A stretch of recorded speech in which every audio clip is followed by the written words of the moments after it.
Recorded Books Incorporated presents an unabridged recording of Two for the Dough by Janet Evanovich, narrated by C.J. Critt. This work is copyrighted 1996 by Janet Evanovich.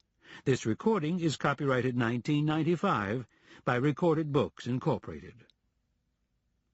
Stephanie Plum is New Jersey's version of an apprehension agent, otherwise known as a bounty hunter.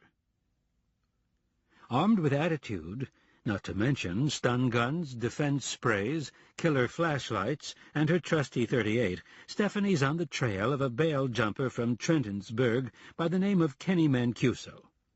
Kenny's just a kid, fresh out of the army, or so Stephanie believes. She hasn't been on the job very long, and she's low on expertise, but learning fast. And now, Two for the Dough. Chapter 1. I knew Ranger was beside me because I could see his earring gleaming in the moonlight. Everything else about him, his T-shirt, his flak vest, his slicked-back hair, and 9mm Glock, was as black as the night. Even his skin tone seemed to darken and shade. Ricardo Carlos Manoso, the Cuban-American chameleon. I, on the other hand, was the blue-eyed, fair-skinned product of a Hungarian-Italian union, and wasn't nearly so cleverly camouflaged for clandestine evening activities. It was late October, and Trenton was enjoying the death throes of Indian summer. Ranger and I were squatting behind a hydrangea bush at the corner of Patterson and Whitecliff, and we weren't enjoying Indian summer, each other's company, or much of anything else. We'd been squatting there for 3 hours, and squatting was taking its toll on our good humor.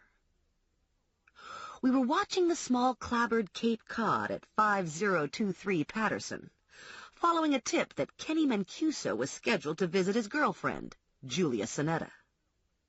Kenny Mancuso had recently been charged with shooting a gas station attendant, who also happened to be his former best friend, in the knee.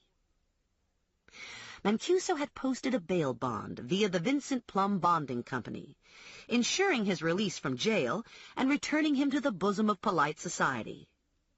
After his release, he promptly disappeared, and 3 days later failed to show face at a preliminary hearing. This didn't make Vincent Plum happy. Since Vincent Plum's losses were my windfalls, I saw Mancuso's disappearance from a more opportunistic perspective. Vincent Plum is my cousin and my employer. I work for Vinny as a bounty hunter, dragging felons who are beyond the long arm of the law back into the system. Dragging Kenny back was going to net me 10% of his $50,000 bond. A portion of that would go to Ranger for assisting with the takedown, and the rest would pay off my car loan. Ranger and I had a sort of loose partnership. Ranger was a genuine, cool-ass numero uno bounty hunter. I asked him to help me because I was still learning the trade and needed all the help I could get. His participation was in the ballpark of a pity fuck. "Don't think this is gonna happen," Ranger said. I'd done the intel and was feeling defensive that maybe I'd had my chain yanked. I spoke to Julia this morning, explained to her that she could be considered an accessory. "And that made her decide to cooperate?" "Not exactly. She decided to cooperate when I told her how before the shooting Kenny had been sometimes seeing Denise Barkalowski." Ranger was smiling in the dark. "You lie about Denise?" "Yeah." "Proud of you, babe." I didn't feel bad about the lie since Kenny was a scumbag felon, and Julia should be setting her sights higher anyway. "Looks like maybe she thought twice about reaping the rewards of revenge and waved Kenny away. You find out where he's living?" "He's moving around. Julia doesn't have a phone number for him. She says he's being careful." "He a first-time offender?" "Yeah." "Probably nervous about checking into the big house. Heard all those stories about date rape." We turned silent as the pickup approached. It was a new Toyota 4x4 fresh off the showroom floor, dark color, temporary plates, extra antennae for a car phone. The Toyota eased up at the Cape Cod and pulled into the driveway. The driver got out and walked to the front door. His back was to us and the lighting was poor. "What do you think?" Ranger asked. "Is that Mancuso?" I couldn't tell from this distance. The man was the right height and weight. Mancuso was 21 years old, 6 feet tall, 175 pounds, dark brown hair. He'd been discharged from the Army 4 months ago, and he was in good shape.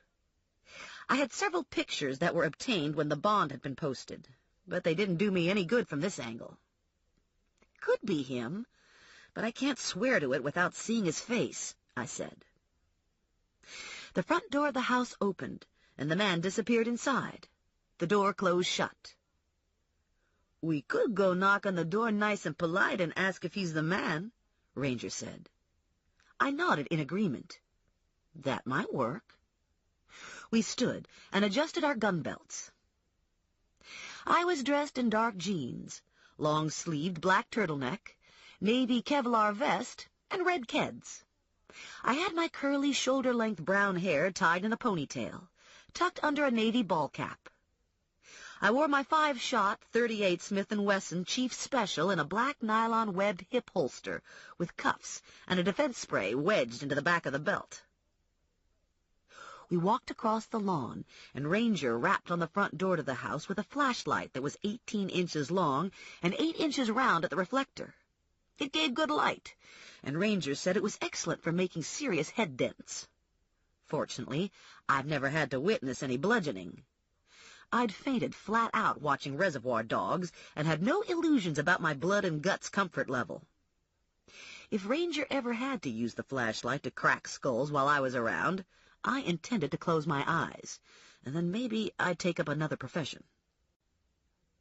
When no one answered, I stepped to the side and unholstered my revolver. Standard procedure for the backup partner. In my case, it was more or less an empty gesture. I religiously went to the range to practice, but truth is, I'm hopelessly unmechanical. I harbor an irrational fear of guns, and most of the time keep my little S&W empty of bullets so I won't accidentally blast the toes off my foot. On the one occasion I'd had to shoot somebody, I'd been so flustered I'd forgotten to take my gun out of my pocketbook before pulling the trigger. I wasn't eager to repeat the performance. Ranger rapped again, with more force. "Fugitive apprehension agent," he called out. "Open the door." This drew a response, and the door was opened, not by Julia Sinetta or Kenny Mancuso, but by Joe Morelli, a Trenton Police Department plainclothesman. We all stood silent for a moment, everyone surprised to see everyone else. "That your truck in the driveway?" Ranger finally asked Morelli. "Yeah," Morelli said. "Just got it." Ranger nodded. "Good-looking vehicle." Morelli and I were both from the Burg, a blue-collared chunk of Trenton, where dysfunctional drunks were still called bums, and only pansies went to Jiffy Lube for an oil change. Morelli had a long history of taking advantage of my naivete.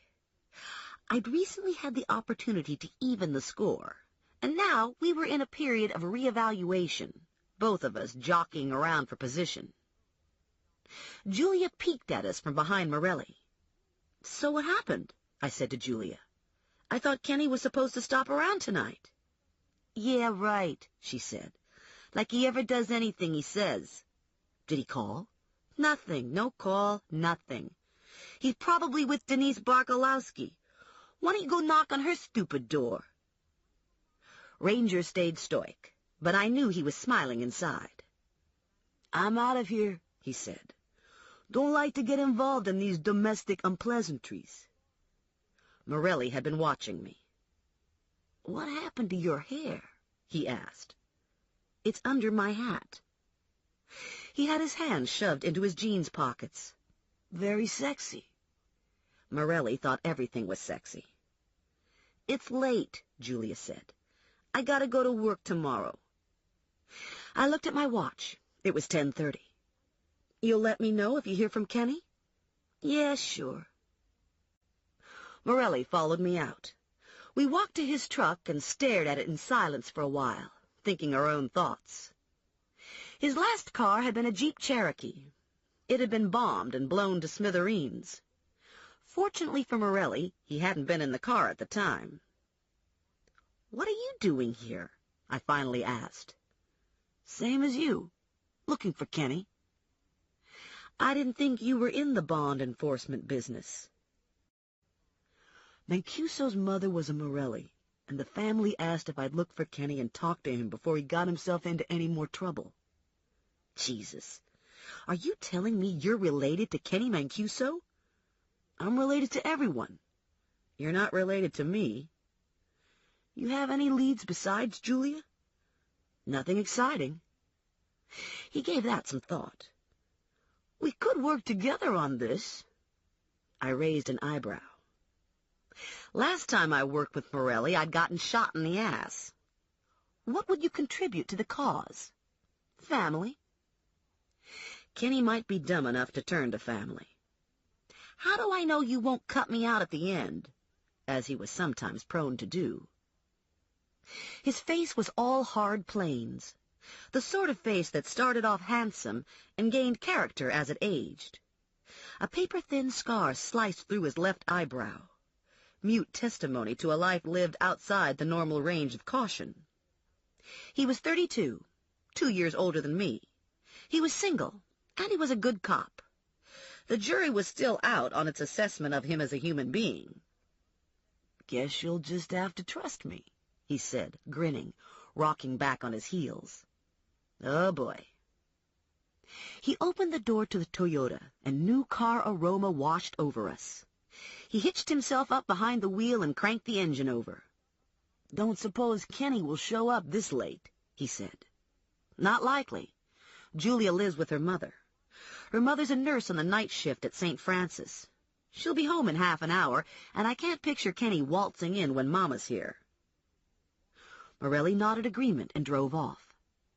When his taillights disappeared in the distance, I walked to the far corner of the block where I'd parked my Jeep Wrangler.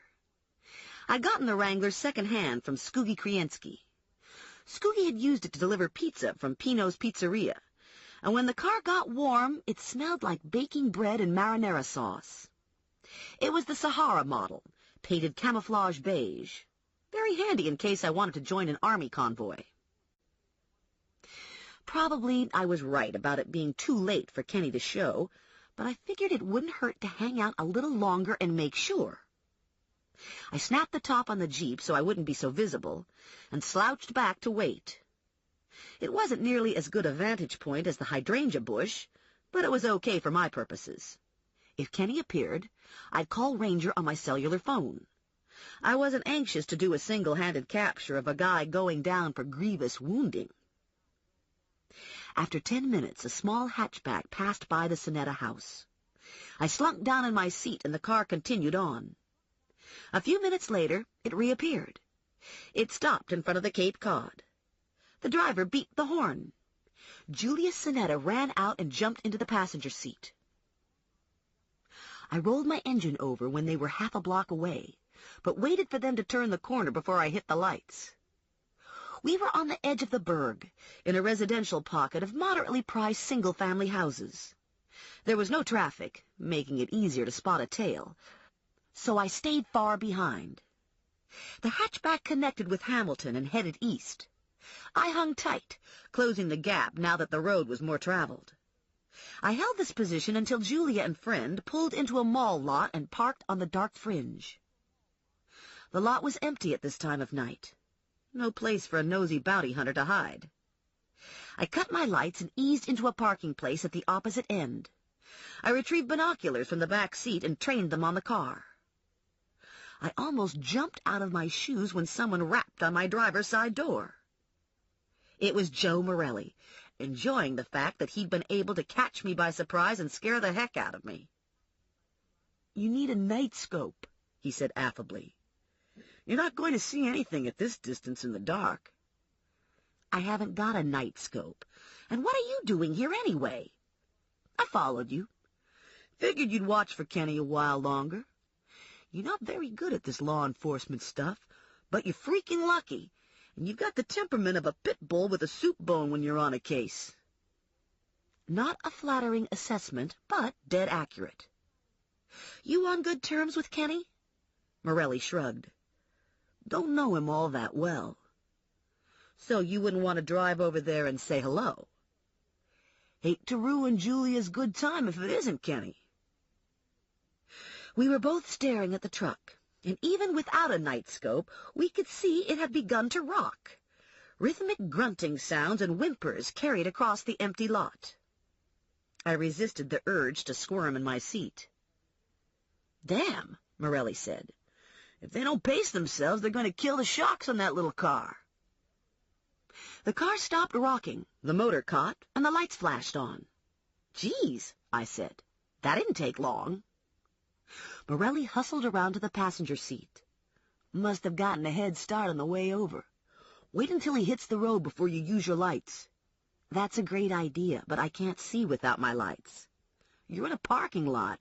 What's to see besides 3 acres of unobstructed macadam? I crept forward a little. You're losing him, Morelli said. Step on it. I pushed it up to 20, squinting into the darkness, swearing at Morelli that I couldn't see jack shit. He made chicken sounds, and I mashed the gas pedal to the floor. There was a loud whoomp, and the Wrangler bucked out of control.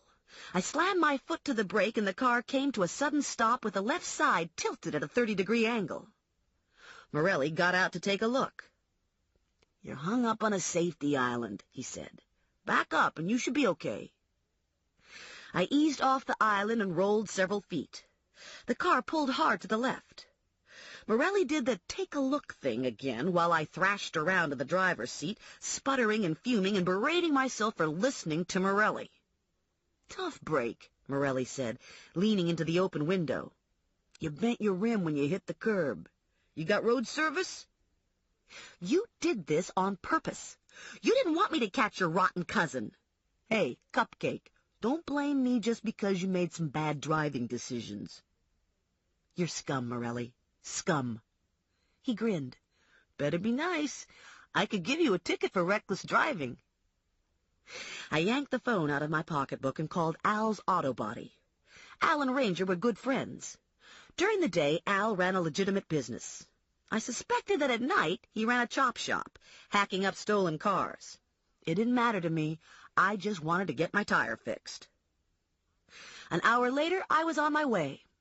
No sense trying to track down Kenny Mancuso. He'd be long gone. I stopped at a convenience store, bought a pint of artery-clogging coffee ice cream, and headed for home. I live in a blocky 3-story brick apartment building located a couple miles from my parents' house. The front door to the building opens to a busy street filled with little businesses, and a tidy neighborhood of single-family bungalows sprawls to the rear. My apartment is in the back of the building, on the 2nd floor, overlooking the parking lot. I have 1 bedroom, 1 bath, a small kitchen, and a living room that combines with the dining area. My bathroom looks like it came off the set from the Partridge Family, and due to temporarily strained finances, my furniture could be described as eclectic, which is a snooty way of saying nothing matches. Mrs. Bessler from the 3rd floor was in my hall when I got off the elevator. Mrs. Bessler was 83 and didn't sleep well at night, so she walked the halls to get exercise. "Hey, Mrs. Bessler," I said. "How's it going?" "Don't do no good to complain. Looks like you've been out working tonight. You catch any criminals?" "Nope, not tonight." "That's a pity." "There's always tomorrow," I said, unlocking my door, slipping inside. My hamster, Rex, was running on his wheel, his feet a blur of pink. I tapped on the glass cage by way of greeting, causing him to momentarily pause, his whiskers twitching, his shiny black eyes large and alert. "Howdy, Rex," I said. Rex didn't say anything.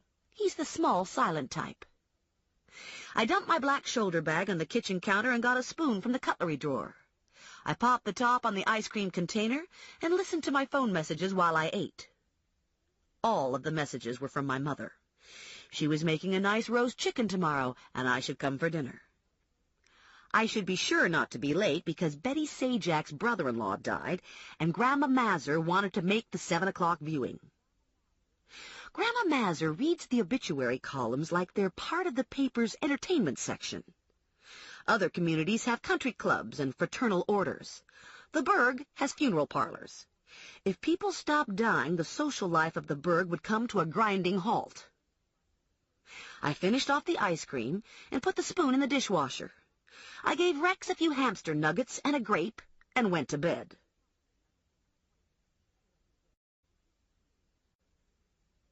I woke up to rain slapping against my bedroom window, drumming on the old-fashioned black wrought iron fire escape that serves as my balcony. I liked the way rain sounded at night when I was snug in bed. I couldn't get excited about rain in the morning. I needed to harass Julia Sonetta some more, and I needed to run a check on the car that had picked her up.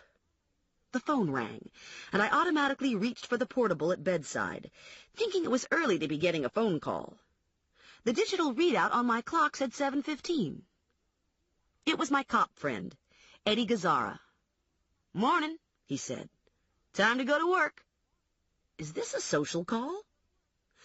Gazzara and I had grown up together, and now he's married to my cousin Shirley. "This is an information call, and I didn't make it. Are you still looking for Kenny Mancuso?" "Yes." "The gas station attendant he nailed in the knee got dead this morning." This put me on my feet. What happened? "A second shooting. I heard it from Schmitty. He was working the desk when the call came in. A customer found the attendant, Moogie Buse, in the gas station office with the big hole in his head."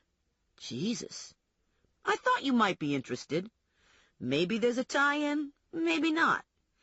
Could be Mancuso decided shooting his pal in the knee wasn't enough, and he came back to blow the guy's brains out. I owe you. We could use a babysitter next Friday." "I don't owe you that much." Eddie grunted and disconnected. I took a fast shower, blasted my hair with the hairdryer, and squashed it under a New York Rangers hat, turning the brim to the back. I was wearing button-fly Levi's, a red plaid flannel shirt over a black T-shirt, and Doc Martens in honor of the rain. Rex was asleep in his soup can after a hard night on the wheel, so I tiptoed past him. I switched the answering machine on, grabbed my pocketbook and my black and purple Gore-Tex jacket, and locked up behind myself.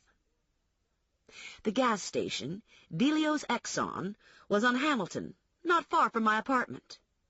I stopped at a convenience store on the way and got a large coffee to go and a box of chocolate-covered donuts. I figured if you had to breathe New Jersey air, there wasn't much point in getting carried away with always eating healthy food. There were a lot of cops and cop cars at the gas station, and an emergency rescue truck had backed itself up close to the office door. The rain had tapered off to a fine drizzle. I parked half a block away and made my way through the crowd, taking my coffee and donuts with me, looking to spot a familiar face. The only familiar face I saw belonged to Joe Morelli. I sidled up to him and opened the donut box. Morelli took a donut and shoved half in his mouth. "No breakfast?" I asked. "Got yanked out of bed for this." "I thought you were working Vice." "I am. Walt Becker is the primary here. He knew I was looking for Kenny and thought I'd want to be included." We both chewed some donut. "So what happened?" I asked. There was a crime photographer working in the office. 2 paramedics stood by, waiting to zip the body into a bag and take off. Morelli watched the action through the plate glass window. "The M.E. estimates time of death at 6:30. That's right about when the victim would have been opening up. Apparently someone just walked in and blew him away. 3 shots to the face, close range. No indication of theft. The cash drawer was intact. No witnesses so far." "A hit?" "Looks like it." "This garage selling numbers? Dealing dope?" "Nothing I know about." "Maybe it's personal. Maybe he was screwing someone's wife. Maybe he owed money. Maybe. Maybe Kenny came back to shut him up." Morelli didn't move a muscle. "Maybe." You think Kenny'd do that? He shrugged. Hard to say what Kenny'd do. You run the plate on that car last night? Yeah. It belongs to my cousin Leo. I raised an eyebrow. It's a big family, he said. I'm not that close anymore. You going to talk to Leo? Soon as I'm out of here. I sipped some of the steaming coffee and watched his eyes lock onto the styrofoam cup. Bet you'd like to have some nice hot coffee, I said. I'd kill for coffee. I'll let you have some if you'll let me tag along when you talk to Leo. Deal. I took one last sip and passed him the cup. You check on Julia? Did a drive-by. The lights were out. Didn't see the car. We can talk to her after we talk to Leo. The photographer was finished, and the paramedics went to work, trundling the body into a bag, hefting it onto a stretcher. The stretcher clattered as it rolled over the doorstep, the bag jiggling with its dead weight. The donut sat heavy in my stomach. I didn't know the victim, but I felt his loss all the same. Vicarious grief. There were 2 homicide detectives on the scene, looking professional in trench coats. Under the trench coats, they wore suits and ties. Morelli was wearing a navy T-shirt, Levi's, a tweed sport coat, and running shoes. A fine mist had settled on his hair. You don't look like the other guys, I said. Where's your suit? You ever see me in a suit? I look like a casino pit boss. I have special dispensation never to wear a suit.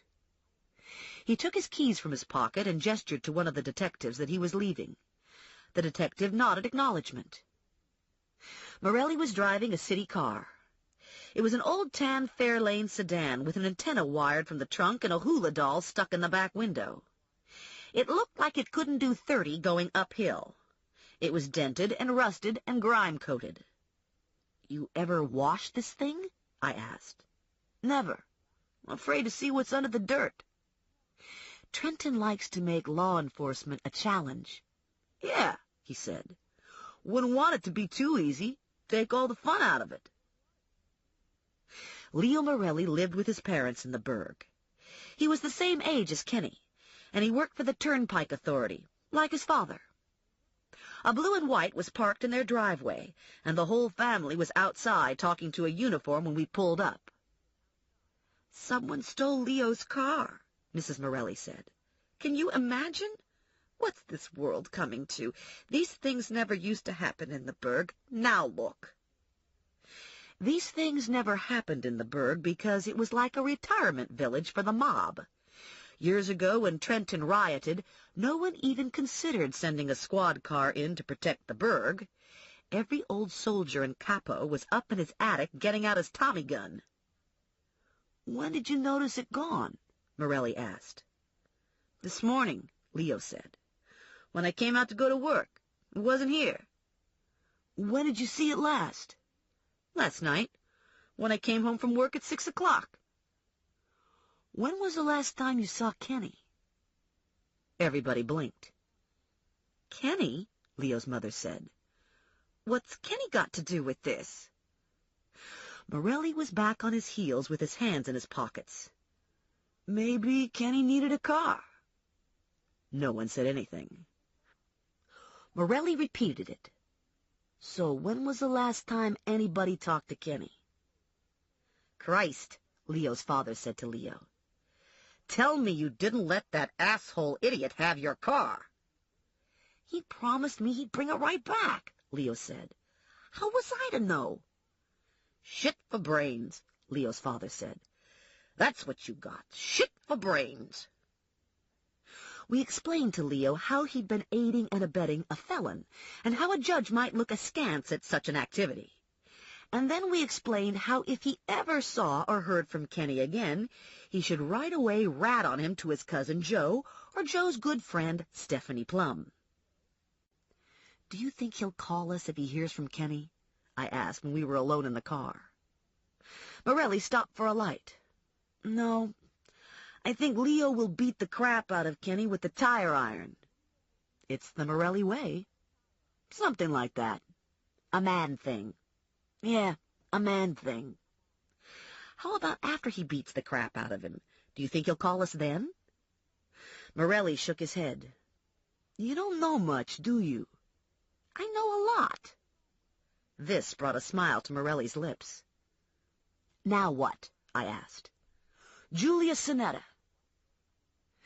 Julia Sinetta worked in the bookstore at Trenton State College. We checked her house first. When no one answered, we headed off for the college. Traffic was steady, with everyone around us rigidly obeying the speed limit. Nothing like an unmarked cop car to slow things down to a crawl. Morelli entered through the main gate and looped around toward the single-level brick-and-cement bookstore complex. We passed by a duck pond and a few trees and expanses of lawn that hadn't yet succumbed to winter blight. The rain had picked up again and was coming down with the boring relentlessness of an all-day soaker. Students walked, head down, with the hoods pulled up on raincoats and sweatshirts. Morelli took a look at the bookstore lot, filled to capacity with the exception of a few slots on the outermost rim, and without hesitation parked in a no-parking zone at the curb. Police emergency? I asked. You bet your sweet ass, Morelli said. Julia was working the register, but no one was buying, so she was standing hip against the cash drawer, picking at her fingernail polish. Little frown lines appeared between her eyebrows when she saw us. Looks like a slow day, Morelli said to her. Julia nodded. It's the rain. Hear anything from Kenny? Color crept into Julia's cheeks. Actually, I sort of saw him last night. He called right after you left, and then he came over. I told him you wanted to talk to him. I told him he should call you. I gave him your card with your beeper numbers and everything. Do you think he'll come back tonight? No. She shook her head for emphasis. He said he wasn't coming back. He said he had to keep a real low profile because there were people after him. The police? I think he meant someone else, but I don't know who. Morelli gave her another card with instructions to call him any time, day or night, if she heard from Kenny. She looked non-committal, and I didn't think we should count on much help from Julia. We went back out into the rain and hustled to the car. Aside from Morelli, the only piece of cop equipment in the Fairlane was a recycled two-way radio. It was tuned to the police tactical channel, and the dispatcher relayed calls between bursts of static. I had a similar radio in my Jeep, and I was struggling to learn the police codes. Like all other cops I knew, Morelli listened unconsciously, miraculously processing the garbled information. He turned out of the campus, and I asked the inevitable question, now what? You're the one with the instincts, you tell me. My instincts aren't doing a lot for me this morning. Okay, then let's run down what we have. What do we know about Kenny? After last night, we knew he was a premature ejaculator, but that probably wasn't what Morelli wanted to hear. Local boy, high school graduate, enlisted in the Army, got out 4 months ago. Still unemployed, but obviously not hurting for money. For unknown reasons, he decided to shoot his friend Moogie Buse in the knee. He got caught in the process by an off-duty cop. He had no priors and was released on bond. He violated his bond contract and stole a car. Wrong. He borrowed a car. He just hasn't gotten around to returning it yet. You think that's significant? Morelli stopped for a light. Maybe something happened to change his plans. Like acing old Moogie. Julia said Kenny was afraid someone was after him. Leo's father? You're not taking this seriously, Morelli said. I'm taking it very seriously. I'm just not coming up with much, and I don't notice you sharing a lot of your thoughts with me. For instance, who do you think is after Kenny? When Kenny and Moogie were questioned about the shooting, they both said it was over a personal issue and wouldn't discuss it. Maybe they had some bad business going on. And that's it. That's what I think. I stared at him for a moment, trying to decide if he was holding out on me. Probably he was, but there was no way to tell for sure. "Okay," I finally said on a sigh. "I have a list of Kenny's friends. I'm going to run through it." "Where'd you get this list?" "Privilege information." Morelli looked pained. "You broke into his apartment and stole his little black book." "I didn't steal it. I copied it." "I don't want to hear any of this." He glanced down at my pocketbook. "You're not carrying concealed, are you?" "Who, me?" "Shit," Morelli said. "I must be crazy to team up with you." "It was your idea." "Want me to help with the list?" "No. I figured that might be like giving a lottery ticket to your neighbor and having him win the jackpot on it." Morelli parked behind my Jeep. "There's something I need to tell you before you leave." "Yes?" "I hate those shoes you're wearing." "Anything else?" "I'm sorry about your tire last night." "Yeah, right." By 5 o'clock, I was cold and wet, but had gotten through the list. I'd done a combination of phone calls and face-to-faces, and had netted very little. Most of the people were from the burg, and had known Kenny all of his life. No one admitted to having contact with him after his arrest, and I had no reason to suspect they were lying. No one knew of any business deals or personal problems between Kenny and Moogie. Several people testified to Kenny's volatile personality and wheeler-dealer mentality. These comments were interesting, but too general to be really helpful. A few conversations had long, pregnant pauses that made me uncomfortable, wondering what was left unsaid. As my last effort of the day, I decided to check Kenny's apartment again. The super had let me in 2 days before when he'd been temporarily confused as to my law enforcement affiliation. I'd surreptitiously lifted a spare key while admiring the kitchen, and now I could tippy-toe around whenever I wanted. The legality of this was a tad gray, but it would only be bothersome if I got caught. Kenny lived just off Route 1 in a large apartment complex named Oak Hill. Since there were no hills or oaks in sight, I can only guess they were leveled to make way for the 3-story brick bunkers advertised as affordable luxury housing. I parked in one of the slots and squinted through the dark and the rain to the lighted front entrance. I waited a moment while a couple sprinted from their car and hurried into the building.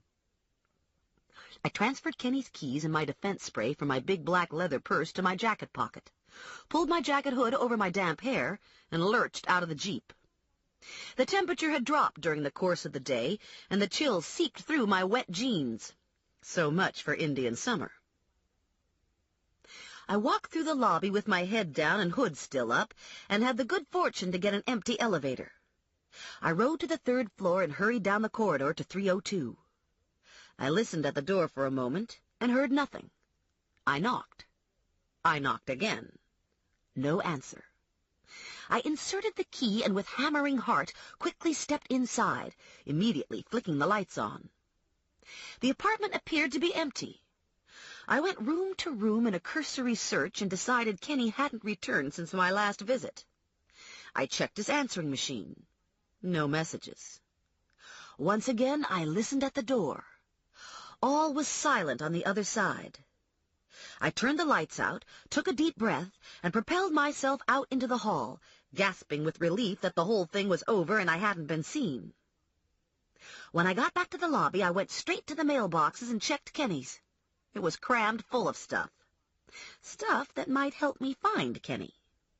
Unfortunately, tampering with the mail is a federal offense.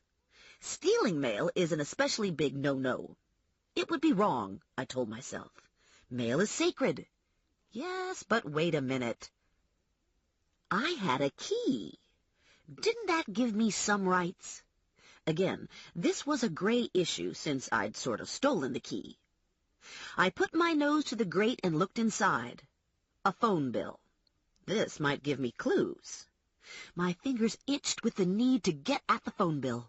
I was dizzy with temptation. Temporary insanity, I thought. I was in the grip of temporary insanity. All right. I took a deep breath, rammed the key into the tiny keyhole, opened the mailbox, and shoveled the mail into my big black bag. I clicked the little mailbox door closed and left in a sweat, trying to get to the safety of my car before sanity returned and my defense was screwed.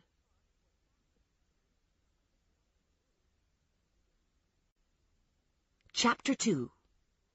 I crammed myself behind the wheel, locked the doors, and furtively looked around to see if I'd been spotted committing a federal offense. I had my pocketbook pressed to my chest, and there were little black dots dancing in front of my eyes. Okay, so I wasn't the coolest, baddest bounty hunter ever. What mattered was that I was going to get my man, right? I stuck the key into the ignition, cranked the engine over, and pulled out of the lot. I slapped Aerosmith into the tape deck and punched up the volume when I hit Route 1. It was dark and raining, with bad visibility. But this was Jersey, and we don't slow down for anything. Brake lights flashed in front of me, and I fishtailed to a stop. The traffic light turned green, and we all took off with our foot to the floor. I cut over 2 lanes to line up for the turnoff, beating out a Beamer. The driver flipped me the bird and blew his horn. I responded with some derisive Italian hand gestures and commented on his mother. Being born in Trenton carries a certain responsibility in these situations. Traffic dragged along city streets, and I was relieved to finally cross over the train tracks and feel the berg growing closer, sucking me forward. I reached Hamilton, and the tractor beam of familial guilt locked onto my car. My mother was peering out the storm door when I parked at the curb. "You're late," she said. 2 minutes. I heard sirens. You weren't in an accident, were you?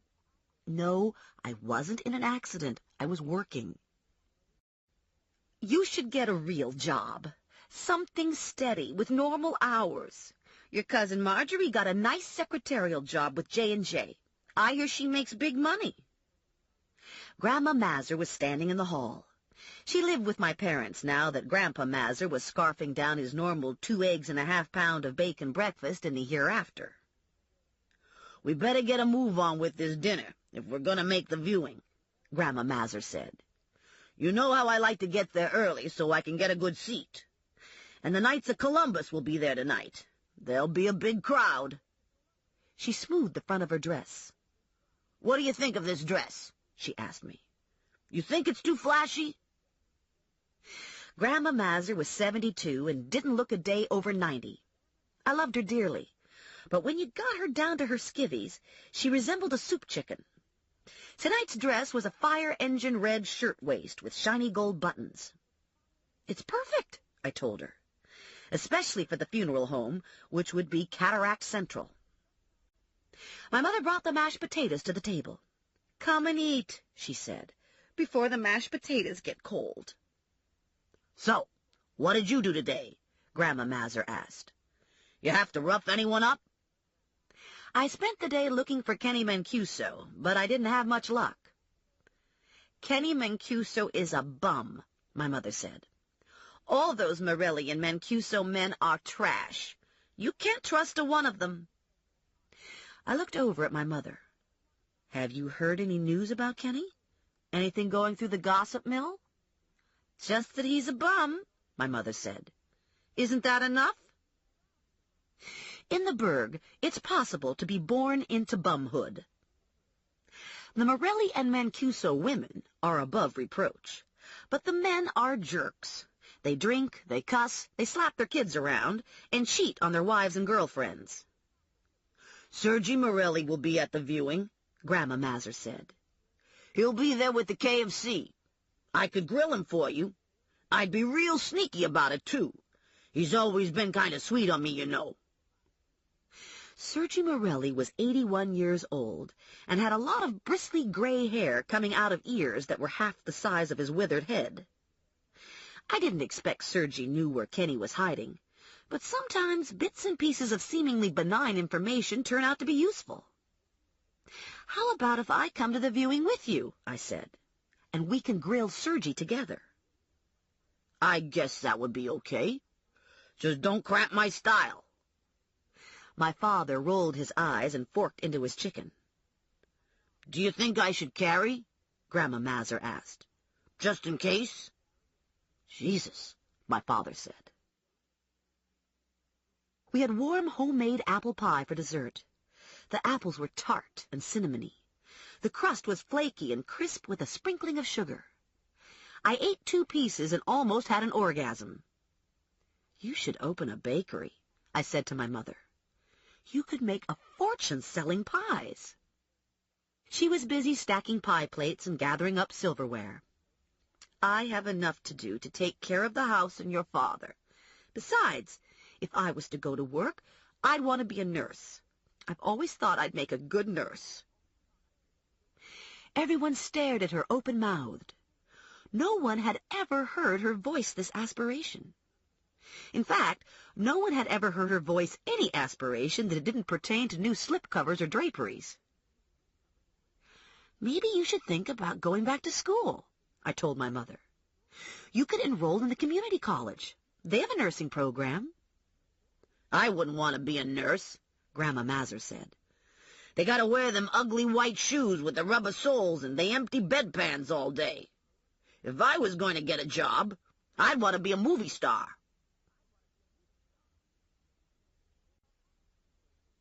There are 5 funeral homes in the burg.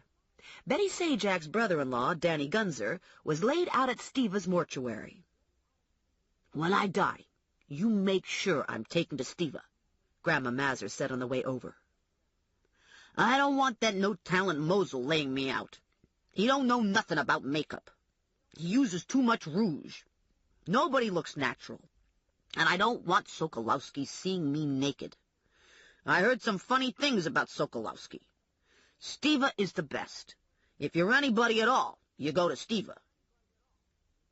Steva's was on Hamilton, not far from St. Francis Hospital, in a large converted Victorian sporting a wraparound porch. The house was painted white with black shutters, and in deference to the wobbly old folks, Steva had installed green indoor-outdoor carpeting from the front door, down the stairs, to the sidewalk. A driveway ran to the back, where a 4-car garage housed the essential vehicles. A brick addition had been added to the side opposite the driveway. There were 2 viewing rooms in the addition. I had never been given the full tour, but I assumed the embalming equipment was there as well. I parked on the street and ran around the Jeep to help Grandma Mazur get out. She'd decided she couldn't do a good job of worming information out of Joe Morelli in her standard fare tennis shoes, and was now precariously teetering on black patent leather heels, which she said all babes wore. I took a firm grip on her elbow and ushered her up the stairs to the lobby, where the KFC were massing in their fancy hats and sashes. Voices were hushed, and footsteps muffled by new carpet. The aroma of cut flowers was overbearing, mingling with the pervasive odor of breath mints that didn't do much in the way of hiding the fact that the KFC had shored themselves up with large quantities of Seagrams. Constantine Steva had set up business 30 years ago and had presided over mourners every day since. Steva was the consummate undertaker, his mouth forever fixed in Muzak mode, his high forehead pale and soothing as cold custard, his movements always unobtrusive and silent. Constantine Steva, the stealth embalmer. Lately, Constantine's stepson, Spiro, had been making undertaker noises, hovering at Constantine's side during evening viewings and assisting in morning burials. Death was clearly Constantine Steva's life. It seemed more a spectator sport to Spiro. His smiles of condolence were all lips and teeth and no eyes. If I had to venture a guess as to his industry pleasures, I'd go with the chemistry, the tilt-top tables and the pancreatic harpoons. Mary Lou Molnar's little sister went to grade school with Spiro and reported to Mary Lou that Spiro had saved his fingernail clippings in a glass jar. Spiro was small and dark, with hairy knuckles, and a face that was dominated by nose and sloping forehead. The uncharitable truth was that he looked like a rat on steroids, and this rumor about the fingernail saving did nothing to enhance his image in my eyes. He'd been friends with Moogie Buse, but he hadn't seemed especially disturbed by the shooting. I'd spoken to him briefly while working my way through Kenny's little black book. Spiro's response had been politely guarded. Yes, he'd hung with Moogie and Kenny in high school, and yes, they'd stayed friends. No, he couldn't think of a motive for either shooting. No, he hadn't seen Kenny since his arrest and hadn't a clue as to his whereabouts. Constantine was nowhere to be seen in the lobby, but Spiro stood directing traffic in a conservative dark suit and crisp white shirt. Grandma looked him over as one would a cheap imitation of good jewelry. "Where's Con?" she asked. "In the hospital. Herniated disc. Happened last week." "No," Grandma said on a sharp intake of air. "Who's taking care of the business?" "Me. I pretty much run the place anyway. And then Louie's here, of course." "Who's Louie?" "Louie Moon," Spiro told her. "You probably don't know him because he mostly works mornings, and sometimes he drives. He's been with us for about 6 months. A young woman pushed through the front door and stood halfway into the foyer. She searched the room while she unbuttoned her coat. She caught Spiro's eye, and Spiro did his official undertaker nod of greeting. The young woman nodded back. "Looks like she's interested in you," Grandma said to Spiro. Spiro smiled, showing prominent incisors and lowers crooked enough to give an orthodontist wet dreams. "A lot of women are interested in me. I'm a pretty good catch." He spread his arms wide. "This will all be mine someday." "I guess I never looked at you in that light," Grandma said. "I suppose you could support a woman in fine style." "I'm thinking of expanding," he said. "Maybe franchising the name." "Did you hear that?" Grandma said to me. "Isn't it nice to find a young man with ambition?" If this went on much longer, I was going to Ralph on Spiro's suit. "We're here to see Danny Gunzer," I told Spiro. "Nice talking to you, but we should be running along before the KFC takes up all the good seats." "I understand perfectly. Mr. Gunzer is in the green room."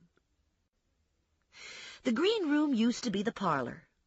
It should have been one of the better rooms, but Steva had painted it a bilious green and had installed overhead lighting bright enough to illuminate a football field.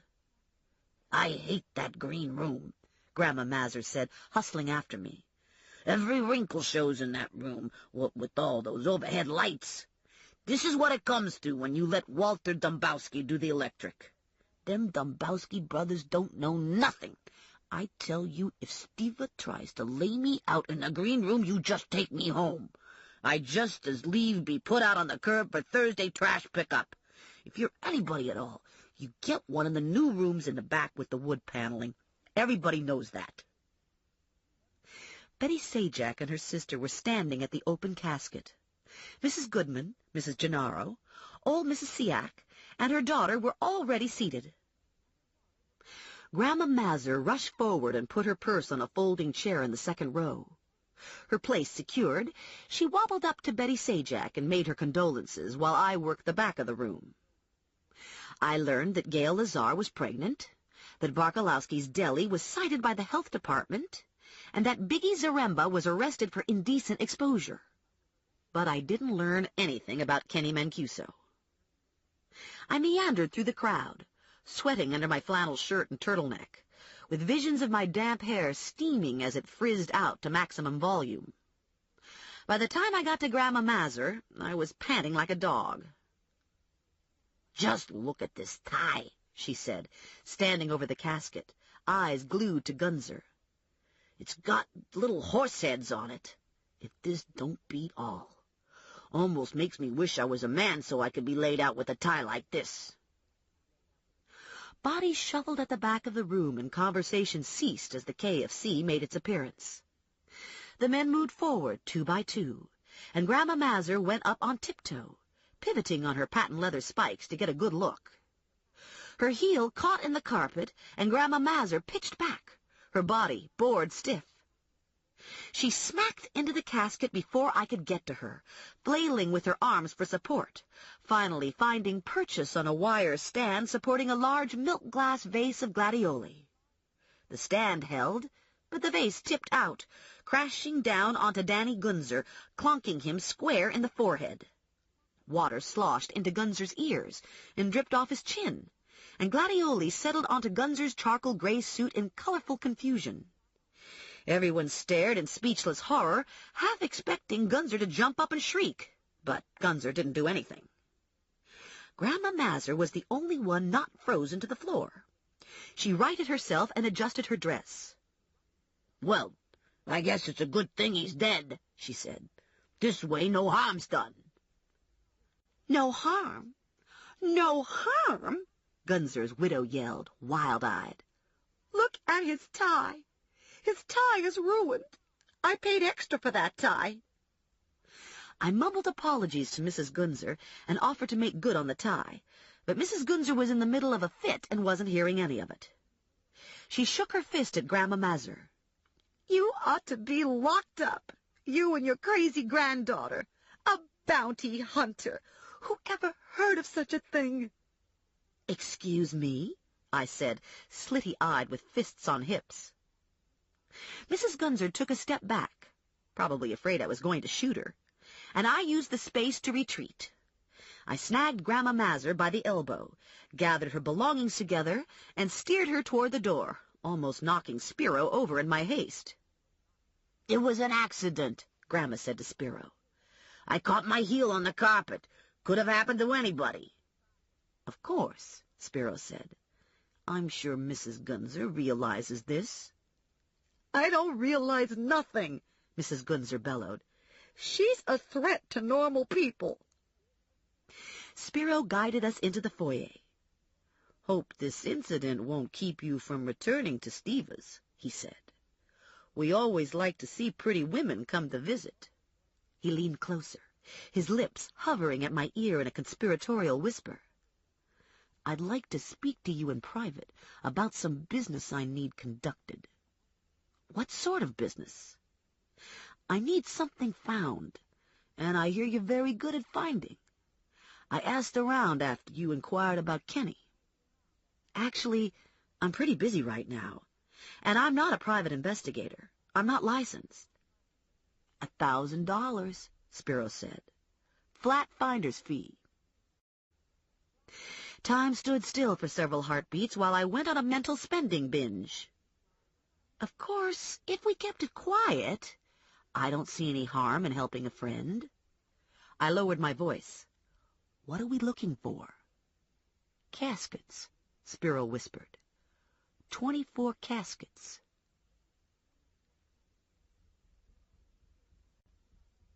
Morelli was waiting for me when I got home. He was slouched against the wall, hands stuffed into pockets, ankles crossed. He looked up expectantly when I stepped out of the elevator and smiled at the brown grocery bag I carried. "Let me guess," he said. "Leftovers." "Gee, now I know why you made detective." "I can do better." He sniffed the air. "Chicken." "Keep it up, and you might make the Canine Corps." He held the bag while I opened the door. "Have a tough day?" "My day passed tough at 5 o'clock. If I don't get these clothes off soon, I'm going to mildew." He sidestepped into the kitchen and pulled a foil-wrapped packet of chicken out of the bag, along with a container of stuffing, a container of gravy, and a container of mashed potatoes. He put the gravy and potatoes in the microwave and set it for 3 minutes. "How'd the list go? Anything interesting turn up?" I gave him a plate and silverware and took a beer from the refrigerator. Big 0. No one's seen him. "You have any clever ideas about where we go from here?" "No." "Yes, the mail." I'd forgotten about the mail in my pocketbook. I hauled it out and spread it on the kitchen counter. Phone bill, MasterCard bill, a bunch of junk mail, and a postcard reminder that Kenny was due for a dental checkup. Morelli glanced over while he ladled gravy on the dressing, potatoes, and cold chicken. "Is that your mail?" "Don't look." "Shit," Morelli said. "Isn't anything sacred to you?" "Mom's apple pie." "So what should I do here? Should I steam the envelopes or something?" Morelli dropped the envelopes on the floor and smushed them with his shoe. I picked them up and examined them. They were torn and dirty. "Received in damaged condition," Morelli said. "Do the phone bill first." I paged through the statement and was surprised to find 4 overseas calls. "What do you make of this?" I asked Morelli. "You know any of these codes?" "The top 2 are Mexico." "Can you put names to the numbers?" Morelli set his plate on the counter, slid the antenna up on my portable phone, and dialed. "Hey, Murphy," he said. "I need you to get me names and addresses for numbers." He read the numbers off and ate while he waited. Minutes later, Murphy came back on the line, and Morelli acknowledged information given. His face was impassive when he hung up. I'd come to know this as his cop face. "The second 2 numbers are El Salvador." Murphy couldn't get more specific. I snitched a piece of chicken from his plate and nibbled on it. Why is Kenny calling Mexico and El Salvador? Maybe he's planning a vacation. I didn't trust Morelli when he went bland like this. Morelli's emotions were usually clear on his face. He opened the MasterCard bill. Kenny's been busy. He charged almost $2,000 worth of stuff last month. Any airline tickets? No airline tickets. He handed the bill over to me. Look for yourself. Mostly clothes. All local stores. I laid the bills out on the kitchen counter. About those phone numbers. He had his head back in the grocery bag. Is that apple pie I see? You touch that pie and you're a dead man. Morelli chucked me under the chin. I love it when you talk tough like that. I'd like to stay and hear more, but I have to get moving. He let himself out, walked the short distance down the hall, and disappeared into the elevator. When the elevator doors clicked closed, I realized he'd walked off with Kenny's phone bill. I smacked the heel of my hand to my forehead.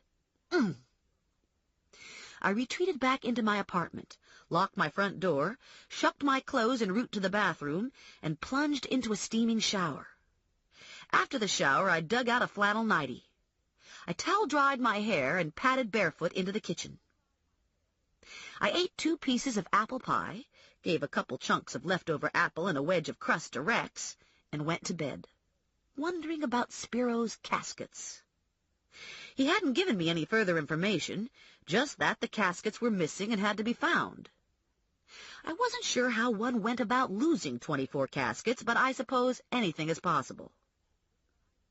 I'd promised to return without Grandma Mazur so we could discuss case details.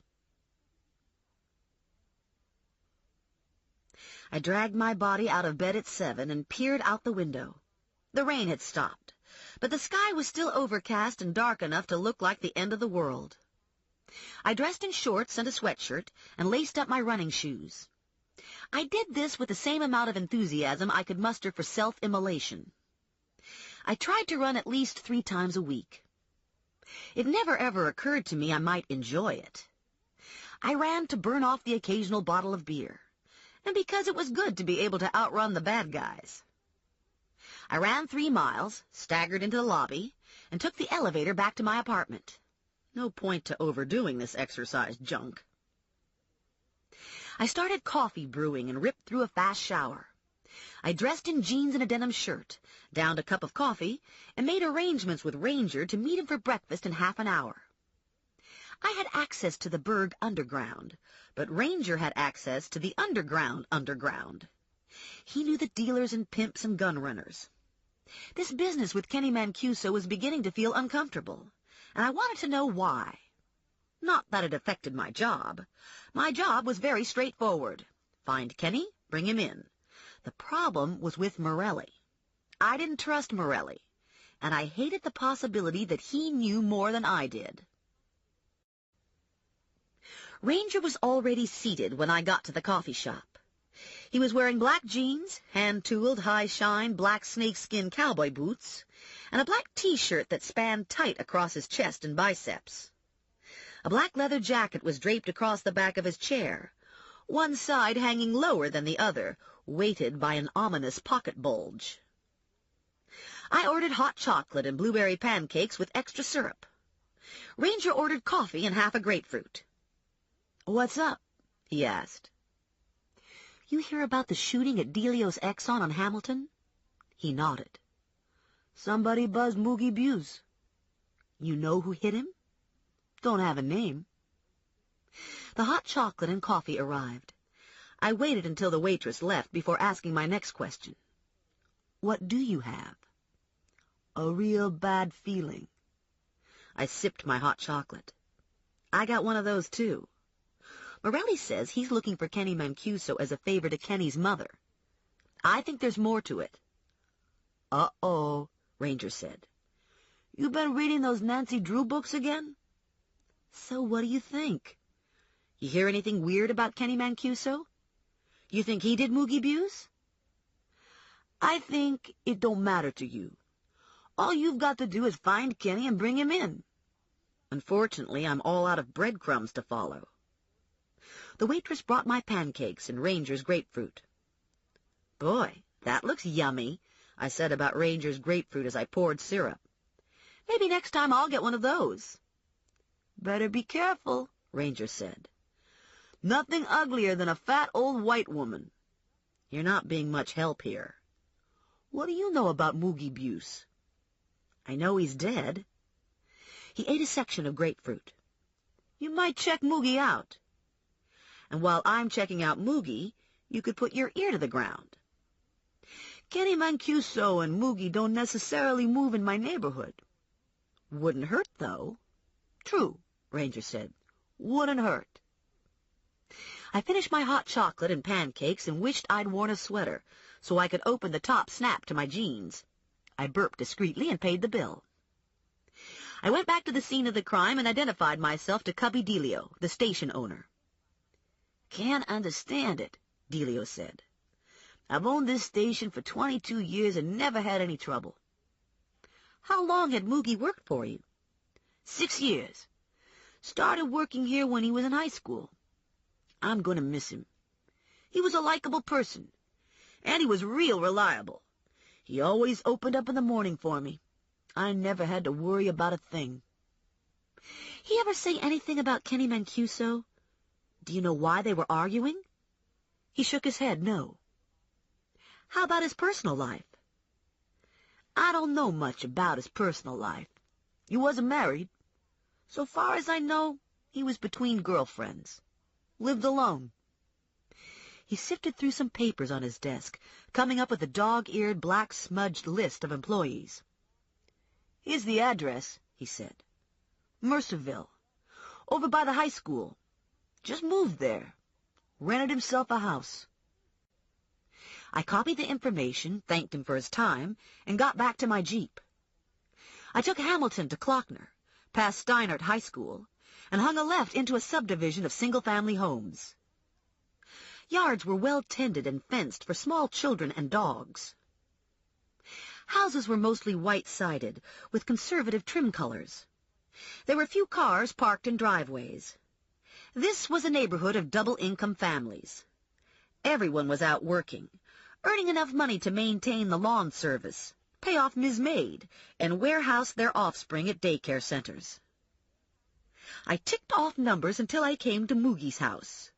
It was indistinguishable from the others, with no sign that a tragedy had just occurred. I parked, crossed the lawn to the front door, and knocked. No one answered. I hadn't expected anyone would. I peeked into a narrow window bordering the door, but saw very little.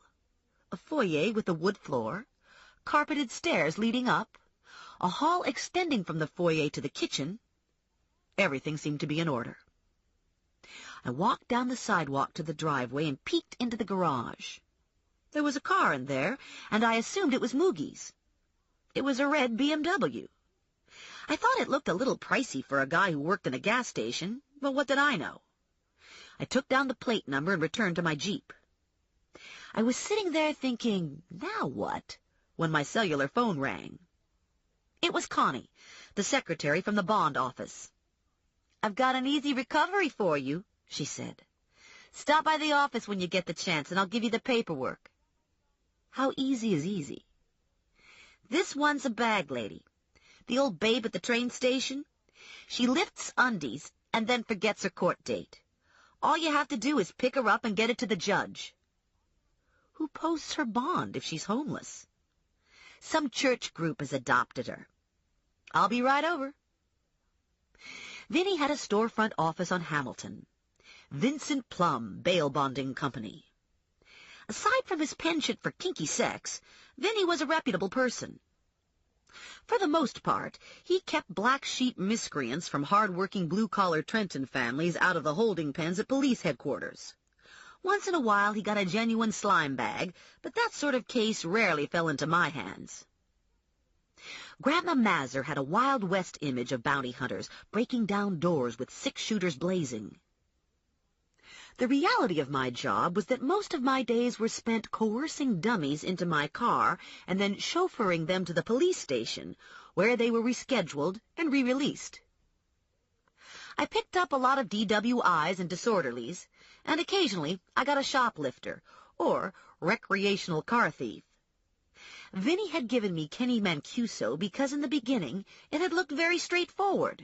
Kenny was a first-time offender from a good burg family. And besides, Vinny knew I'd do the takedown with Ranger. I parked the Jeep in front of Fiorello's Deli. I had Fiorello make me a tuna on a Kaiser and then went next door to Vinny. Connie looked up from her desk that sat like a guardhouse, blocking the way to Vinny's inner office. Her hair had been teased out a good 6 inches, framing her face in a rat's nest of black curls. She was a couple years older than me, 3 inches shorter, 30 pounds heavier, and, like me, she'd gone back to using her maiden name after a discouraging divorce. In her case, the name was Rosoli, a name given a wide berth in the burg since her Uncle Jimmy had been made. Jimmy was 92 now and couldn't find his dick if it glowed in the dark, but still, he was made all the same. "Hey," Connie said, "how's it going?" "That's a pretty complicated question right now. Do you have the paperwork ready for the bag lady?" Connie handed me several forms stapled together.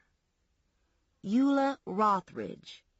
You can find her at the train station. I leafed through the file. No picture? You don't need one. She'll be sitting on the bench closest to the parking lot, soaking up rays. Any suggestions? Try not to get downwind. I grimaced and left. Trenton's placement on the banks of the Delaware River made it ripe for industry and commerce. Over the years, as the Delaware's navigability and importance dwindled, so did Trenton's, bringing the city to its present-day status of being just one more big pothole in the state highway system. Recently, though, we've gotten minor league baseball, so could fame and fortune be far behind? The ghetto had crept in around the train station, making it virtually impossible to get to the station without passing through streets of small, yardless, depressed row houses filled with chronically depressed people. During summer months, the neighborhood steeped in sweat and open aggression. When the temperature dropped, the tone turned bleak, and animosity sat behind insulating walls. I drove along these streets with my doors locked and my windows shut tight. It was more out of habit than conscious protection, since anyone with a paring knife could slash through my canvas roof. The Trenton train station is small and not especially memorable. There's a curved drop-off driveway at the front entrance where a few taxis wait, and a uniformed cop keeps his eye on things. Several municipal-style benches line the driveway. Eula was sitting on the farthermost bench, dressed in several winter coats, a purple wool cap, and running shoes. Her face was lined and doughy. Her steel-gray hair was chopped short and stuck out in ragged clumps from the cap. Her legs were ankleless, feeding into her shoes like giant knockwursts. Her knees comfortably spread for the world to see sights better left unseen. I parked in front of her, in a no-parking zone, and received a warning glare from the cop. I waved my bond papers at him. "I'll only be a minute," I yelled. "I'm here to take Eula to court." He gave me an "oh yeah" Well, good luck, look, and went back to staring off into space. Eula harumped at me. I ain't going to court.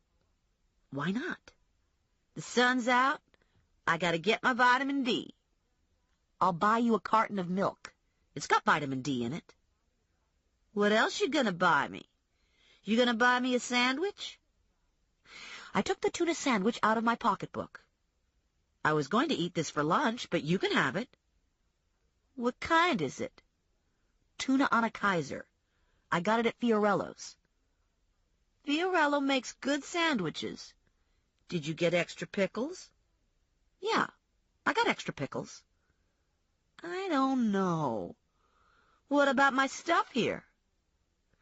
She had a supermarket cart behind her, and she'd rammed 2 big black plastic garbage bags filled with God knows what into the cart. We'll put your stuff in lockers in the train station. Who's going to pay for the locker? I'm on a fixed income, you know. I'll spring for the locker. You're going to have to carry my stuff. I got a gimpy leg. I looked over at the cop, who was staring down at his shoes and smiling. You want anything out of those bags before I lock them up? I asked Eula. Nope, she said. I got all I need. And when I lock away all your worldly possessions and get your milk and give you the sandwich, you're going to come with me, right? Right. I hauled the bags up the steps, dragged them down the corridor, and tipped a porter $1 to help me wedge the damn things into the lockers. 1 bag to 1 locker. I dropped a fistful of quarters into the lockers, took the keys, and leaned against the wall to catch my breath, thinking I should try to make time for the gym and some upper body work. I trotted back to the front of the building, pushed my way through the doors to the McDonald's franchise, and bought Eula a container of low-fat milk. I swung back out the main entrance and looked for Eula. She was gone. The cop was gone, too. And I had a parking ticket on my windshield. I walked over to the first cab in line and rapped on his window. Where'd Eula go? I asked. I don't know, he said. She took a cab. She had money for a cab? Sure. She makes out pretty good here. Do you know where she lives? She lives on that bench, the last one on the right. Wonderful. I got into my car and made a U-turn into the small metered parking lot. I waited until someone pulled out. Then I parked in their slot, ate my sandwich, drank the milk, and waited with my arms crossed over my chest. 2 hours later, a cab pulled up and Eula got out. She waddled to her bench and sat down with an obvious sense of possession. I pulled out of my parking spot and eased to the curb in front of her. I smiled. She smiled back. I got out of the car and walked over to her. Remember me? Yeah, she said. You went off with my stuff. I put it in a locker for you. Took you long enough. I was born a month premature, and I never did learn the value of patience. You see these 2 keys? Your stuff's locked up in lockers that can only be opened with these 2 keys. Either you get in my car or I'm flushing these keys. That'd be a mean thing to do to a poor old lady. It was all I could do to keep from growling. Okay, she said, heaving herself up. I guess I may as well go. It ain't so sunny anymore anyway. The Trenton Police Department houses itself in a 3-story red brick block-type building. A sister block, attached at street level, provides space for the courts and related offices. On every side of the municipal complex is the ghetto. This is very convenient, as the police never have to go far to find crime. I parked in the lot attached to the station and squired Eula through the front hall to the cop at the front desk. If it had been after business hours, or if I'd had an unruly fugitive on my hands, I'd have gotten myself buzzed through the back door directly to the docket lieutenant. None of that was necessary for Eula, so I sat her down while I tried to determine if the judge who'd originally set her bond was working cases. It turned out he wasn't, and I had no recourse but to take her to the docket lieutenant anyway and have them hold her. I gave her the locker keys, picked up my body receipt, and left through the back door. Morelli was waiting for me in the parking lot, leaning against my car, hands shoved into his pockets, doing his imitation of a street tough, which probably wasn't an imitation. "What's new?" Morelli said. "Not much. What's new with you?" He shrugged. "Slow day." "Uh-huh." "Got any leads on Kenny?" he asked. "Nothing I'd share with you. You swiped the phone bill last night." "I didn't swipe it. I forgot I had it in my hand." "Uh-huh. So why don't you tell me about the Mexican numbers?" "Nothing to tell."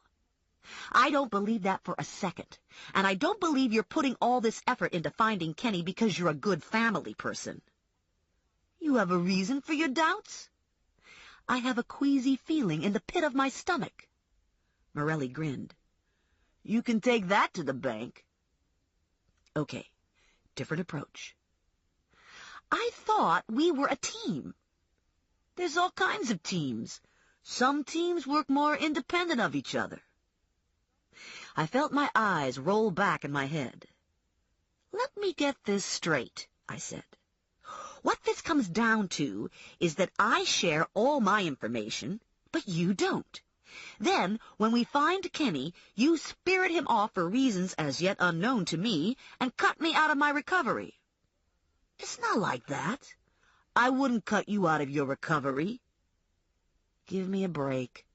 It was exactly like that, and we both knew it.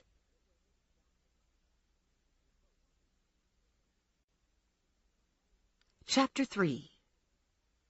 Morelli and I had done battle before, with only short-lived victories on both sides. I suspected this would be another war of sorts, and I figured I'd have to learn to live with it. If I went head-on with Morelli, he could make my life as a bounty hunter difficult to impossible. Not to say that I should be a total doormat. What was important was that I look like a doormat at appropriate moments. I decided this wasn't one of those moments, and that my demeanor now should be angry and offended. This was an easy act to pull off, since it was true. I peeled out of the police lot, pretending to know where I was going, when in fact I didn't. It was close to 4, and I had no more stones to turn in the hunt for Mancuso, so I headed home, driving on autopilot, reviewing my progress. I knew I should go see Spiro, but I couldn't muster a lot of joy over the project. I didn't share Grandma's enthusiasm for mortuaries. Actually, I thought death was just a bit creepy, and I thought Spiro was downright subterranean.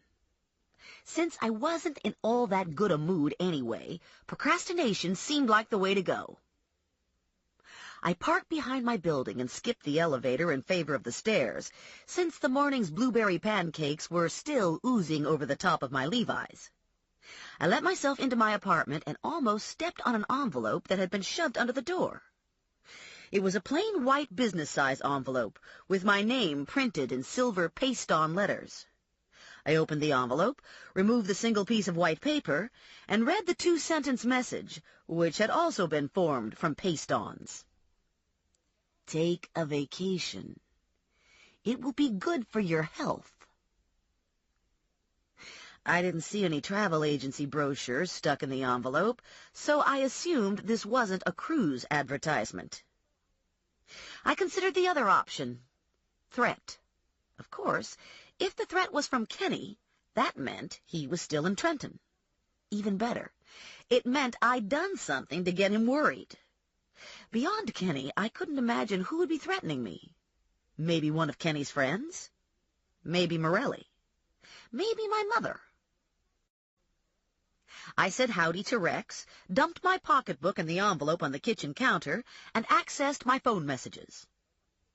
My cousin Kitty, who worked at the bank, called to say she was keeping her eye on Mancuso's account just like I'd asked, but there was no new activity. My best friend since the day I was born, Mary Lou Molnar, who was now Mary Lou Stankovic, called to ask if I'd dropped off the face of the earth since she hadn't heard from me since God knows when. And the last message was from Grandma Mazur. "I hate these stupid machines," she said. "Always feel like a dang fool talking to nobody. I saw in the paper where there's going to be a viewing for that gas station fellow tonight, and I could use a ride. Elsie Farnsworth said she'd take me, but I hate to go with her because she's got arthritis in her knees and sometimes her foot gets stuck on the gas pedal."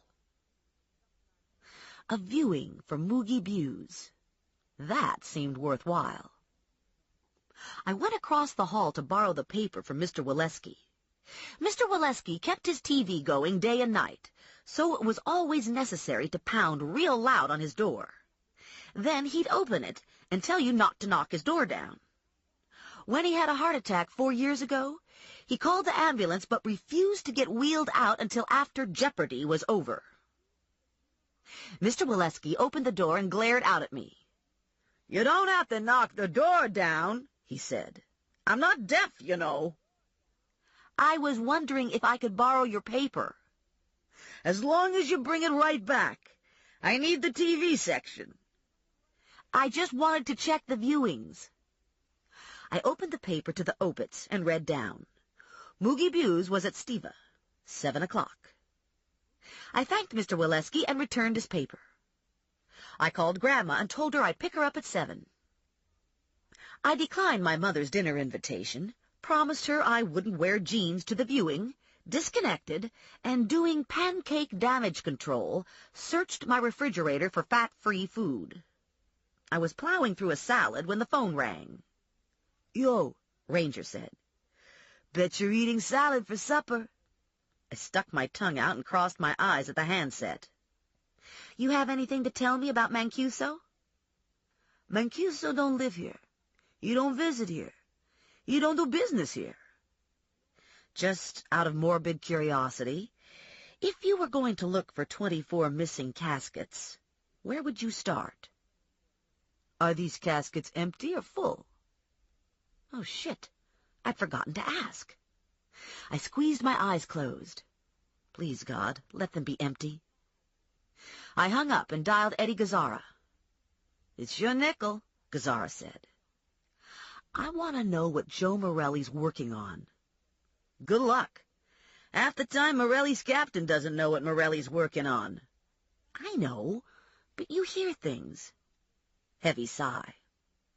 "I'll see what I can dig up." Morelli was vice, which meant he was in a different building, in a different part of Trenton than Eddie. Vice did a lot of work with DEA and Customs and kept pretty close-mouthed about their projects. Still, there was bar talk and clerical gossip and talk among spouses. I shucked my Levi's and did the pantyhose business suit bit. I slid my feet into heels, fluffed my hair up with some gel and hairspray, and swiped at my lashes with mascara. I stepped back and took a look. Not bad, but I didn't think Sharon Stone would drive off a bridge in a jealous rage. "Look at that skirt," my mother said when she opened the door to me. "It's no wonder we have so much crime today, what with these short skirts. How can you sit in a skirt like that? Everyone can see everything." "It's 2 inches above my knee. It's not that short." "I haven't got all day to stand here talking about skirts," Grandma Mazur said. "I gotta get to the funeral parlor. I gotta see how they laid this guy out. I hope they didn't smooth over those bullet holes too good." "Don't get your hopes up," I told Grandma Mazur. "I think this will be closed coffin." Not only was Moogie shot, but he was also autopsied. I figured it would take all the king's horses and all the king's men to put Moogie Buse back together again. Closed coffin. Well, that would be darn disappointing. "Word gets out that Stiva is having closed coffins, and his attendance'll drop like a rock." She buttoned a cardigan sweater over her dress and tucked her pocketbook under her arm. "Didn't say anything in the paper about closed coffins." "Come back after," my mother said. "I made chocolate pudding." "You sure you don't want to go?" Grandma Mazur asked my mother. "I didn't know Moogie Buse," my mother told her. I've got better things to do than go to a viewing of some perfect stranger. I wouldn't go either, Grandma Mazur said. But I'm helping Stephanie with this here manhunt. Maybe Kenny Mancuso will show up, and Stephanie will need some extra muscle. I was watching television, and I saw how you stick your fingers in a person's eyes to slow them down. She's your responsibility, my mother said to me. She sticks her finger in anybody's eye, I'm holding you accountable. The double-wide viewing room door was propped open to better accommodate the crush of people who'd come to see Moogie Buse. Grandma Mazur immediately began elbowing her way to the front with me in tow. "Well, don't that beat all?" she said, when she reached the end of the chairs. "You were right. They got the lid down." Her eyes narrowed. "How are we supposed to know if Moogie's really in there?" "I'm sure someone has checked." "But we don't know for certain." I gave her the silent stare. "Maybe we should peek inside and see for ourselves," she said. "No." Conversation paused as heads swiveled in our direction. I smiled apologetically and put a restraining arm around Grandma.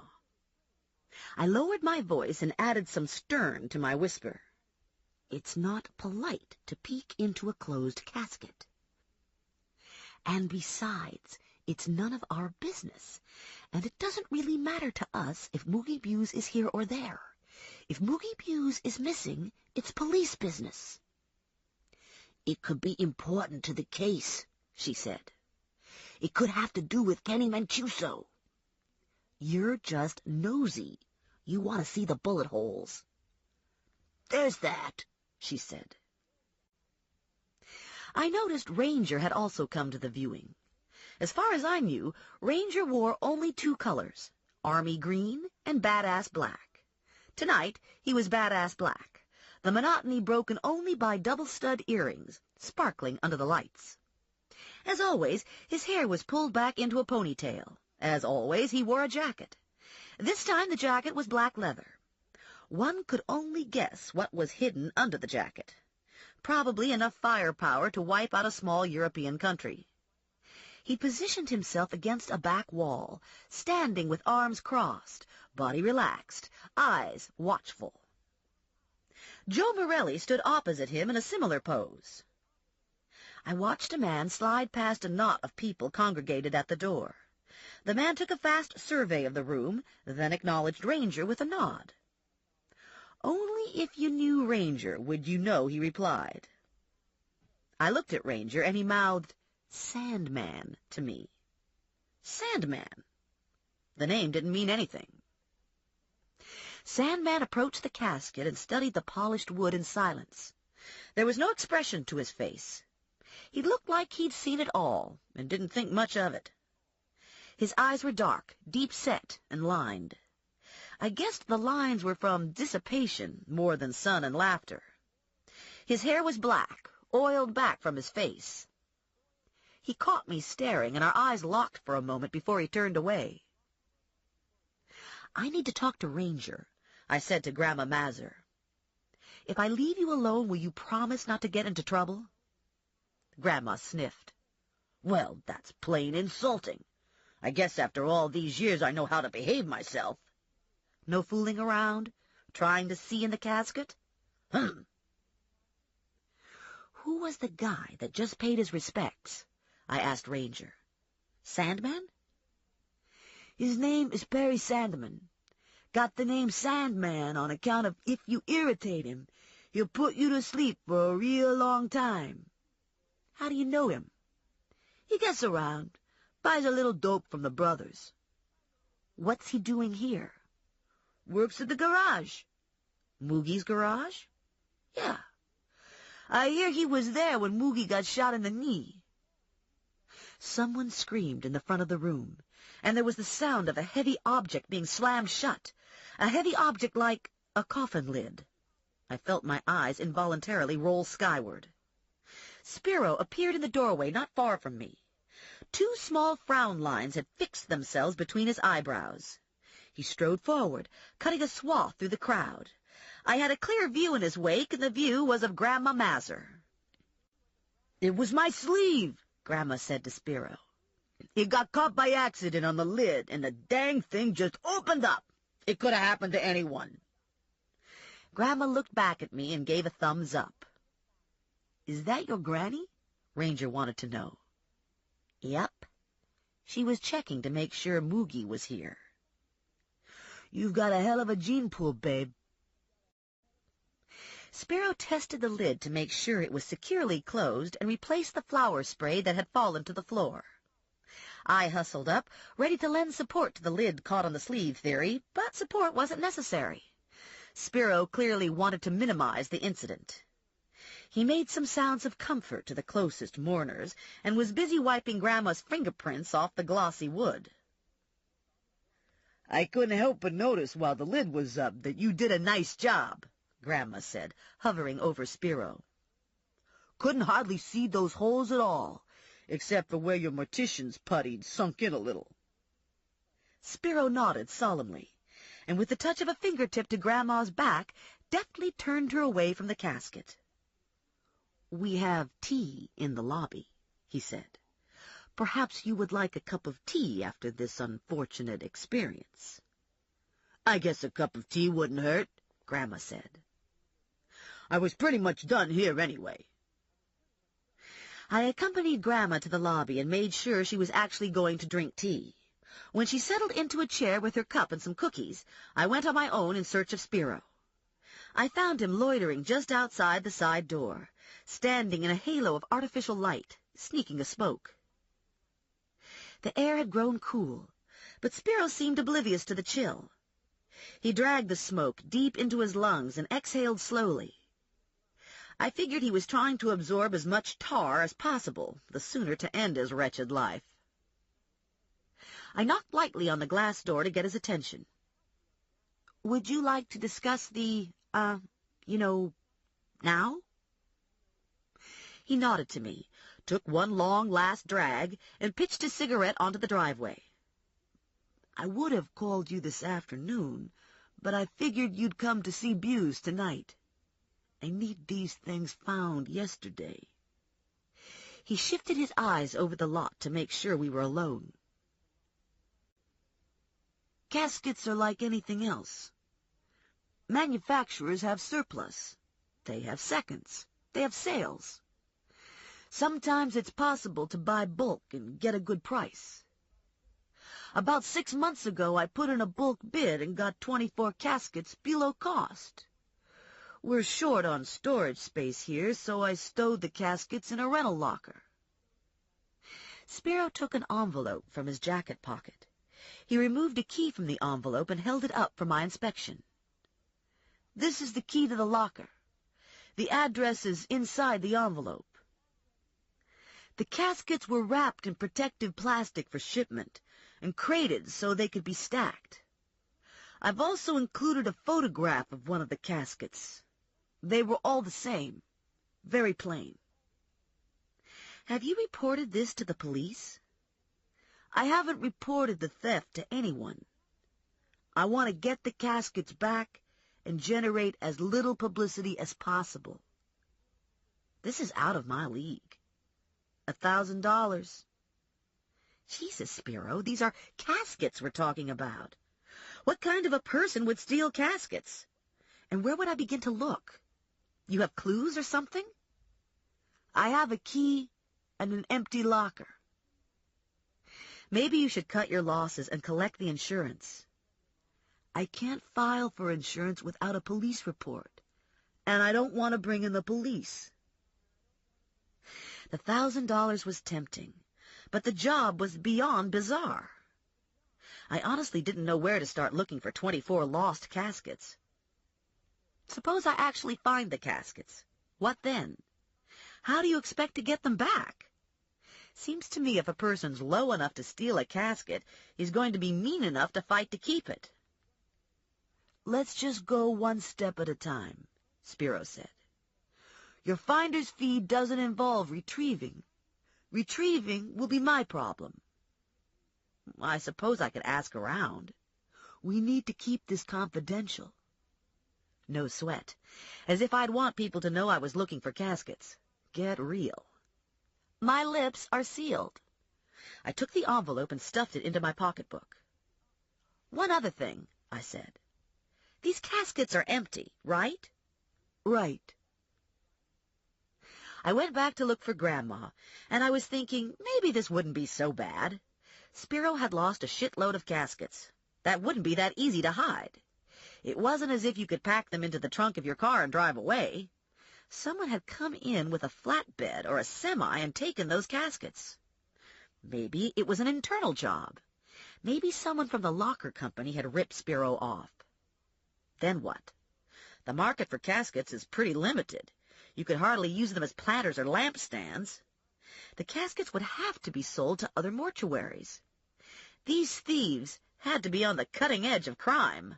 Black market caskets. I found Grandma sipping tea with Joe Morelli. I'd never seen Morelli with a teacup in his hand, and the sight was unnerving. As a teenager, Morelli had been feral. 2 years in the Navy and 12 more on the police force had taught him control, but I was convinced nothing short of removing his gonads would ever completely domesticate him. There was always a barbarous part of Morelli that hummed beneath the surface. I found myself helplessly sucked in by it, and at the same time it scared the hell out of me. "Well, here she is," Grandma said when she saw me. "Speak of the devil." Morelli grinned. "We've been talking about you." "Oh, goody." "I hear you had a secretive meeting with Spiro." "Business," I said. "This business have anything to do with the fact that Spiro and Kenny and Moogie were friends in high school?" I gave him an eyebrow raise to signify surprise. They were friends in high school? He held 3 fingers up, like this. I said. His grin widened. "I guess you're still in war mode." "Are you laughing at me?" "Not exactly laughing." "Well, then what?" He rocked back on his heels, hands rammed into his pockets. "I think you're cute." "Jesus." "Too bad we're not working together," Morelli said. "If we were working together, I could tell you about my cousin's car." "What about his car?" "They found it late this afternoon. Abandoned. No bodies in the trunk, no bloodstains, no Kenny." "Where?" "The parking lot at the mall."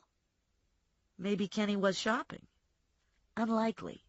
Mall security remembers seeing the car parked overnight." "Were the doors locked?"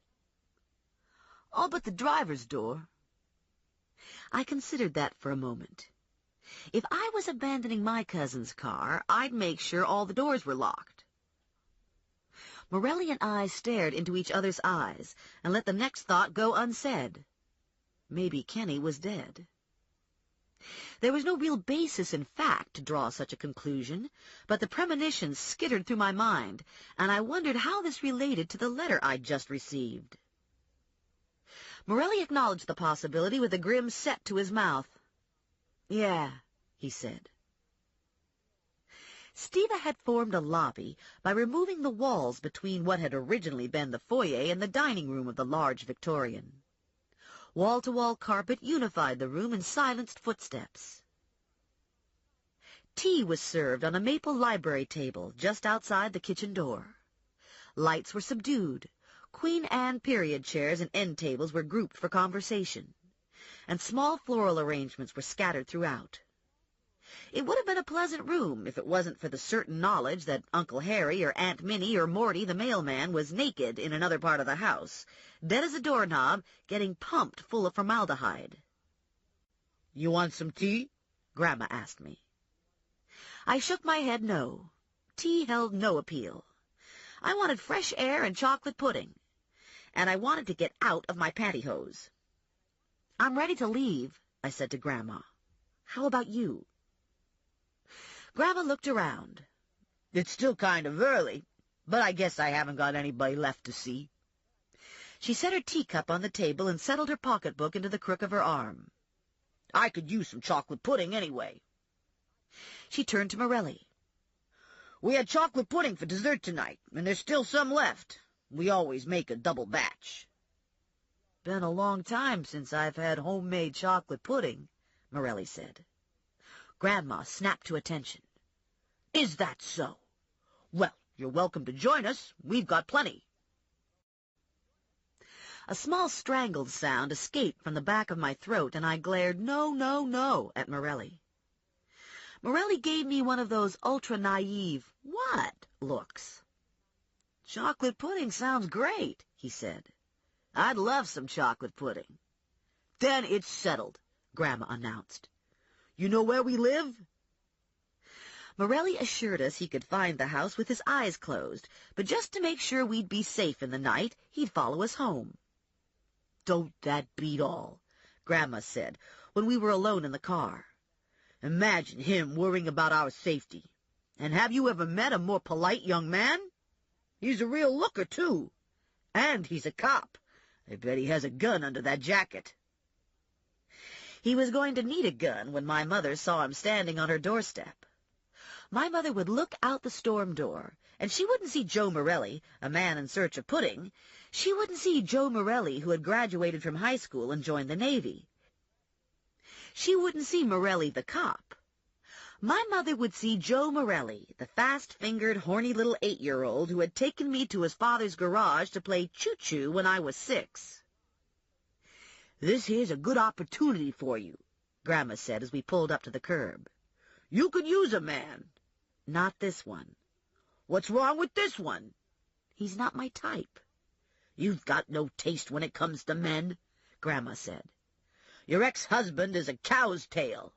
We all knew he was a cow's tail when you married him, but you wouldn't listen." Morelli pulled up behind me and got out of his truck. My mother opened the storm door, and even from a distance I could see the stern set to her mouth and a stiffening of her spine.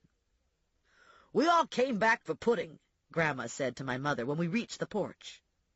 "We brought Officer Morelli with us on account of he hasn't had any homemade pudding in an awful long time." My mother's lips pinched tight. "I hope I'm not intruding," Morelli said. "I know you weren't expecting company." This is the opening statement that will get you into any Berg house. No housewife worth her salt will ever admit to having her house not up to company 24 hours a day. Jack the Ripper would have easy access if he used this line. My mother gave a curt nod and grudgingly stepped aside while the three of us slid past. For fear of mayhem, my father had never been informed of the choo-choo incident. This meant he regarded Morelli with no more and no less contempt and apprehension than any of the other potential suitors my mother and grandmother dragged in off the street. He gave Joe a cursory inspection, engaged in the minimum necessary small talk, and returned his attention to the TV, studiously ignoring my grandmother as she passed out pudding. "They had a closed casket all right for Moogie Buse," my grandmother said to my mother.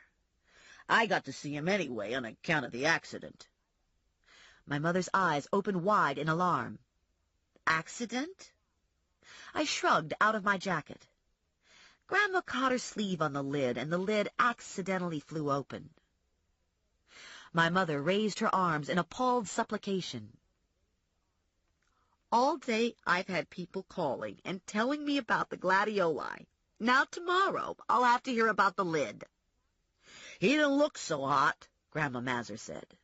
"I told Spiro that he did a good job, but it was pretty much a fib." Morelli was wearing a blazer over a black knit shirt. He took a seat, and his jacket swung wide, exposing the gun at his hip. "Nice piece," Grandma said. "What is it? Is that a .45? "It's a 9mm. "Don't suppose you'd let me see it," Grandma said. "I'd sure like to get the feel of a gun like that." "No!" everyone shouted in unison. "I shot a chicken once," Grandma explained to Morelli. "It was an accident." I could see Morelli searching for a reply. "Where did you shoot it?"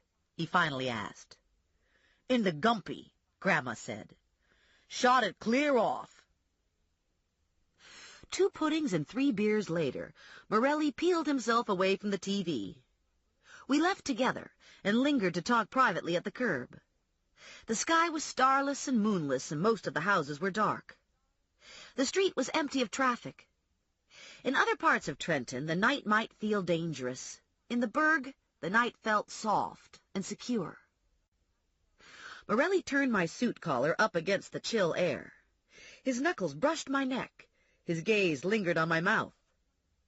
"You have a nice family," he said. I narrowed my eyes. "If you kiss me, I'll scream, and then my father will come out and punch you in the nose. And before any of those things happened, I'd probably wet my pants." "I could take your father." "But you wouldn't." Morelli still had his hands on my collar. "No, I wouldn't." "Tell me about the car again. There was no sign of struggle?" "No sign of struggle. The keys were in the ignition, and the driver's door was closed but unlocked." "Any blood on the pavement?" "I haven't been out to the scene, but the crime lab checked around and didn't come up with any physical evidence." "Prints?" "They're in the system." "Personal possessions?" "None found." "Then he wasn't living out of the car," I reasoned. "You're getting better at this apprehension agent stuff," Morelli said. "You're asking all the right questions." "I watch a lot of television." "Let's talk about Spiro." Spiro hired me to look into a mortuarial problem. Morelli's face creased in laughter. "Mortuarial problem?" "I don't want to talk about it." "Doesn't have anything to do with Kenny?" "Cross my heart and hope to die." The upstairs window opened, and my mother stuck her head out. "Stephanie," she stage whispered, "what are you doing out there? What will the neighbors think?" "Nothing to worry about, Mrs. Plum," Morelli called. "I was just leaving."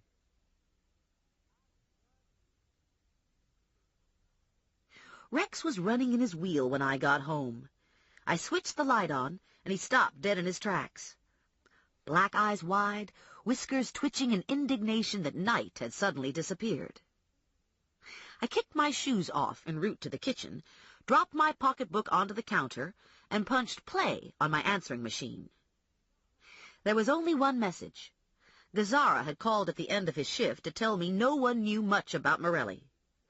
Only that he was working on something big, and that it tied in to the Mancuso-Buse investigation. I hit the off button and dialed Morelli. He answered slightly out of breath on the 6th ring. Probably had just gotten into his apartment. There didn't seem to be much need for small talk.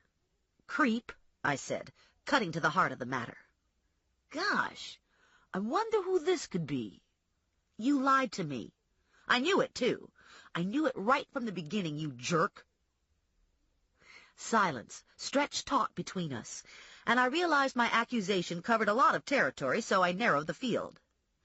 "I want to know about this big secret case you're working on, and I want to know how it ties into Kenny Mancuso and Moogie Buse." "Oh," Morelli said. "That lie." "Well?" "I can't tell you anything about that lie."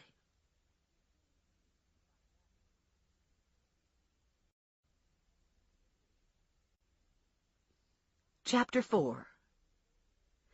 Thoughts of Kenny Mancuso and Joe Morelli had kept me thrashing around most of the night. At 7, I rolled myself out of bed, feeling cranky and bedraggled. I showered, dressed in jeans and T-shirt, and made a pot of coffee. My basic problem was that I had plenty of ideas about Joe Morelli and hardly any about Kenny Mancuso. I poured out a bowl of cereal, filled my Daffy Duck mug with coffee, and picked through the contents of the envelope Spiro had given me. The storage facility was just off Route 1, in an area of strip mall-type light industrial complexes. The photo of the missing casket had been cut from some sort of flyer or brochure, and showed a casket that was clearly at the bottom of the funeral food chain. It was little more than a plain pine box, devoid of the carvings and beveled edges usually found on Berg caskets. Why Spiro would buy 24 of these crates was beyond my comprehension. People spent money on funerals and weddings in the Berg. Being buried in one of these caskets would be lower than a ring around the collar. Even Mrs. Siak next door, who was on Social Security and turned her lights off each night at 9 to save money, had thousands set aside for her burial. I finished my cereal, rinsed the bowl and spoon, poured a second cup of coffee, and filled Rex's little ceramic food dish with Cheerios and blueberries. Rex popped out of his soup can with his nose twitching in excitement. He rushed to the dish, crammed everything into his cheeks, and rushed back to his soup can, where he hunkered in, butt side out, vibrating with happiness and good fortune. That's the neat part about a hamster. It doesn't take much to make a hamster happy. I grabbed my jacket and the large black leather pocketbook that held all my bounty hunter paraphernalia and headed for the stairs. Mr. Waleski's TV droned through his closed door, and the aroma of bacon frying hung in the hallway just in front of Mrs. Carwatt's apartment. I exited the building in solitude and paused for a moment to enjoy the crisp morning air. A few leaves still tenaciously clung to trees, but for the most part, limbs were bare and spidery against the bright sky. A dog barked in the neighborhood behind my apartment building, and a car door slammed. Mr. Suburbia was going to work, and Stephanie Plum, bounty hunter extraordinaire, was off to find 24 cheap coffins. Trenton traffic looked insignificant compared to the Holland Tunnel outbound on a Friday afternoon, but it was a pain in the ass all the same. I decided to preserve what little sanity had surfaced this morning and forego safe, scenic, car-clogged Hamilton. I turned onto Linnert after 2 blocks of stop-and-go tedium and threaded my way through the blighted neighborhoods that surround Center City. I skirted the area around the train station, cut through town, and picked up Route 1 for a quarter mile, getting off at Oatland Avenue. R&J Storage occupied about a half-acre of land on Oatland Avenue. 10 years ago, Oatland Avenue had been a hardscrabble patch of throwaway property. Its spiky grass had been littered with broken bottles and bottle caps, filter tips, condoms, and tumbleweed trash. Industry had recently found Oatland, and now the hardscrabble land supported Gant Pritting, No-Block Plumbing Supply House, and R&J Storage. The spiky grass had given way to blacktop parking lots, but the shards of glass, bottle caps, and assorted urban flotsam had endured, collecting in unattended corners and gutters. Sturdy chain-link fencing surrounded the self-storage facility, and 2 drives, designated in and out, led to the honeycomb of garage-sized warehouses. A small sign fixed to the fence stated business hours as 7 o'clock to 10 o'clock daily. The gates to the entrance and exit were open, and a small open sign had been hung in the glass-paned office door. The buildings were all painted white with bright blue trim, very crisp and efficient-looking, just the place to snug away hot caskets. I pulled into the entrance and crept along, counting off numbers until I reached 16. I parked on the apron in front of the unit, inserted the key in the lock, and pressed the button that triggered the hydraulic door. The door rolled up along the ceiling, and, sure enough, the warehouse was empty, not a coffin or clue in sight. I stood there for a moment, visualizing the pine boxes stacked chock-a-block. Here one day, gone the next. I turned to leave and almost crashed into Morelli. "Jesus!" I exclaimed, hand on heart, after squelching a yelp of surprise. "I hate when you creep up behind me like that. What are you doing here, anyway?" "Following you." "I don't want to be followed. Isn't that some sort of an infringement on my rights? Police harassment?" "Most women would be happy to have me follow them." "I'm not most women." "Tell me about it." He gestured at the empty bay. "What's the deal?" "If you must know, I'm looking for caskets." This drew a smile. "I'm serious.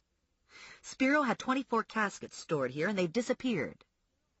"Disappeared? As in stolen? Has he reported the theft to the police?" I shook my head. He didn't want to bring the police in. Didn't want word to get out that he'd bulk bought a bunch of caskets and then lost them.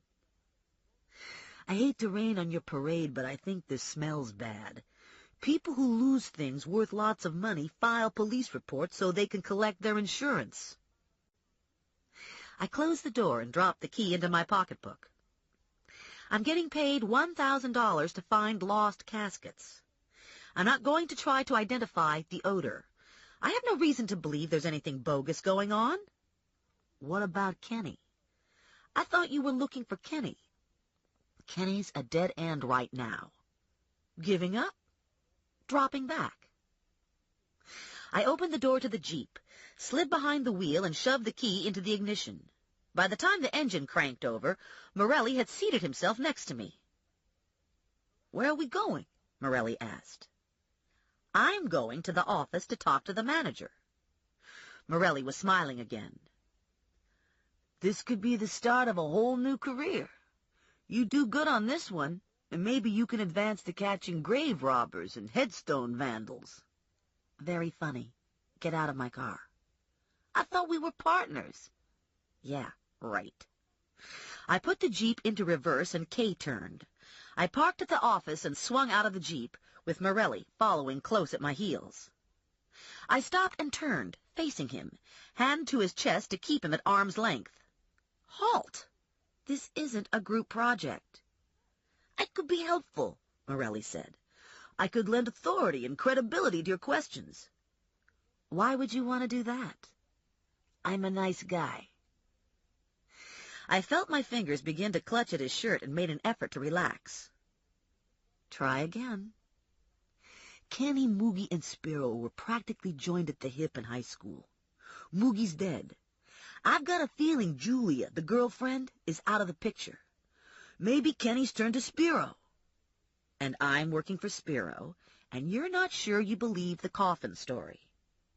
I don't know what to think of the coffin story. You have any more information on these coffins? Where they were originally purchased? What they look like? They're made of wood, about 6 foot long. If there's one thing I hate, it's a wise-ass bounty hunter. I showed him the picture. "You're right," he said. "They're made of wood, and they're about 6 foot long." "And they're ugly." "Yeah." "And very plain," I added. "Grandma Mazur wouldn't be caught dead in one of these," Morelli said. Not everyone is as discerning as Grandma Mazur. I'm sure Steva keeps a wide range of caskets on hand. "You should let me question the manager," Morelli said. "I'm better at this than you are." "That does it. Go sit in the car." In spite of all the sparring that went on between us, I sort of liked Morelli. Good judgment told me to stand clear of him, but then I've never been a slave to good judgment.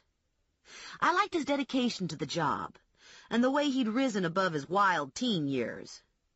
He'd been a street-smart kid, and now he was a street-smart cop. True, he was sort of a chauvinist, but it wasn't entirely his fault. After all, he was from New Jersey, and on top of that, he was a Morelli. All things considered, I thought he was coping pretty well. The office consisted of a small room divided in half by a service counter. A woman wearing a white T-shirt sporting a blue R&J storage logo stood behind the counter. She was in her late 40s, early 50s, with a pleasant face and a body that had comfortably gone to plump. She gave me a perfunctory nod before focusing on Morelli, who had paid no attention to my order and was standing close behind me. Morelli was wearing washed-out jeans that had suggestively molded to an impressive package in front and the state's best buns in back. His brown leather jacket hid only his gun. The R&J lady swallowed visibly and dragged her eyes upward from Morelli's crotch. I told her I was checking on some stored items for a friend of mine and that I was concerned with security. "Who was this friend?" she asked. "Spiro Steva." "No offense," she said, fighting back a grimace, "but he's got that locker filled with coffins. He said they were empty, but I don't care. I wouldn't come within 50 feet of that place. And I don't think you have to worry about security. Who on earth would steal a coffin?" "How do you know he has coffins in there?" Saw them come in. He had so many they had to come in a semi and get offloaded with a forklift. Do you work here full-time? I asked. I work here all the time, she said. My husband and I own it. I'm the R in the R&J. Roberta. You have any other big trucks come in here in the last couple of months? A few real big U-Hauls. Is there a problem? Spiro had sworn me to secrecy, but I didn't see any way I could get the information I needed without bringing Roberta into the investigation. Besides, she undoubtedly had a master key, and coffins or not, she'd probably check on Spiro's locker when we left and discover it was empty. Steva's coffins are missing, I said. The locker is empty. That's impossible. A person can't just make off with a locker full of caskets. That's a lot of caskets. They filled the locker from one end to the other. We have trucks coming and going all the time, but I would have known if they were loading caskets. Locker 16 is in the back, I said. You can't see it from here. And maybe they didn't take them all at once. How did they get in? She wanted to know. Was the lock broken? I didn't know how they got in. The lock wasn't broken, and Spiro had been emphatic that the key had never left his possession. Of course, that could be a lie. I'd like to see a list of your other renters, I said, and it would be helpful if you could think back to trucks in the vicinity of Spiro's locker, trucks big enough to haul those caskets. He's insured, she said. We make everybody take insurance. He can't collect on insurance without filing a police report, and at this preliminary stage, Mr. Steva would prefer to keep things quiet. Tell you the truth, I'm not anxious for this to get around either. Don't want people thinking our lockers aren't safe. She punched up her computer and produced a printout of renters. These are renters that are on the books right now. When someone vacates, we keep them in file for 3 months, and then the computer drops them. Morelli and I scanned the list, but we didn't recognize any of the names. Do you require identification? Morelli asked. Driver's license, she said. The insurance company makes us get a photo ID. I folded the printout, tucked it into my pocketbook, and gave Roberta one of my cards with instructions to call should something turn up. As an afterthought, I asked her to use her set of master keys and check each locker on the odd possibility that the caskets weren't taken off the premises. When we got back to the Jeep, Morelli and I looked the list over one more time and drew a big 0. Roberta hustled out of her office with keys in hand and the portable phone stuffed into her pocket. The great coffin search, Morelli said, watching her disappear around the end of the first row of lockers. He slouched into seat. Doesn't compute to me. Why would someone choose to steal caskets? They're big and heavy, and the resale market is limited to non-existent. People probably have all kinds of things stored here that would be easier to fence. Why steal caskets? Maybe that's what they needed. Maybe some down-on-his-luck undertaker took them, like Mosul. Ever since Steva opened up his new addition, Mosul has been on a downslide. Maybe Mosul knew Spiro had caskets stashed here, and he tippy-toed in one dark night and swiped them. Morelli looked at me like I was from Mars. Hey, it's possible, I said. Stranger things have happened. I think we should go around to a bunch of viewings and see if anyone's laid out in one of Spiro's caskets. Oh, boy. I shifted my bag higher onto my shoulder. There was a guy at the viewing last night named Sandeman. Do you know him? I busted him for possession about 2 years ago. He got caught in a sweep. Ranger tells me Sandeman worked with Moogie at the garage. Said he heard Sandeman was there the day Moogie got shot in the knee. I was wondering if you talked to him. No, not yet. Scully was the investigating officer that day. Sandeman gave him a statement, but it didn't say much. The shooting took place in the office, and Sandeman was in the garage working on a car at the time. Had an air wrench going, and didn't hear the shot. Thought maybe I'd see if he had any ideas on Kenny. Don't get too close. Sandeman's a real jerk. Bad temper, bad attitude. Morelli pulled car keys out of his pocket. Terrific mechanic. I'll be careful. Morelli gave me a look of total no confidence. You sure you don't want me to go with? He asked. I'm good at thumbscrews. I'm not really into thumbscrews, but thanks for the offer. His Fairlane was parked next to my Jeep.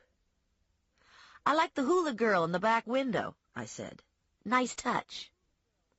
It was Costanza's idea. It covers an antenna. I looked at the top of her head, and sure enough, there was the tip of an antenna poking through. I squinted at Morelli. You're not going to follow me, are you? Only if you say please. Not in this lifetime. Morelli looked like he knew better. I cut across town and turned left onto Hamilton. 7 blocks later, I nosed into a parking slot to the side of the garage. Early morning and evening, the pumps were in constant use. At this hour, they didn't see much action. The office door was open, but the office was empty. Beyond the office, the doors to the bays were up. The third bay had a car on a rack. Sandeman worked nearby, balancing a tire. He was wearing a faded black Harley tank top that stopped 2 inches short of low-rider, grease-stained jeans. His arms and shoulders were covered with tattoos of snakes, fangs bared, forked tongues sticking out. Stuck between snakes was a red heart with the inscription, I love Jean. Lucky girl. I decided Sandeman could only be enhanced by a mouthful of rotting teeth and possibly a few festering facial sores. He straightened when he saw me and wiped his hands on his jeans. Yeah? You're Perry Sandeman? You got it. Stephanie Plum, I said, forgoing the usual formality of an introductory handshake. I work for Kenny Mancuso's bondsman. I'm trying to locate Kenny. Haven't seen him, Sandeman said. I understand he and Moogie were friends. That's what I hear. Did Kenny come around the garage a lot? No. Did Moogie ever talk about Kenny? No. Was I wasting my time? Yes. You were here the day Moogie was shot in the knee, I said. Do you think the shooting was accidental? I was in the garage. I don't know anything about it. End of quiz. I got work to do. I gave him my card and told him to get in touch if he should think of anything useful. He tore the card in half and let the pieces float to the cement floor. Any intelligent woman would have made a dignified retreat, but this was New Jersey, where dignity always runs a poor second to the pleasure of getting in someone's face. I leaned forward, hands on hips. You got a problem? I don't like cops. That includes pussy cops. I'm not a cop. I'm a bond enforcement agent. You're a fucking pussy bounty hunter. I don't talk to fucking pussy bounty hunters. You call me pussy one more time, and I'm going to get mad. Is that supposed to worry me? I had a canister of pepper spray in my pocketbook, and I was itching to give him a blast. I also had a stun gun. The lady who owned the local gun shop had talked me into buying it, and so far it was untested. I wondered if 45,000 volts square in his Harley logo would worry him. Just make sure you're not withholding information, Sandeman. Your parole officer might find it annoying. He gave me a shot to the shoulder that knocked me back a foot. Somebody yanks my parole officer's chain, and somebody might find out why they call me Sandman. Maybe you want to think about that. Not any time soon.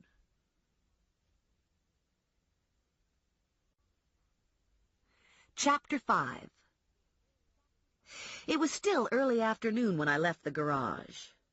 About the only thing I'd learned from Sandeman was that I thoroughly disliked him. Under ordinary circumstances, I couldn't see Sandeman and Kenny being buddies. But these weren't ordinary circumstances, and there was something about Sandeman that had my radar humming. Poking around in Sandeman's life wasn't high on my list of favorite activities, but I thought I should probably spare him some time. At the very least, I needed to take a look at his home sweet home and make sure Kenny wasn't sharing the rent. I drove down Hamilton and found a parking place 2 doors from Vinny's office. Connie was stomping around the office, slamming file drawers and cussing when I walked in. "Your cousin is dog shit," Connie yelled at me. "Stronzo." What did he do now? "You know that new file clerk we just hired? Sally something?" "Yeah, Sally who knew the alphabet." I looked around the office. "She seems to be missing." "You bet she's missing. Your cousin Vinny caught her at a 45-degree angle in front of the D drawer and tried to play hide the salami." I take it Sally wasn't receptive. "Ran out of here screaming. Said we could give her paycheck to charity. Now, there's no one to do the filing, so guess who gets the extra work?" Connie kicked a drawer shut. "This is the 3rd file clerk in 2 months. Maybe we should chip in and get Vinny neutered." Connie opened her middle desk drawer and extracted a stiletto. She pressed the button and the blade flashed out with a lethal click. "Maybe we should do it ourselves."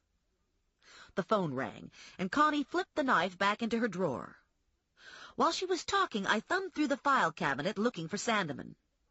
He wasn't in the file, so either he hadn't bothered making bail on his arrest, or else he'd used another bondsman. I tried the Trenton area phone book. No luck there. I called Loretta Hines at the DMV. Loretta and I went way back. We'd been Girl Scouts together and had bitched our way through the worst 2 weeks of my life at Camp Sacagawea.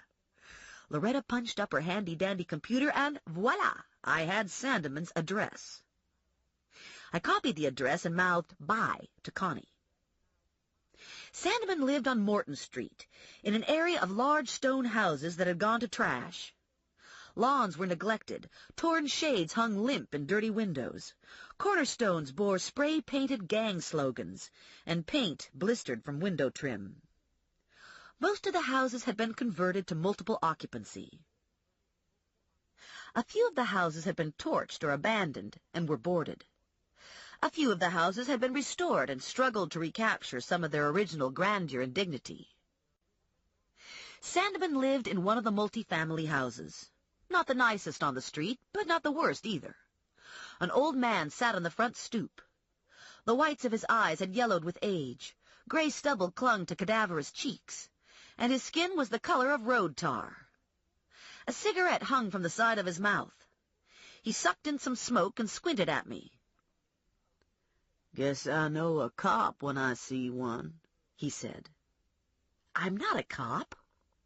What was it with this cop stuff?" I looked down at my Doc Martens, wondering if it was the shoes. Maybe Morelli was right. Maybe I should get rid of the shoes.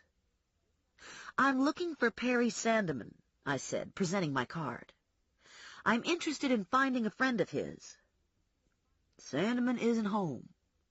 Works at the garage during the day. Not home much at night, either. Only comes here when he's drunk or doped up. And then he's mean. You want to stay away from him when he's drunk. Gets extra mean when he's drunk. Good mechanic, though. Everybody says so." "You know his apartment number?" 3C. "Anybody there now?" "Haven't seen anybody go in." I moved past the man, into the foyer, and stood for a moment letting my eyes adjust to the darkness. The air was stagnant, thick with the smell of bad plumbing. Stained wallpaper peeled back at the edges. The wood floor was gritty underfoot. I transferred the canister of pepper spray from my pocketbook to my jacket pocket and ascended the stairs. There were 3 doors on the 3rd floor. All were closed and locked. A television droned on behind one of the doors. The other 2 apartments were silent. I rapped on 3C and waited for a reply. I rapped again. Nothing. On the one hand, the thought of confronting a felon scared the hell out of me, and I wanted nothing more than to leave pronto. On the other hand, I wanted to catch Kenny and felt obligated to see this through. There was a window to the back of the hall, and through the window I could see black rusty bars that looked like a fire escape. I moved to the window and looked out. Yep, it was a fire escape all right, and it bordered part of Sandeman's apartment. If I got out onto the fire escape, I could probably look in Sandeman's window. No one seemed to be on the ground below. The house to the rear had all the shades drawn. I closed my eyes and took a deep breath. What was the worst that could happen? I could get arrested, shot, pitched overboard, or beaten to a pulp. Okay, what was the best that could happen? No one would be home, and I'd be off the hook. I opened the window and crawled out feet first. I was an old hand at fire escapes, since I'd spent many hours on my own. I quickly scuttled to Sandeman's window and looked in. There was an unmade cot that served as his bed, a small Formica kitchen table and chair, a TV on a metal stand, and a dorm-sized refrigerator. 2 hooks on the wall held several wire clothes hangers. A hot plate rested on the table, along with crushed beer cans, soiled paper plates, and crumpled food wrappers. There were no doors other than the front door, so I assumed Sandeman had to use the john on the second floor. I bet that was a treat. More important, there was no Kenny. I had 1 foot through the hall window when I looked down between the bars and saw the old man standing directly below me, looking up, shading his eyes from the sun, my card still pressed between his fingers. "Anybody home?" he asked. "Nope." "That's what I thought," he said. "Won't be home for a while yet." "Nice fire escape." "Could use some repair, what with the bolts being all rusted out. Don't know if I'd trust it. Course, if there was a fire, a body might not care about rust." I sent him a tight smile and crawled the rest of the way through the window. I wasted little time getting down the stairs and out of the building. I hopped into my Jeep, locked the doors, and took off. Half an hour later, I was back in my apartment, deciding what to wear for an evening of sleuthing. I settled on boots, a long denim skirt, and a white knit shirt. I spiffed up my makeup and put a few hot rollers in my hair. When the rollers came out, I was several inches taller. I still wasn't tall enough to make it in pro ball, but I bet I could intimidate the hell out of the average Pakistani. I was debating Burger King versus Pizza Hut when the phone rang.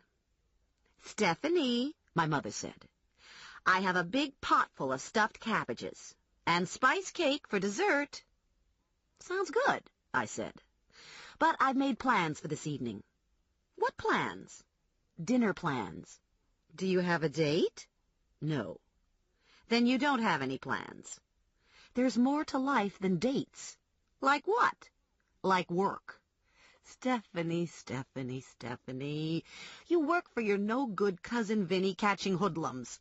This is no kind of work." I mentally bashed my head against the wall.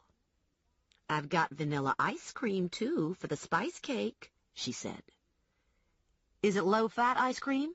"No, it's the expensive kind that comes in the little cardboard tub." "Okay," I said. "I'll be there." Rex popped out of his soup can and stretched, front feet out, hindquarters raised. He yawned, and I could see down his throat all the way to the insides of his toes. He sniffed at his food cup, found it lacking, and moved on to his wheel. I gave him a rundown on my night, so he wouldn't worry if I came home late. I left the light burning in the kitchen, turned my answering machine on, grabbed my pocketbook and brown leather bomber jacket, and locked up after myself. I'd be a little early, but that was okay. It'd give me time to read through the obits and decide where to go after supper. Streetlights were blinking on when I pulled up to the house. A harvest moon hung low and swollen in the dusky evening sky. The temperature had dropped since the afternoon. Grandma Mazur met me in the foyer. Her steel-gray hair was tightly curled in little sausage rolls all over her head. Pink scalp gleamed between the rolls. "Went to the beauty parlor today," she said. "Thought I might pick up some information for you on the Mancuso case." How did it go? "Pretty good. I got a nice set. Norma Sajak, Betty's second cousin, was there getting her hair dyed, and everyone said that's what I should do. I would have tried it out, but I saw on a show that some of them hair dyes give you cancer. I think it might have been Kathy Lee. Had on this woman with a tumor the size of a basketball, and she said it came from hair dye. Anyway, Norma and me got to talking. You know, Norma's boy Billy went to school with Kenny Mancuso, and now Billy works at one of them casinos in Atlantic City. Norma said when Kenny got out of the Army, he started going down to Atlantic City. She said Billy told her Kenny was one of them high rollers." Did she say if Kenny had been to Atlantic City lately?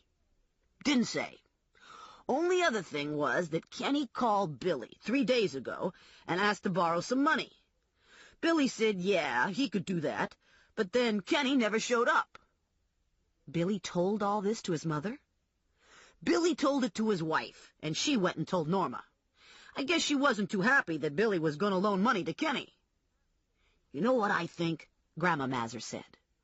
"I think someone whacked Kenny. I bet he's fish food. I saw a show about how real professionals get rid of people. It was on one of them educational channels. What they do is they slit their throats, and then they hang them upside down in the shower to drain all the blood so they don't ruin the carpet, what with the bleeding and all. Then the trick is to gut the dead guy and puncture his lungs. If you don't puncture the lungs, they float when you dump them in the river." My mother made a strangled sound from the kitchen, and I could hear my father choking behind his paper in the living room. The doorbell rang, and Grandma Mazur jumped to attention. "Company!" "Company?" my mother said. "What company? I wasn't expecting company." "I invited a man for Stephanie," Grandma said. "This one's a real catch. Not much to look at, but he's got a good job with money." Grandma opened the front door, and Spiro Steva walked in. My father peered over the top of his paper. "Christ," he said, "it's a fucking undertaker." "I don't need stuffed cabbage this bad," I said to my mother. She patted my arm. "It might not be so awful, and it wouldn't hurt to be a little friendly with Steva. Your grandmother's not getting any younger, you know."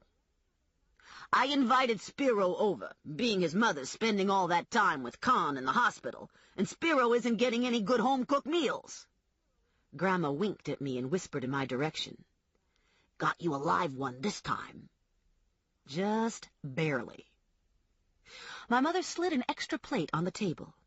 "It's certainly nice to have company," she said to Spiro. "We're always telling Stephanie she should bring her friends home for dinner." "Yeah, except lately she's gotten so picky with her men friends she don't see much action," Grandma told Spiro. "Just wait until you taste the spice cake for dessert. Stephanie made it." "No, I didn't." "She made the cabbages, too," Grandma said. "She's going to make someone a good wife someday." Spiro glanced at the lace tablecloth and the plates decorated with pink flowers. "I've been shopping around for a wife. A man in my position needs to think about his future." "Shopping around for a wife? Excuse me?" Spiro took the seat next to me at the table, and I discreetly inched my chair away with the hope that distance would get the little hairs on my arm to lie flat. Grandma passed the cabbages to Spiro. "I hope you don't mind talking about business," she said. "I've got a lot of questions. For instance, I've always wondered about whether you dressed the deceased in underwear. It don't seem really necessary, but on the other hand—" My father paused with the tub of margarine in one hand and the butter knife in the other, and for an irrational moment I thought he might stab Grandma Mazur. "I don't think Spiro wants to talk about underwear," my mother said.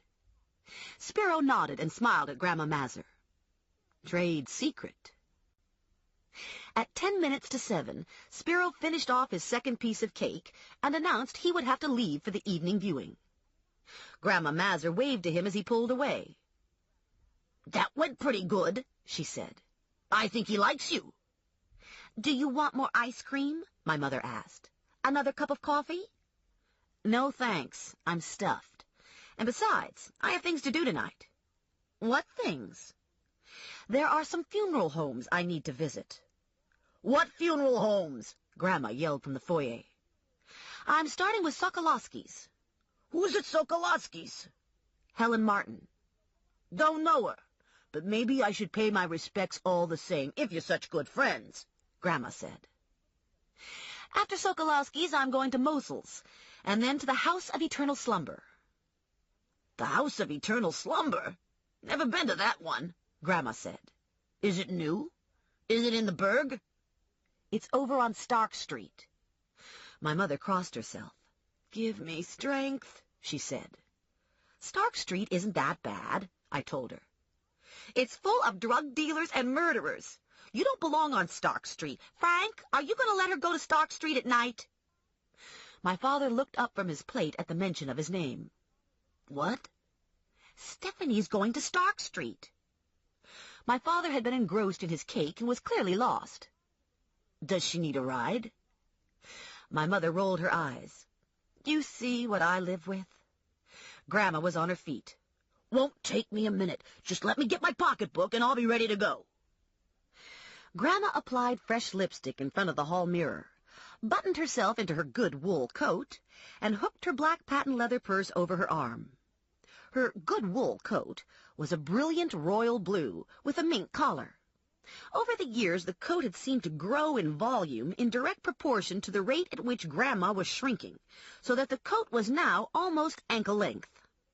I took her elbow and steered her to my jeep, half expecting her knees to buckle under the weight of the wool. I had visions of her lying helpless on the sidewalk in a pool of royal blue, looking like the Wicked Witch of the West, with nothing showing but shoes. We went to Sokolowski's first, as planned. Helen Martin looked fetching in a pale blue lace dress, her hair tinted to match. Grandma studied Helen's makeup with the critical eye of a professional.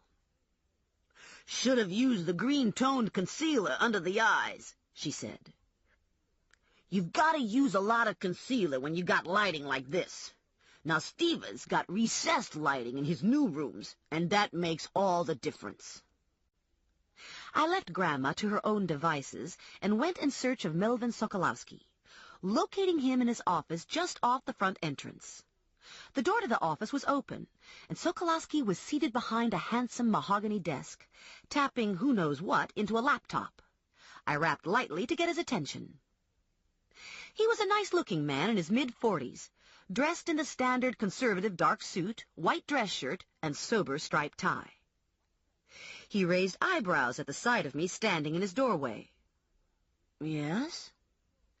"I want to speak to you about funeral arrangements," I said. "My grandmother is getting on in years, and I thought it wouldn't hurt to get some ballpark figures on caskets." He hauled a large leather-bound catalog up from the bowels of the desk and flipped it open. "We have several plans and a good selection of caskets." He turned to the casket called the Montgomery. "This is nice," I said, "but it looks a little pricey." He thumbed back a couple pages to the pine section. "This is our economy line.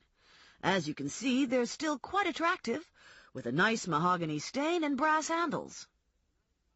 I checked out the economy line, but didn't see anything nearly as cheap-looking as Steve's missing caskets. "Is this as cheap as you get?" I asked. "You have anything without the stain?" Sokolowski looked pained. "Who did you say this was for?" "My grandmother." "She cut you out of the will?" Just what the world needs. One more sarcastic undertaker. "Do you have any plain boxes or what?" "Nobody buys plain boxes in the burg." "Listen, how about if we put you on a payment plan? Or maybe we could skimp on the makeup. You know, only set your grandmother's hair in the front." I was on my feet and halfway to the door. I'll think about it. He was on his feet equally as fast, shoving brochures into my hand. I'm sure we can work something out. I could get you a real good buy on a plot. I ran into Grandma Mazur in the foyer. What was he saying about a plot? She asked. We already got a plot. It's a good one, too. Real close to the water spigot. The whole family's buried there. Of course, when they put your Aunt Marion in the ground, they had to lower Uncle Fred and put her in on top on account of there wasn't much space left. I'll probably end up on top of your grandfather. Isn't that always the way? Can't even get no privacy when you're dead. From the corner of my eye, I could see Sokolowski lurking in his doorway, sizing up Grandma Mazur. Grandma Mazur noticed, too. Look at that Sokolowski, she said. Can't keep his eyes off me. Must be this new dress I'm wearing. We went to Mosel's next. Then we visited Dorfman's and Majestic Mortuary. By the time we were on the road to the House of Eternal Slumber, I was punchy with death. The smell of cut flowers clung to my clothes, and my voice had locked into hushed, funereal tones. Grandma Mazur had enjoyed herself through Mosel, but had started to fade toward the end of Dorfman's, and had sat out Majestic Mort, waiting for me in the jeep while I ran inside and priced burial arrangements. The House of Eternal Slumber was the only home left on my list. I cut through city center, past the state buildings and turnoffs to Pennsylvania. It was after 9, and the downtown streets were left to the night people, hookers, dealers, buyers, and the kiddie crews. I turned right onto Stark, instantly plunging us into a despairing neighborhood of dingy, brick-fronted row houses and small businesses. Doors to Stark Street bars stood open, spilling rectangles of smoking light onto dark cement sidewalks. Men loitered in front of the bars, passing time, transacting business, looking cool. The colder weather had driven most of the residents inside, leaving the stoops to the even less fortunate. Grandma Mazur was on the edge of her seat, nose pressed to the window. So this is Stark Street, she said. I hear this part of town is filled with hookers and drug dealers. I sure would like to see some of them. I saw a couple hookers on TV once, and they turned out to be men. This one hooker was wearing spandex tights, and he said he had to tape his penis up tight between his legs so it wouldn't show. Can you imagine that? I double-parked just short of the mortuary and studied the House of Eternal Slumber. It was one of the few buildings on the street not covered with graffiti. Its white masonry looked freshly scrubbed, and an overhead fixture threw a wide arc of light. A small knot of suited men stood talking and smoking in the light. The door opened, and 2 women, dressed in Sunday clothes, exited the building, joined 2 of the men, and walked to a car. The car left, and the remaining men went into the funeral home, leaving the street deserted. I zipped into the vacated parking space and did a quick review of my cover story. I was here to see Fred Ducky Wilson, dead at the age of 68. If anyone asked, I would claim he was my grandfather's friend. Grandma Mazur and I quietly entered the funeral parlor and scoped the place out. It was small, 3 viewing rooms and a chapel. Only one viewing room was being used. The lighting was subdued, and the furnishings were inexpensive but tasteful. Grandma sucked on her dentures and surveyed the crush of people spilling out of Ducky's room. This isn't going to float, she said. We're the wrong color. We're going to look like hogs in the henhouse. I'd been thinking the same thing. I'd hoped for a mix of races. This end of Stark Street was pretty much a melting pot, with hard luck being the common denominator more than skin color. What's the deal here anyway? Grandma asked. What's with all these funeral homes? I bet you're looking for someone. I bet we're on one of them manhunts.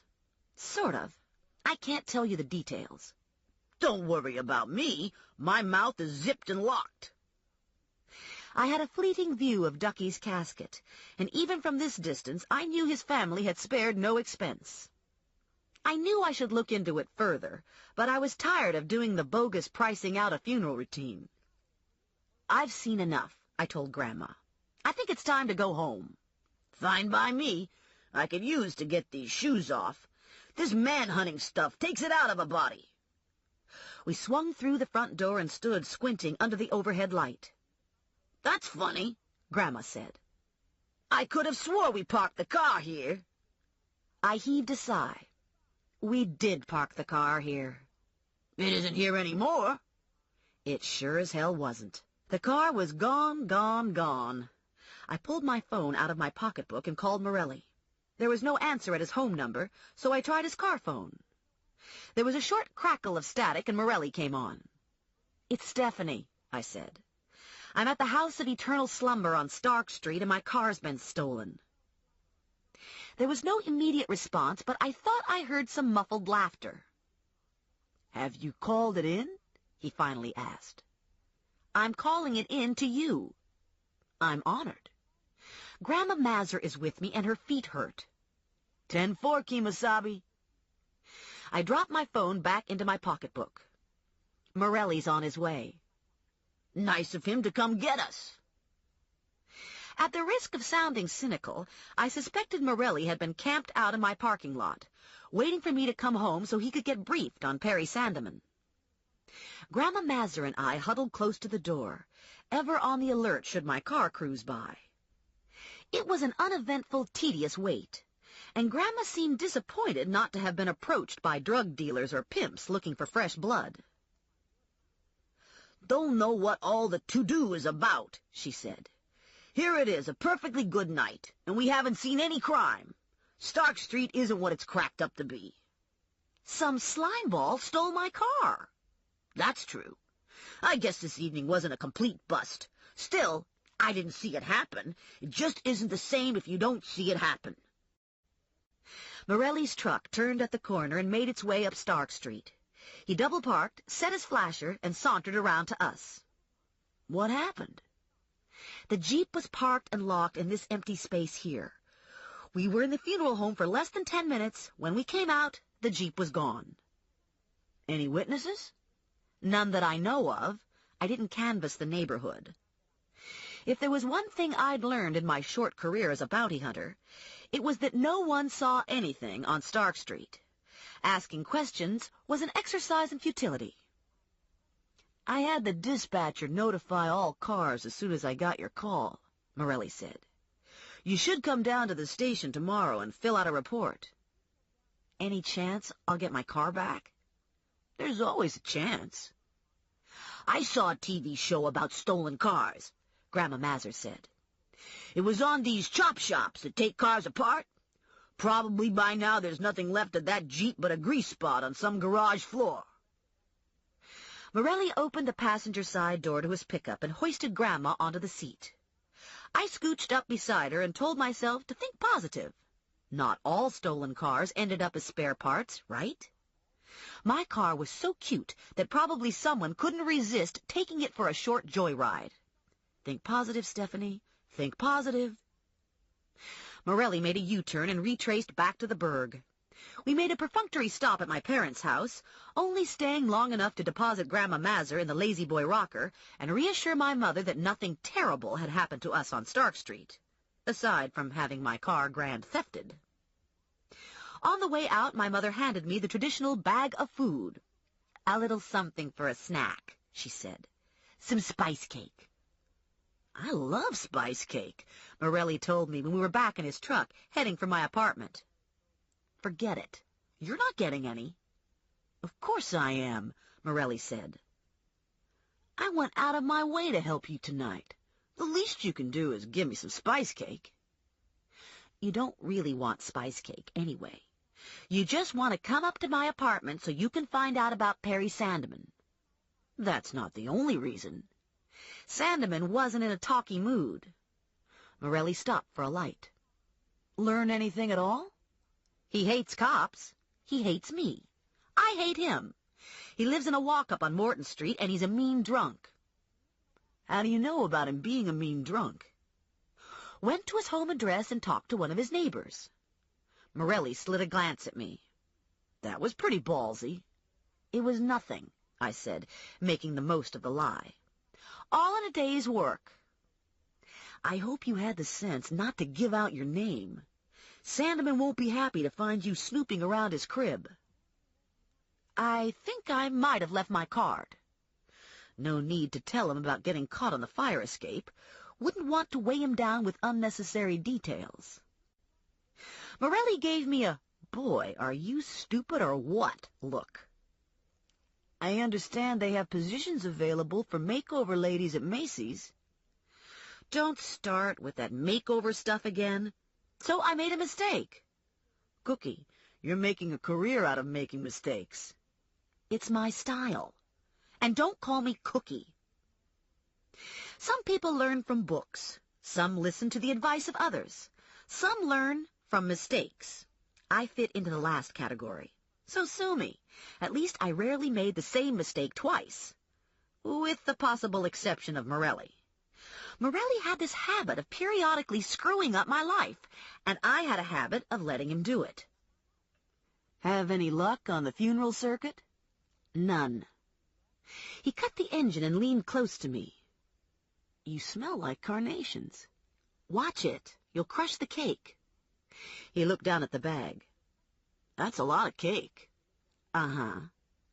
You eat all that cake and it'll go straight to your hips. I heaved a sigh. Okay, you can have some of the cake. Just don't try anything funny. What's that supposed to mean? You know what that means. Morelli grinned. I thought about looking haughty, but decided it was too late, and I probably couldn't pull it off anyway, so I settled for a grunt of exasperation and levered myself out of the pickup. I stalked off with Morelli following close on my heels. We rode the elevator in silence, exited at the second floor, and stopped short at the sight of my door slightly ajar. There were gouge marks where a tool had been inserted between jamb and door and used to pry the door open.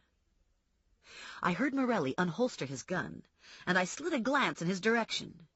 He motioned for me to step aside, his eyes locked on the door. I pulled the .38 out of my pocketbook and muscled my way in front of him. My apartment, my problem, I said, not actually anxious to be a hero, but not wanting to relinquish control. Morelli grabbed me by the back of my jacket and yanked. Don't be an idiot. Mr. Waleski opened his door with a bag of garbage in his arms and caught us scuffling. What's going on? He asked. You want me to call the cops? I am the cops, Morelli said.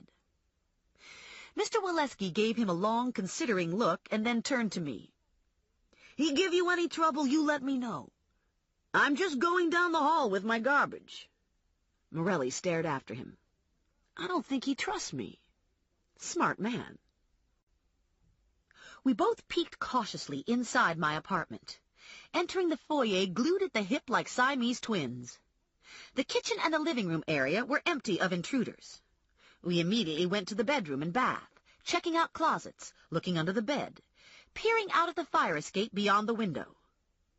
It's clear, Morelli said. You assess the damage and see if anything's been stolen. I'll try to secure the front door. At first glance, damage seemed to consist exclusively of spray-painted slogans having to do with female organs and anatomically impossible suggestions. Nothing seemed to be missing from my jewelry box. Sort of insulting, since I had a very nice pair of cubic zirconias that I thought looked every bit as good as diamonds. Well, what did this guy know? This was a person who'd misspelled vagina. The door won't lock, but I was able to attach the security chain, Morelli called from the foyer. I heard him walk to the living room and stop. Silence followed. Joe? Uh-huh. What are you doing? Watching your cat. I don't have a cat. What do you have? A hamster. Are you sure? A little ripple of alarm raced through my chest. Rex! I rushed from the bedroom into the living room, where Rexy's glass aquarium rested on an end table beside the couch. I halted dead center in the room and clapped a hand to my mouth at the sight of a huge black cat stuffed into the hamster cage, the mesh lid held tight with duct tape. My heart beat with sickening clarity, and my throat closed over. It was Mrs. Delgado's cat, and the cat sat hunkered down, slitty-eyed and as pissed off as any cat could get. It didn't look especially hungry, and Rex was nowhere in sight. "Shit," Morelli said. I made a sound that was half gurgle, half sob, and bit into my hand to keep from wailing. Morelli had his arm around me. "I'll buy you a new hamster. I know this guy who owns a pet store. He's probably still up. I'll get him to open the store." "I don't want a new hamster," I cried. "I want Rex. I loved him." Morelli held me tighter. "It's okay, honey. He had a good life. I bet he was pretty old, too. How old was he?" 2 years. The cat squirmed in the cage and growled low in its throat. "It's Mrs. Delgado's cat," I said. "She lives directly above me, and the cat lives on the fire escape." Morelli went into the kitchen and returned with scissors. He cut the duct tape, lifted the mesh lid, and the cat jumped out and bolted for the bedroom. Morelli followed after the cat, opened the window, and the cat scurried on home. I looked into the cage, but I didn't see any hamster remains. No fur, no little bones, no yellow fangs, nothing. Morelli looked too. "Pretty thorough job," he said. This drew another sob. We stayed like that for a minute, squatting in front of the cage, numbly staring at pine shavings and the back of Rex's soup can. "What's the soup can for?" Morelli wanted to know. "He slept in the soup can." Morelli tapped on the can, and Rex rushed out. I almost fainted with relief, caught midway between laughing and crying, too choked to speak. Rex was clearly in the same state of emotional overload. He rushed from one end of his cage to the other, nose twitching, beady black eyes bugging out of his head. "Poor guy," I said, reaching into the aquarium, taking Rex in my hand, raising him up to my face for a closer look.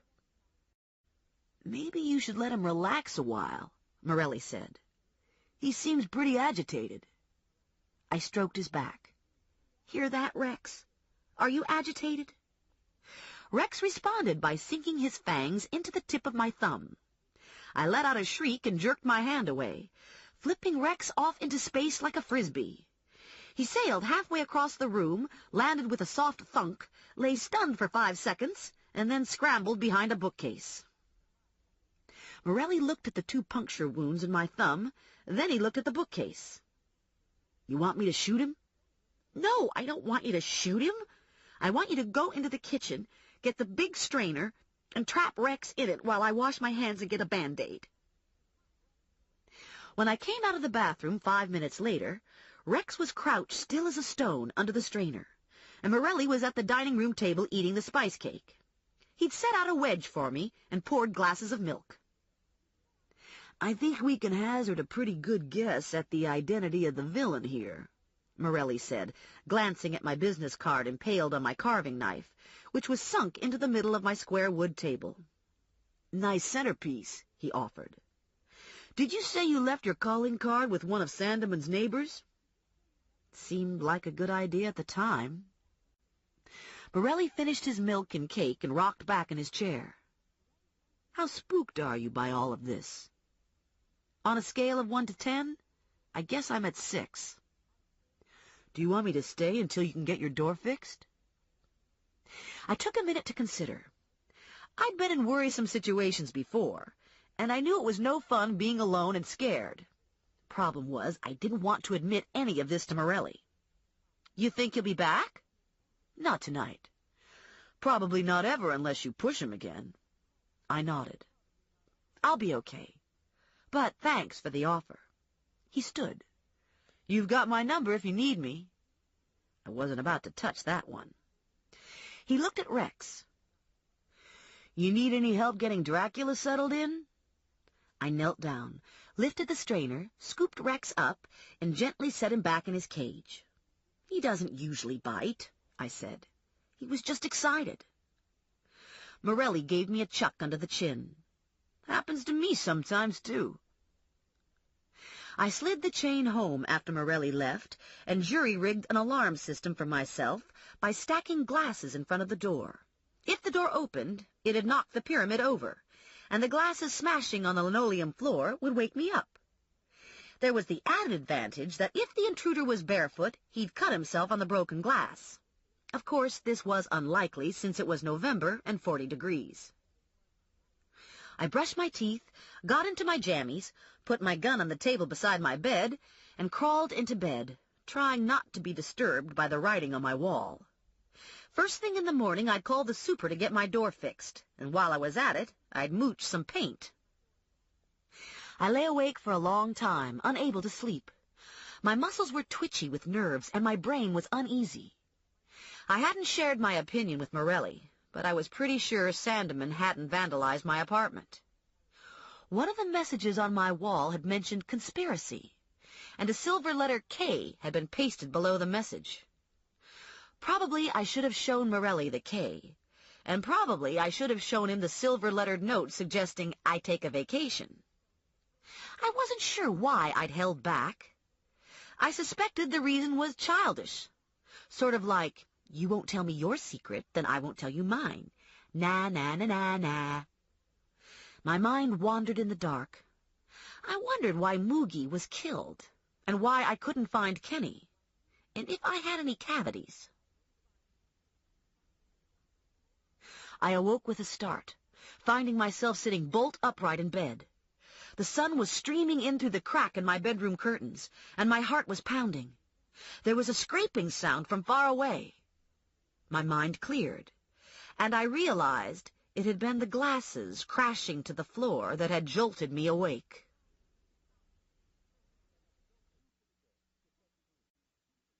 Chapter 6. I was on my feet with my gun in my hand, but I couldn't make a decision on direction. I could call the cops, jump out my window, or rush out and attempt to shoot the son of a bitch at my door. Fortunately, I didn't have to choose because I recognized the voice cussing in the hall. Morelli's. I looked at the bedside clock. 8. I'd overslept. Happens when you don't close your eyes until daybreak. I slipped my feet into my Doc Martens and shuffled to the foyer, where glass shards were scattered over a 4-foot area. Morelli had managed to work the chain off the latch and was standing in the open doorway surveying the mess. He raised his eyes and gave me the once-over. You sleep in those shoes? I sent him a nasty look and went to the kitchen for a broom and dustpan. I handed him the broom, dropped the dustpan on the floor, and crunched my way over glass back to the bedroom. I exchanged my flannel nightgown for sweatpants and sweatshirt and almost screamed out loud when I caught sight of myself in the oval mirror above my dresser. No makeup, bags under my eyes, hair out to here. I wasn't sure brushing would make much of a difference, so I slapped on my ranger's hat. When I got back to the foyer, the glass was gone, and Morelli was in the kitchen making coffee. You ever think of knocking? I asked him. I did knock. You didn't answer. You should have knocked louder and disturbed Mr. Waleski. I stuck my head in the refrigerator and pulled out the remains of the leftover cake, then divided it up. Half for me, half for Morelli. We stood at the kitchen counter and ate our cake while we waited on the coffee. You're not doing too good here, babe, Morelli said. You've had your car stolen, your apartment vandalized, and someone tried to snuff your hamster. Maybe you should drop back and punt. You're worried about me. Yeah. We both shuffled our feet some at this. Awkward, I said. Tell me about it. Hear anything about my Jeep? No. He pulled some folded papers from his inside jacket pocket. This is the report of theft. Look it over and sign it. I did a fast read-through, added my name to the bottom, and returned it to Morelli. Thanks. I appreciate the help. Morelli stuffed the papers in his pocket. I need to get back downtown. Do you have a plan for the day? Fix my door. Are you going to report the break-in and vandalism? I'm going to make repairs and pretend it didn't happen. Morelli acknowledged this and stared down at his shoes, making no move to leave. Something wrong? I asked. Lots of things. He blew out a long breath. About this case I'm working on. The big top-secret one? Yeah. If you tell me about it, I won't tell a soul. I swear. Right, Morelli said. Only Mary Lou. Why would I tell Mary Lou? Mary Lou is your best friend. Women always blab everything to their best friend. I slapped my forehead. Oh, that is stupid and sexist. So sue me, Morelli said. Are you going to tell me or what? This is to be kept quiet. Sure. Morelli hesitated. Clearly a cop between a rock and a hard place. Another exhale. If this gets around, it won't. 3 months ago, a cop was killed in Philadelphia. He was wearing a Kevlar vest, but he caught a couple high-penetration rounds square in his chest. One tore into his left lung. The other hit the heart. Cop killers. Exactly. Illegal armor-piercing bullets. 2 months ago, Newark had a real effective drive-by, where the weapon of choice was an LAW, light anti-tank weapon. Army issue. Significantly decreased the population of the Sherman Street Big Dogs and turned Big Dog Lionel Sims' new Ford Bronco into pixie dust. The casing from the rocket was recovered and traced to Fort Braddock. Braddock ran an inventory and discovered some munitions missing. When we got Kenny into custody, we put his gun through NCRC, and what do you think? It came from Braddock. Yeah. This was an excellent secret. This made life much more interesting. What did Kenny say about the hot gun? Said he bought it on the street. Said he didn't know the vendor by name, but he'd work with us to try to make an ID. And then he disappeared. This is an interagency operation, Morelli said. CID wants it kept confidential. Why did you decide to tell me? You're in the middle of it. You need to know. You could have told me sooner. In the beginning, it looked like we had good leads. I was hoping we'd have Kenny in custody by now and wouldn't have to involve you. My mind was moving at warp speed, generating all sorts of wonderful possibilities. You could have bagged him in the parking lot when he was doing his thing with Julia, I said to Morelli. He agreed. I could have. That might not have told you what you really wanted to know. Which is?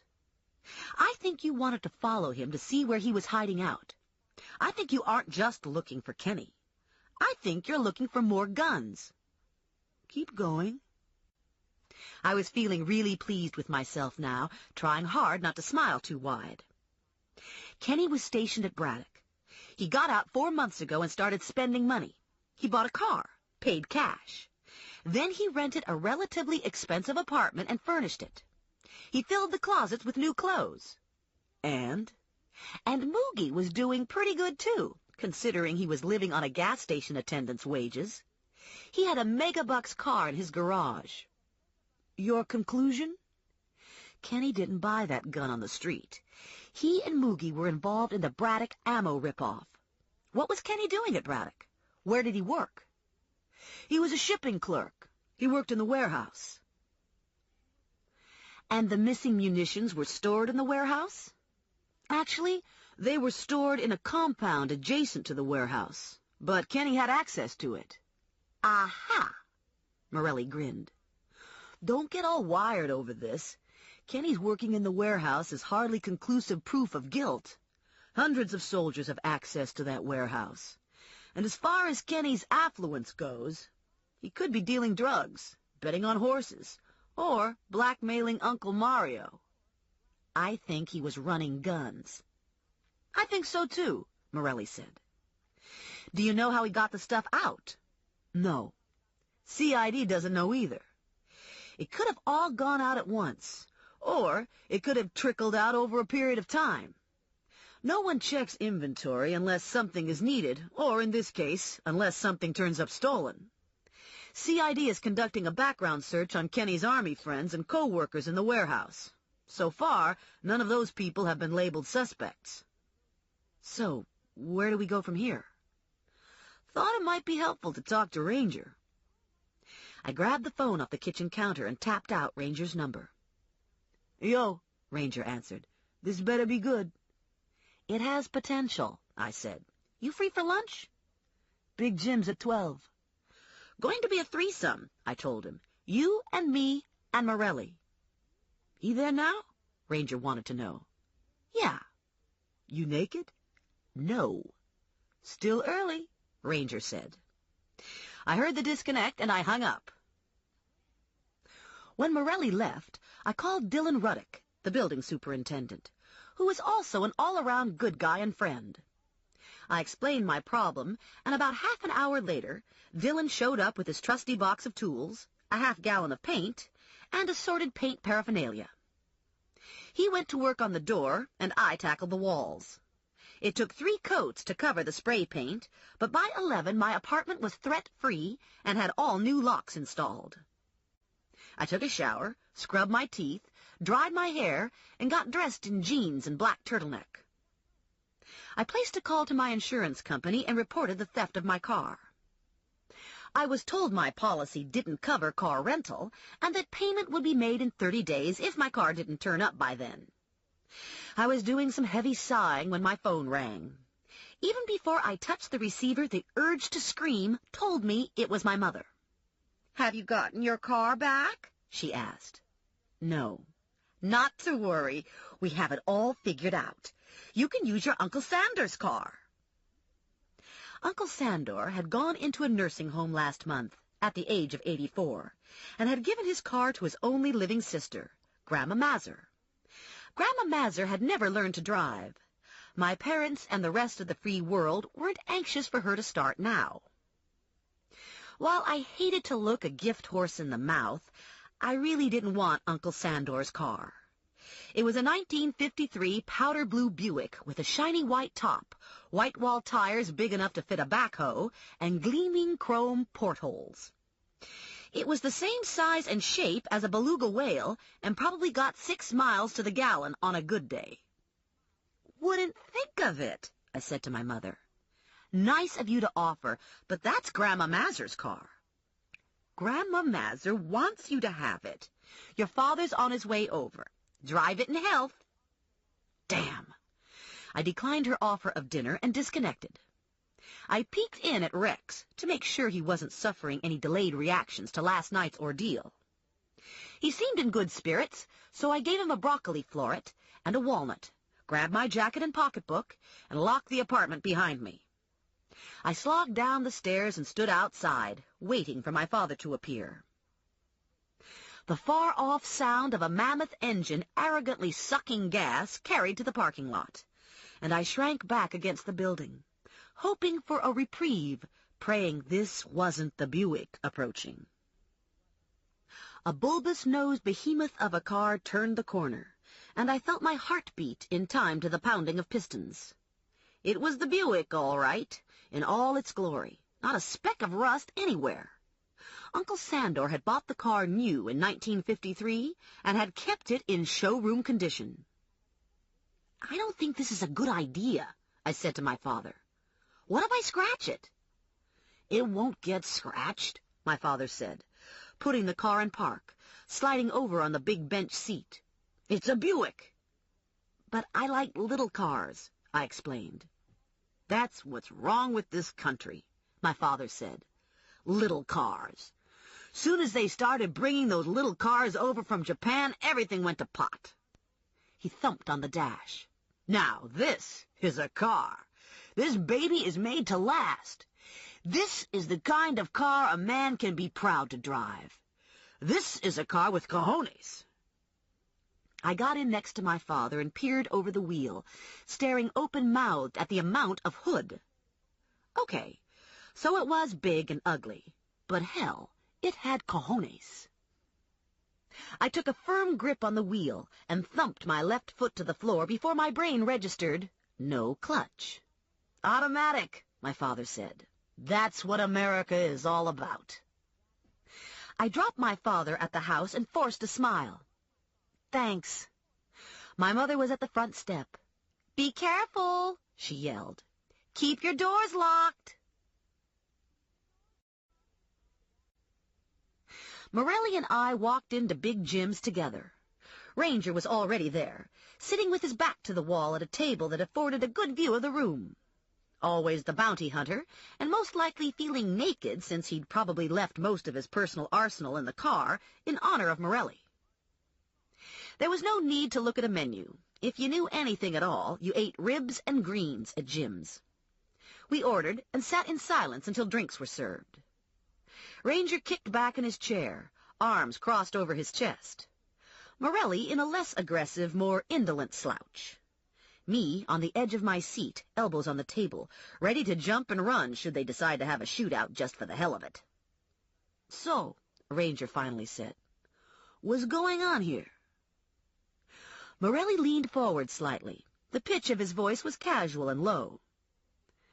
"The Army's lost some toys. So far, they've turned up in Newark and Philadelphia and Trenton. You hear anything about this stuff being out on the street?" "There's always stuff out on the street." "This is different stuff," Morelli said. "Cop killers, laws, M16s, new 9mm Berettas stamped property of U.S. government." Ranger nodded. "I know about the car in Newark and the cop in Philly. What have we got in Trenton?" "We've got the gun Kenny used to shoot Moogie in the knee." "No shit." Ranger tipped his head back and laughed. "This gets better all the time.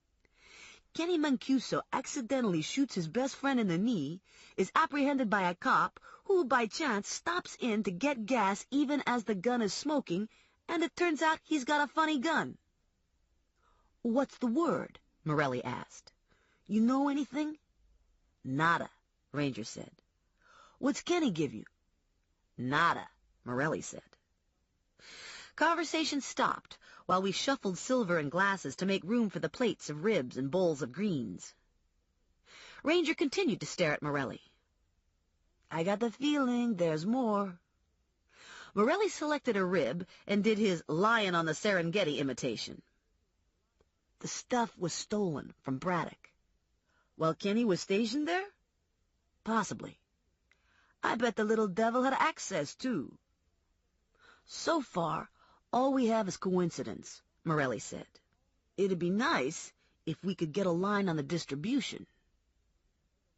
Ranger did a scan on the room and focused his attention back to Morelli. "Been quiet here. I can ask in Philly." My pager beeped deep in my pocketbook. I stuck my head in and rummaged around, finally resorting to extracting the contents one by one.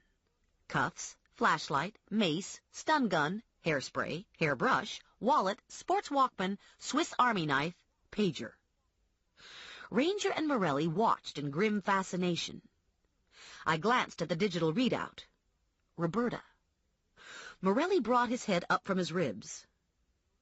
"Are you a betting person?" "Not with you." Jim had a public phone in the narrow hallway leading to the restrooms. I dialed Roberta's number and leaned a hip against the wall while I waited. Roberta picked up after several rings. I was hoping she'd found the caskets, but no such luck. She'd checked every locker and found nothing unusual, but she'd remembered a truck that had made several trips to a locker in the vicinity of number 16. "At the end of the month," she said. "I remember because I was doing the monthly billing, and this truck went in and out a couple times." "Can you describe it?" "It was fairly large, like a small moving van. Not an 18-wheeler or anything. More that it could hold a couple rooms of furniture. And it wasn't a rental. It was white with black lettering on the door, but it was too far to read from the office." "Did you see the driver?" "Sorry, I didn't pay that close attention. I was doing the billing." I thanked her and hung up. Hard to say if the truck information was worth anything. There had to be 100 trucks in the Trenton area to fit that description. Morelli looked at me expectantly when I got back to the table. "Well?" She didn't find anything, but she remembered seeing a white truck with black lettering on the door make several passes at the end of the month. "That narrows it down." Ranger picked his ribs clean. He looked at his watch and pushed back. "Gotta see a man." He and Morelli did some ritualistic hand thing, and Ranger left. Morelli and I ate in silence for a while. Eating was one of the few body functions we felt comfortable sharing. When the last of the greens had been consumed, we gave a collective sigh of satisfaction and signaled for the check. Big Jim's didn't have five-star prices, but there wasn't much left in my wallet after I anteed up my share. Probably it would be wise to visit Connie and see if she had any more easy pickups for me. Morelli had parked on the street, and I'd opted to leave the blimp in a public lot 2 blocks down on Maple. I left Morelli at the door and marched off, telling myself a car was a car, and what did it matter if people saw me driving a 1953 Buick? It was transportation, right? Sure. That's why I'd parked a quarter-mile away in an underground garage. I retrieved the car and motored down Hamilton, past Delio's Exxon and Perry Sandeman, and found an empty parking space in front of the bond office. I squinted at the slope of the baby blue hood and wondered exactly where the car came to an end. I eased forward, rolled up on the curb, and nudged the parking meter. I decided this was close enough, cut the engine, and locked up behind myself. Connie was at her desk, looking even meaner than usual, with her thick black eyebrows drawn low and menacing, and her mouth held in a tight slash of blood-red lipstick. Unfiled files were stacked on the tops of the cabinets, and her desk was a jumble of loose papers and empty coffee cups. "So," I said, "how's it going?" "Don't ask." "Hire anyone yet?" "She starts tomorrow. In the meantime, I can't find a goddamn thing because nothing's in order." "You should make Vinny help." "Vinny isn't here. Vinny went to North Carolina with Mo Barnes to pick up a failure to appear."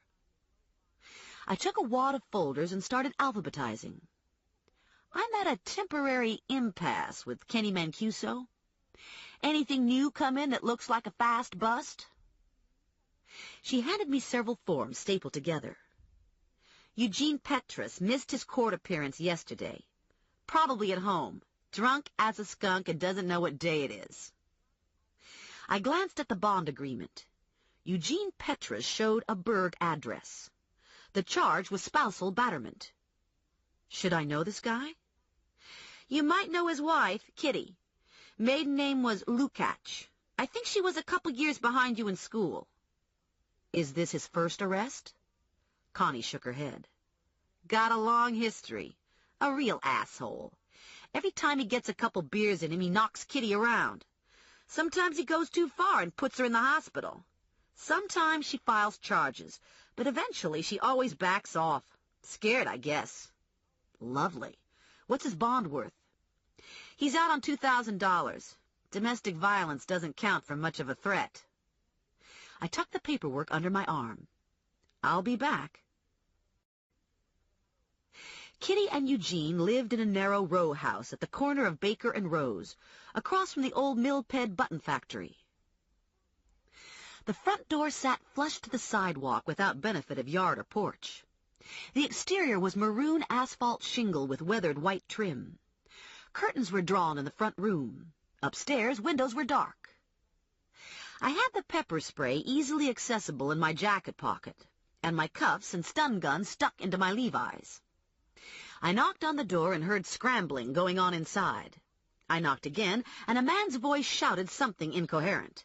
Again, more shuffling sounds, and then the door opened. A young woman peered out at me from behind a security chain. "Yes?" "Are you Kitty Petrus?" "What do you want?" "I'm looking for your husband, Eugene. Is he at home?" "No." I heard a man's voice in there. I thought it sounded like Eugene. Kitty Petrus was rail thin, with a pinched face and large brown eyes. She wore no makeup. Her brown hair was pulled back in a ponytail at the nape of her neck. She wasn't pretty, but she wasn't unattractive either. Mostly, she was nothing. She had the forgettable features that abused women get after years of trying to make themselves invisible. She gave me a wary look. "You know Eugene?" "I work for his bonding agent." "Eugene missed his court date yesterday, and we'd like him to reschedule." Not so much a lie as a half-truth. First, we'd reschedule him, and then we'd lock him up in a dingy, smelly cell until his new date came around. I don't know. Eugene reeled into my line of sight through the crack in the door. What's going on? Kitty stepped away. This woman would like you to reschedule your court date. Eugene shoved his face up close, all nose and chin and squinty red eyes and 100-proof breath. What? I repeated the baloney about rescheduling and moved to the side so he would be forced to open the door if he wanted to see me. The chain slid free and clanked against the jamb. You're shitting me, right? Eugene said. I positioned myself halfway into the door, adjusted my pocketbook on my shoulder, and lied my little heart out. This will only take a few minutes. We need you to stop in at the courthouse and register for a new date. Yeah? Well, you know what I have to say to that? He turned his back to me, dropped his pants, and bent over. Kiss my hairy white ass.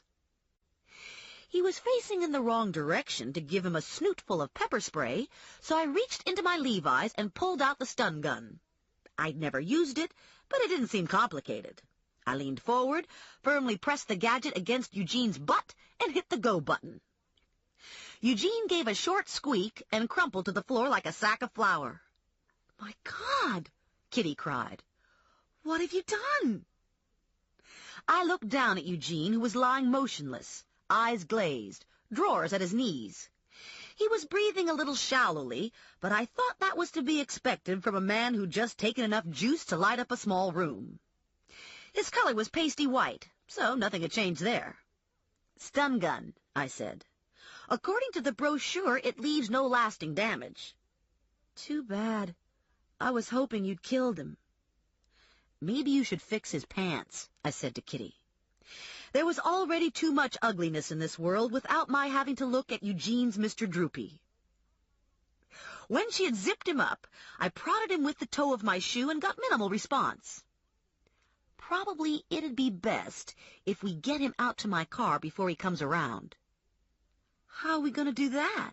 She asked. Guess we'll have to drag him. No way.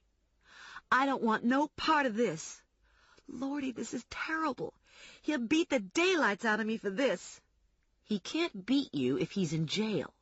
He'll beat me when he gets out. If you're still here. Eugene made a feeble attempt to move his mouth, and Kitty yelped, He's going to get up. Do something. I didn't really want to give him any more volts. Didn't think it would look good if I hauled him into court with his hair curled, so I grabbed him by the ankles and tugged toward the door. Kitty raced upstairs, and I assumed, from the sounds of drawers being wrenched open, she was packing. I managed to get Eugene out of the house and onto the sidewalk next to the Buick, but there was no way I was going to get Eugene into the car without some help. I could see Kitty assembling suitcases and tote bags in the front room. Hey, Kitty, I yelled. I need a hand here. She peeked out the open door. What's the problem? Can't get him into the car. She chewed on her lower lip. Is he awake? There are all kinds of awake. This kind of awake isn't nearly so awake as some other kinds. She inched forward. His eyes are open. True, but the pupils are mostly rolled up behind his lids. I don't imagine he could see much like that. In response to our conversation, Eugene had begun ineffectually flailing his legs. Kitty and I each took an arm and hoisted him to shoulder level. This would be easier if you'd parked closer, Kitty said, breathing heavily. You practically parked in the middle of the street. I steadied myself under the burden. I can only park on the curb when there's a parking meter to aim for. We gave a joint heave and slammed up against the rear quarter panel with rubber-limbed Eugene. We shoved him into the back seat and cuffed him to the sissy bar, where he hung like a sandbag. What will you do? I asked Kitty. Do you have some place to go? I have a girlfriend in New Brunswick. I can stay with her for a while. Make sure you keep the court informed of your address. She nodded her head and scuttled back into her house. I hopped behind the wheel and threaded my way through the burg to Hamilton. Eugene's head snapped around some on the curves, but aside from that, the trip to the police station was uneventful. I drove to the rear of the building, climbed out of the Buick, hit the attention button on the locked door, which led to the docket desk, and stepped away to wave at the security camera. Almost instantly, the door opened and crazy Carl Costanza poked his head out at me. "Yeah? Pizza delivery. It's against the law to lie to a cop. Help me get this guy out of my car." Carl rocked back on his heels and smiled. "This your car?" I narrowed my eyes. "You want to make something of it?" "Hell no. I'm fucking politically correct. I don't make cracks about women's big cars." "She electrocuted me," Eugene said. "I want to talk to a lawyer." Carl and I exchanged looks. "It's terrible what drink can do to a man," I said, unlocking the cuffs. "The craziest things come out of their mouths." "You didn't really electrocute him, did you?" "Of course not." "Scrambled his neurons?" "Buzzed him on the ass." By the time I got my body receipt, it was after 6. Too late to stop by the office and get paid. I idled in the parking lot for a few moments, staring beyond the wire fence at the odd assortment of businesses across the street. The Tabernacle Church, Lydia's Hat Designs, a used furniture store, and a corner grocery. I'd never seen any customers in any of the stores, and I wondered how the owner survived. I imagined it was marginal, although the businesses seemed stable, their facades never changing. Of course, petrified wood looks the same year after year, too. I was worried my cholesterol level had dropped during the day, so I opted for Popeye's spicy fried chicken and biscuits for dinner. I got it to go, and I drove me and my food to Patterson Street and parked across from Julia Sonetta's house. I figured it was as good a place as any to eat, and who knows, maybe I'd get lucky and Kenny would show up.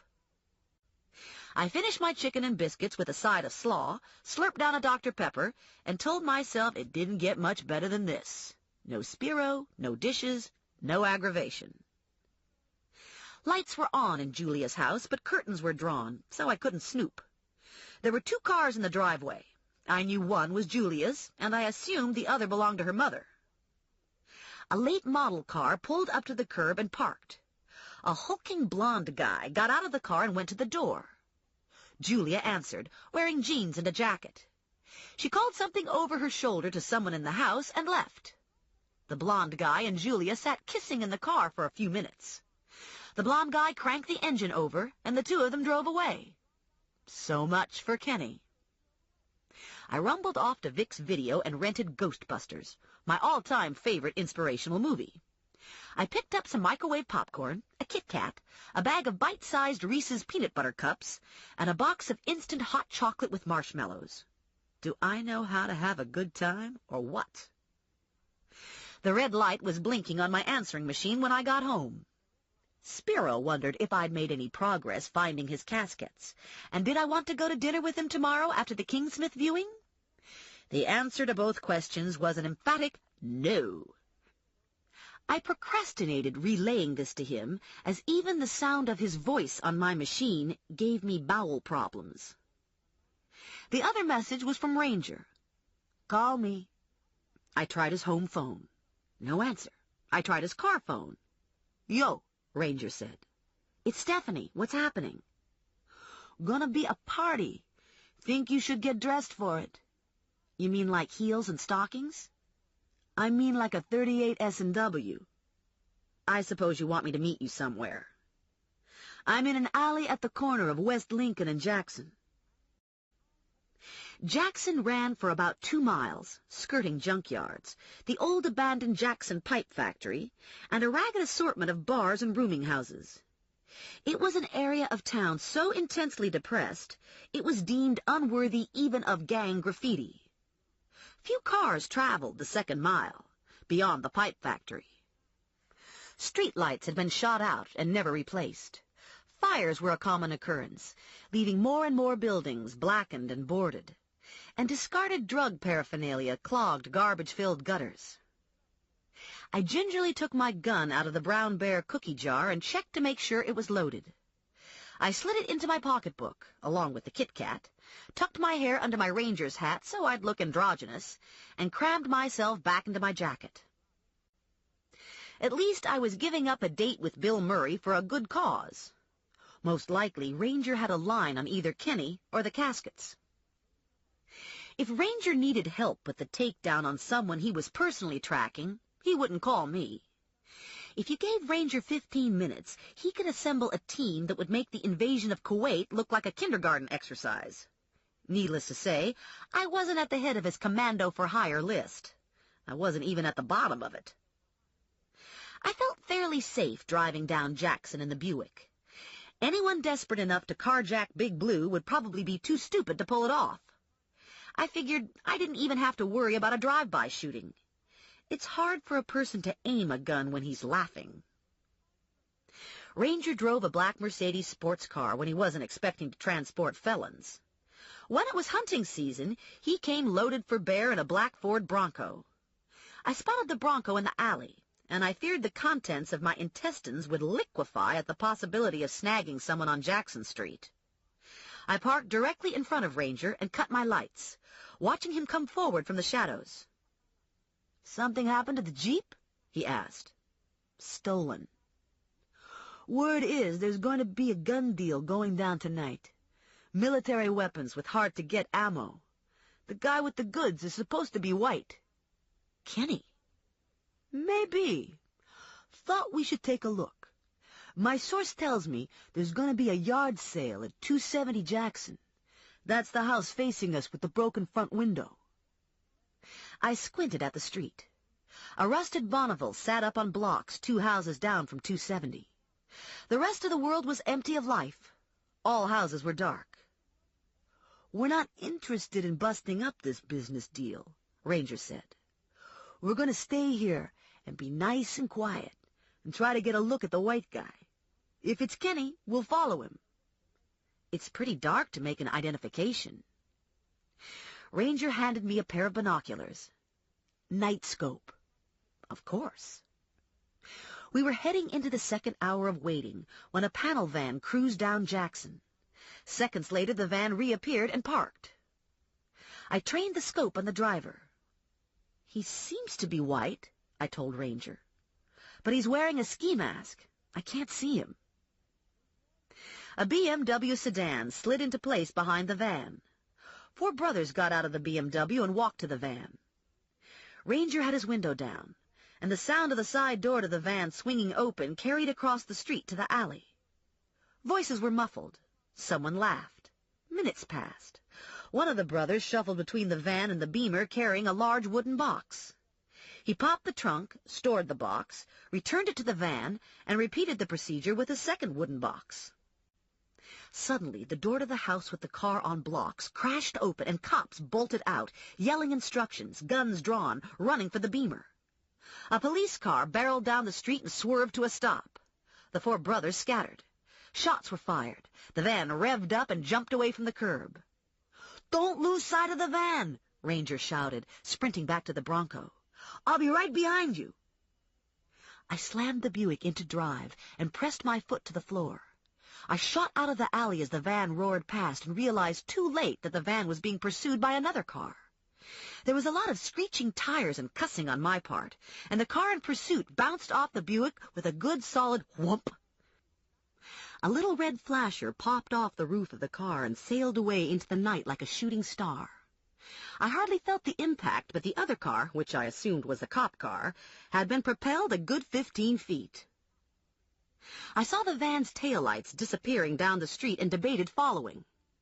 Probably not a good idea, I decided. Might not look good to leave the scene after trashing one of Trenton's finest unmarked. I was fishing in my pocketbook, looking for my driver's license, when the door was opened and I was yanked out and onto my feet by none other than Joe Morelli. We stared at each other in open-mouthed astonishment for a beat, barely able to believe our eyes. "I don't believe this," Morelli yelled. "I don't fucking believe this. What do? Sit in bed at night and think about ways to fuck up my life?" "Don't flatter yourself," You almost killed me. You're overreacting. And it wasn't personal. I didn't even know that was your car. If I'd known, I wouldn't have hung around. Besides, you don't hear me whining and complaining because you got in my way. I would have caught him if it hadn't been for you. Morelli passed a hand over his eyes. I should have moved out of state when I had the chance. I should have stayed in the Navy. I looked over at his car. Part of the rear quarter panel had been ripped away, and the back bumper lay on the ground. It's not so bad, I said. Probably you can still drive it. We both turned our attention to Big Blue. There wasn't so much as a scratch on it. It's a Buick, I said, by way of apology. It's a loaner. Morelli looked off into space. Shit. A patrol car pulled up behind Morelli. You okay? Yeah, wonderful, Morelli said. I'm fucking fine. The patrol car left. A Buick, Morelli said. Just like old times. When I was 18, I'd sort of run over Morelli with a similar car. Morelli looked beyond me.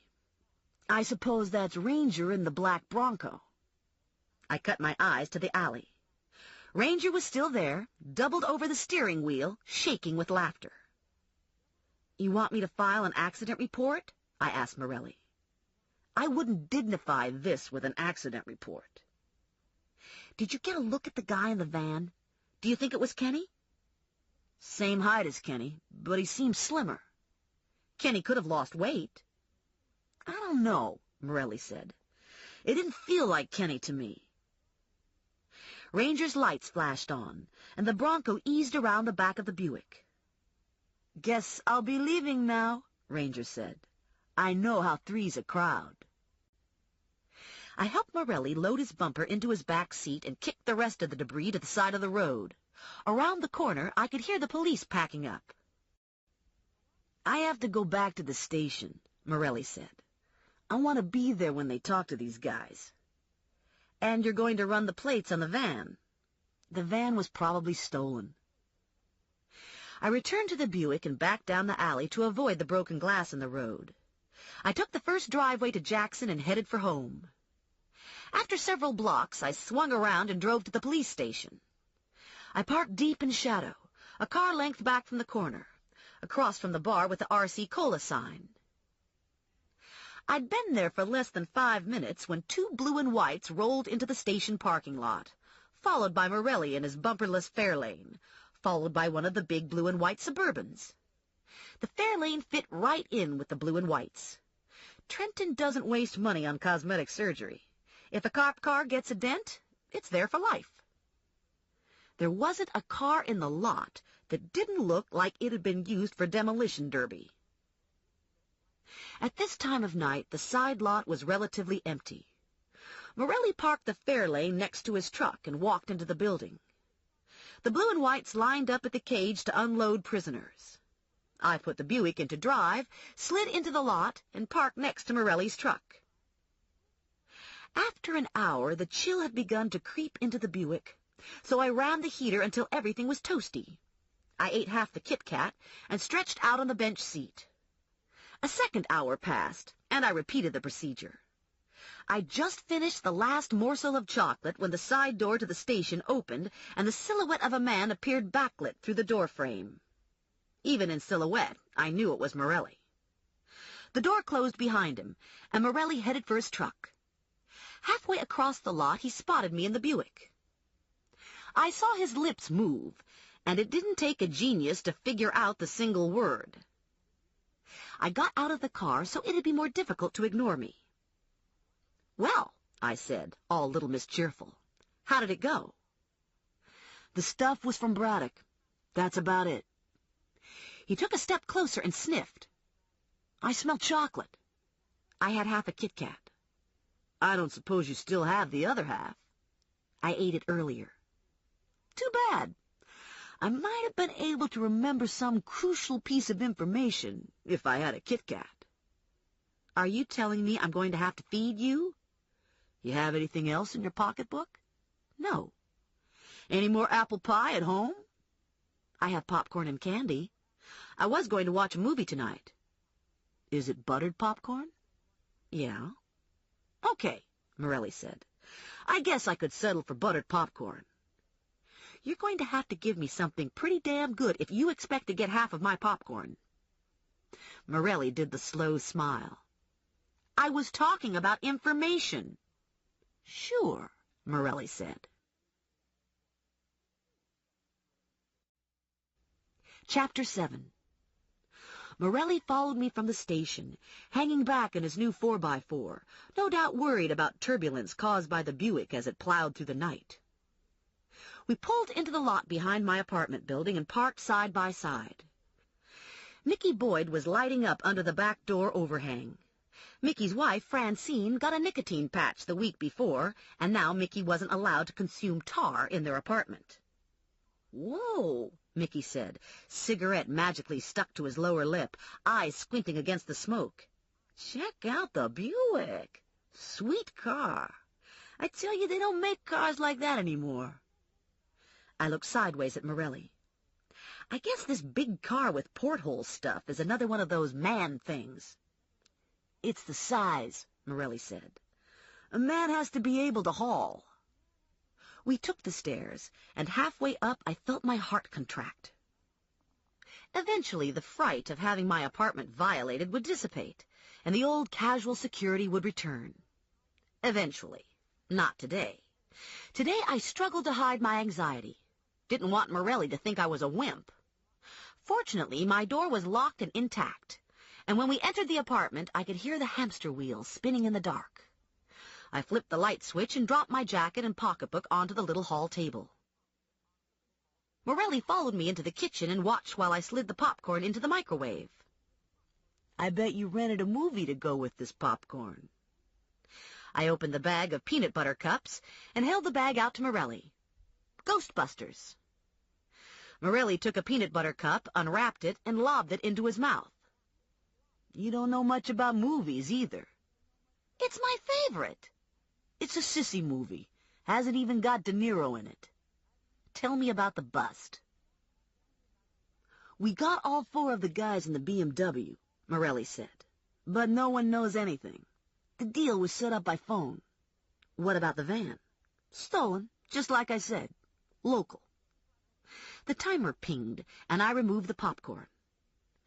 Hard to believe anyone would bop out to Jackson Street in the middle of the night to buy hot GI guns from someone they'd only dealt with on the phone. The seller knew names. Guess that was enough for these guys. They're not big players. Nothing to implicate Kenny? Nothing. I dumped the popcorn into a bowl and handed the bowl to Morelli.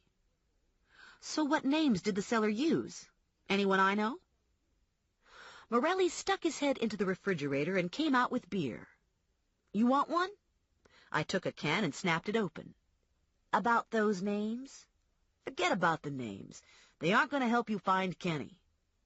What about a description? What did the seller's voice sound like? What color were his eyes? He was an average white guy with an average voice and no outstanding characteristics. No one noticed eye color. The interrogation went in the general direction that the brothers were looking for guns, not a fucking date. We wouldn't have lost him if we'd been working together. You should have called me, I said. As an apprehension agent, I have the right to be in on combined operations. Wrong. Being invited to participate in combined operations is a professional courtesy we can extend to you. Fine. Why wasn't it extended? Morelli took a handful of popcorn. There was no real indicator that Kenny would be driving the van. But there was a possibility. Yeah, there was a possibility. And you chose not to include me. I knew it right from the beginning. I knew you'd cut me out. Morelli moved to the living room. So what are you trying to tell me? That we're back to war? I'm trying to tell you that you're slime. And what's more, I want my popcorn back. And I want you out of my apartment. No.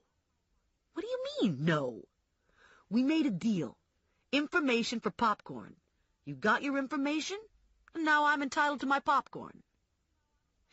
My first thought was of my pocketbook, lying on the hall table. I could give Morelli the Eugene Petrus treatment. "Don't even think about it," Morelli said. "You get anywhere near the hall table, and I'll write you up for carrying concealed." "That's disgusting. That's an abuse of your power as a police officer." Morelli took the Ghostbusters cartridge from the top of the TV and slid it into the VCR. "Are you going to watch this movie with me or what?"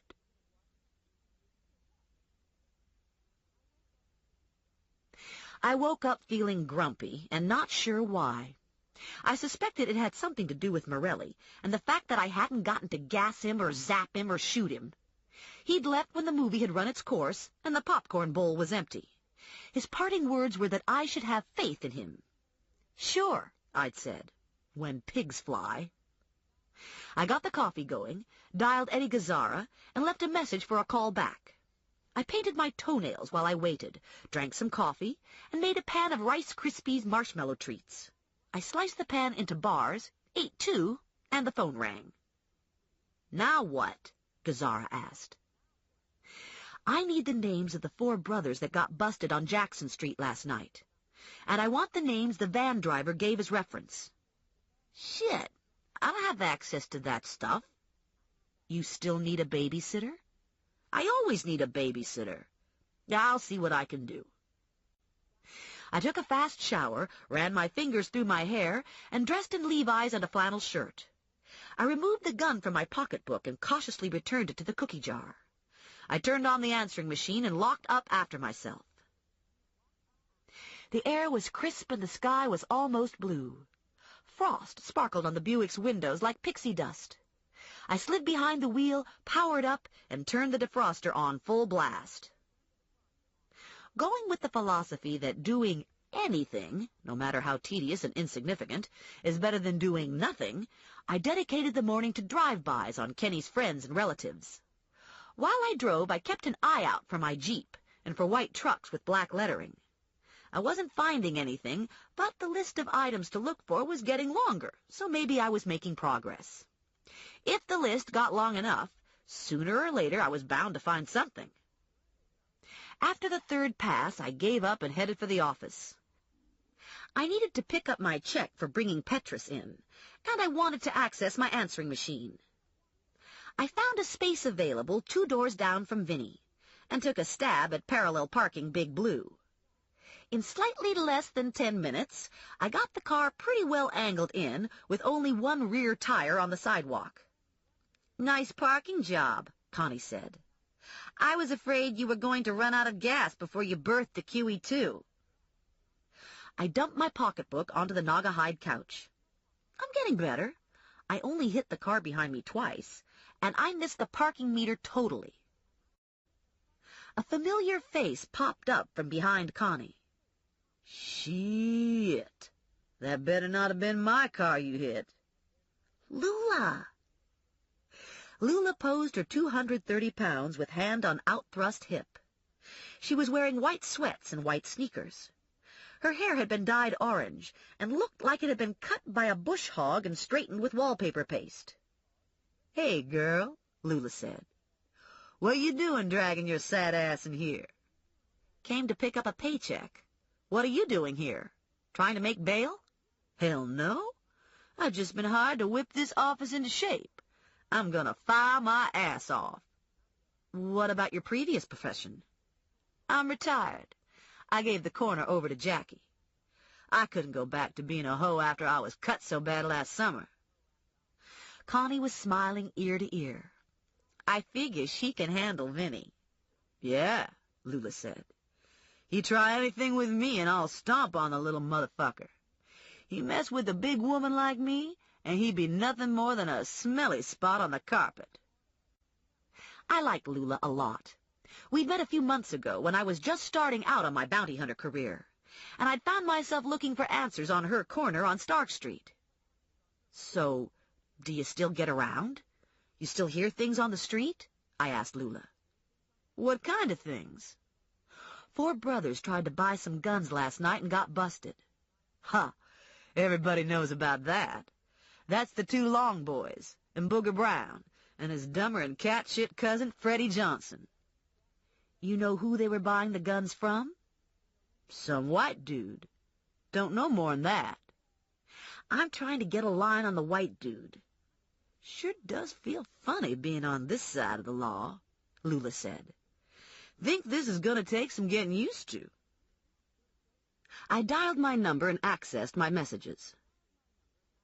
There was another invitation from Spiro and a list of names from Eddie Gazzara. The first 4 were the same names Lula had given me. The last 3 were the gangster references given by the gun seller. I wrote them down and turned to Lula. Tell me about Lionel Boone, Stinky Sanders, and Jamal Alou. Boone and Sanders deal. They go in and out of lockup like it was a vacation condo. Life expectancy don't look good, if you know what I mean. Don't know Alou. What about you? I asked Connie. You know any of these losers? Not offhand, but you can check the files. Whoa, Lula said. That's my job. You just stand back and watch me do this. While she was checking the files, I called Ranger. Talked to Morelli last night, I said to Ranger. They didn't get a lot out of the brothers in the BMW. Mostly all they got was that the driver of the van used Lionel Boone, Stinky Sanders, and Jamal Alou as references. Bunch of bad people, Ranger said. Alou is a craftsman, can customize anything that goes bang. Maybe we should talk to them. Don't think you'd want to hear what they'd have to say to you, babe. Be better if I look the boys up by myself. Okay by me. I have other things to do anyway. Ain't got none of those assholes on file, Lula called. Guess we too high class. I got my check from Connie and moseyed out to Big Blue. Sal Fiorello had come out of the deli and was peering into Blue's side window. Will you look at the condition of this, honey? He said to no one in particular. I rolled my eyes and stuck the key in the door lock. Morning, Mr. Fiorello. That's some car you got here, he said. Yep, I replied. Not everyone can drive a car like this. My Uncle Manny had a '53 Buick. They found him dead in it. Found him at the landfill. Gee, I'm really sorry. Ruined the upholstery, Sal said. Was a damn shame. I drove to Steva's and parked across the street from the mortuary. A florist truck pulled into the service driveway and disappeared around the side of the building. There was no other activity. The building seemed eerily still. I wondered about Constantine Steva in traction in St. Francis. I'd never known Constantine to take a vacation, and now here he was flat on his back with his business turned over to his ratty stepson. It had to be killing him. I wondered if he knew about the caskets. My guess was no. My guess was that Spiro had screwed up and was trying to keep it from Con. I needed to give Spiro a no-progress report and decline his dinner invitation, but I was having a hard time motivating myself to cross the street. I could manage a mortuary at 7 at night when it was filled with the KFC. I wasn't crazy about tippy-toeing around at 11 in the morning, just me and Spiro and the dead people. I sat there a while longer, and I got to thinking how Spiro, Kenny, and Moogie had been best friends all through school. Kenny, the wise guy. Spiro, the not-too-bright kid with bad teeth and an undertaker for a stepfather. And Moogie, who, as far as I could tell, was a good guy. It's funny how people form alliances around the common denominator of simply needing a friend. Now Moogie was dead. Kenny was missing in action, and Spiro was out 24 cheap caskets. Life can get pretty strange. 1 minute you're in high school, shooting baskets and stealing little kids' lunch money, and then next thing you know, you're using mortician's putty to fill in the holes in your best friend's head. A weird thought steamed from my brain like the phoenix rising. What if this was all tied together? What if Kenny stole the guns and hid them in Spiro's caskets? Then what? I didn't know then what. Feathery clouds had stolen into the sky, and the wind had picked up since I left my apartment this morning. Leaves rattled across the street and whipped against the windshield. I thought if I sat there long enough, I'd probably see Piglet soar by. By 12, it was clear that my feet weren't going to bypass my chicken heart. No problem. I'd go with plan number 2. I'd go home to my parents, mooch lunch, and drag Grandma Mazur back with me. It was almost 2 o'clock when I pulled into Steva's small side lot with Grandma perched beside me on the big bench seat, straining to see over the dashboard. "Ordinarily, I don't go to afternoon viewings," Grandma said, gathering her purse and gloves together. "Sometimes in the summer, when I feel like taking a walk, I might stop in. But usually I like the crowd that comes in the evening. Of course, things are all different when you're bounty hunters, like us." I helped Grandma out of the car. "I'm not here as a bounty hunter. I'm here to talk to Spiro. I'm helping him with a small problem." "I bet. What's he lost?" "I bet he lost a body." "He didn't lose a body." "Too bad. I wouldn't mind looking for a body." We made our way up the stairs and through the door. We stopped for a moment to study the viewing schedule. "Who are we supposed to be here to see?" Grandma wanted to know. "We gonna see Feinstein or Mackey?" "Do you have a preference?" "I guess I could go see Mackey. Haven't seen him in years. Not since he quit working at the A&P. I left Grandma to herself and went looking for Spiro. I found him in Con's office, sitting behind the big walnut desk, phone in hand. He broke the connection and motioned me into a chair. "That was Con," he said. "He calls all the time. I can't get off the phone with him. He's getting to be a real pain in the ass." I thought it would be nice if Spiro made a move on me so I could give him some volts. Maybe I could give the little jerk some anyway. If I could get him to turn around, I could give it to him in the back of the neck and claim it was someone else. I could say some crazed mourner ran into the office and stuck it to Spiro and then ran off. "So, what's the word?" Spiro asked. "You're right about the caskets. They're gone." I put the locker key on his desk. "Let's think about the key again. You only got one, right?" "Right." "Did you ever make a duplicate?" "No." "Did you ever pass it on to someone else?" "No." "How about valet parking? Was it on your keychain?" "No one had access to the key. I kept the key at home, in the top drawer of my dresser." "What about Con?" "What about him?" "Did he ever have access to the key?" "Con doesn't know about the caskets. I did this on my own." I wasn't surprised. "Just out of morbid curiosity, what did you expect to do with these caskets? You're not going to sell them to anyone in the burg." "I was sort of a middleman. I had a buyer." "A buyer? Mental head slap. Does this buyer know his coffins are history?" "Not yet." "And you'd prefer not to ruin your credibility?" "Something like that." I didn't think I wanted to know any more. I wasn't even sure I wanted to continue to look for the caskets. "Okay," I said. "New subject. Kenny Mancuso." Spiro sunk deeper into Con's chair. "We used to be friends," Spiro said. "Me and Kenny and Moogie." "I'm surprised Kenny didn't ask you for help. Maybe ask you to hide him out?" "I should be so lucky." "You want to enlarge on that?" "He's out to get me." "Kenny?" "He was here." This brought me out of my chair. "When? Did you see him?" Spiro slid the middle drawer open and extracted a sheet of paper. He flipped the paper over to me. "I found this on my desk when I came in this morning."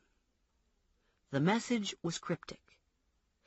"You have something that's mine. Now I have something that's yours."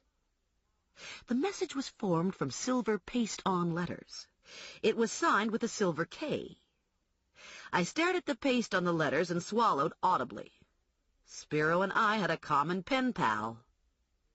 "What does this mean?" I asked Spiro. Spiro was still sunk into the chair. "I don't know what it means. It means he's crazy." "You're going to keep looking for the caskets, aren't you?" Spiro asked. "We made a deal." Here Spiro is, totally stressed over this bizarre note from Kenny, and in the next breath he's quizzing me about the caskets. Very suspicious, Dr. Watson. "I suppose I'll keep looking," I told him. "But in all honesty, I'm stumped."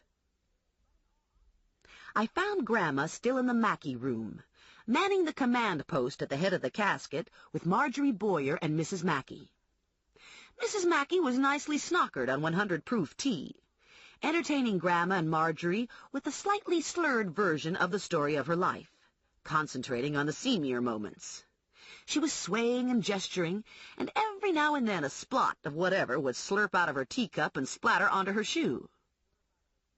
"You have to see this," Grandma said to me. "They gave George a dark blue satin liner on account of his lodge colors of blue and gold. Isn't that something?" "All the lodge brothers'll be here tonight," Mrs. Mackey said. "They're going to have a ceremony, and they sent a spray this big." "That's a pip of a ring George is wearing," Grandma said to Mrs. Mackey. Mrs. Mackey chugged the rest of her tea. "It's his lodge ring, the Lord rest his soul. George wanted to be buried with his lodge ring."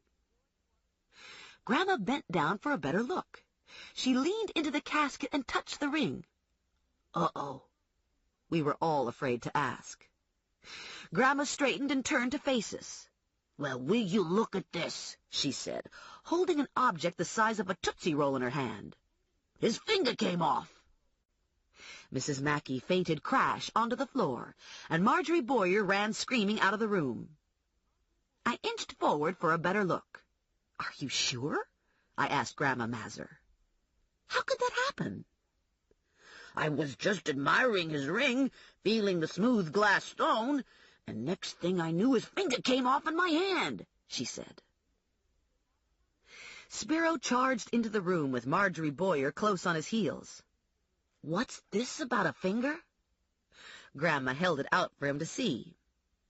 "I was just taking a close look, and next thing I knew, here was the finger." Spiro snatched at the finger. "This isn't a real finger. This is wax." "It came off his hand," Grandma said. "See for yourself."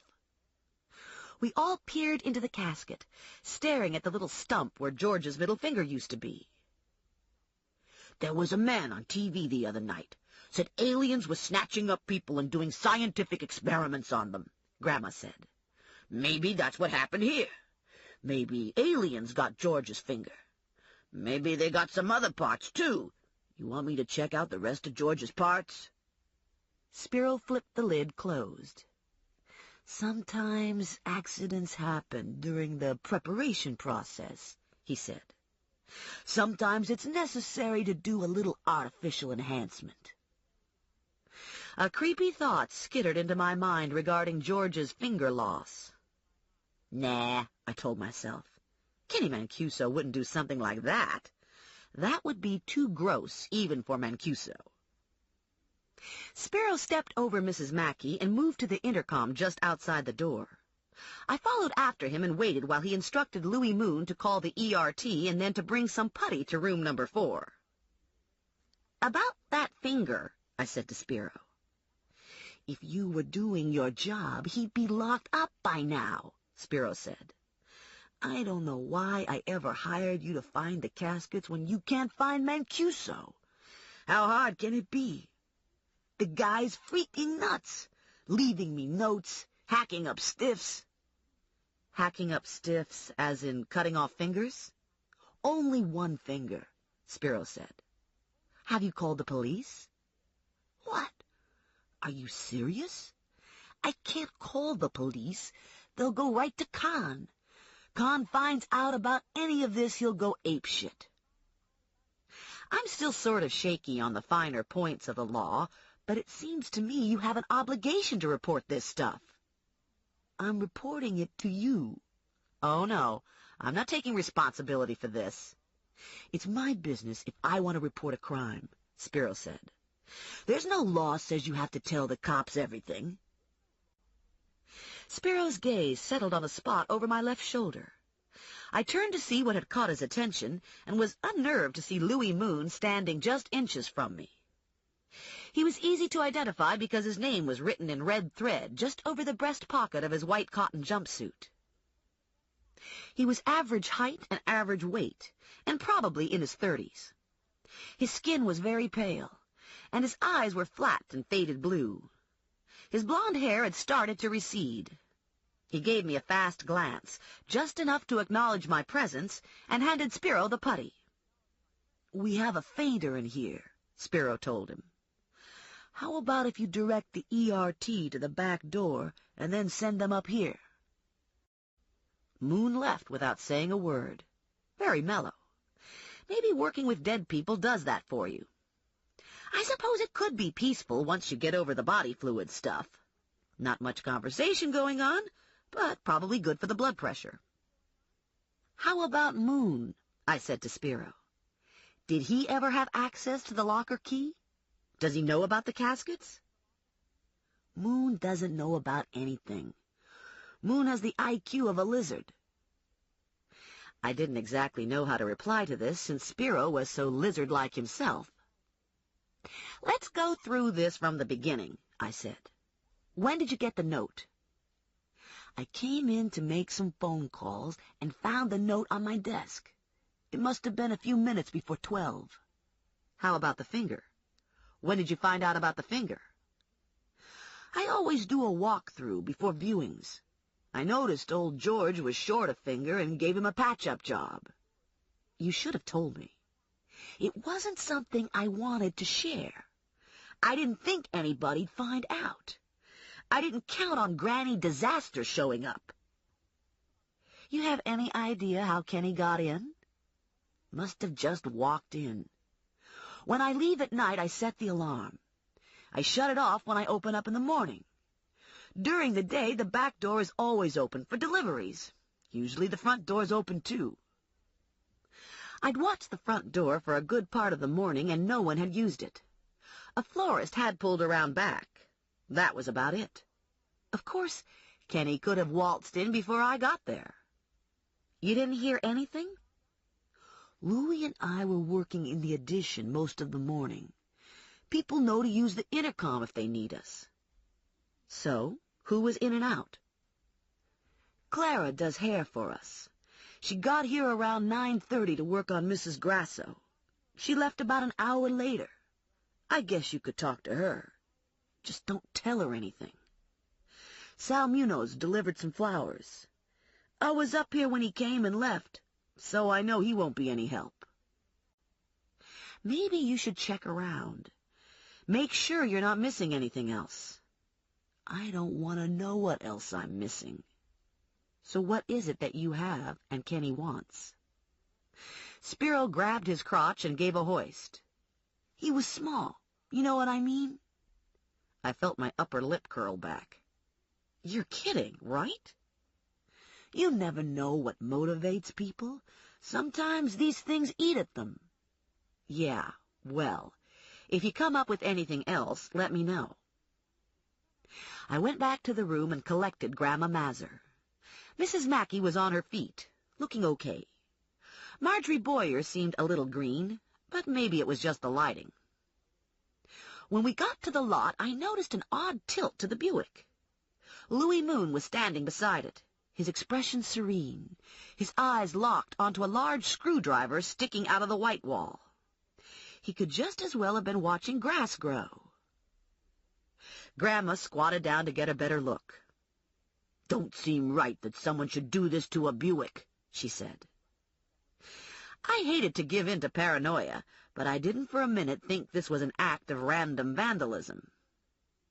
"Did you see who did this?" I asked Louis. He shook his head no. When he spoke, his voice was soft and as flat as his eyes. "I just came out here to wait for the ERT." "And no one was in the lot? You didn't see any cars driving away?" No. I allowed myself the luxury of a sigh and went back inside to call for road service. I used the payphone in the hall, unhappy to find that my hand was shaking as I fumbled to find a quarter in the bottom of my pocketbook. It's just a punctured tire, I told myself. It's no big deal. It's a car, for Christ's sake. An old car. I had my father come to rescue Grandma Mazur, and while I waited for the tire to be replaced, I tried to imagine Kenny sneaking into the funeral home and leaving the note. It would have been fairly easy for Kenny to come in the back door and not be seen. Slicing off a finger would have been more difficult. It would have taken time.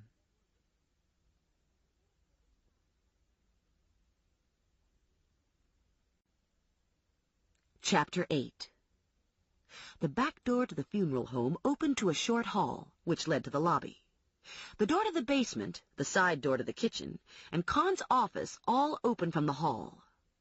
A small vestibule and double-glass door, located between Con's office and the basement door, gave access to the macadam driveway running back to the garages.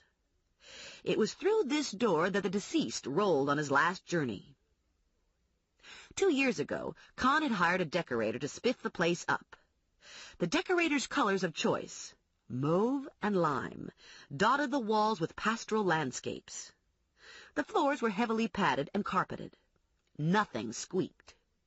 The entire house was designed to keep noise to a minimum, and now Kenny was sneaking about and not being heard. I ran into Spiro in the hall. "I want to know more about Kenny," I said to him. Where would Kenny go to hide out? Someone must be helping him. Who would he turn to?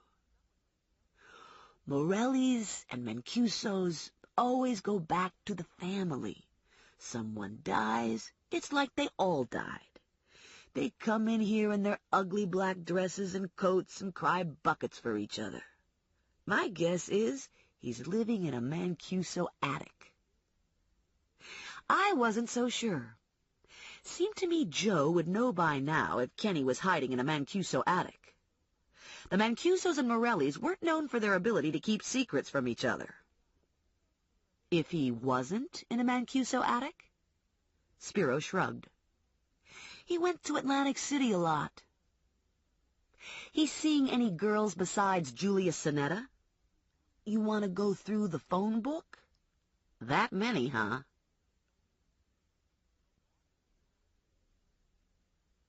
I left through the side door and waited impatiently while Al, from Al's Auto Body, unjacked my car. Al stood and wiped his hands on his coveralls before handing me the bill. "Weren't you driving a Jeep last time I gave you a new tire?" "The Jeep got stolen." "You ever think about using public transportation?" "What happened to the screwdriver?" "I put it in your trunk. Never know when you need a screwdriver." Clara's beauty parlor was 3 blocks down Hamilton, next to Buckets of Donuts. I found a parking space, gritted my teeth, held my breath, and backed the Buick in at warp speed. Better to get it over with. I knew I was close when I heard glass breaking. I slunk out of the Buick and assessed the damage. None to the Buick. Broken headlight on the other guy's car. I left a note with insurance information and made for Clara's. Bars, funeral homes, bakeries, and beauty parlors form the hub of the wheel that spins the burg. Beauty parlors are especially important because the burg is an equal opportunity neighborhood caught in a 1950s time warp. The translation of this is that girls in the burg become obsessed with hair at a very early age. The hell with co-ed pee-wee football. If you're a little girl in the burg, you spend your time combing out Barbie's hair. Barbie sets the standard. Big, gunky black eyelashes, electric blue eyeshadow, pointy out-thrust breasts, and a lot of platinum blonde phony-looking hair. This is what we all aspire to. Barbie even teaches us how to dress. Tight, glittery dresses, skimpy shorts, an occasional feather boa, and, of course, spike heels with everything. Not that Barbie doesn't have more to offer, but little girls in the burg know better than to get sucked in by yuppie Barbie. They don't buy into any of that tasteful sportswear, professional business suit stuff. Little girls in the burg go for the glamour. The way I see it is, we're so far behind, we're actually ahead of the rest of the country. We've never had to go through any of that messy readjustment with roles stuff. You are who you want to be in the burg. It's never been men against women. In the burg, it's always been weak against strong. When I was a little girl, I got my bangs cut at Clara's. She set my hair for my first communion and for my high school graduation. Now I go to the mall to get my hair trimmed by Mr. Alexander, but I still go to Clara's sometimes to get my nails done. The beauty parlor is in a converted house that was gutted to form one large room with a bathroom at the rear. There are a few chrome and upholstered chairs in the front where you can wait your turn and read dog-eared magazines or flip through hairdressing books showing styles no one can duplicate. Beyond the waiting area, the washing bowls face off with the comb-out chairs. Just in front of the bathroom is a small manicure station. Posters showing more exotic, unobtainable hairstyles line the walls and reflect in the bank of mirrors. Heads swiveled under dryers when I walked in. Under the third dryer from the rear was my arch enemy, Joyce Barnhart. When I was in the second grade, Joyce Barnhart spilled a paper cup filled with water onto the back of my chair and told everyone I'd wet my pants.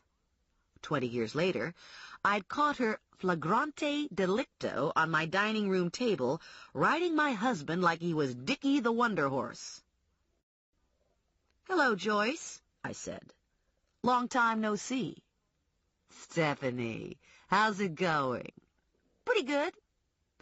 "I understand you lost your job selling undies." "I didn't sell undies." Bitch.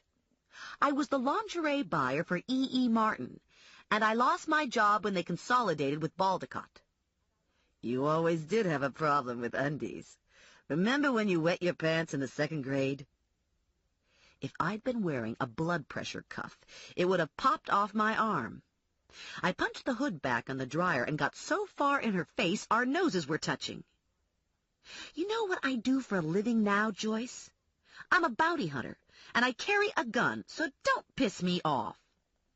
"Everybody in New Jersey carries a gun," Joyce said. She reached into her pocketbook and pulled out a 9mm Beretta. This was embarrassing, because not only didn't I have my gun with me, but my gun was smaller. Bertie Greenstein was under the dryer next to Joyce. "I like a .45, Bertie Greenstein said, hauling a Colt government model out of her tote bag. "Too much kick," Betty Kuchta told Bertie from across the room. "And it takes up too much room in your pocketbook. You're better off with a .38. That's what I carry now. A .38. "I carry a .38, Clara said. "I used to carry a .45, but I got bursitis from the weight, so my doctor said to switch to a lighter gun. I carry pepper spray, too." Everyone but old Mrs. Rizzoli, who was getting a perm, had pepper spray. Betty Kuchta waved a stun gun in the air. "I've got one of these, too." "Kitty toy," Joyce said, brandishing a taser. Nobody could one-up the taser. "So what'll it be?" Clara asked me.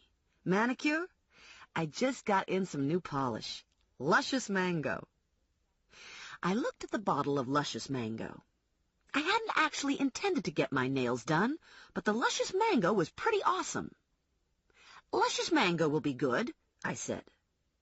I dropped my jacket and pocketbook over the back of the chair, sat down at the little manicure stand, and plunged my fingers into the soaking bowl. "Who are you after now?" old Mrs. Rizzoli wanted to know. "I heard it was Kenny Mancuso." "Have you seen him?" "Not me," Mrs. Rizzoli said. "But I heard Catherine Freeman saw him coming out of that Zaremba girl's house at 2 a.m. "That wasn't Kenny Mancuso," Clara said. "That was Joe Morelli. I heard it right from Catherine herself. She lives across the street, and she was up letting her dog out. He had diarrhea from eating chicken bones. I told her not to give that dog chicken bones, but she never listens." "Mooch Morelli?" Mrs. Rizzoli said. "Can you imagine? Does his wife know?" Joyce pulled the dryer back over her head. "I hear she's filing for divorce." They all went back under the dryers and buried their faces in magazines, since this was getting kind of close to home for Joyce and me. It was common knowledge who'd been caught with whom on my dining room table, and no one wanted to risk being present at a shootout with her hair in curlers. "How about you?" I asked Clara, while she filed a nail into a perfect oval. "Have you seen Kenny?" She shook her head. "Not in a long time. I heard someone saw him sneaking into Steva's this morning." Clara stopped filing, and her head came up. "Holy Mother! I was at Steva's this morning." "You see or hear anything?" "No. It must have been after I left. I guess it doesn't surprise me. Kenny and Spiro were real good friends." Betty Kuchta leaned forward from the dryer hood. "He was never all there, you know," she said, pointing a finger to her head. "He was in my Gales class in the 2nd grade.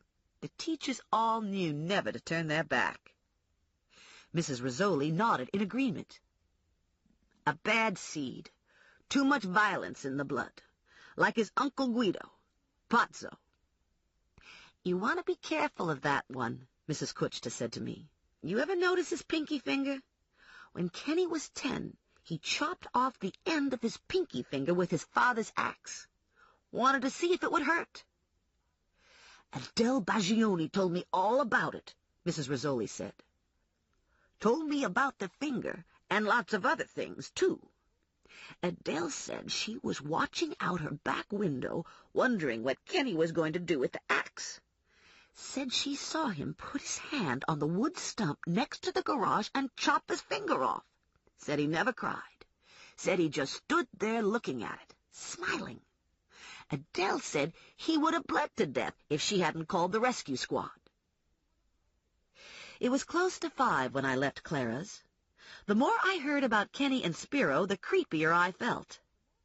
I'd started the search, thinking Kenny was a wise ass, and now I was worried he was crazy, and Spiro didn't sound any better. I drove straight home with my mood darkening by the minute. I was so spooked by the time I reached my apartment, I had my pepper spray in my hand when I unlocked my front door. I flashed the lights on and relaxed a little when everything seemed in order. The red light was blinking on my answering machine.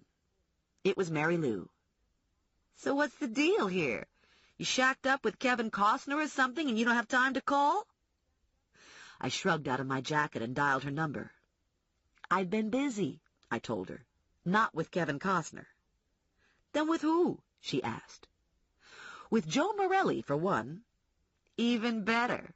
"Not that way. I've been looking for Kenny Mancuso and not having any luck." "You sound depressed. You should get a manicure." "I got a manicure, and it didn't help." "Then there's only one thing left. Shopping." "Fucking A," Mary Lou said. "I'll meet you at Quaker Bridge at 7. Macy's Shoes." Mary Lou was already deep into shoes when I showed up. "What do you think of these shoes?" she asked, pirouetting in black ankle-high boots with stiletto heels. Mary Lou is 5'3" and built like a brick shithouse. She had a lot of hair, which happened to be red this week, and she favored huge hoop earrings and the wet look in lipstick. She'd been happily married for 6 years and had 2 kids. I liked her kids, but for right now I was content with a hamster. A person doesn't need a diaper pail with a hamster. "They look familiar," I said about the shoes. I think Witch Hazel was wearing shoes like that when she found little Lulu picking beetleberries in her front yard. "You don't like them?" "Are these special occasion shoes?" "New Year's Eve." "What? No sequins?" "You should get shoes," she said. "Something sexy." "I don't need shoes. I need a night scope. You think they sell night scopes someplace here?" "Oh, my God," Mary Lou said, holding up a pair of purple suede platform pumps. "Look at these shoes. These shoes were made for you." "I don't have the money. I'm between paychecks." "We could steal them." "I don't do that anymore." "Since when?" "Since a long time. Anyway, I never stole anything big. There was just that once we took some gum from Sal's because we hated Sal." "What about the jacket from Salvation Army?" "It was my jacket." When I was 14, my mother gave my favorite denim jacket to Salvation Army, and Mary Lou and I retrieved it. I told my mother I'd bought it back, but really, we'd shoplifted it. "You should at least try them on," Mary Lou said. She snagged a salesman. "We want these shoes in a size 7.5. "I don't want new shoes," I said. "I need too many other things. I need a new gun. Joyce Barnhart has a bigger gun than me." "Aha! Now we're getting somewhere." I sat down and unlaced my Doc Martens. "I saw her in Clara's today. It was all I could do to keep from choking her." "She did you a favor. Your ex-husband was a jerk. She's evil. She works here, you know. Cosmetics. I saw her doing a makeover when I came in. Had some old lady looking like Lily Munster." I took the shoes from the salesman and slid them on. "Are they wonderful or what?" Mary Lou said. "They're pretty nice, but I can't shoot anyone with them." "You never shoot anyone anyway." "Well, okay, maybe once." "You think Joyce Barnhart has purple shoes?" "I happen to know Joyce Barnhart has size 10 feet and would look like a cow in these shoes." I walked over to the mirror at the end of the shoe department and admired the shoes. "Eat your heart out, Joyce Barnhart." I turned to look at them from the back and slammed into Kenny Mancuso. He had my arms in an iron grip, and he yanked me flat to his chest. "Surprised to see me?" I was speechless. "You're a real pain in the ass," he said. "You think I didn't see you sneaking around in the bushes at Julia's house? You think I don't know about you telling her I fucked Denise Barkalowski?" He gave me a shake that made my teeth clack together. "And now you've got this cozy deal going with Spiro, don't you? The two of you think you're both so smart. You should let me take you back to court. If Vinny assigns another bounty hunter, he might not be gentle about bringing you in. Haven't you heard? I'm special. I don't feel pain. Probably I'm freaking immortal. Oh, boy." He flicked his hand, and a knife appeared. "I keep sending you messages, but you aren't listening," he said. "Maybe I should cut off your ear. Would that get your attention? You don't scare me. You're a coward. You can't even face up to a judge." I tried this tack before on belligerent FTAs and found it helpful. "Of course I scare you," Kenny said. "I'm a scary guy." The knife flashed out and slashed into my sleeve. "Now your ear," Kenny said, hanging tight to my jacket. My pocketbook, with my bounty hunter paraphernalia, was on the seat beside Mary Lou, so I did what any intelligent, unarmed woman would do. I opened my mouth and screamed at the top of my lungs, startling Kenny enough to screw up his aim, so that I lost some hair but kept my ear. "Jesus," Kenny said, "you're freaking embarrassing me." He shoved me into a shoe display, gave a backward skip, and took off.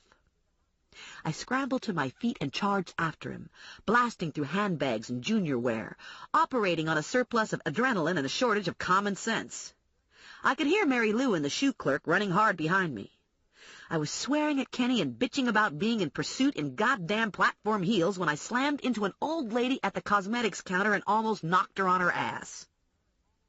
"Jeez," I yelled at her. "I'm sorry." "Go!" Mary Lou shouted at me from junior wear. "Catch that son of a bitch!" I reeled off the old lady and barreled into two other women. One of the women was Joyce Barnhart, in her makeover smock. We all went down in a heap on the floor, grunting and thrashing. Mary Lou and the shoe clerk waded in to separate us. And somehow, in the confusion of the moment, Mary Lou gave Joyce a good hard kick in the back of her knee. Joyce rolled away, howling in pain, and the shoe clerk quickly hoisted me to my feet. I looked for Kenny, but he was long gone. "Holy crap," Mary Lou said. "Was that Kenny Mancuso?" I nodded my head yes while I struggled for air. "What did he say to you?" "Asked me for a date. Said he liked the shoes." Mary Lou snorted. The shoe clerk was smiling. "You'd have caught him if you'd been trying on sneakers." In all honesty, I wasn't sure what I would have done if I'd caught him. He had a knife, and all I had were sexy shoes. "I'm calling my lawyer," Joyce said, pulling herself up. "You attacked me. I'm going to sue the shit out of you." "It was an accident," I told her. "I was chasing after Kenny, and you got in my way." "This is the cosmetics department," Joyce shouted. "You can't just go around being a lunatic, chasing people through the cosmetics department." I was not being a lunatic. I was doing my job. "Of course you were being a lunatic," Joyce said. "You're a dented can. You and your grandmother are screwy tunes." "Well, at least I'm not a slut." Joyce's eyes got as big as golf balls. "Who are you calling a slut?" "You." I leaned forward in my purple pumps. "I'm calling you a slut." "If I'm a slut, then you're a tramp." "You're a liar and a sneak." "Bitch." "Whore." "So what do you think?" Mary Lou said to me. "Are you going to get these shoes or what?" By the time I got home, I wasn't so sure I'd done the right thing with the shoes. I shifted the box under my arm while I unlocked my door. True, they were gorgeous shoes, but they were purple. What was I going to do with purple shoes? I'd have to buy a purple dress. And what about makeup? A person couldn't wear just any old makeup with a purple dress. I'd have to buy new lipstick and eyeliner. I flipped the light switch and closed the door behind me. I dumped my pocketbook and new shoes on the kitchen counter and jumped back with a yelp when the phone rang. Too much excitement for one day, I told myself. I was on overload. "How about now?" the caller said. "Are you scared now? Have I got you thinking?" My heart missed a beat. "Kenny? Did you get my message?" "What message are you talking about?" "I left a message for you in your jacket pocket. It's for you and your new buddy, Spiro." "Where are you?" The disconnect clicked in my ear. Shit. I plunged my hand into my jacket pocket and started pulling stuff out. Used Kleenex, lipstick, a quarter, a Snickers wrapper, a dead finger. Yow! I dropped everything on the floor and ran out of the room. Shit! Damn! Shit! I stumbled into the bathroom and stuck my head into the toilet to throw up. Which was kind of too bad, since it'd be good to get rid of the hot fudge sundae I'd had with Mary Lou. I washed my hands with a lot of soap and hot water and crept back to the kitchen. The finger was lying in the middle of the floor. It looked very embalmed. I snatched at the phone, staying as far away from the finger as was humanly possible, and dialed Morelli. "Get over here," I said. "Something wrong?" "Just get over here." 10 minutes later, the elevator doors opened and Morelli stepped out. "Uh-oh," he said. "The fact that you're waiting for me in the hall is probably not a good sign." He looked at my apartment door. "You don't have a dead body in there, do you?" "Not entirely." "You want to enlarge on that?" "I have a dead finger on my kitchen floor." "Is the finger attached to anything, like a hand or an arm?" "It's just a finger. I think it belongs to George Mackey." "You recognized it?" "No, it's just that I know George is missing one. You see, Mrs. Mackey was going on about George's lodge and how he wanted to be buried with his ring, and so Grandma had to check the ring out, and in the process broke off one of George's fingers. Turns out the finger was wax. Somehow, Kenny got into the mortuary this morning, left Spiro a note, and chopped off George's finger. And then, while I was at the mall tonight with Mary Lou, Kenny threatened me in the shoe department. That must have been when he put the finger in my pocket." "Have you been drinking?" I gave him a don't be stupid look and pointed to my kitchen. Morelli moved past me and stood, hands on hips, staring down at the finger on the floor. "You're right. It's a finger." "When I came in tonight, the phone was ringing. It was Kenny, telling me he left me a message in my jacket pocket." "And the message was the finger?" "Yeah." "How did it get on the floor?" "It sort of dropped there when I went to the bathroom to throw up." Morelli helped himself to a paper towel and used it to pick up the finger. I gave him a plastic bag. He dropped the finger in, sealed the bag, and slipped the bag into his jacket pocket. He leaned against the kitchen counter and crossed his arms over his chest. Let's start from the beginning. I gave him all the details except for the part about Joyce Barnhart. I told him about the silver-lettered note I'd received, and about the silver K on my bedroom wall, and about the screwdriver, and about how it would seem they'd come from Kenny. He was quiet when I finished. After several seconds, he asked me if I bought the shoes. Yeah, I said. Let's see. I showed him the shoes. Very sexy, he said. I think I'm getting excited.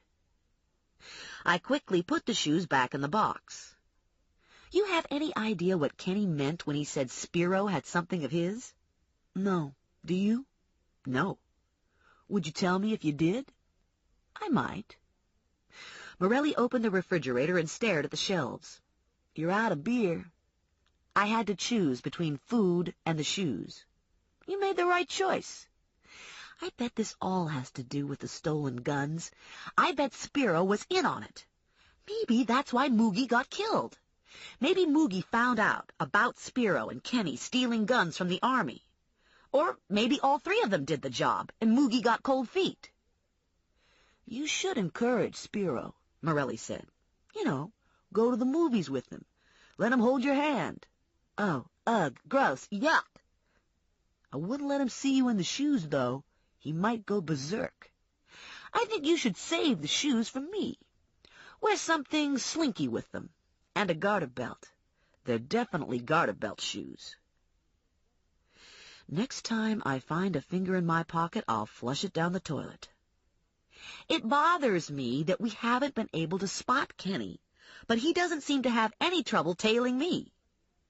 How did he look? He grow a beard? Dye his hair? He looked just like himself. Didn't look like he was living in dark alleys. He was clean, fresh-shaven. Didn't look hungry. Had on clean clothes. Seemed to be alone. Was a little, upset. Said I was a pain in the ass. No, you? A pain in the ass? I can't imagine why anyone would think that. Anyway, he's not living hand to mouth. If he's selling guns, maybe he has money. Maybe he's staying in motels out of the area. Maybe in New Brunswick, or down by Burlington or Atlantic City. His picture's been circulated in Atlantic City. Nothing's turned up. To tell you the truth, his trail has been dead cold. Having him pissed off at you is the best news I've had all week. All I have to do now is follow you around and wait for him to make another move. Oh, good. I love being bait for a homicidal mutilator. Don't worry. I'll take care of you. I didn't bother to hold back the grimace. Right, Morelli said, cop face in place. Time out on the flirting and bullshit. We need some serious conversation here. I know what people say about the Morelli and Mancuso men, that we're bums and drunks and womanizers. And I'll be the first to admit that it's pretty much true. The problem with this kind of blanket judgment is that it makes it hard for the occasional good guy, like me. I rolled my eyes. And it tags a guy like Kenny a congenital wise-ass when any place else on the planet he'd be labeled a sociopath. When Kenny was 8 years old, he set fire to his dog and never showed a flicker of remorse. He's a manipulative user. He's totally self-centered. He's fearless because he feels no pain. And he's not stupid. Is it true he cut off his finger? Yeah, it's true. If I'd known he was threatening you, I'd have done things differently. Like what? Morelli stared at me for a few moments before answering. I'd have given you the sociopath lecture sooner, for one thing. And I wouldn't have left you alone in an unlocked apartment protected by juice glasses. I wasn't actually sure it was Kenny until I saw him tonight. From now on, carry your pepper gas on your belt, not in your pocketbook. At least we know Kenny's still in the area. My guess is that whatever Spiro has is keeping Kenny here. Kenny isn't going to take off without it. Did Spiro seem rattled about the finger? Spiro seemed annoyed, inconvenienced. He was worried Con would find out things weren't running smoothly. Spiro has plans. He expects to take over the franchise. Morelli's face creased into a broad smile. Plans to franchise the funeral parlor? Yeah, like McDonald's. Maybe we should just let Kenny and Spiro go at each other and scrape the remains off the floor when they're done. Speaking of remains, what are you going to do with the finger? See if it matches up to what's left of George Meyer's stump. And while I'm doing that, I thought I'd subtly ask Spiro what the hell is going on. I don't think that's a good idea. He doesn't want the police involved. Wouldn't report the mutilation or the note. If you go barging in there, he's going to kick me out of the loop. What do you suggest? Give me the finger. I'll take it back to Spiro tomorrow. See if I can learn anything interesting. I can't let you do that. The hell you can't. It's my finger, damn it. It was in my coat. Give me a break. I'm a cop. I have a job to do. I'm a bounty hunter. I have a job to do, too. Okay, I'll give you the finger, but you have to promise to keep me informed. The first hint I get that you're holding out on me, I'll pull the plug. Good. Now give me the finger and go home before you change your mind. He took the plastic bag out of his jacket pocket and plunked it into my freezer. Just in case, he said. When Morelli left, I locked the door and checked on the windows. I looked under the bed and in all the closets. When I was confident my apartment was secure, I went to bed and slept like a rock with all the lights blazing. The phone rang at 7. I squinted at the clock and then at the phone. There is no such thing as a good call at 7 a.m.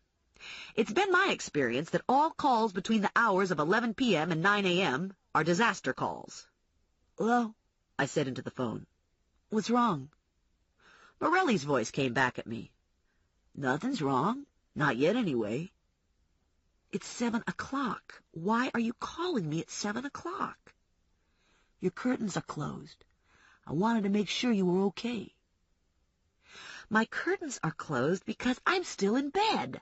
How do you know my curtains are closed? I'm in your parking lot.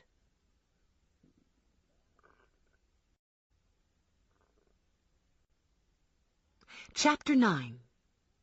I dragged myself out of bed, pulled the curtain aside, and looked down into the lot. Sure enough, the tan Fairlane was parked next to Uncle Sandor's Buick. I could see the bumper still in Morelli's back seat, and someone had spray-painted Pig on his driver's side door. I opened my bedroom window and stuck my head out. Go away! I have a staff meeting in 15 minutes, Morelli yelled up. Shouldn't take more than an hour, and then I'll be free for the rest of the day. I want you to wait for me to get back before you go to Steva's. No problem. By the time Morelli got back to me, it was 9:30, and I was feeling restless. I was watching at the window when he pulled into the lot, and I was out of the building like a flash with a finger rolling around in my pocketbook. I was wearing my Doc Martens in case I had to kick someone, and I'd attached the pepper spray to my belt for instant access. I had my stun gun fully charged and stuffed into my jacket pocket. In a hurry? Morelli asked. George's finger is making me nervous. I'll feel a lot better when it's back home with George. If you need to talk to me, just give me a call, Morelli said. You have my car phone number? Committed to memory. My pager? Yes. I powered up the Buick and rumbled out of the lot. I could see Morelli keeping a respectable distance behind me. Half a block from Steva's, I caught sight of the flashing lights of a motorcycle escort. Great. A funeral. I pulled to the side and watched the hearse roll by, followed by the flower car, followed by the limo with the immediate family. I glanced in the limo window and recognized Mrs. Mackey. I checked my rearview mirror and saw Morelli parked directly behind me, shaking his head as if to say, "Don't even think about it." I punched his number into my phone. They're burying George without his finger. Trust me, George doesn't care about his finger. You can give it back to me. I'll save it for evidence. Evidence of what? Tampering with a dead body. I don't believe you. You'll probably toss it into a dumpster. Actually, I was thinking of putting it in Goldstein's locker. The cemetery was 1.5 miles from Steva's. There were maybe 7 or 8 cars in front of me, crawling along in the somber procession. Outside, the air was mid-30s, and the sky was a wintry blue, and it felt more like I was in traffic to go to a football game than a funeral. We pulled through the cemetery gates and wound our way to the middle of the cemetery, where the grave had been prepared and chairs set up. By the time I parked, Spiro had the widow Mackey already seated. I sidled up to Spiro and leaned close. "I have George's finger." No response. "George's finger," I repeated in my mommy-to-3-year-old voice. "The real one, the one he's missing. I've got it in my pocketbook." "What the hell is George's finger doing in your pocketbook?" "It's sort of a long story. What we have to do now is get George put back together again." "What? Are you crazy? I'm not going to open that casket to give George his finger back. No one gives a shit about George's finger." "I do." "Why don't you do something useful like find my damn caskets? Why are you wasting your time finding things I don't want? You don't expect to get paid for finding the finger, do you?" "Jesus, Spiro, you're such a slime sucker." "Yeah, so what's your point?" "My point is that you better figure out how to get old George his finger, or I'm going to make a scene." Spiro didn't look convinced. "I'll tell Grandma Mazur," I added. "Shit, don't do that." "What about the finger?" "We don't drop the casket until everyone's in the cars with motors running. We can pitch the finger in then. Will that work for you?" "Pitch the finger? I'm not opening the casket. You're gonna have to settle for having it buried in the same hole." I feel a scream coming on. Christ! He pressed his lips together, but his lips weren't ever able to entirely close over his overbite. "All right, I'll open the casket. Anyone ever tell you you're a pain in the ass?" I moved away from Spiro to the edge of the gathering, where Morelli stood watching. "Everyone tells me I'm a pain in the ass." "Then it must be true," Morelli said, throwing an arm around my shoulders. "Have any luck getting rid of the finger?" "Spiro's going to give it back to George after the ceremony, after the cars have cleared out." "Are you going to stay?"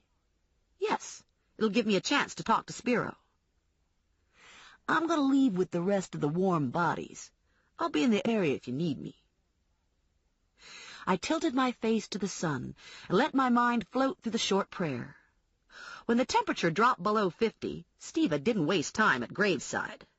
No widow in the burg ever wore sensible shoes to a funeral, and it was the funeral director's responsibility to keep old feet warm. The entire service took less than 10 minutes, not even enough time to turn Mrs. Mackey's nose red. I watched the old folks beating their retreat over the blighted grass and hard ground. In a half hour, they'd all be at the Mackey house, eating pencil points and drinking highballs. And by 1 o'clock, Mrs. Mackey would be alone, wondering what she was going to do rattling around in the family house all by herself for the rest of her life. Car doors slammed closed and engines revved. The cars drove away. Spiro stood hands on hips, a study of the long-suffering undertaker. "Well," he said to me. I pulled the bag out of my pocketbook and handed it over. 2 cemetery employees stood on either side of the casket. Spiro gave the baggie to one of them with instructions to open the casket and lay the bag inside. Neither man blinked an eye. I guess when you make a living dropping lead-lined boxes into the ground, you aren't necessarily the inquisitive type. "So," Spiro said, turning to me, "how'd you get the finger?" I gave him the rundown on Kenny in the shoe department and how I found the finger when I got home. "You see," Spiro said, "this is the difference between Kenny and me. Kenny always has to grandstand, likes to set things up and then see how they play. Everything's a game to Kenny. When we were kids, I'd step on a bug and squash it dead, and Kenny'd stick it with a pin to see how long it'd take the bug to die. Guess Kenny likes to see things squirm, and I like to get the job done. If it was me, I'd have gotten you in a dark, empty parking lot, and I'd have shoved the finger up your butt.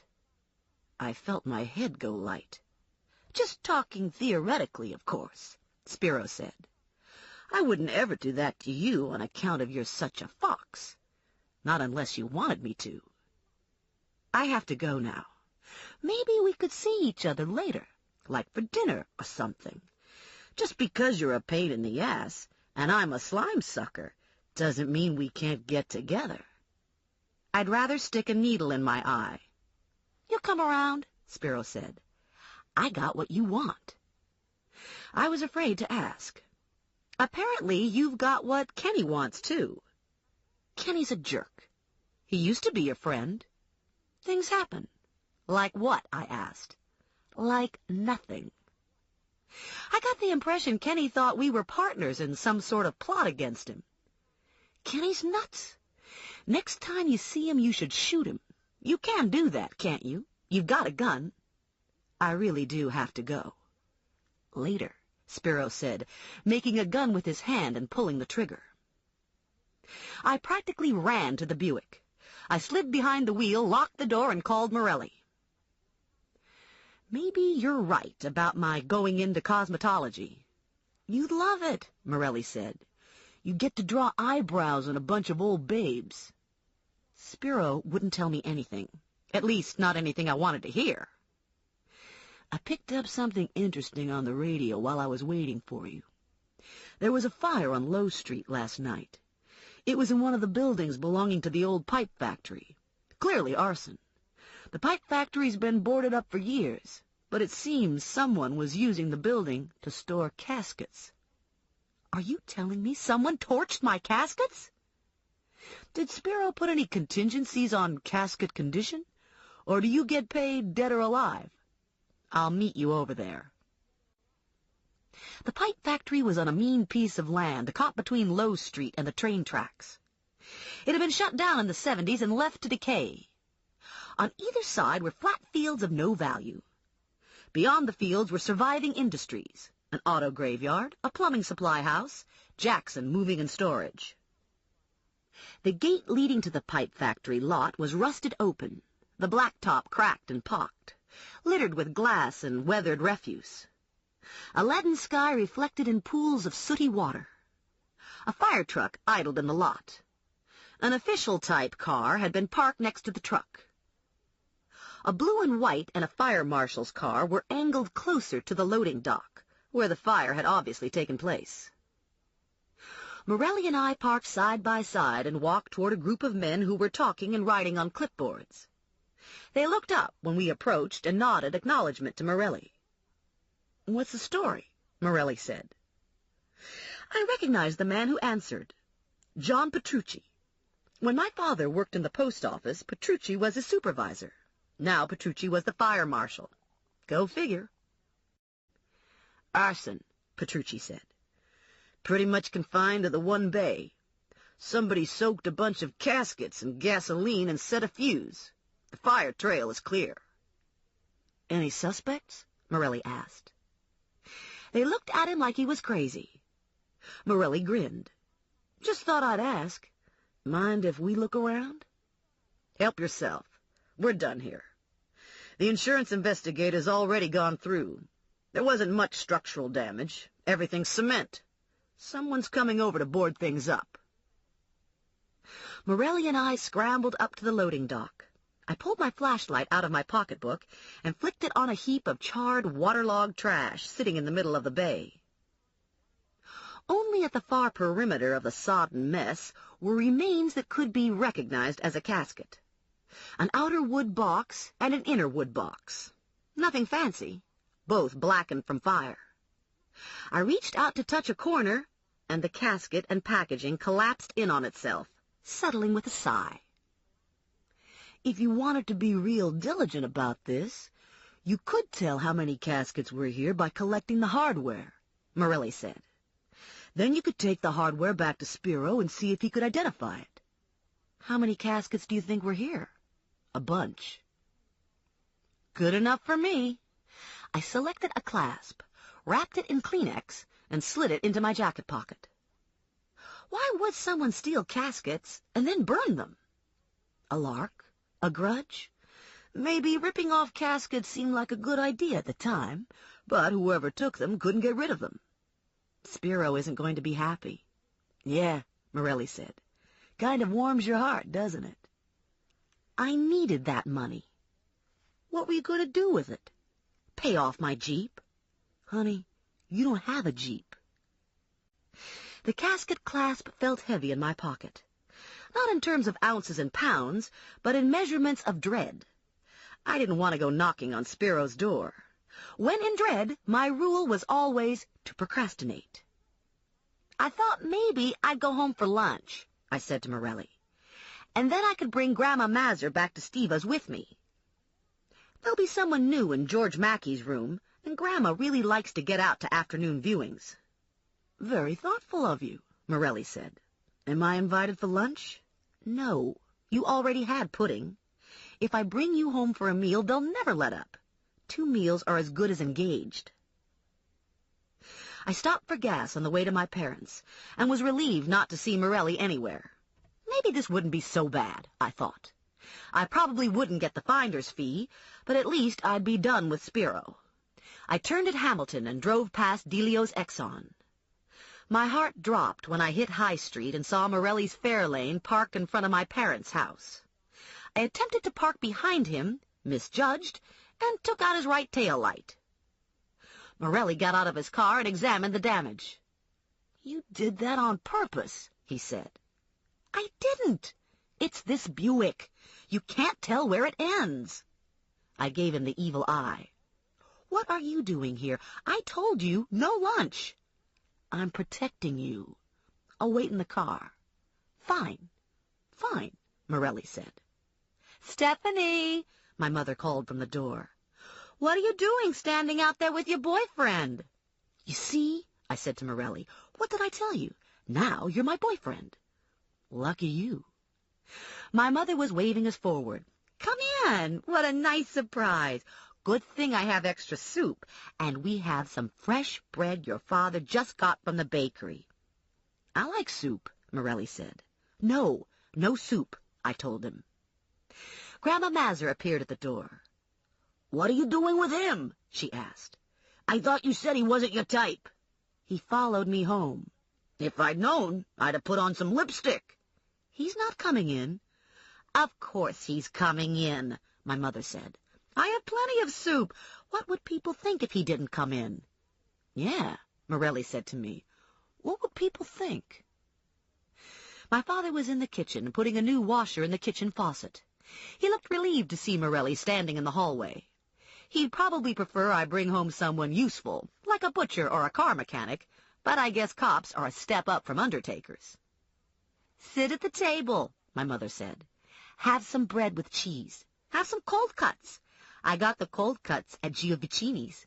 He's always got the best cold cuts.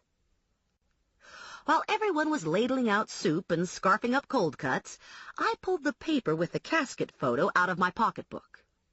The detail in the photo wasn't especially good, but the hardware looked similar to what I'd seen at the fire site. What's that? Grandma Mazur wanted to know. Looks like a picture of a casket. She took a closer look. You aren't thinking of buying that for me, are you? I want one with some carving. I don't want one of them military caskets. Morelli's head came up. Military? Only place they got caskets this ugly is the military. I saw on TV about how they got all these caskets left over from Desert Storm. Not enough Americans died over there, and now they have acres of caskets to get rid of. So the Army's been auctioning them off. They're, what do you call it? Surplus. Morelli and I looked at each other. Duh. Morelli put his napkin on the table and slid his chair back. I need to make a phone call, he said to my mother. Is it okay if I use your phone? It seemed pretty far-fetched to think Kenny had smuggled the guns and ammo off the base in caskets. Still, crazier things have been known to happen. And it would explain Spiro's casket anxiety. "How'd it go?" I asked when Morelli returned to the table. "Marie's checking for me." Grandma Mazur paused with a spoonful of soup halfway to her mouth. "Is this police business? Are we working on a case?" "Trying to get a dental appointment," Morelli said. "I've got a loose filling." "You need teeth like mine," Grandma told him. "I can mail them to the dentist." I was having second thoughts about dragging Grandma off to Steva's. I figured she could hold her own with a disgusting undertaker. I didn't want her involved with a dangerous one. I finished my soup and bread and helped myself to a handful of cookies from the cookie jar, glancing at Morelli, wondering at his lean body. He'd eaten 2 bowls of soup, half a loaf of bread slathered in butter, and 7 cookies. I'd counted. He saw me staring and raised his eyebrows in silent question. "I suppose you work out," I said, more statement than question. "I run when I can. Do some weights," he grinned. "Morelli men have good metabolism." Life was a bitch. Morelli's beeper went off, and he returned the call from the kitchen phone. When he came back to the table, he looked like the cat that swallowed the canary. "My dentist," he said. "Good news." I stacked all the soup bowls and plates and hustled them into the kitchen. "Gotta go," I said to my mother. "Got work to do." "Work," my mother said. "Ha! Some work." "It was wonderful," Morelli said to my mother. "The soup was terrific." "You should come again," she told him. "We're having pot roast tomorrow." "Stephanie, why don't you bring him back tomorrow?" "No, that's not polite," my mother said. "How is that to treat a boyfriend?" When my mother was willing to accept a Morelli as a boyfriend, this only went to show how desperate my mother was to get me married, or at least for me to have a social life. "He's not my boyfriend." My mother gave me a bag of cookies. "I'll make cream puffs tomorrow. I haven't made cream puffs in a long time." When we got outside, I stood straight and tall and looked Morelli square in the eye. "You are not coming to dinner." "Sure," Morelli said. "What about the phone call?" Braddock had a shitload of surplus caskets. The DRMO conducted a sale 6 months ago. That was 2 months before Kenny was discharged. Steva's mortuary bought 24. The caskets were stored in the same general area as the munitions, but we're talking about a lot of ground. A couple warehouses and an acre or 2 of open yard, all behind fence. Of course, the fence was no problem for Kenny because he worked in the compound. Yep. And when bids were accepted, the caskets were marked for pickup, so Kenny knew which caskets were assigned to Spiro. Morelli snitched a cookie from my bag. "My Uncle Vito would have been proud." Vito stole a few caskets in his day?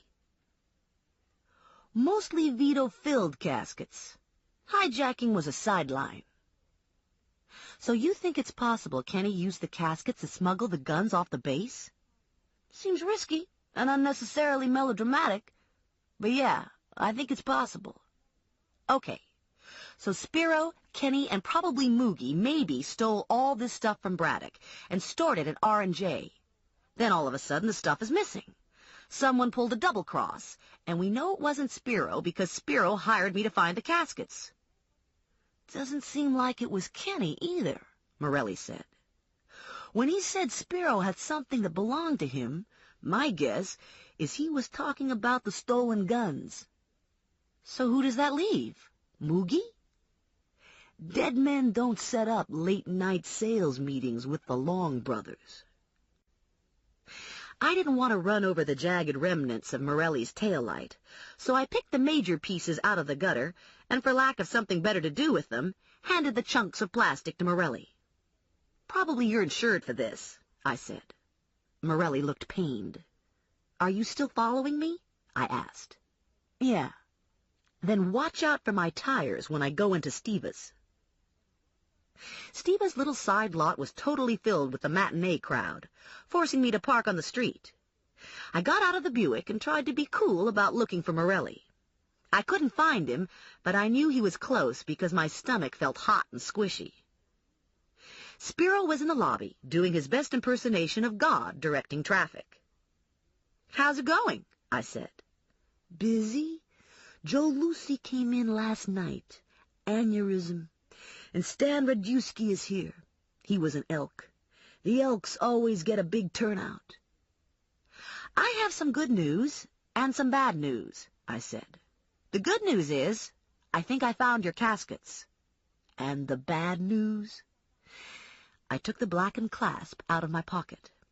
"The bad news is, this is all that's left." Spiro looked at the clasp. "I don't get it." "Someone barbecued a bunch of caskets last night. Had them all stacked up in one of the loading bays at the pipe factory, soaked the caskets in gasoline, and lit a fuse. They were pretty badly burned, but there was enough of one to identify as a casket in a crate." "And you saw this? What else got burned? Was there anything else? Like a few laws?" "From what I could see, there were just caskets. You might want to check for yourself." "Christ," Spiro said. "I can't go now. Who's gonna babysit all these fucking elks? Louie? Jesus, not Louie. It's going to have to be you." "Oh, no, not me. All you have to do is make sure there's hot tea and say a lot of crapola like, 'The Lord moves in mysterious ways.' I'll only be gone a half hour." He dug his keys out of his pocket. "Who was there when you got to the pipe factory?" "The fire marshal, a uniform, some guy I didn't know, Joe Morelli, a bunch of firemen packing up." "They say anything worth remembering?" "Nope." "You tell them the caskets belong to me?" "No, and I'm not staying. I want my finder's fee, and then I'm out of here." "I'm not handing over any money until I see this for myself. For all I know, they could be someone else's caskets. Or maybe you're making all this up." "Half hour," I yelled to his back. "That's all you get." I checked the tea table. Nothing to do there. Lots of hot water and cookies set out. I sat down in a side chair and contemplated some nearby cut flowers. The elks were all in the new edition with Radusky, and the lobby was uncomfortably quiet. No magazines to read, no television. Music to die by softly filtered over the sound system. After what seemed like 4 days, Eddie Ragucci ambled in. Eddie was a CPA and a big magoo in the elks. "Where's the weasel?" Eddie asked. "Had to go out. He said he wouldn't be long." "It's too hot in Stan's room. The thermostat must be broken. We can't get it to cut off. Stan's makeup is starting to run. Things like this never happened when Con was here. It's a damn shame Stan had to go when Con was in the hospital. Talk about the lousy breaks." "The Lord moves in mysterious ways. Ain't that the truth? I'll see if I can find Spiro's assistant." I pushed a few buttons on the intercom, yelling Louie's name into the thing, telling him to come to the lobby. Louie appeared just as I got to the last button. "I was in the workrooms," he said. "Anybody else in there?" "Mr. Lucy." "I mean, are there any other employees, like Clara from the beauty parlor?" "No, just me." I told him about the thermostat and sent him to take a look. 5 minutes later, he trundled back. "The little thing was bent," he said. "It happens all the time. People lean on it, and the little thing gets bent." "You like working in a funeral home?" "I used to work in a nursing home. This is a lot easier on account of you can just hose people down here. And once you get them on the table, they don't move around." "Did you know Moogie Buse?" "Not until after he was shot. Took about 1 pound of putty to fill in his head." "How about Kenny Mancuso?" "Spiro said it was Kenny Mancuso that shot Moogie Buse." "You know what Kenny looks like? He ever come around here?" "I know what he looks like. but I haven't seen him in a while. I hear people say how you're a bounty hunter and that you're looking for Kenny. He failed to appear in court. If I see him, I'll tell you. I gave him a card. Here are some numbers where I can be reached. The back door banged open and was slammed closed. A moment later, Spiro stalked into the room. His black dress shoes and the cuffs of his slacks were powdered with ash. His cheeks were an unhealthy red, and his little rodent eyes were dilated black. "Well?" I asked. His eyes fixed over my shoulder. I turned and saw Morelli cross the lobby. "You looking for someone?" Spiro said to Morelli. "Radusky's in the addition." Morelli flashed his badge. "I know who you are," Spiro said. "There a problem here? I leave for a half hour, and I come back to a problem." "Not a problem," Morelli told him. "Just trying to find the owner of some caskets that burned." "You found him, and I didn't set the fire. The caskets were stolen from me." "Did you report the theft to the police?" "I didn't want the publicity. I hired Ms. Marvel here to find the damn things." "The one casket that was left looked a little plain for a Berg casket," Morelli said. "I got them on sale from the Army. Surplus. I was thinking maybe I'd franchise out into other neighborhoods. Maybe take them down to Philly. Lot of poor people in Philly." "I'm curious about this Army surplus stuff," Morelli said. "How does this work?" "You submit a bid to the DRMO. If the bid gets picked up, you've got a week to haul your shit off the base." "Which base are we talking about?" "Braddock." Morelli was a study of calm. "Wasn't Kenny Mancuso stationed at Braddock?" "Yeah, a lot of people are stationed at Braddock." "Okay," Morelli said. "So they accept your bid. How do you get the caskets back here?" "Me and Moogie went down with a U-Haul." "One last question," Morelli said. "You have any idea why someone would steal your caskets and then set a match to them?" "Yeah. They were stolen by a nut." "I've got things to do," Spiro said. "You're done here, right?" "For now." They locked eyes. A muscle worked in Spiro's jaw, and he wheeled off to his office. "See you back at the ranch," Morelli said to me, and he was off too. The door to Spiro's office was closed. I knocked and waited. No answer. I knocked louder. "Spiro!" I yelled. "I know you're in there!" Spiro ripped the door open. "Now what?" "My money." "Christ, I have more things to think about than your chicken shit money." "Like what?" "Like crazy Kenny Mancuso setting fire to my goddamn caskets." "How do you know it was Kenny?" "Who else could it be? He's Looney Tunes, and he's threatening me." "You should have told Morelli." "Yeah, right. That's all I need.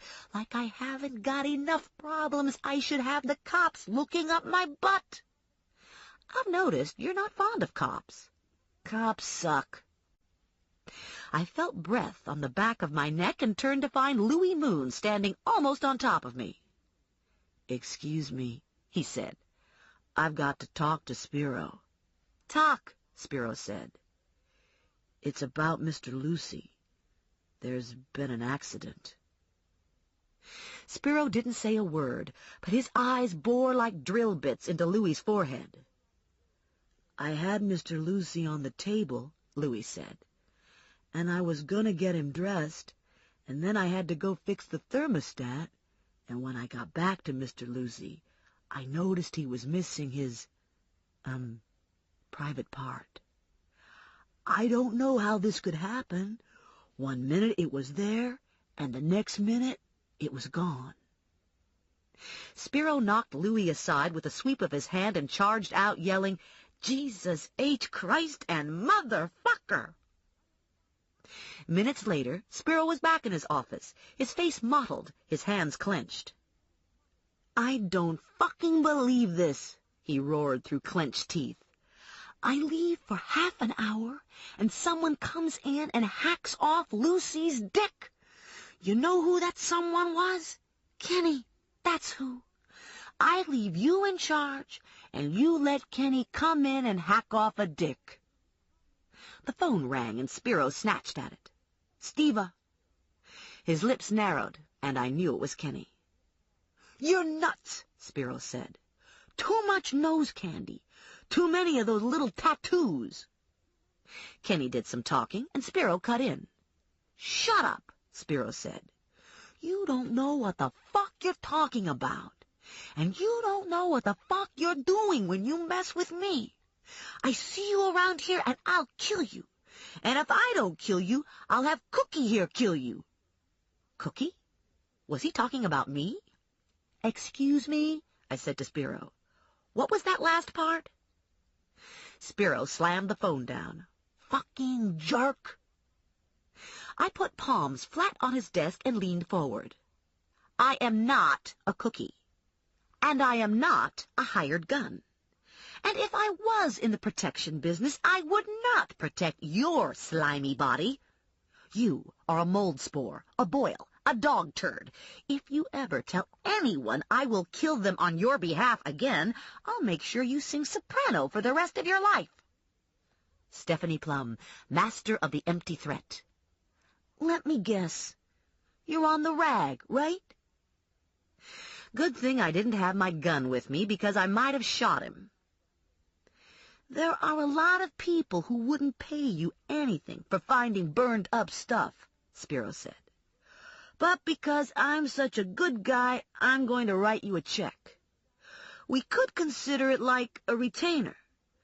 I could see where it'd be handy to have a chick like you around." I took the check and left. I didn't see the value in talking any further, since there clearly wasn't anyone home. I stopped to get gas, and Morelli pulled in behind me. "This is getting strange," I said to Morelli. "I think Kenny's gone over the edge." "Now what?"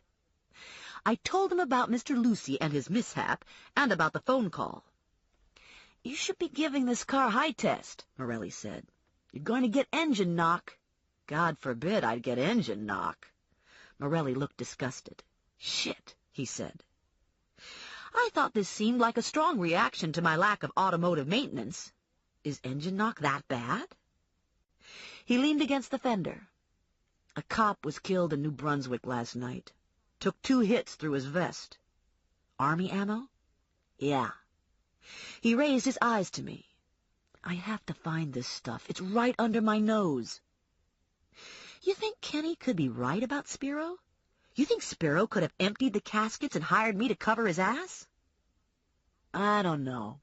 Doesn't feel right. My gut instinct is that this started off with Kenny, Moogie, and Spiro, and somehow a 4th player came in and screwed everything up. I think someone snatched the stuff out from under Kenny, Moogie, and Spiro, and started them fighting among themselves. It's probably not someone from Braddock, because it's being sold piecemeal in Jersey and Philly. It would have to be someone close to one of those 3. A confidant, like a girlfriend." "It could be someone who found out by accident," Morelli said.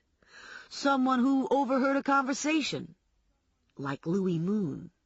"Yeah, like Louis Moon," Morelli said. "And it would have to be someone who had access to the locker key, like Louis Moon. There are probably lots of people Spiro could have talked to, and who would have had access to his key. Everyone from his cleaning lady to Clara. Same with Moogie. Just because Spiro told you no one but him had a key doesn't mean it's true. Probably all 3 of them had keys." "If that's the case, then what about Moogie's key? Has that been accounted for? Was it on his keychain when he was killed?" "His keychain was never found. It was assumed that he left his keys somewhere in the garage, and sooner or later they'd turn up. It didn't seem like an important issue at the time. His parents came with an extra key and drove his car home. Now that the caskets have surfaced, I have some cause to harass Spiro. I think I'll go back and lean on him. And I want to talk to Louis Moon. Can you keep out of trouble for a while? Don't worry about me. I'm fine. I thought maybe I'd go shopping, see if I could find a dress to go with the purple shoes. The line of Morelli's mouth tightened. You're lying. You're going to do something stupid, aren't you? Boy, that really hurts. I thought you'd be excited about a purple dress with the purple shoes. I was going to look for spandex, too. A short spandex dress with bugle beads and sequins. I know you, and I know you're not going shopping. Cross my heart and hope to die. I'm going shopping. I swear to you. One corner of Morelli's mouth hitched up a fraction of an inch. You'd lie to the Pope. I caught myself halfway through the sign of the cross. I almost never lie, only when it's absolutely necessary, and on those occasions when the truth doesn't seem appropriate. I watched Morelli drive away, and then I headed over to Vinnie's office to get some addresses.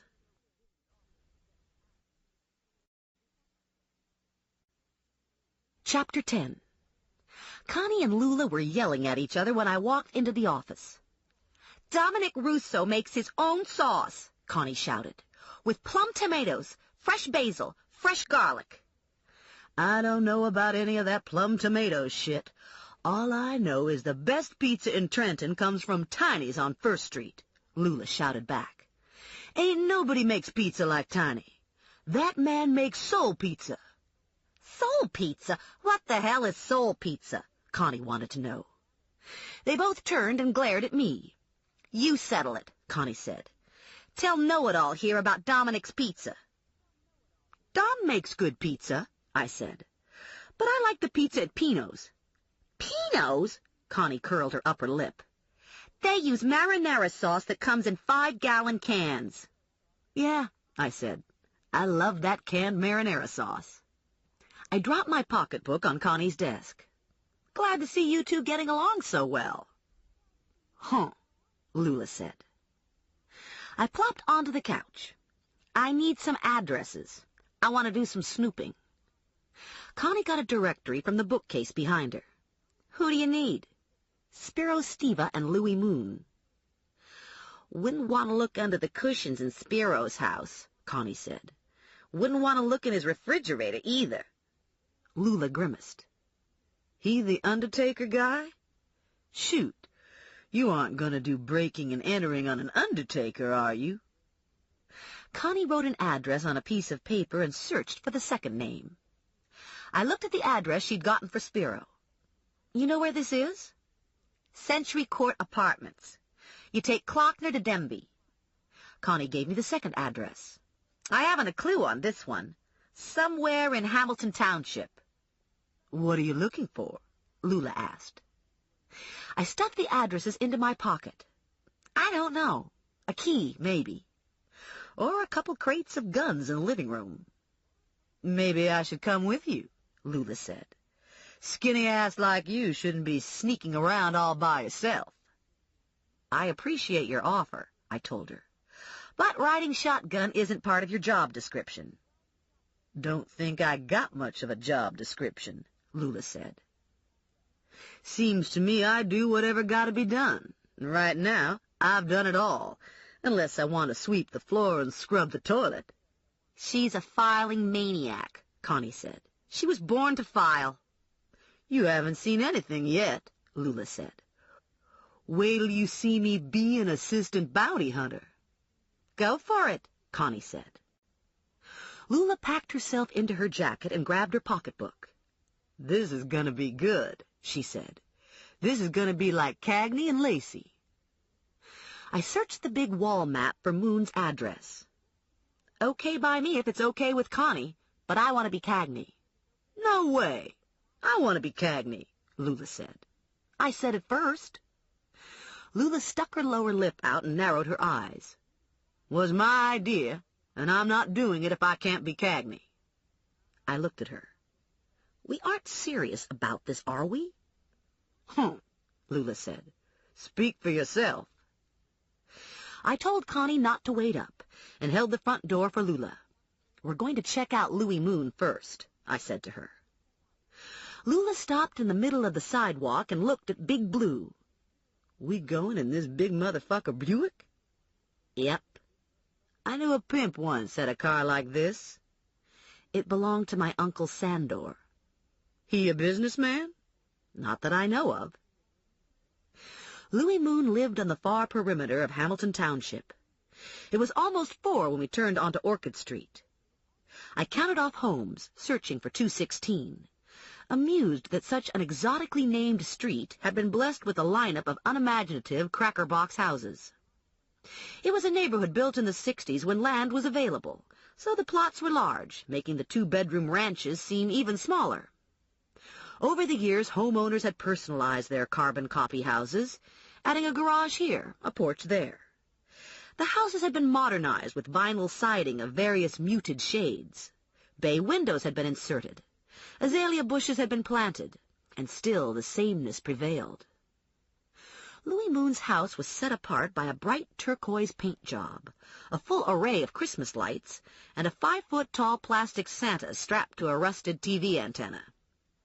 "Guess he gets into the spirit early," Lula said. From the droop of the lights haphazardly stapled to his house and the faded look to Santa, I'd guess he was in the spirit all year long. The house didn't have a garage, and there were no cars in the driveway or parked at the curb. The house looked dark and undisturbed. I let Lula in the car and went to the front door. I knocked twice. No answer. The house was 1 floor built on a slab. The curtains were all open. Louis had nothing to hide. I circled the house, peeking into windows. The inside was neat and furnished with what I guessed to be an accumulation of discards. There was no sign of recent wealth. No boxes of ammo stacked on the kitchen table. Not a single assault rifle in sight.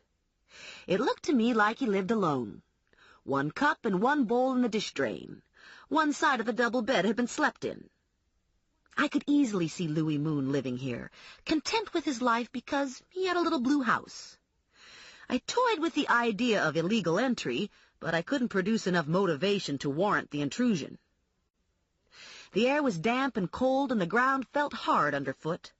I pulled my jacket collar up and returned to the car. "That didn't take long," Lula said. "Not much to see." "We going to the undertaker next?" "Yeah." "Good thing he don't live where he do his thing. I don't want to see what they collect in those buckets at the end of those tables." It was heavy twilight by the time we got to Century Courts. The 2-story buildings were red brick with white window trim. Doors were set in 4-door clusters. There were 5 clusters to a building, which meant there were 20 apartments, 10 up and 10 down. All of the buildings were set on pipe stems coming off Demby. 4 buildings per pipe stem. Spiro had an end unit on the ground floor. His windows were dark, and his car wasn't in the lot. With Con in the hospital, Spiro was forced to keep long hours. The Buick was easily recognizable, and I didn't want to get caught if Spiro should decide to bop in for a fast change of socks, so I drove 1 pipe stem over and parked. "I bet we find some serious shit here," Lula said, getting out of the car. "I got a feeling about this one." "We're just going to scope things out," I said. "We're not going to do anything illegal, like breaking and entering." "Sure," Lula said. "I know that." We cut across the grassy area to the side of the building, walking casually, as if we were out for a stroll. Curtains were drawn on the windows in the front of Spiro's apartment, so we went to the back. Again, curtains were drawn. Lula tested the sliding patio door and the 2 windows and found them both to be locked. "Ain't this a bitch?" she said. "How we supposed to find anything out this way? And just when I had a feeling, too." "Yeah," I said. "I'd love to get into this apartment." Lula swung her pocketbook in a wide arc and crashed it into Spiro's window, shattering the glass. "Where there's a will, there's a way," she said. My mouth dropped open, and when words finally came out, they were in a whispered screech. "I don't believe you did that. You just broke his window." "The Lord provides," Lula said. "I told you we weren't doing anything illegal. People can't just go around breaking windows." "Cagney would have done it." "Cagney would never have done that." "Would have." "Would not." She slid the window open and poked her head inside. "Don't look like nobody home. Guess we should go in and make sure this broken glass didn't do any damage." She had the entire upper half of her body shoved into the window. "Could have made this window bigger," she said. "Can't hardly fit a full-bodied woman like me in this sucker." I gnawed on my lower lip and held my breath, not sure whether I should push her through or pull her out. She looked like Pooh when he was stuck in the rabbit hole. She gave a grunt, and suddenly the back half of her disappeared behind Spiro's curtain. A moment later, the patio door clicked open and Lula poked her head out. "You gonna stand out there all day or what?" "We could get arrested for this." "Ha! Like you never did any illegal entry shit?" "I never broke anything." "You didn't this time, neither. I did the breaking. You just gonna do the entering." I supposed it was okay, since she put it that way. I slipped behind the patio curtain and let my eyes adjust to the darkness. "Do you know what Spiro looks like?" "Ratty-faced little guy?" "Yeah. You do look out on the front porch. Knock 3 times if you see Spiro drive up." Lula opened the front door and peeked out. "Everything clear," she said. Then she let herself out and closed the door. I locked both doors and flipped the dining room light on, turning the dimmer until the light was low. I started in the kitchen, methodically going through cabinets. I checked the refrigerator for phony jars and did a cursory search of the kitchen trash. I made my way through the dining room and living room without discovering anything worthwhile. Breakfast dishes were still in the sink. The morning paper was strewn across the table. A pair of black dress shoes had been kicked off and left in front of the TV. Other than that, the apartment was clean. No guns, no keys, no threatening notes. No addresses hastily scribbled on a pad beside the kitchen wall phone. I flicked on the light in the bathroom. Dirty clothes lay in a heap on the bathroom floor. There wasn't enough money in the world to get me to touch Spiro's dirty clothes. If there was a clue in his pocket, it was safe from me. I went through the medicine chest and glanced at the wastebasket. Nothing. His bedroom door was closed. I held my breath, opened the door, and almost fainted with the relief of finding the room empty. The furniture was Danish modern. The bedspread was black satin. The ceiling over the bed had been covered with paste-on mirror tiles.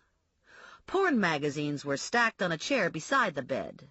A used condom was stuck to one of the covers. Soon as I got home, I was going to take a shower in boiling water. A desk hugged the wall in front of his window. I thought this looked promising. I sat in the black leather chair and carefully rifled through the junk mail, bills, and personal correspondence that lay scattered across the polished desktop. The bills all seemed within reason, and most of the correspondence related to the funeral home. Thank you notes from the recently bereaved. "Dear Spiro, thank you for overcharging me in my time of sorrow." Phone messages had been recorded on whatever was handy, backs of envelopes and letter margins. None of the messages were labeled "Death Threats from Kenny." I made a list of unexplained phone numbers and stuffed it into my pocketbook for future investigation. I opened the drawers and poked through paper clips, rubber bands, and other assorted stationery flotsam. There were no messages on his answering machine, nothing under his bed. I found it hard to believe there were no guns in the apartment. Spiro seemed like the kind of person to take trophies. I pawed through his clothes in the dresser and turned to his closet. The closet was filled with undertaker suits and shirts and shoes. 6 pairs of black shoes lined up on the floor, and 6 shoe boxes. I opened a shoebox. Bingo! A gun. A Colt .45. I opened the other 5 boxes and ended up with a tally of 3 handguns and 3 shoe boxes filled with ammo. I copied the serial numbers off the guns and took down the information on the boxes of ammo. I pulled the bedroom window aside and peeked out at Lula. She was sitting on the stoop, filing her nails. I rapped on the window pane, and the file flew from her fingers. Guess she wasn't as calm as she looked. I motioned to her that I was leaving and would meet her out back. I made sure everything was as I'd found it, shut off all lights, and exited through the patio door. It would be obvious to Spiro that someone had broken into his apartment, but chances were good he'd blame it on Kenny. "Give me the shit," Lula said. "You found something, didn't you?" "I found a couple guns." "That don't float my boat. Everybody got guns." "Do you have a gun?" "Yo mama. Damn right I got a gun." She pulled a big black gun out of her pocketbook. "Blue steel," she said. "Got it off Harry the Horse back when I was a hoe." "You want to know why we call him Harry the Horse?" "Don't tell me." "That mother was fearful. He just wouldn't fit in anywhere. Hell, I had to use 2 hands to give him the poor man's special." I dropped Lula back at the office and went on home. By the time I pulled into my lot, the sky had blackened under the cloud cover, and a light rain had begun to fall. I slung my pocketbook over my shoulder and hurried into the building, happy to be home. Mrs. Bessler was doing hall laps with her walker. Step, step, clomp. Step, step, clomp. "Another day, another $1, she said. "True enough," I replied. I could hear the rise and fall of audience participation as Mr. Waleski's TV droned on behind his closed door. I plugged my key into my lock and did a quick, suspicious look around my apartment. All was secure. There were no messages on the machine, and there'd been no mail downstairs. I made hot chocolate and a peanut butter and honey sandwich. I stacked the plate on top of the mug, tucked the phone under my arm, grabbed the list of numbers I'd retrieved from Spiro's apartment, and carted everything off to the dining room table. I dialed the first number, and a woman answered. "I'd like to speak to Kenny," I said. "You must have the wrong number. There's no Kenny here." "Is this the Colonial Grill?" "No, this is a private number." "Sorry," I said. I had 7 numbers to check out. The first 4 were exactly alike, all private residences, probably clients. The 5th was pizza delivery. The 6th was St. Francis Hospital. The 7th was a motel in Bordentown. I thought this last one had some potential. I gave Rex a corner of my sandwich, heaved a sigh at having to leave the warmth and comfort of my apartment, and shrugged back into my jacket. The motel was on Route 206, not far from the turnpike entrance. It was a cut-rate motel, built before the motel chains moved in. There were 40 units, all ground floor, opening to a narrow porch. Lights shone from 2. The neon sign at roadside advertised efficiencies available. The exterior was neat, but it was a foregone conclusion that the inside would be dated, the wallpaper faded, the chenille spread threadbare, the bathroom sink rust-stained. I parked close to the office and hustled inside. An elderly man sat behind the desk, watching a small TV. "Evening," he said. "Are you the manager?" "Yep, the manager, the owner, the handyman." I took Kenny's picture out of my pocketbook. "I'm looking for this man. Have you seen him?" "Mind telling me why you're looking for him?" "He's in violation of a bond agreement." "What's that mean?" "It means he's a felon." "Are you a cop?" "I'm an apprehension agent. I work for his bonding company." The man looked at the picture and nodded. "He's in Unit 17. Been there for a couple days."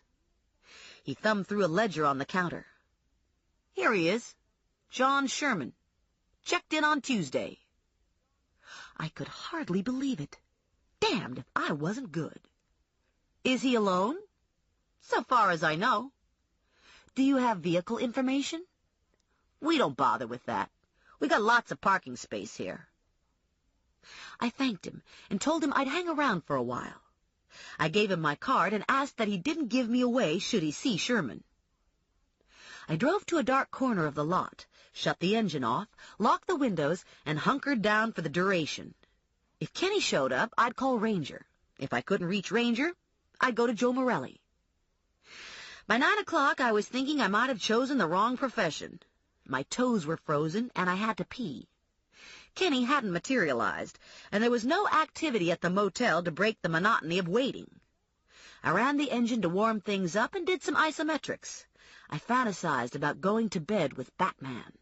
He was a little dark, but I liked the look of the codpiece on his rubber suit. At 11, I begged the manager to let me use his bathroom. I mooched a cup of coffee from him and returned to Big Blue. I had to admit, while the wait was uncomfortable, it was immeasurably better than it would have been in my little Jeep. There was a feeling of encapsulation in the Buick, sort of like being in a rolling bomb shelter with windows and overstuffed furniture. I was able to stretch my legs across the front bench seat. Behind me, the back seat had real boudoir potential. I dozed off somewhere around 12:30 and woke up at 1:15. Kenny's unit was still dark, and there were no new cars in the lot. I had several choices available to me. I could try to stick it out myself. I could ask Ranger to rotate shifts with me, or I could pack it in for the night and return before daybreak. If I asked Ranger to rotate shifts, I'd have to give him a bigger piece of the pie than I'd originally intended. On the other hand, if I tried to stick it out by myself, I was afraid I'd nod off and freeze to death like the little match girl. I chose door number 3. If Kenny returned tonight, it would be to sleep, and he'd still be here at 6 in the morning. I sang "Row, row, row your boat" all the way home to keep awake. I dragged myself into my apartment building, up the stairs and down the hall. I let myself into my foyer, locked the door behind me, and crawled into bed fully clothed, shoes and all. I slept flat out until 6, when an inner alarm clock prodded me awake. I stumbled out of bed, relieved to find I was already dressed and could forego that chore. I did the bare minimum in the bathroom, grabbed my jacket and my pocketbook, and trudged out to the parking lot. It was pitch black above the lot lights, still drizzly, and ice had formed on car windows. Lovely. I started the car, turned the heater on full blast, took the scraper out of the map pocket, and chipped the windows free. By the time I was done chipping, I was pretty much awake. I stopped at a 7-Eleven en route to Bordentown and stocked up on coffee and donuts. It was still dark when I reached the motel. There were no lights on in any of the units, and there were no new cars in the lot. I parked to the dark side of the office and cracked the lid on my coffee. I was feeling less optimistic today and considered the possibility that the old man in the office had been having some fun at my expense. If Kenny didn't show by mid-afternoon, I'd ask to be let into his room. If I'd been clever, I'd have changed my socks and brought a blanket. If I'd been really clever, I'd have given the guy in the office a 20 and asked him to call me if Kenny showed up. At 10 minutes to 7, a woman drove up in a Ford truck and parked in front of the office. She gave me a curious look and went inside. 10 minutes later, the old man came out and ambled across the lot to a beat-up Chevy. He waved and smiled and drove off. There was no way I could be sure the old guy had told the woman about me, and I didn't want her calling the police to report a strange person loitering on the premises, so I hauled myself over to the office and went through the same drill as the night before. The answers were the same. Yes, she recognized the picture. Yes, he was registered as John Sherman. Good-looking guy, she said, but not real friendly. Did you notice the car he was driving? Honey, I noticed everything about him. He was driving a blue van. Wasn't one of those fancy conversion vans. Was more of a work van. The kind without all the windows. Did you get a plate number? I asked. Hell no. I wasn't interested in his plates. I thanked her and retreated to my car to drink cold coffee. Every now and then I got out and stretched and stomped my feet. I took a half-hour break for lunch, and nothing had changed when I got back. Morelli pulled his cop car beside me at 3. He got out and slid onto the seat next to me. Christ, he said, it's freezing in this car. Is this a chance meeting? Kelly drives by here on his way to work. He saw the Buick and started a pool on who you were shacked up with. I gritted my teeth. So what are you doing here? Through some superb detective work, I discovered that Kenny is staying here, registered as John Sherman. A spark of excitement flickered across Morelli's face. You have an ID? Both the night clerk and the day clerk recognized Kenny from his picture. He's driving a blue panel van and was last seen yesterday morning. I got here early last night and sat until 1. I was back here at 6:30 this morning. No sign of Kenny? None. Have you been through his room? Not yet. The maid been through? Nope. Morelli opened his door. Let's take a look. Morelli identified himself to the day clerk and got a key to number 17. He rapped on the unit's door twice. No answer. He unlocked the door and we both entered.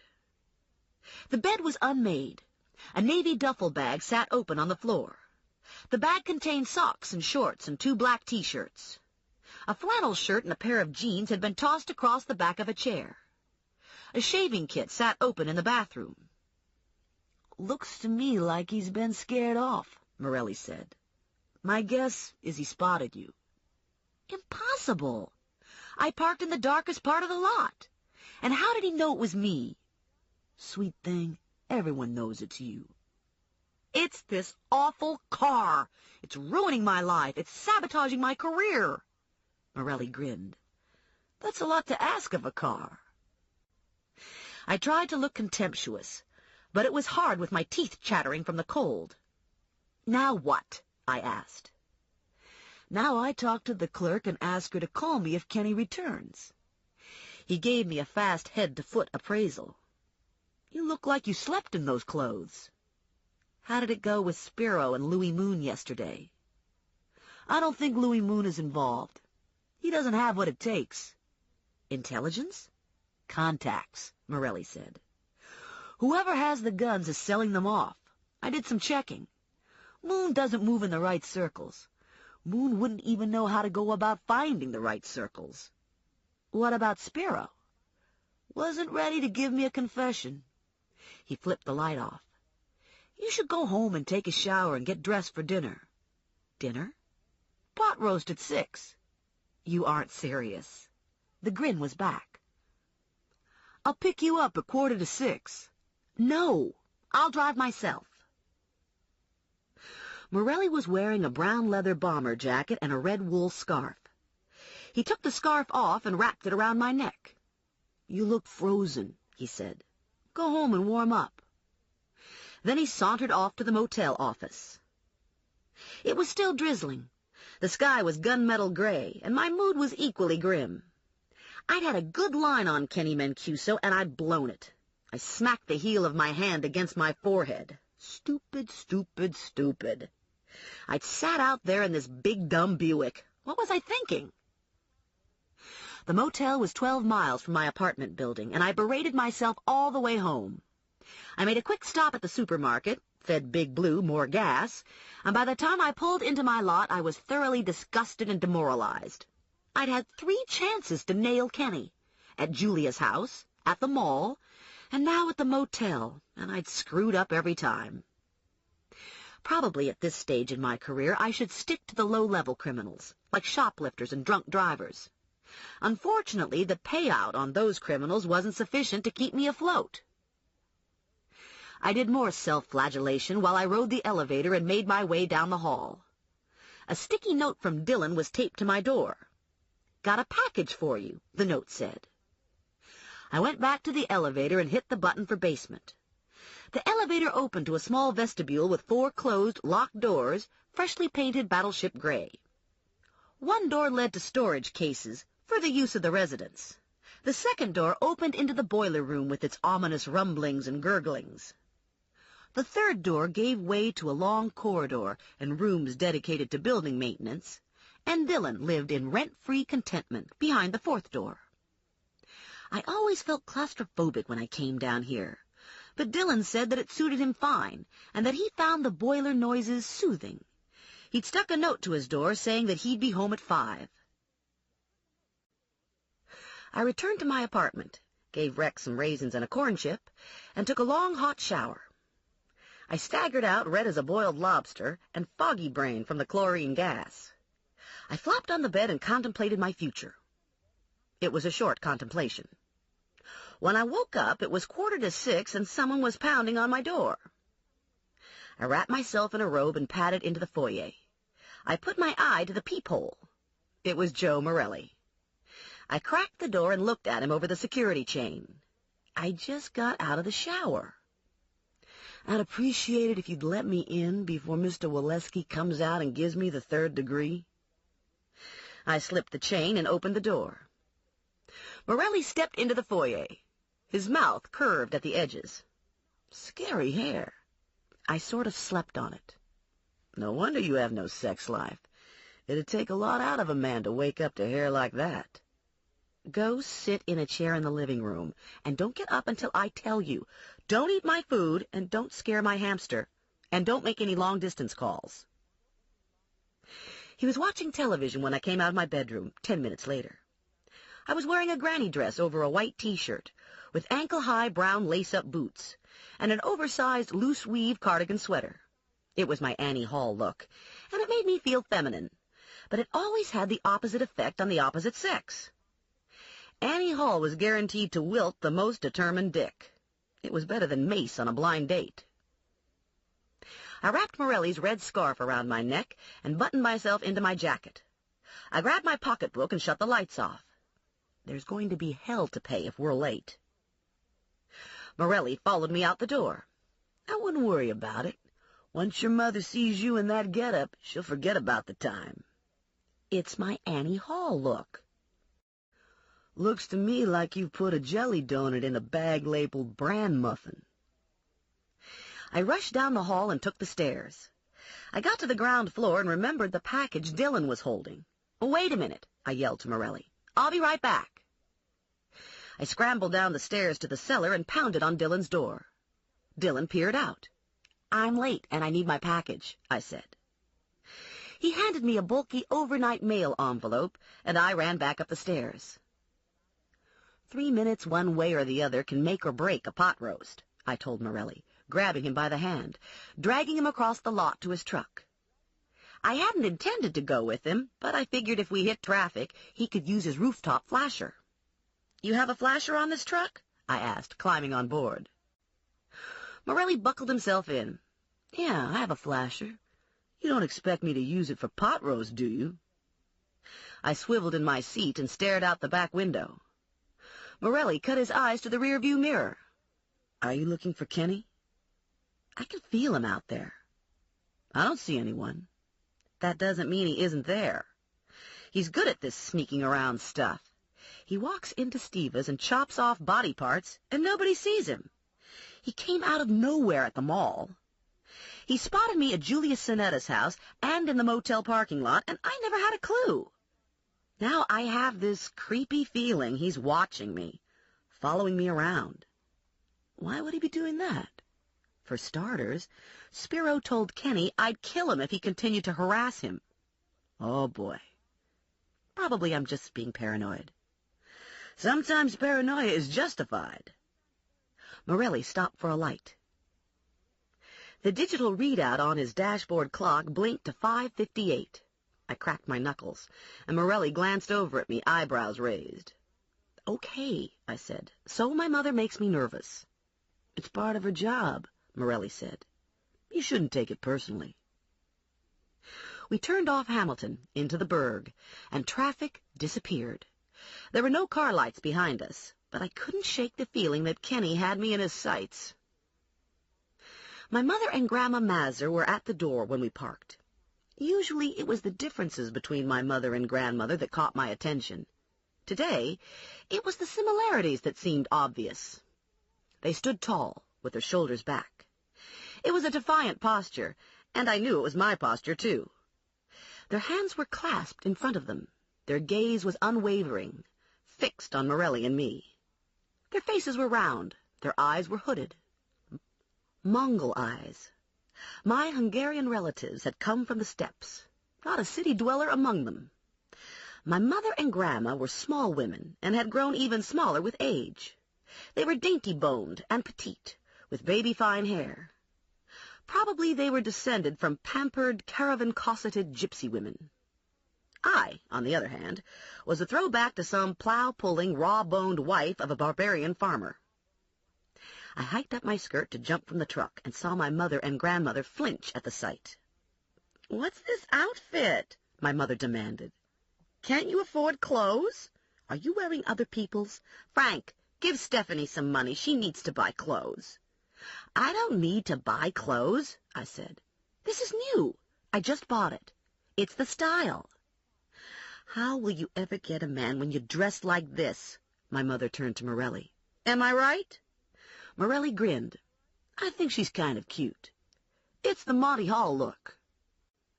I still had the package in my hand. I set it on the foyer table and took my jacket off. Annie Hall. Grandma Mazur picked the envelope up and studied it. "Overnight mail. Must be something important. Feels like there's a box in here. Return address says R. Klein from 5th Avenue in New York. Too bad it isn't for me. I wouldn't mind getting some overnight mail." I hadn't thought much about the package until now. I didn't know anyone named R. Klein, and I hadn't ordered anything from New York. I took the envelope from Grandma and peeled the flap back. There was a little cardboard box inside. It was taped closed. I took the box out and held it in my hand. It wasn't especially heavy. "Smells funny," Grandma said. "Like insecticide. Or maybe it's one of them new perfumes." I ripped the tape away, opened the box, and sucked in my breath. There was a penis inside the box. The penis was neatly sliced off at the root, perfectly embalmed, and secured to a square of styrofoam with a hat pin. Everyone stared at the penis in dumbfounded horror. Grandma Mazur spoke first, and when she did, it was with a touch of wistfulness.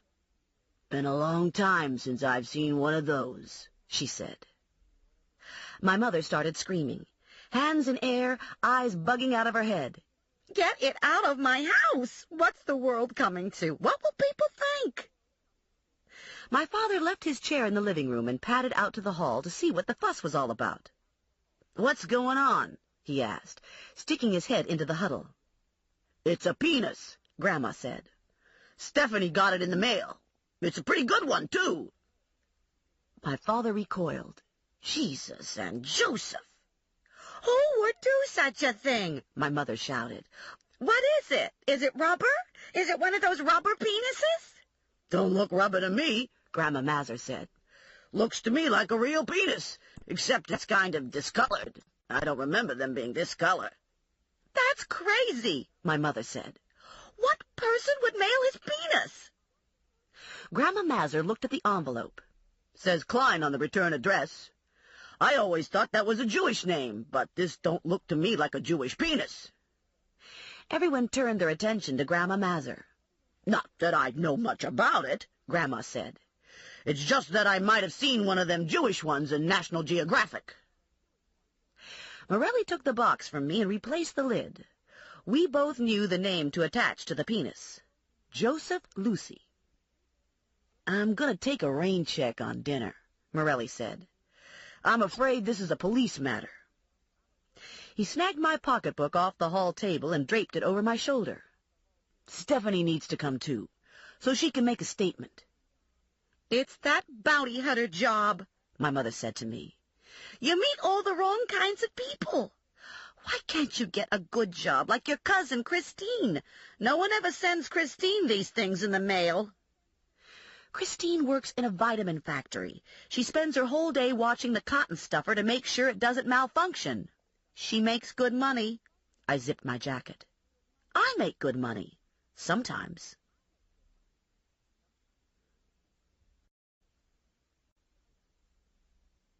Chapter 11. Morelli yanked the door to the truck open, tossed the overnight envelope onto the seat, and made an impatient gesture for me to follow. His face was composed, but I could feel the vibrations of anger radiating in waves from his body. "God damn him," Morelli said, slamming the truck into gear. "He thinks this is fucking funny. Him and his damn games. When he was a kid, he used to tell me stories about the things he'd done. I never knew what was real and what was made up." I'm not sure Kenny knew. Maybe it was all real. Were you serious about this being a police matter? The post office frowns on the mailing of human body parts for sport purposes. That was why you rushed us out of my parents' house? I rushed us out of your parents' house because I didn't think I could manage 2 hours at the dinner table with everyone focused on Joe Lucy's joystick sitting in the refrigerator next to the applesauce. I'd appreciate it if you could keep this quiet. I wouldn't want people to get the wrong idea about me and Mr. Lucy. Your secret is safe. Do you think we should tell Spiro? I think you should tell Spiro. Let him think the two of you are in this together. Maybe you can learn something. Morelli eased the truck into the Burger King drive-thru and got a couple of bags of food. He rolled the window up, pulled out into traffic, and the truck immediately filled with the smell of America. It's not pot roast, Morelli said. That was true, but with the exception of dessert, food is food. I stuck the straw into my milkshake and dug around in the bag for the French fries. These stories Kenny used to tell you, what were they about? Nothing you want to hear. Nothing I even want to remember. Very sick shit. He took a handful of fries. You never told me how you happened to locate Kenny in the motel. Probably I shouldn't divulge my professional secrets. Probably you should. Okay, public relations time. Time to appease Morelli by giving him some worthless information, with the added advantage of implicating him in an illegal activity. I broke into Spiro's apartment and went through his trash. I found some phone numbers, ran them down, and came up with the motel. Morelli stopped for a light and turned his face to me. His expression was unreadable in the dark. You broke into Spiro's apartment? Was this by way of an accidentally unlocked door? It was by way of a window that managed to get broken by a pocketbook. Shit, Stephanie, that's breaking and entering. People get arrested for that kind of stuff. They go to jail. I was careful. That makes me feel a lot better. I figured Spiro will think it was Kenny and not report it. So, Spiro knew where Kenny was staying. I'm surprised Kenny wasn't more cautious. Spiro has a caller ID device on his phone at the funeral parlor. Maybe Kenny didn't realize he could be picked up like that. The light changed. Morelli moved forward, and we rode in silence for the rest of the trip. He swung into the lot, parked, and cut his lights. Do you want to come in, or would you prefer to be left out of the loop? He wanted to know. I'd rather be left out of the loop. I'll wait here. He took the envelope with the penis, and he took a bag of food. I'll do this as fast as I can. I gave him the paper with the guns and ammo information from Spiro's apartment. I found some hardware in Spiro's bedroom. You might want to check to see if it came from Braddock. I wasn't enamored with the idea of helping Morelli when he was still holding back on me, but I had no way of tracing the guns down on my own, and besides, if the stuff was stolen, Morelli'd owe me. I watched him jog to the side door. The door opened, showing a fleeting rectangle of light in the otherwise dark brick facade. The door closed, and I unwrapped my cheeseburger, wondering if Morelli would have to bring someone in to identify the evidence. Louis Moon or Mrs. Lucy. I hoped he had the sense to remove the hat pin before lifting the lid for Mrs. Lucy. I scarfed down my cheeseburger and fries and worked at the milkshake. There was no activity in the lot or on the street, and the silence in the truck was deafening. I listened to myself breathe for a while. I snooped in the glove compartment and map pockets. I found nothing interesting. According to Morelli's dashboard clock, he'd been gone for 10 minutes. I finished the milkshake and crammed all the wrappers back in the bag. Now what? It was almost 7. Visiting hours for Spiro. The perfect time to tell him about Lucy's dick. Unfortunately, I was stuck twiddling my thumbs in Morelli's truck. The glint of keys dangling from the ignition caught my eye. Maybe I should borrow the truck and slip over to the funeral parlor. Take care of business. After all, who knows how long it would take Morelli to do the paperwork? I could be stuck here for hours. Morelli would probably be grateful to me for getting the job done. On the other hand, if he came out and found his truck missing, it could get ugly. I dug around in my pocketbook and came up with a black magic marker. I couldn't find paper, so I wrote a note on the side of the food bag. I backed the truck up a few feet, deposited the bag in the empty space, jumped back in the truck, and took off. Lights were blazing from Steva's, and a crowd of people milled about on the front porch. Steva always got a big draw on Saturdays. The lot was full, and there were no parking places for 2 blocks down the street, so I zoomed into the driveway reserved for funeral cars only. I would only be a few minutes, and besides, nobody was going to tow away a truck with a PBA shield in the back window. Spiro did a double-take when he saw me. The first reaction was relief. The second was reserved for my dress. "Nice outfit," he said. "You look like you just got off the bus from Appalachia." "I've got news for you." "Yeah? Well, I've got news for you, too." He jerked his head in the direction of the office. "In here." He hot-footed it across the lobby, wrenched the door to the office open, and closed it behind us with a slam. "You're not going to believe this," he said. "That asshole Kenny is such a prick. You know what he did now? He broke into my apartment." My eyes rounded in surprise. "No." "Yeah. Can you believe it? Broke a goddamn window." "Why would he break into your apartment?" "Because he's fucking crazy." "Are you sure it was Kenny? Was anything missing?" "Of course it was Kenny. Who the hell else could it be? Nothing was stolen. The VCR is still there. My camera, my money, my jewelry weren't touched. It was Kenny, all right. Dumb, crazy fucker." "Did you report this to the police?" "What's between me and Kenny is private. No police."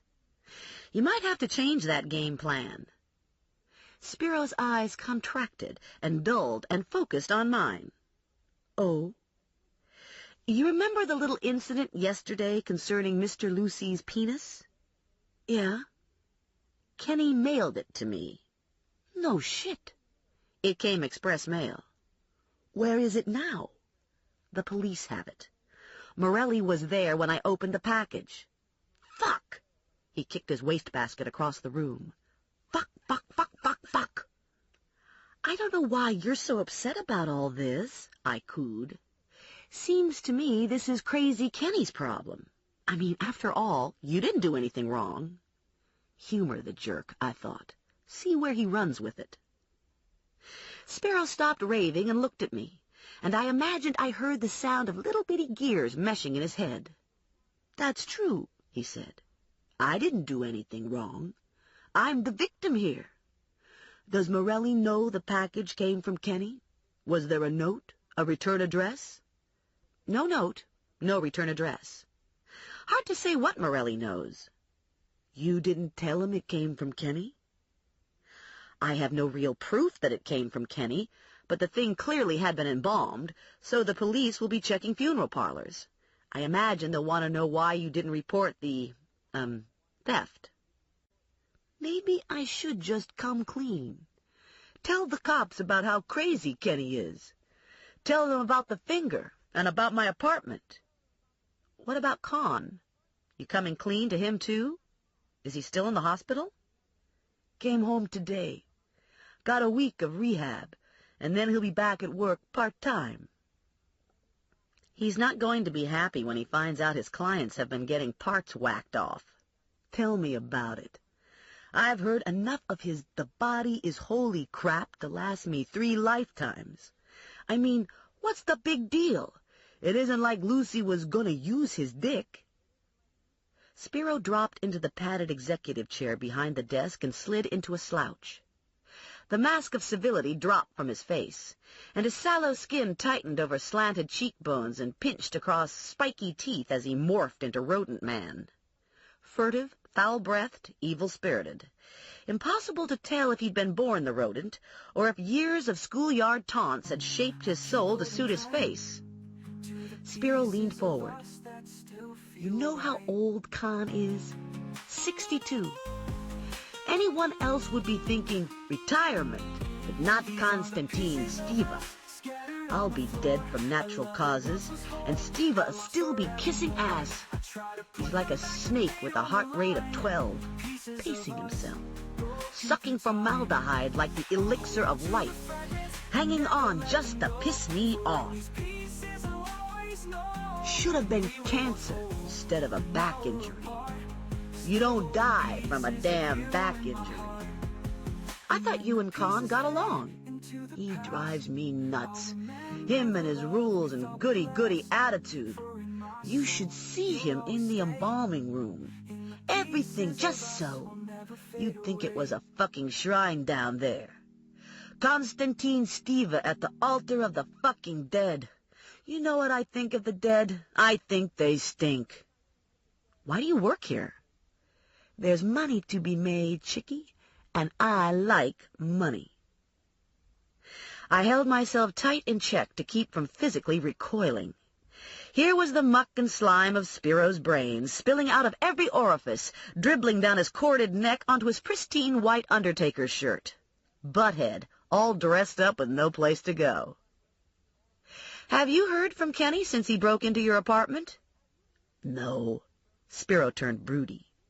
Used to be, we were friends. Him and Moogie and me used to do everything together. Then Kenny went into the army and he got different. Thought he was smarter than the rest of us. Had all these big ideas. Like what? I can't tell you, but they were big. Not that I couldn't come up with ideas like that, but I'm busy with other stuff. He include you in these big ideas? You make any money from them? Sometimes he included me. You never knew with Kenny. He was slick. He'd hold out, and you never knew. He was like that with women. They all thought he was this cool guy. Spiro's lips pulled back in a smile. Used to crack us up how he'd play the faithful till death do us part boyfriend role, and all the while he'd be porking everyone in sight. He could really sucker women in. Even when he smacked them around, they kept coming back for more. You had to admire the guy, you know. He had something. I've seen him burn women with cigarettes and stick them with pins, and they'd still suck up to him. The cheeseburger slid in my stomach. I didn't know who was more disgusting, Kenny for sticking pins in women or Spiro for admiring him. I should be moving along, I said. Got things to do? Like maybe fumigating my mind after talking to Spiro. Wait a minute. I wanted to talk to you about security. You're an expert in this kind of stuff, right? I wasn't an expert at anything. Right. So, what should I do about Kenny? I was thinking about a bodyguard again. Just for at night. Someone to close up with me here and make sure I got into my apartment okay. I figure I was lucky Kenny wasn't waiting for me in my apartment. You're afraid of Kenny? He's like smoke. You can't put your finger on him. He's always in a shadow somewhere. He watches people. He plans things. Our eyes locked. You don't know Kenny, Spiro said. Sometimes he's a real fun guy, and sometimes the things he thinks are pure evil. Believe me, I've seen him in action, and you don't want to be on the receiving side of the evil. I told you before, I'm not interested in guarding your body. He took a pack of 20s from his top desk drawer and counted them out. $100 a night. All you have to do is get me into my apartment safe and sound. I'll take it from there. Suddenly, I saw the value of guarding Spiro. I'd be right there on the spot if Kenny actually did show up. I'd be in a position to wheedle information.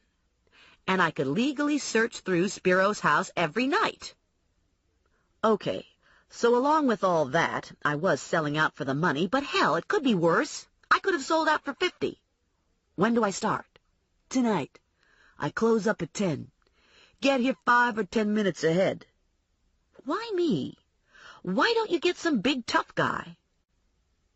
Spiro put the money back in the drawer. "I'd look like a fag. This way people think you're after my ass. Better for my image.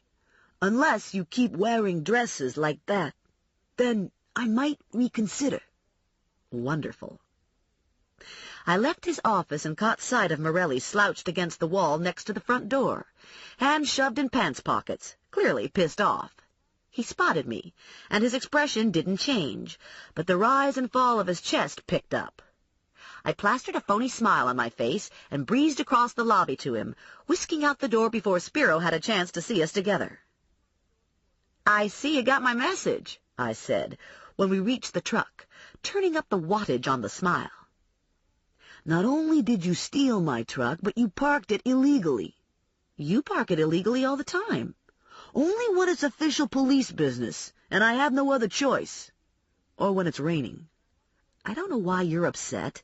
You wanted me to talk to Spiro, so that's what I did. I came here and I talked to Spiro.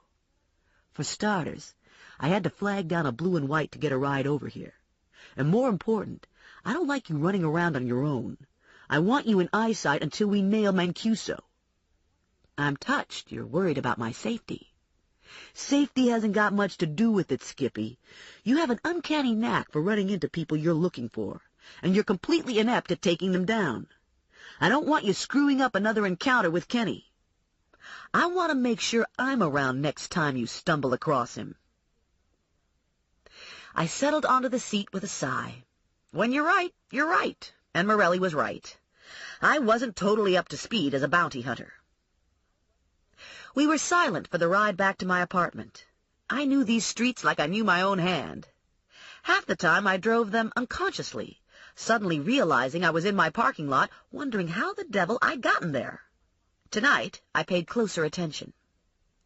If Kenny was out there, I didn't want to miss him. Spiro had said Kenny was like smoke, that he lived in the shadows.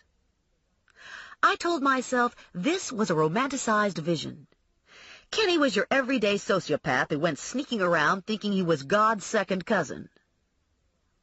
The wind had picked up, and the clouds scudded overhead, periodically obliterating the sliver of moon. Morelli parked next to the Buick and cut the engine. He reached over and toyed with the collar on my jacket. "Do you have any plans for tonight?" I told him about the bodyguard deal. Morelli just stared at me. "How do you do it?" he asked. "How do you walk into this stuff? If you knew what you were doing, you'd be a real threat." "Guess I lead a charmed life." I looked at my watch. It was 7:30, and Morelli was still working. "You put in long hours," I said. "I thought cops clocked on in 8-hour shifts." "Vice is flexible. I work when I need to." "You have no life." He shrugged. "I like my job. When I need a break, I take off for a weekend at the shore, or a week in the islands." This was pretty interesting. I'd never thought of Morelli as being an islands person. "What do you do when you go to the islands? What's the appeal?" "I like to dive." "And what about the shore? What do you do at the Jersey Shore?" Morelli grinned. "I hide under the boardwalk and abuse myself. Old habits die hard."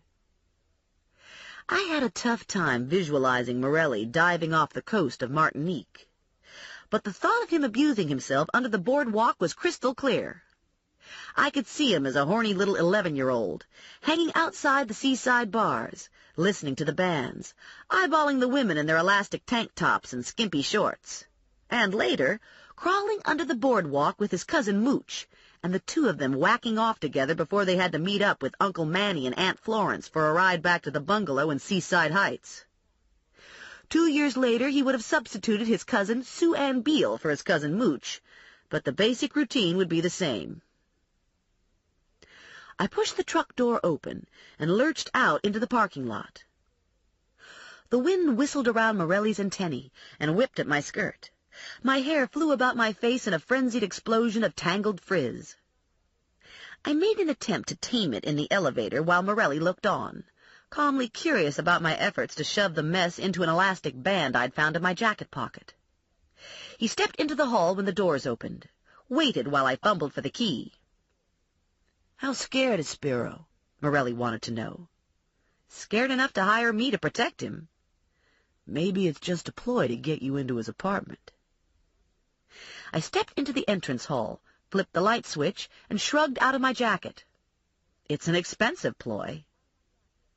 Morelli went straight to the TV and buzzed in ESPN. The Rangers' blue jerseys blinked onto the screen. The Caps were at home in white. I watched a face-off before bobbing into the kitchen to check my answering machine. There were 2 messages. The first from my mother, calling to say she heard First National had openings for tellers and that I should be sure to wash my hands if I touched Mr. Lucy. The second call was from Connie. Vinny had gotten back from North Carolina and wanted me to stop in the office tomorrow. Pass on that one. Vinny was worried about the Mancuso money. If I stopped in to see him, he'd yank Mancuso out from under me and give it to someone with more experience. I pushed the off button, grabbed a bag of blue corn chips from the cupboard, and snagged a couple beers from the refrigerator. I slouched next to Morelli on the couch, setting the corn chips between us. Ma and Pa on a Saturday night. Halfway through the first period, the phone rang. "How's it going?" the caller asked. "You and Joe doing it doggy style? I hear he likes that. You really are something. Doing both Spiro and Joe Boy." "Mancuso?" "Just thought I'd call to see if you enjoyed your surprise package." "It was a real kick. What's the point?" "No point. Just having fun. I was watching you when you opened it in the hall. Nice touch, bringing the old lady into it. I like old ladies.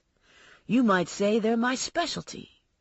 You'll have to ask Joe about the things I do to old ladies. No, wait. Better yet, why don't I show you firsthand?" "You're sick, Mancuso. You need help. It's your granny who's gonna need help. Maybe you, too. Wouldn't want you to feel left out. In the beginning, I was pissed off. You kept bungling around in my business. Now, I'm seeing this from a new angle. Now I think I could have a good time with you and Granny Halfwit. It's always best when you have someone watching, waiting their turn. Maybe I could even get you to tell me about Spiro and how he steals from his friends. How do you know it wasn't Moogie who stole from his friends? Moogie didn't know enough to steal from his friends." The disconnect clicked in my ear. Morelli was standing beside me in the kitchen, beer bottle dangling from one hand, looking casual, but his eyes were still and hard. "That was your cousin," I said. "He was calling to see if I enjoyed my surprise package, and then he suggested he might have some fun with me and Grandma Mazur." I thought I was doing a pretty good imitation of the tough-as-nails bounty hunter, but the truth is I was shaking inside. I wasn't going to ask Morelli what Kenny Mancuso did to old women. I didn't want to know. And whatever it was, I didn't want it done to Grandma Mazur. I called my parents' house to make sure Grandma Mazur was safe at home. Yes, she was watching television, my mother said. I assured her I'd washed my hands and begged off on coming back for dessert. I changed out of the dress into jeans and sneakers and a flannel shirt. I retrieved my .38 from the cookie jar, made sure it was loaded, and slipped it into my pocketbook. When I came back to the living room, Morelli was hand-feeding a corn chip to Rex. "Looks to me like you're dressed for action," Morelli said. "I heard you lifting the lid on the cookie jar." Mancuso made threatening sounds about my grandmother. Morelli pulled the power on the Rangers. "He's getting restless and frustrated, and he's getting stupid. It was stupid to come after you in the mall. It was stupid of him to sneak into Steva's. And it was stupid to call you. Every time he does something like that, he risks exposure. Kenny can be cunning when he's on top of himself. When he loses it, he's all ego and impulse. He's feeling desperate because his gun deal got screwed up. He's looking for a scapegoat, looking for someone to punish. Either he had a buyer who paid him some front money, or else he sold off a batch of shit before the bulk of it was stolen. My money's on the buyer theory. I think he's in a sweat because he can't meet his contract and the front money's been spent." He thinks Spiro has the stuff. These two would eat their young if you gave them the chance. I had my jacket in my hand when the phone rang again. It was Louis Moon. "He was here," Moon said. "Kenny Mancuso. He came back and he cut Spiro." "Where's Spiro now?" "He's at St. Francis. I took him there, and then I came back to see to things. You know, close up and all." 15 minutes later, we were at St. Francis. 2 uniforms, Vince Roman and a new guy I didn't know, stood flat-footed, weighted to the earth by their gun belts, at the emergency room desk. "What's the deal?" Morelli asked. "Took a statement from Steve's kid. Got slashed up by your cousin." Vince cut his eyes to the door behind the desk. "Got Spiro back there, stitching him up." "How bad?" "Could have been worse. Guess Kenny tried to cut Spiro's hand off, but the blade glanced off the rodent's big gold ID bracelet. Wait till you see the bracelet, right out of the Liberace collection."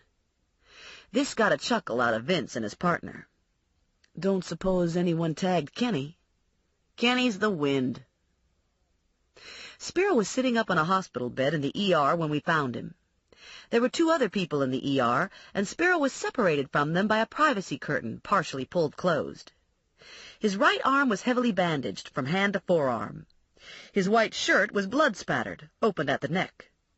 A blood-soaked necktie and kitchen towel had been tossed onto the floor beside the bed. Spiro came out of his stupor when he saw me. "You were supposed to protect me," he yelled. "Where the hell were you when I needed you?" "I don't go on duty until 10 of 10, remember?" His eyes swiveled to Morelli. "He's nuts. Your cousin is fucking nuts. He tried to chop my goddamn hand off. He should be locked up. He should be in a loony bin. I was in my office, minding my own business, working on Mrs. Mackey's bill, when I look up and there's Kenny. He's raving about me stealing from him. I don't know what the hell he's talking about. He's a fucking fruitcake. The next thing he says, he's gonna chop me up piece by piece until I tell him what he wants to know. Lucky for me I was wearing that bracelet, or I would have been learning how to write left-handed. I started yelling, and Louis came in, and Kenny took off. I want some police protection, Spiro said. Ms. Marvel here doesn't perform. I can have a blue and white drive you home tonight, Morelli said. After that, you're on your own. He passed his card to Spiro. If there's a problem, you can give me a call. If you need someone fast, go to 911. Spiro made a derisive sound and glared at me. I smiled nicely and rocked back on my heels. See you tomorrow? Yeah, he said, tomorrow. The wind had slacked off, and it was drizzling when we came out of the hospital. Warm front coming in, Morelli said. Supposed to be nice weather behind the rain. We climbed into Morelli's truck and sat, watching the hospital. Roman's squad car was parking in the driveway reserved for emergency vehicles. After about 10 minutes, Roman and his partner escorted Spiro into the squad car. We followed them to Denby and waited while they made sure Spiro's apartment was secure. The cruiser rolled out of the lot, and we sat for a few minutes longer. Lights were on in Spiro's apartment, and I suspected they'd be burning all night. We should watch him, Morelli said. Kenny's not thinking good. He's going to keep after Spiro until he gets what he wants. Wasted effort. Spiro doesn't have what Kenny wants. Morelli was motionless, staring irresolutely through the rain-streaked windshield. I need a different car. Kenny knows my truck. It went unsaid that he knew my Buick. The whole world knew my Buick. What about the tan cop car? He's probably spotted that, too. Besides, I need something that'll give me more cover. A van or a Bronco with tinted windows. He cranked the engine over and put the truck into gear. You have any idea when Spiro opens in the morning? He usually gets to work by 9. Morelli knocked on my door at 6:30, and I was way ahead of him. I'd already showered and dressed in what I'd come to think of as my work uniform: jeans, warm shirt, shoes of the day. I'd cleaned Rex's cage and had Mr. Coffee cooking. "This is the plan," Morelli said. "You follow Spiro, and I follow you." I didn't think that sounded like much of a plan, but I didn't have anything better, so I didn't complain. I filled my thermos with coffee, packed 2 sandwiches and an apple into my little cooler, and turned my answering machine on. It was still dark when I walked to my car. Sunday morning. No traffic. Neither of us was in a talkative mood. I didn't see Morelli's truck in the lot. "What are you driving?" I asked. "A black Explorer parked on the street to the side of the building." I unlocked the Buick and threw everything into the back seat, including a blanket, which it looked like I wouldn't need. It had stopped raining, and the air felt much warmer. In the 50s, I guessed. I wasn't sure if Spiro kept the same schedule on Sundays. The funeral home was open 7 days a week, but I suspected weekend hours depended on bodies received. Spiro didn't seem like the sort to go to church. I crossed myself. I couldn't remember the last time I'd attended Mass. "What was that all about?" Morelli asked. "What's with the sign of the cross?" "It's Sunday. I'm not in church. Again." Morelli put his hand on the top of my head. It felt steady and reassuring, and heat seeped into my scalp. "God loves you anyway," he said. His hand slid to the back of my head. He pulled me to him and kissed me on the forehead. He gave me a hug, and then he was suddenly gone, striding across the lot, disappearing into the shadows. I stuffed myself into the Buick, feeling warm and fuzzy, wondering if something was going on with Morelli and me. What did a kiss on the forehead mean, anyway? Nothing, I told myself. It didn't mean anything at all. It meant that sometimes Morelli could be a nice guy. Okay, so why was I smiling like an idiot? Because I was deprived. My love life was non-existent. I shared an apartment with a hamster. Well, I thought, it could be worse. I could still be married to Dickie Orr, the horse's patoot. The drive to Century Court was quiet. The sky had begun to lighten. Black layers of clouds and blue strips of sky. Spiro's apartment complex was dark, with the exception of Spiro's apartment. I parked and watched the rear-view mirror for Morelli's headlights. No headlights appeared. I swiveled in my seat and scanned the lot. No Explorer. No matter, I told myself. Morelli was out there, somewhere. Probably. I had few illusions about my place in the scheme of things. I was the decoy, making myself clearly visible in the Buick so Kenny wouldn't look too hard for a second man. I poured coffee and settled in for the long wait. A band of orange appeared on the horizon. A light blinked on in the apartment next to Spiro. Another light appeared a few apartments down. The charcoal sky turned azure. Ta-da! It was morning. Spiro's shades were still drawn. There was no sign of life in his apartment. I was beginning to worry when his door opened and Spiro walked out. He tried his door to make sure it was locked and quickly walked to his car. He drove a navy blue Lincoln Town Car, the car of choice for all young undertakers, undoubtedly leased and charged off to the business. He was dressed more casually than usual, stone-washed black jeans and running shoes, bulky dark green sweater. A white bandage was wrapped around his thumb and peeked out from under his sweater sleeve. He gunned the Lincoln out of the lot and turned onto Klockner. I'd expected some sort of acknowledgement, but Spiro barreled past without a sideways glance. Most likely he was concentrating on not messing his pants. I followed at a leisurely pace. There weren't a lot of cars on the road, and I knew where Spiro was heading. I parked half a block from the funeral home, at an angle where I could see the front entrance, the side entrance, and also the small parking lot on the side with the walkway leading to the back door. Spiro parked in the drive-thru and entered through the side. The door stayed open while he punched in the security code. The door closed, and a light flicked on in Spiro's office. 10 minutes later, Louis Moon showed up. I poured myself coffee and ate half a sandwich. No one else went in or out. At 9:30, Louis Moon left in the hearse. He returned an hour later, and someone was rolled into the back of the house. I guess this was why Louie and Spiro had to come in on a Sunday morning. At 11, I used my cellular phone to call my mother and make sure Grandma Mazur was okay.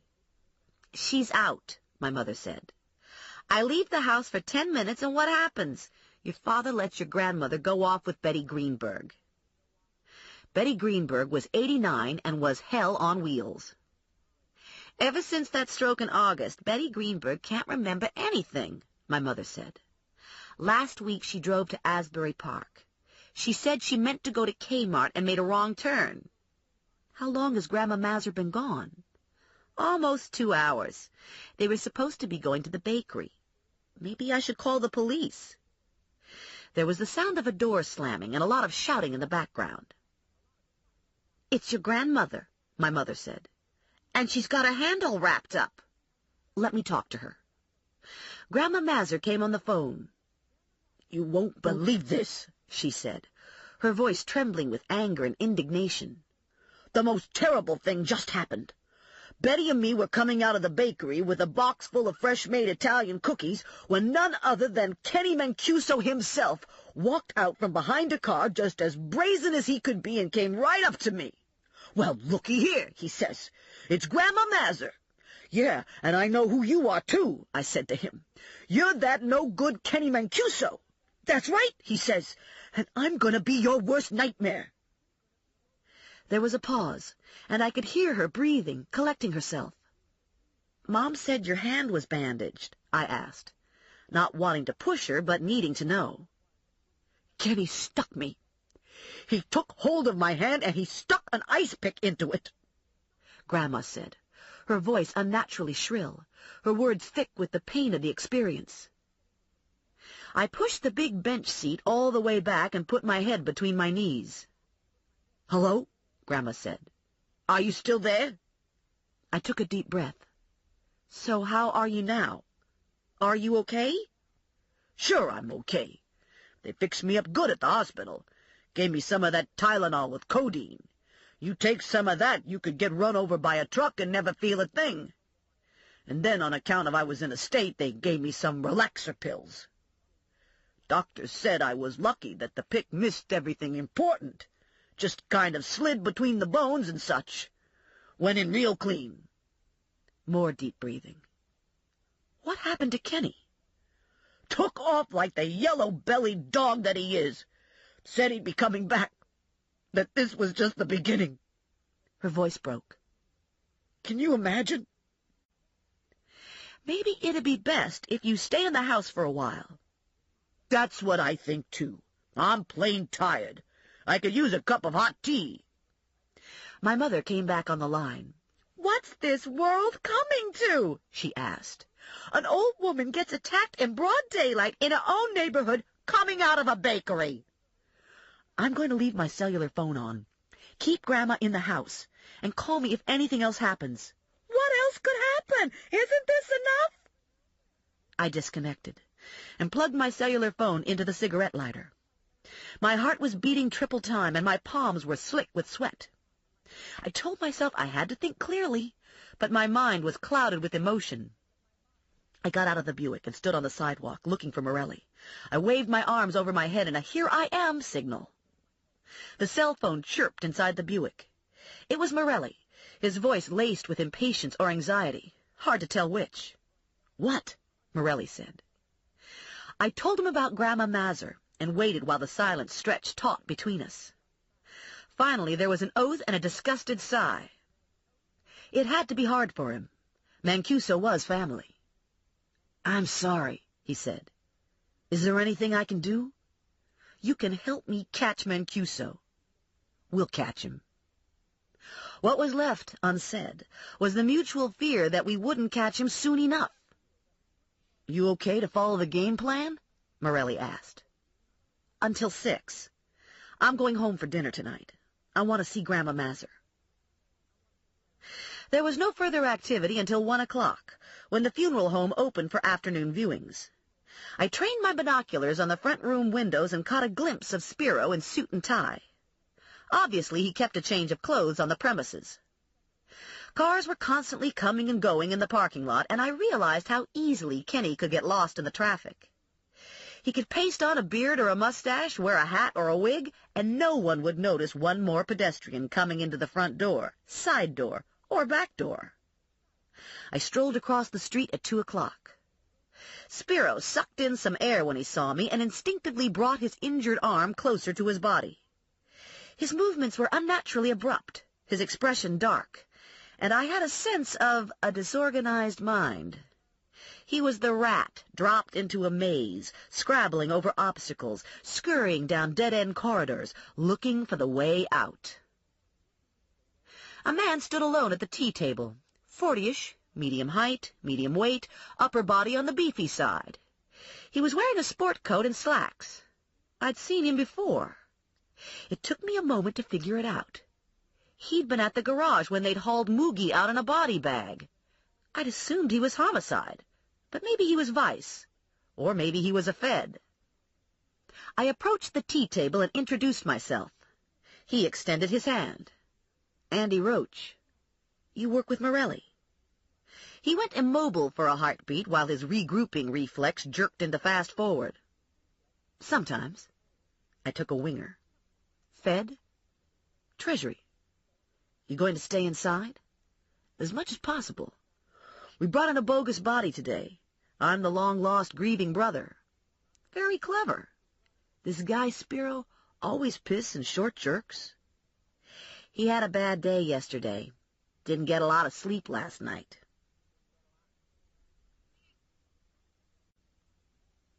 Chapter 12.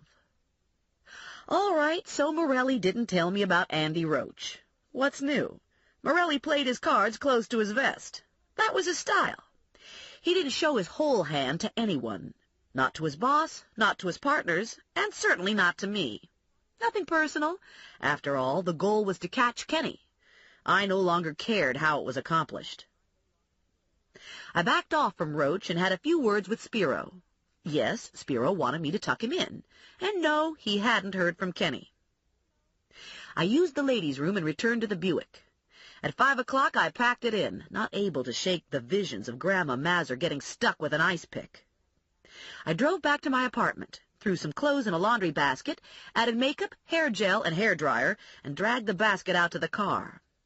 I went back and fetched Rex, set the answering machine, left the kitchen light burning, and locked the door behind me. The only way I knew to protect Grandma Mazur was to move back home. "What's this?" my mother said when she saw the glass hamster cage. "I'm moving in for a few days." "You quit that job. Thank God. I always thought you could do better." "I didn't quit my job. I just need a change." "I have the sewing machine and the ironing board in your room. You said you'd never come home." I had both arms wrapped around the hamster cage. "I was wrong. I'm home. I'll make do." "Frank," my mother yelled, "come help Stephanie. She's moving in with us again." I nudged my way past her and started up the stairs. "Only for a few days. It's temporary." Stella Lombardi's daughter said the same thing, and 3 years later she's still living with them. I felt a scream starting somewhere deep inside. "If you'd given me some notice, I'd have cleaned," my mother said. "I'd have gotten a new bedspread." I pushed the door open with my knee. "I don't need a new bedspread. This one is fine." I maneuvered around the clutter in the small room and set Rex on the bed while I cleaned off the top of the single dresser. "How's Grandma?" "She's taking a nap." "Not no more, I'm not," Grandma said from inside her room. "There's enough noise out there to wake the dead. What's going on?" "Stephanie's moving back home." "Why'd she want to do a thing like that? It's damn boring here." Grandma peeked into my room. "You aren't pregnant, are you?" Grandma Mazur got her hair curled once a week. In between sets, she must have slept with her head hanging over the side of the bed because the tight little rolls lost some precision as the week marched on, but never seemed totally disturbed. Today, she looked like she'd spray-starched her hair and been put through a wind tunnel. Her dress was rumpled from sleep. She was wearing pink velour bedroom slippers, and her left hand was encased in bandage. "How's your hand?" I asked. "Starting to throb." Think I must need some more of them pills. Even with the ironing board and sewing machine occupying space, my room hadn't changed much in the past 10 years. It was a small room with one window. The curtains were white with a rubberized backing. The first week in May, they were exchanged for shears. The walls were painted dusty rose. The trim was white. The double bed was covered with a quilted, pink-flowered bedspread, softened in texture and color by age and the spin cycle. I had a small closet, which was filled with seasonal clothes, a single maple dresser, and a maple nightstand with a milk glass lamp. My high school graduation picture still hung on the wall, and a picture of me in my majorette uniform. I had never completely mastered the art of baton twirling, but I'd been perfection in boots when I'd strutted onto a football field. Once during a halftime show, I'd lost control of my baton and flipped it into the trombone section. A shudder ripped through me at the memory. I hauled the laundry basket up and stashed it in a corner, clothes and all. The house was filled with food smells and the clank of flatware being set. My father channel surfed in the living room, raising the volume to compete with the kitchen activity. "Shut it down," my mother shouted at my father. "You'll make us all deaf." My father concentrated on the screen, pretending oblivion. By the time I sat down to dinner, my fillings were vibrating, and I developed a twitch in my left eye. "Isn't this nice?" my mother said. "Everyone's sitting down to dinner together. Too bad Valerie isn't here." My sister Valerie had been married to the same man for 100 years and had 2 children. Valerie was the normal daughter. Grandma Mazur was directly across from me and was downright frightening, with her hair still uncombed and her eyes focused inward. As my father would put it, her lights were on, but there was no one home. "How much of that codeine has Grandma taken so far?" I asked my mother. "Just 1 pill that I know of," my mother said. I felt my eye jump and put my finger to it. She seems to be disconnected. My father stopped buttering his bread and looked up. His mouth opened to say something, but he thought better of it and went back to buttering his bread. "Mom?" my mother called out. "How many pills have you taken?" Grandma's head rotated in my mother's direction. "Pills?" "It's a terrible thing that an old lady can't be safe on the streets," my mother said. "You'd think we'd lived in Washington, D.C. Next thing, we'll have drive-by shootings. The burg was never like this in the old days." I didn't want to burst her bubble about the old days, but in the old days the burg had a mafia staff car parked in every 3rd driveway. Men were walked out of their homes, still in pajamas, and taken at gunpoint to the Meadowlands or the Camden landfill for ceremonial dispatch. Usually families and neighbors weren't at risk, but there'd always been the possibility that a stray bullet would embed itself in the wrong body. And the burg was never safe from the Mancuso and Morelli men. Kenny was crazier and more brazen than most, but I suspected he wasn't the first of the Mancusos to leave a scar on a woman's body. To my knowledge, none of them had ever ice-picked an old woman, but the Mancusos and Morellis were notorious for their violent, alcohol-fueled tempers and for their ability to sweet-talk a woman into an abusive relationship. I knew some of this firsthand. When Morelli had charmed the pants off me 14 years ago, he hadn't been abusive, but he hadn't been kind either.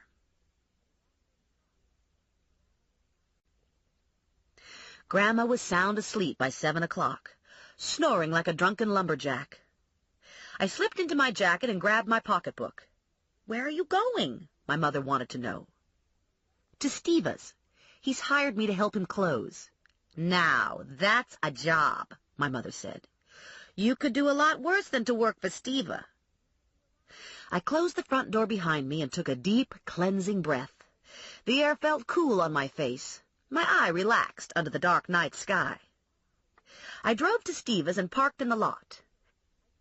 Inside, Andy Roach had reclaimed his position at the tea table. "How's it going?" I asked. "Some old lady just told me I looked like Harrison Ford." I selected a cookie from the plate behind him. "Shouldn't you be with your brother?" We weren't all that close. "Where's Morelli?" Roche casually scanned the room. No one ever knows the answer to that question. I returned to my car and had just settled in when the phone rang. "How's Grandma Mazur?" Morelli asked. "She's sleeping." "I hope this move to your parents' house is temporary. I had plans for those purple shoes." This caught me by surprise. I'd expected Morelli to keep watching Spiro, but he'd followed me instead, and I hadn't spotted him. I pressed my lips together. I was a dismal bounty hunter. "I didn't see any other good alternatives. I'm worried about Grandma Mazur." "You have a terrific family, but they'll have you on Valium in 48 hours. Plums don't do Valium. We mainline cheesecake." "Whatever works," Morelli said, and hung up. At 10 of 10, I pulled into the mortuary driveway and parked to one side, leaving room for Spiro to squeeze past. I locked the Buick and entered the funeral home through the side door.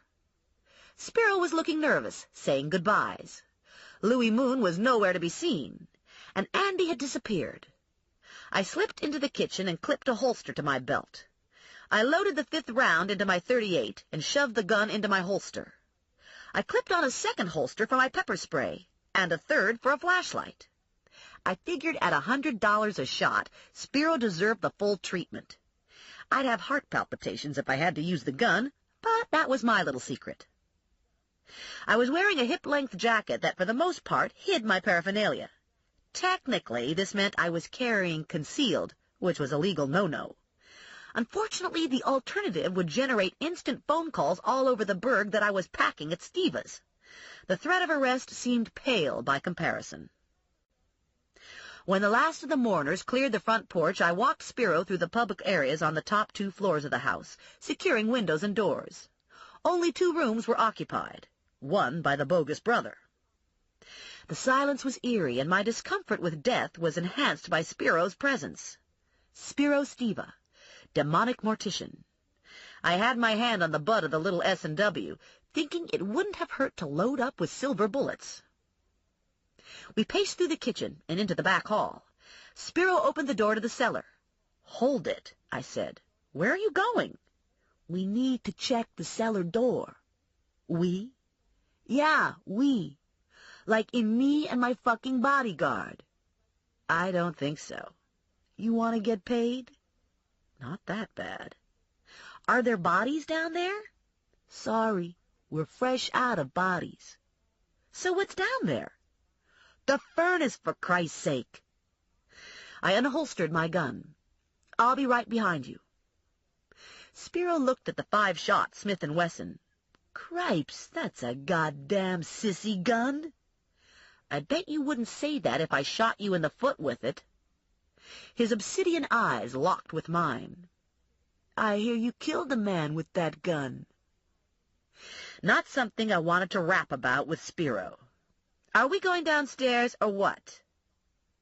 The basement was basically one large room, and pretty much what you'd expect from a basement, with the possible exception of caskets stacked in one of the corners. The outside door was just to the right at the foot of the stairs. I checked the door to make sure the bolt was thrown. "Nobody here," I said to Spiro, holstering my gun. I'm not sure whom I'd expected to shoot. Kenny, I suppose. Maybe Spiro. Maybe ghosts. We returned to the first floor, and I waited in the hall while Spiro bumbled around in his office, finally emerging wearing a top coat, carrying a gym bag. I followed him to the back door and held the door open, watching him activate the alarm and hit the light switch. The lights inside dimmed. The exterior lights remained on. Spiro shut the door and pulled car keys from his coat pocket. "We'll take my car. You ride shotgun." "How about you take your car, I take my car?" "No way. I pay $100. I want my gunny sitting next to me. You can take the car home with you and pick me up in the morning." "That wasn't part of the deal." "You were out there anyway. I saw you in the lot this morning waiting for Kenny to make a move so you could haul his ass back to jail. What's the big deal? So you drive me to work." Spiro's Lincoln was parked close to the door. He aimed his remote at the car, and the alarm chirped off. He lit up when we were safely inside. We were sitting in a pool of light on a deserted patch of driveway. Not a good spot to linger, especially if Morelli wasn't in a position to see this part of the property. "Put it in gear," I said to Spiro. "It's too easy for Kenny to get to us here." He rolled the engine over, but he didn't move forward. "What would you do if all of a sudden Kenny jumped up alongside the car and pointed a gun at you?" "I don't know. You never really know what you'll do in a situation like that until you do it." Spiro thought about that for a moment. He took another drag on his cigarette and shifted to drive. We stopped for a light at Hamilton and Gross. Spiro's head didn't move, but his eyes cut to Delio's Exxon. The pumps were lit, and there was a light on in the office. The bays were dark and closed. Several cars and a truck had been parked in front of the end bay. Drop-offs to be serviced first thing in the morning. Spiro stared in silence, his face devoid of emotion, and I couldn't guess his thoughts. The light changed, and we motored through the intersection. We were halfway down the block when my brain kicked in. "Oh, my God," I said. "Go back to the gas station." Spiro braked and pulled to the side. "You didn't see Kenny, did you?" "No. I saw a truck. A big white truck with black lettering on the side." "You're gonna have to do better than that." When I talked to the woman who managed the storage lockers, she said she remembered seeing a white truck with black lettering make several passes in the area of your locker. It was too vague to mean anything at the time. Spiro waited for a break in traffic and wheeled a U-turn. He parked at the edge of the macadam apron, behind the drop-offs. Chances of Sandeman still being at the station were slim, but I strained to see in the office all the same. I didn't want a confrontation with Sandeman if I could avoid it. We got out and took a look at the truck. It belonged to Macco Furniture. I knew the store. It was a small family-owned business that had steadfastly stayed with the downtown location when others were moving to highway strip malls. "This mean anything to you?" I asked. He shook his head. "No. Don't know anybody at Macco Furniture." "It's the right size for caskets." "There must be 50 trucks in Trenton that fit this description." "Yes, but this one is at the garage where Moogie worked, and Moogie knew about the caskets. He went down to Braddock and drove them back for you." Dumb chick feeds information to slimy guy. Come on, slimy guy, I thought. Get careless. Give me some information in return. "So you think Moogie was tight with someone from Macco Furniture, and they decided to steal my caskets?" Spiro said. "It's possible. Or maybe while the truck was being serviced, Moogie borrowed it." "What would Moogie want with 24 caskets?" "You tell me." "Even with the hydraulic tailgate, you'd need at least 2 guys to move those caskets." "Doesn't seem like a problem to me. You find some big oaf, pay him minimum wage, he helps you move caskets." Spiro had his hands in his pockets. "I don't know," he said. "It's just hard to believe Moogie do something like that. There were 2 things you could always count on from Moogie. He was loyal, and he was dumb. Moogie was a big dumb shit. Kenny and me let him hang out with us because he was good for laughs. He'd do anything we told him. We'd say, 'Hey, Moogie, how about you run over your dick with a lawnmower?' And he'd say, 'Sure, you want me to get a hard-on first?' Maybe he wasn't as dumb as you thought." Spiro didn't say anything for a couple beats. Then he turned on his heel and walked back to the Lincoln. We kept quiet for the rest of the trip. When we reached Spiro's parking lot, I couldn't resist another shot with the caskets. "Kind of funny about you and Kenny and Moogie. Kenny thinks you've got something that belongs to him. And now we think maybe Moogie had something that belonged to you." Spiro slid into a space, put the car in park, and swiveled his body in my direction. He draped his left arm over the wheel. His topcoat gaped, and I caught a glimpse of a gun butt and shoulder holster. "What are you getting at?" Spiro asked. "Nothing. Just thinking out loud. thinking that you and Kenny have a lot in common." Our eyes held, and cold fear ran the length of my spine and crawled through my stomach. Morelli was right about Spiro. He'd eat his young, and he wouldn't think twice about putting a bullet in my worthless brain. I hoped I hadn't pushed too hard. "Maybe you should stop thinking out loud. Maybe you should stop thinking altogether," Spiro said. "I'm going to raise my rates if you're going to get cranky."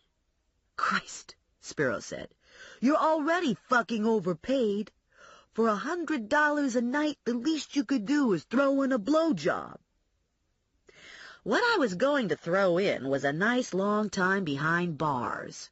It was a comforting thought, and it kept me going while I did my bodyguard thing in his apartment, flipping on lights, scoping out closets, counting dust balls under his bed, and gagging at the soap scum behind his shower curtain.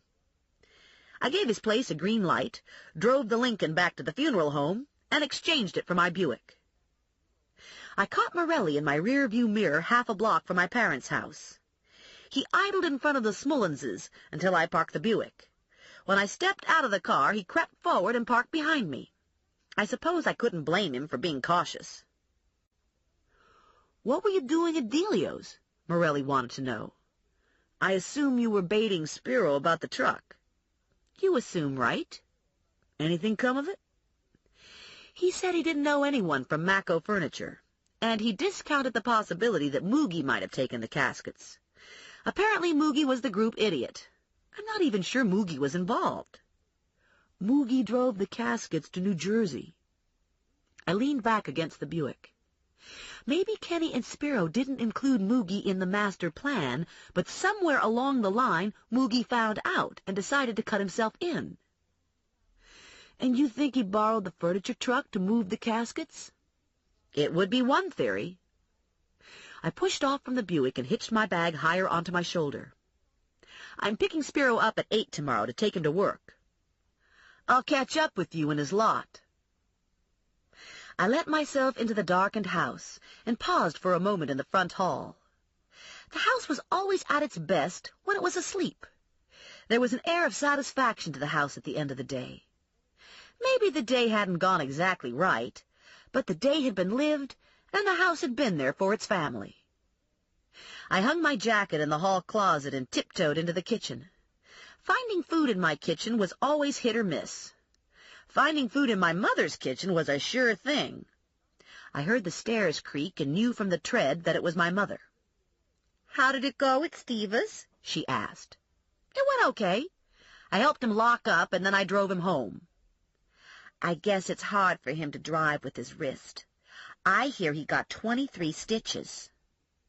I pulled out some ham and provolone cheese.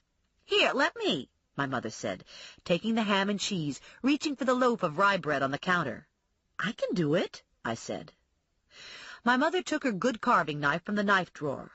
"You don't slice the ham thin enough." When she'd made each of us a sandwich, she poured 2 glasses of milk and set it all on the kitchen table. "You could have invited him in for a sandwich," she said. "Spiro?" "Joe Morelli." My mother never ceased to amaze me. "There was a time when you would have chased him out of the house with that carving knife. He's changed." I tore into the sandwich. "So he tells me." "I hear he's a good cop." "A good cop is different from a good person."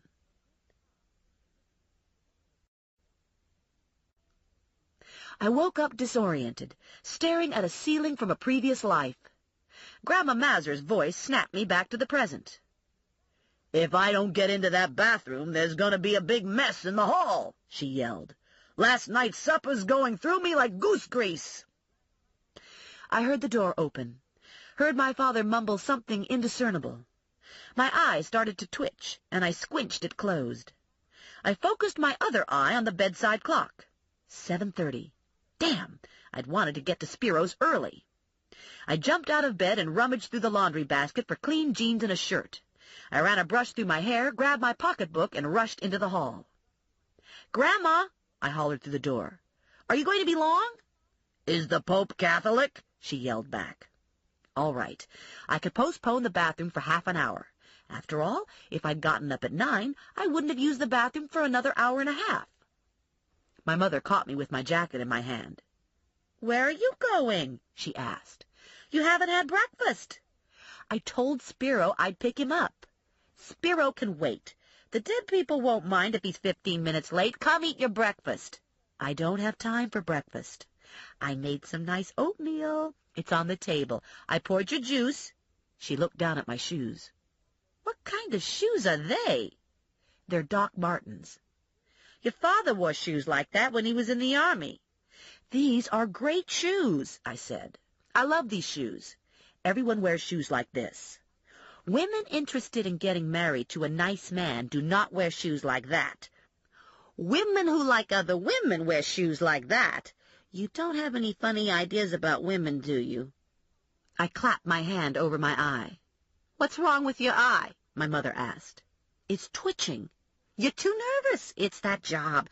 Look at you, rushing out of the house. And what's that on your belt?" "Pepper spray." "Your sister Valerie doesn't wear such things on her belt." I looked at my watch. If I ate real fast, I could still get to Spiro by 8. My father was at the table, reading his paper, drinking coffee. "How's the Buick?" he asked. "You giving it high test?" "The Buick's fine. No problems." I chugged the juice and tried the oatmeal. It needed something. Chocolate, maybe. Or ice cream. I added 3 spoons of sugar and some milk. Grandma Mazur took her seat at the table. "My hand feels better," she said. "But I got the devil of a headache." "You should stay at home today," I said. "Take it easy." "I'm going to take it easy at Clara's. I look a fright. Don't know how my hair got like this." "No one will see you if you don't go out of the house," I argued. "Suppose someone comes over. Suppose that good-looking Morelli boy comes to visit again. You think I want him seeing me like this? Besides, I gotta go while I still got the bandage on and I'm big news. Not every day a person gets attacked at the bakery." "I have things to do first this morning, but then I'll be back, and I'll take you to Clara's," I told Grandma. "Don't go without me." I wolfed down the rest of the oatmeal and had a fast half-cup of coffee. I grabbed my jacket and pocketbook and took off. I had my hand on the door when the phone rang. "It's for you," my mother said. "It's Vinny." "I don't want to talk to him. Tell him I've already left." The cell phone rang just as I hit Hamilton. "You should have talked to me at home," Vinny said. "It would have been cheaper." "You're breaking up. Lousy connection." "Don't give me that lousy connection crap." I made some static sounds. "And I'm not going to fall for the phony static either. Make sure you get your keister in her this morning." I didn't see Morelli lurking in Spiro's parking lot, but I assumed he was there. There were 2 vans and a truck with a cap. Both good possibilities. I collected Spiro and headed for the funeral home. When I stopped for the light at Hamilton and Gross, we both turned our attention to the Exxon station. "Maybe we should stop in and ask a few questions," Spiro said. "What kind of questions?" "Questions about the furniture truck. Just for the hell of it. I guess it would be interesting to see if Moogie was the one who took the caskets." I figured I had a couple choices. I could torture him by saying, "What's the point? Let's just get on with our lives." And then I'd drive right on by. Or I could play along to see how it goes. There was definitely some merit to torturing Spiro, but my best instincts told me to let him run with the ball and tag along. The bays were open. Most likely Sandeman was there. Big deal. Compared to Kenny, Sandeman was starting to look small-time. Cubby Delio was working the office. Spiro and I ambled in together. Cubby snapped to attention at the sight of Spiro. Little prick that he was, Spiro still represented Steva's mortuary, and Steva threw a lot of business to the station. All of Steva's cars were serviced and gassed here. "I heard about your arm," Cubby said to Spiro. "Damn shame. I know you and Kenny used to be friends. I guess he just went crazy. That's what everyone says." Spiro passed it off with a wave of his hand that implied it was nothing more than an annoyance. He pivoted on his heel and looked out the office window at the truck still parked in front of the bay. I wanted to ask you about the Mako truck. Do you always service that truck? Does it come in regularly? Yep. Mako has an account, just like you. They've got 2 trucks, and we do both of them. Who usually brings them in? Usually the same guy? Usually it's Bucky or Biggie. They've been driving for Mako for a lot of years. Is there a problem? You looking for some furniture? Thinking about it, Spiro said. It's a good company. Family run, keep their trucks in real good condition. Spiro stuck his injured arm in his jacket. Small man imitates Napoleon. Looks like you haven't found a replacement for Moogie. Thought I had a guy, but he didn't work out. Hard to replace Moogie. When Moogie was running the station, I hardly had to be here. Could take off a day once a week to go to the track. Even after he got shot in the knee, he was still reliable, still came to work. I suspected Spiro and I had parallel thoughts, and I was thinking that maybe Moogie borrowed the truck on one of those track days. Of course, if he borrowed the truck, someone else would have to be minding the store, or someone else would have to be driving the truck. It's hard to get good help, Spiro said. I have the same problem. I've got a good mechanic, Cubby said. Sandeman's got his own ways, but he's a damn good mechanic. The rest of the people come and go. Don't need a rocket scientist to pump gas or change a tire. If I could find someone to work full-time in the office, I'd be set. Spiro did some oily chit-chat and oozed himself out of the office. You know any of the guys who work here? He asked me. I've spoken to Sandeman. He has an attitude. Does a little recreational drug use. You tight with him? I'm not his favorite person. Spiro's gaze dropped to my feet.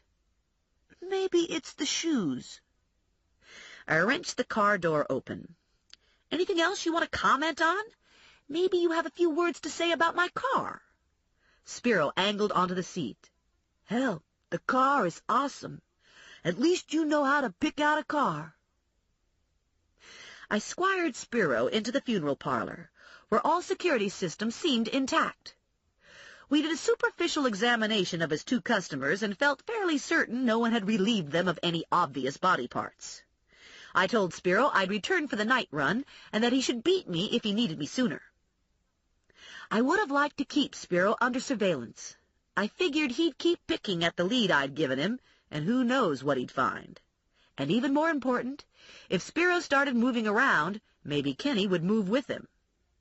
Unfortunately, I couldn't conduct any meaningful surveillance in Big Blue.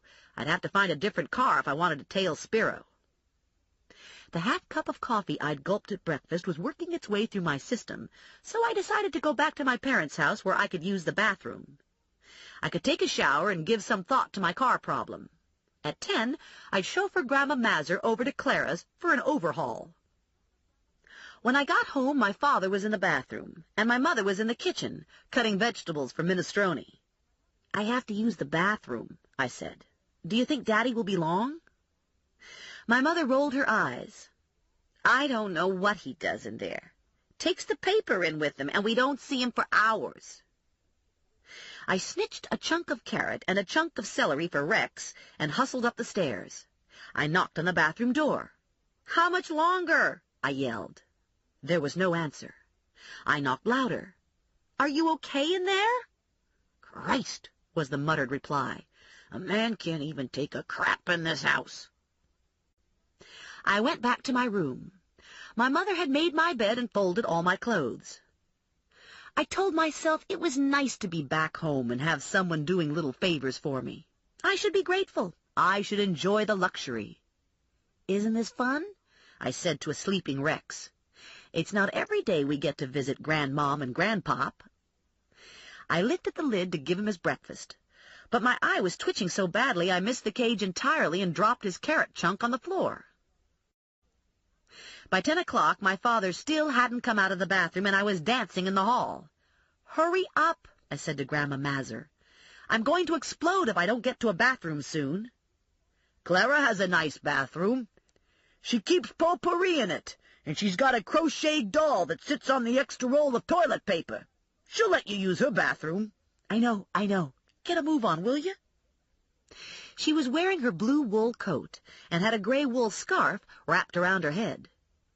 You're going to be hot in that coat, I told her. It's not very cold out. Haven't got anything else, she said. Everything's gone to rags. I thought maybe after Clara's we could go shopping. I got my Social Security check. You sure your hand feels okay to go shopping? She held her hand in front of her face and stared at the bandage. Feels okay so far. The hole wasn't real big.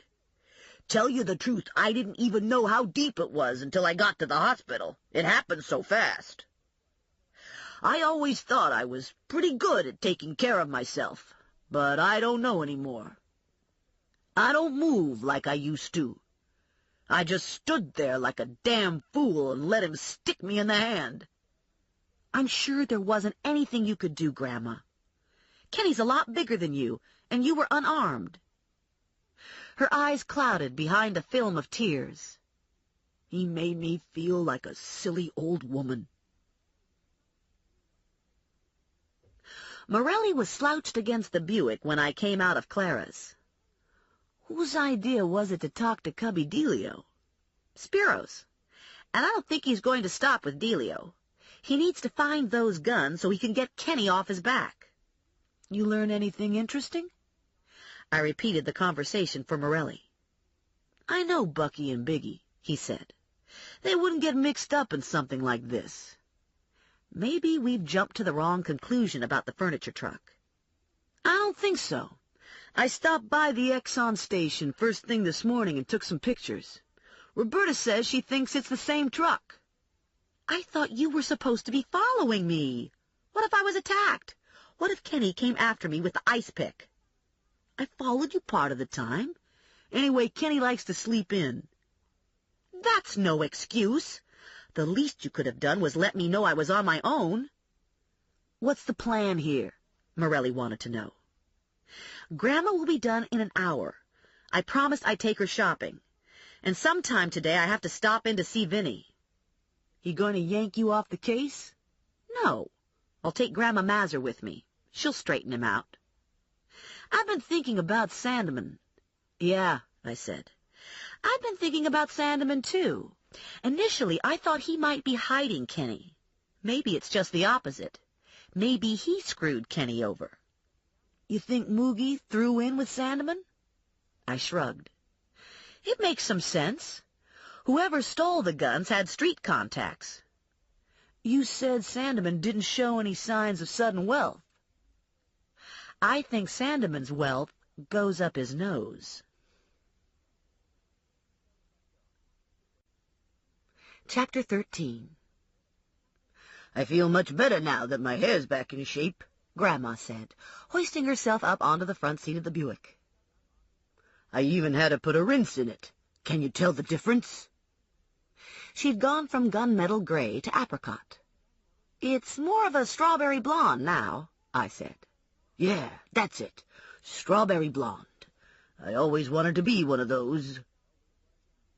Vinny's office was just down the street. I parked at the curb and pulled Grandma in after me. I've never been here before, Grandma said, taking it all in. Isn't this something? Vinny's on the phone, Connie said. He'll be with you in a minute. Lula came over to get a closer look at Grandma. So, you're Stephanie's grandma, Lula said. I've heard a lot about you. Grandma's eyes brightened. Oh, yeah? What'd you hear? For starters, I heard you got stuck with an ice pick. Grandma held her bandaged hand out for Lula to see. It was this here hand, and it got stuck just about clean through. Lula and Connie looked at the hand. And that isn't all that's happened, Grandma said. The other night, Stephanie got a man's part in express mail. Opened it up right in front of me. I saw the whole thing. It was stuck to a piece of foam with a hat pin. Get out, Lula said. That's just the way it came through the mail, Grandma said. Sliced off like a chicken neck and stuck with a hat pin. Reminded me of my husband. Lula leaned forward so she could whisper. You talking about size? Was your man's part that big? Heck no, Grandma said. His part was that dead. Vinny stuck his head out of his office door and swallowed hard when he saw Grandma. "Oh, geez," he said. "I just picked Grandma up at the beauty parlor," I told him. "And now we're going shopping. Thought I'd stop by to see what you wanted, since I was just down the street." Vinny's 5'9" frame hunched. His thinning black hair was slicked back and had the same level of shine as his pointy-toed black shoes. "I want to know what's happening with Mancuso. This was supposed to be a simple pickup, and now I'm hanging out for a lot of money." "I'm closing in," I said. "Sometimes these things take time." "Time is money," Vinny said. "My money." Connie rolled her eyes, and Lula said, "Say what?" We all knew Vinny's bond business was financed by an insurance company. Vinny balanced on his toes, hands loose at his sides. City boy, slack-jointed, tight-assed. "This case is out of your league. I'm giving it over to Mo Barnes." "I don't know Mo Barnes from Adam's donkey," Grandma said to Vinny. "But I know he can't hold a candle to my granddaughter. She's the best there is when it comes to bounty huntering, and you'd be a darn fool to take her off this Mancuso case, especially now that I'm working with her. We're about to crack his case wide open." "No offense," Vinny said, "but you and your granddaughter couldn't crack a walnut with both hands, much less bring Mancuso in." Grandma pulled herself up and edged her chin out a half-inch. "Uh-oh," Lula said. "Bad things happen to people who take away from family," Grandma told Vinny. "What kinds of bad things?" Vinny asked. "What's, my hair gonna fall out? My teeth gonna rot in my head?" "Maybe," Grandma said. "Maybe I'll put the evil eye on you. Or maybe I'll talk to your Grandma Bella. Maybe I'll tell your Grandma Bella how you talk fresh to an old woman." Vinny swayed foot to foot like a caged cat. He knew better than to displease Grandma Bella. Grandma Bella was even scarier than Grandma Mazur. Grandma Bella had on more than one occasion taken a grown man by the ear and brought him to his knees. Vinny made a low sound behind clenched teeth and narrowed his eyes.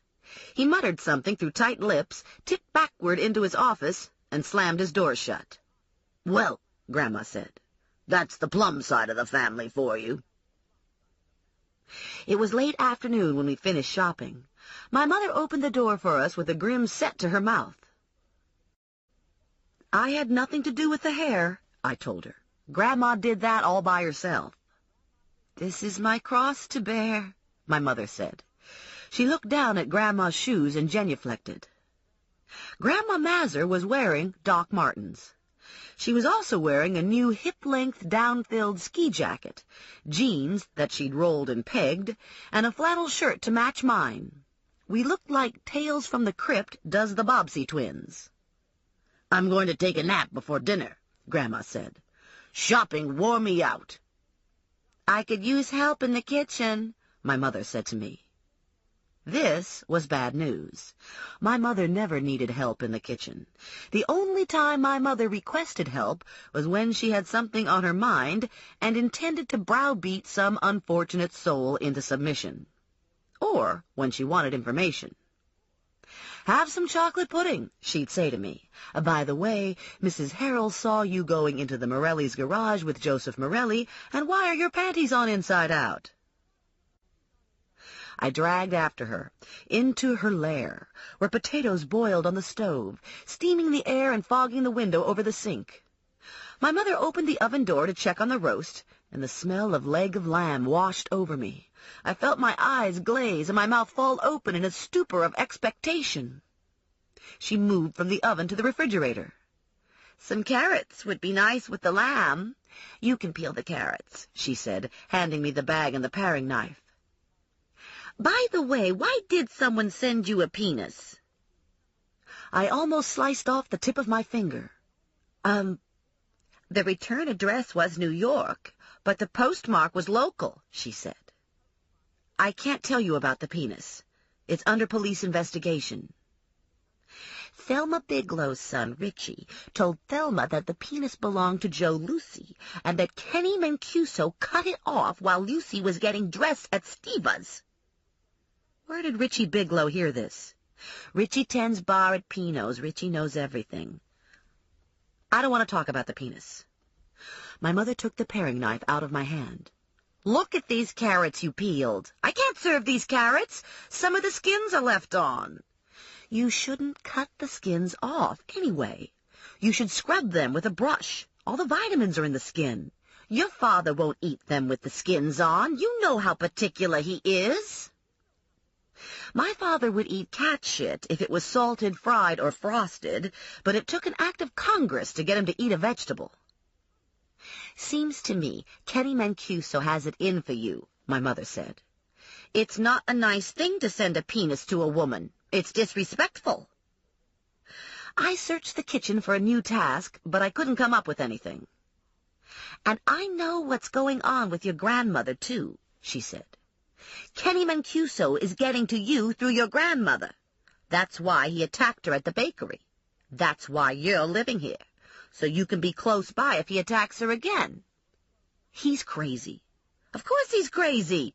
Everybody knows he's crazy. All the Mancuso men are crazy. His Uncle Rocco hung himself. He liked little girls. Mrs. Ligotti caught him with her Tina. And then the next day, Rocco hung himself. Good thing, too, if Al Ligotti had gotten hold of Rocco. My mother shook her head. I don't even want to think about it. She shut the heat off under the potatoes and turned to me.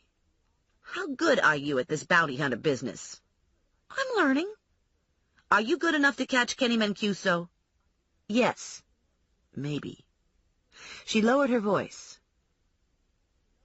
I want you to catch that son of a bitch. I want you to get him off the streets. It's not right that a man like that is free to hurt old women. I'll do the best I can. Good. She took a can of cranberries from the pantry. Now that we have things straight, you can set the table. Morelli showed up at 1 minute to 6. I answered his knock and stood blocking the doorway, preventing him from slipping into the front hall. What is it? Morelli leaned into me, forcing me to take a step back. I was driving by, doing a security check, Morelli said. And I smelled leg of lamb. Who is it? My mother called. It's Morelli. He was driving by and he smelled the lamb. And he's leaving. Right now. She has no manners, my mother said to Morelli. I don't know what happened. I didn't raise her like that. Stephanie, lay out an extra plate. Morelli and I left the house at 7:30. He trailed after me in a tan-panel van and parked in Steva's lot when I pulled into the driveway. I locked the Buick and walked over to Morelli. You have anything to tell me? I went through invoices from the garage. The truck was in for an oil change at the end of the month. Bucky brought it in around 7 in the morning and picked it up the next day. Let me guess. Cubby Delio was gone that day. Moogie and Sandeman were working. Yeah. Sandeman signed off on the job. His name was on the invoice. Have you talked to Sandeman? No. I got to the garage right after he left for the night. I checked his room and some bars, but I couldn't find him. Thought I'd make the rounds again later. Did you find anything interesting in his room? His door was locked. You didn't look in through the window? Thought I'd save that little adventure for you. I know how much you like to do that sort of thing. In other words, Morelli didn't want to get caught on the fire escape. You going to be here when I close up with Spiro? Wild horses couldn't drag me away. I crossed the lot and entered the funeral home through the side door.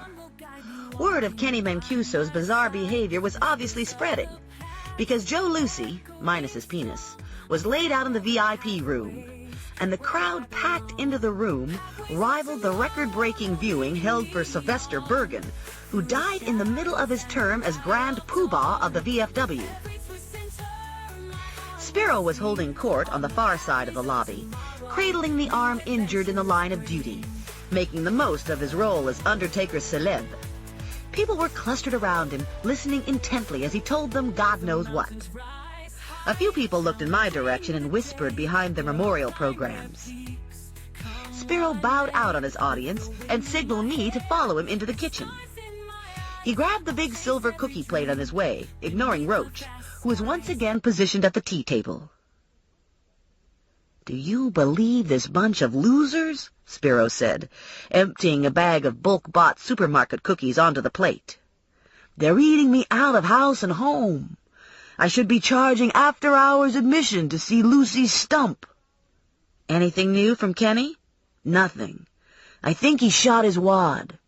Which brings me to the business at hand. I don't need you anymore." "Why the sudden change of heart?" "Things have quieted down." "That's it?" "Yeah, that's it." He swung out the kitchen door with the cookies and slapped them down on the table.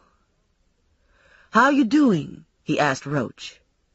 "I see your brother's getting some overflow from Lucy. Probably a bunch of people going in there wondering about your brother's state of affairs, if you know what I mean. You notice I gave him a half-casket viewing tonight so no one could try copping a feel." Roach looked like he might choke. "Thanks," he said. "Glad you're thinking ahead." I went back to Morelli and gave him the news. Morelli was lost in the shadows of the dark van. "Sudden. I think Kenny's got the guns. I think we gave Spiro a place to start looking. He passed it on to Kenny, and Kenny lucked out. And now the heat's off Spiro." "It's possible." I had my car keys in my hand. "I'm going to check on Sandeman, see if he's come home yet." I parked half a block from Sandeman's rooming house, on the opposite side of the street. Morelli parked directly behind me. We stood for a moment on the sidewalk, taking in the bulky house, black against the blue night sky. Harsh light poured from a shadeless downstairs window. Upstairs, 2 orange rectangles gave muted testimony to life within the front rooms. "What kind of car does he drive?" I asked Morelli. "He's got a hog and a Ford pickup." We didn't see either on the street. We followed the driveway to the back of the house and found the Harley. No windows were lit in any of the rear rooms. No light in Sandeman's upstairs window. No one sat on the stoop. The back door was unlocked. The hall leading from the back door was dim, lit by a bare 40-watt bulb hanging from an overhead fixture in the front foyer. Television sounds escaped from one of the upstairs rooms. Morelli stopped in the foyer for a moment, listening to the house, before continuing on to the second floor, and then the third floor. The third floor was dark and quiet. Morelli listened at Sandeman's door. He shook his head no. No noise coming from Sandeman's room. He went to the window, opened it, and looked out. "It would be unethical for me to break into his apartment," Morelli said. "As opposed to downright illegal for me." Morelli glanced at the heavy-duty flashlight I held in my hand. "Of course, a bounty hunter would have the authority to go in after her man." "Only if she was convinced her man was in there." Morelli looked at me expectantly. I peeked out at the fire escape. "It's really rickety," I told him. "Yeah," he said. "I noticed that. It might not hold me." He put a finger under my chin and gazed into my eyes. "I bet it would hold a dainty little thing like you." I am many things. Dainty isn't one of them. I took a deep breath and angled myself out onto the fire escape. Iron joints groaned, and rusted metal shards flaked off underfoot and fell to the ground. I whispered an oath and inched toward Sandeman's window. I cupped my hands to the glass and looked inside. The interior was blacker than black. I tried the window. It was unlocked. I gave the bottom window a shove, and it rose halfway and stuck. "Can you get in?" Morelli whispered. "No, the window's stuck." I squatted down, peered through the opening, and worked the flashlight around the room. So far as I could see, nothing had changed. There was the same clutter, the same squalor, the stink of unwashed clothes and overflow ashtrays. I saw no signs of struggle, flight, or affluence. I thought I'd give one more try with the window. I braced my feet and pushed hard against the old wood frame. Masonry bolts tore loose from crumbling brick, and the slatted floor of the fire escape tipped to a 45-degree angle. Stairs slid out of place, railings ripped from their moorings, angle irons wrenched free, and I skidded feet first, ass second, off into space. My hand connected with the crossbar, and in an act of blind panic and reflexive action, I held fast for 10 seconds. At the end of those 10 seconds, the entire third-floor gridwork crashed into the second-floor fire escape. There was a momentary pause, long enough for me to whisper, "Oh, shit." Above me, Morelli leaned out the window. "Don't move." Chang! The second-floor fire escape separated from the building and crumbled to the ground, carrying me with it. I landed flat on my back with a solid whump that knocked the air out of my lungs. I lay there, stunned, until Morelli's face once again loomed over me just inches away. "Fuck," he whispered. "Jesus, Stephanie, say something." I stared straight ahead, unable to talk, not yet able to breathe. He felt for the pulse in my neck. Then his hands were on my feet, moving up my legs. "Can you move your toes?" Not when his hand was feeling up the inside of my thigh like this. My skin felt scorched under his palm, and my toes were curled into a cramp. I heard myself make a sucking sound. "Your fingers go any higher up my leg, and I'm filing for sexual harassment." Morelli rocked back on his heels and passed a hand over his eyes. "You just scared the hell out of me." "What's going on out there?" A loud voice from one of the windows.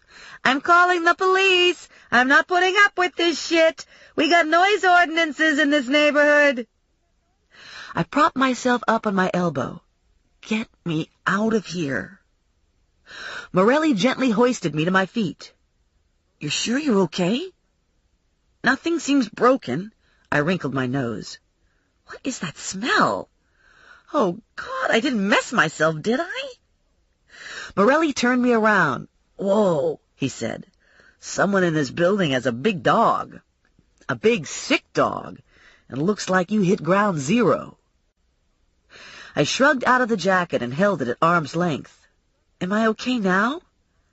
"Some of it splattered down the back of your jeans." "Any place else?" "Your hair." This sent me into instant hysteria. "Get it out! Get it out!" Morelli clapped a hand over my mouth. "Quiet! Get it out of my hair!" "I can't get it out of your hair. You're going to have to wash it out." He pulled me toward the street. "Can you walk?" I staggered forward. "That's good," Morelli said. "Keep doing that. Before you know it, you'll be to the van. And then we'll get you to a shower. After an hour or two of scrubbing, you'll be good as new." Good as new. My ears were ringing, and my voice sounded far away, like a voice in a jar. "Good as new," I repeated. When we got to the van, Morelli opened the rear door. "You don't mind riding in the back, do you?" I stared at him, blank-minded. Morelli shone my flashlight in my eyes. "You sure you're okay?"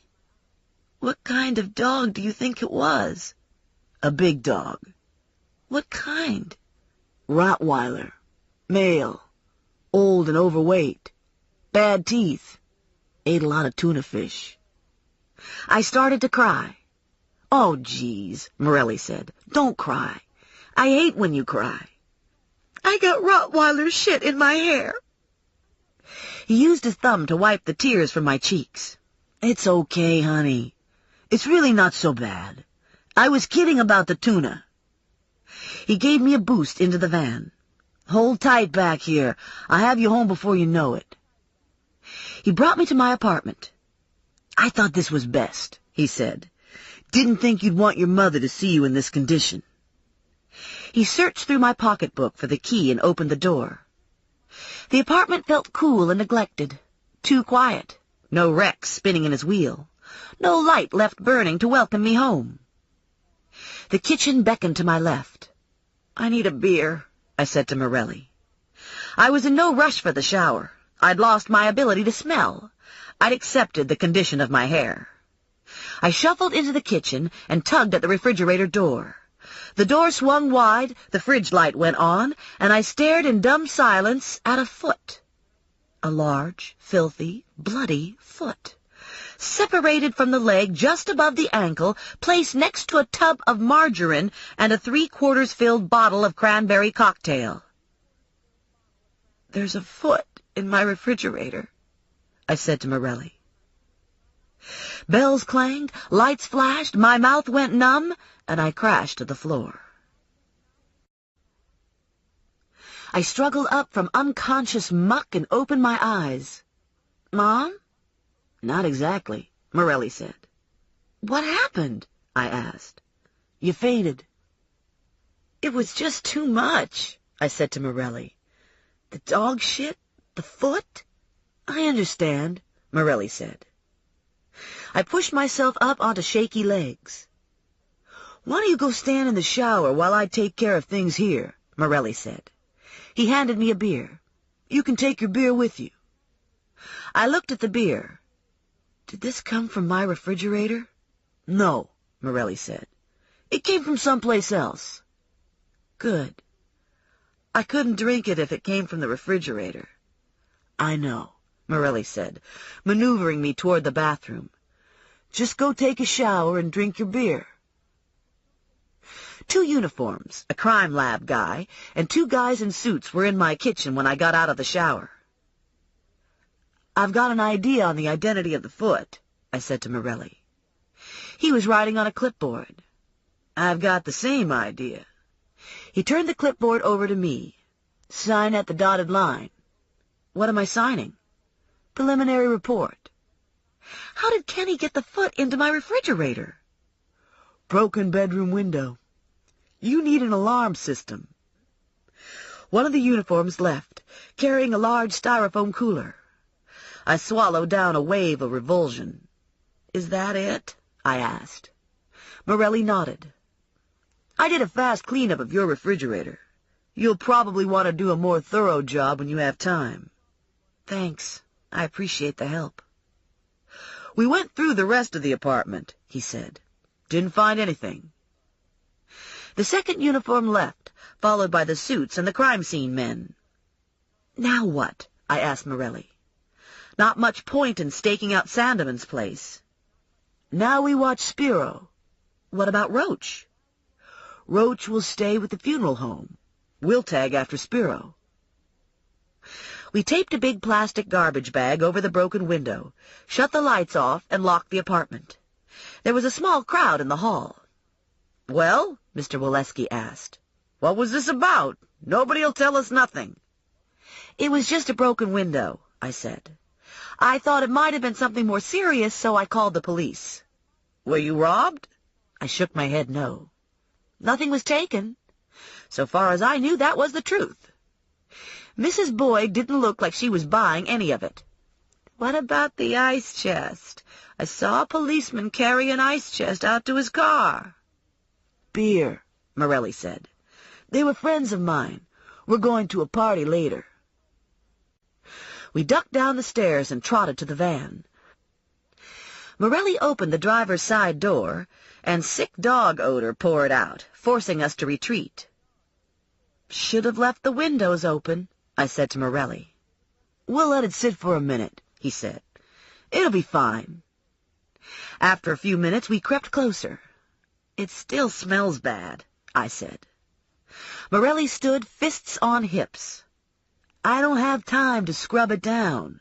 We'll try riding around with the windows open. Maybe we can blow it out." 5 minutes later, the smell hadn't faded. "That's it for me," Morelli said. "I can't take the smell anymore. I'm trading up." "You going home for your truck?" He made a left onto Skinner Street. "Can't. The guy I borrowed the van from has my truck." "The undercover pig car?" "Being fixed." He hooked onto Greenwood. "We'll use the Buick." Suddenly, I had a new appreciation for the Buick. Morelli pulled up behind Big Blue, and I had the door open and my foot to the pavement while the van was still rolling.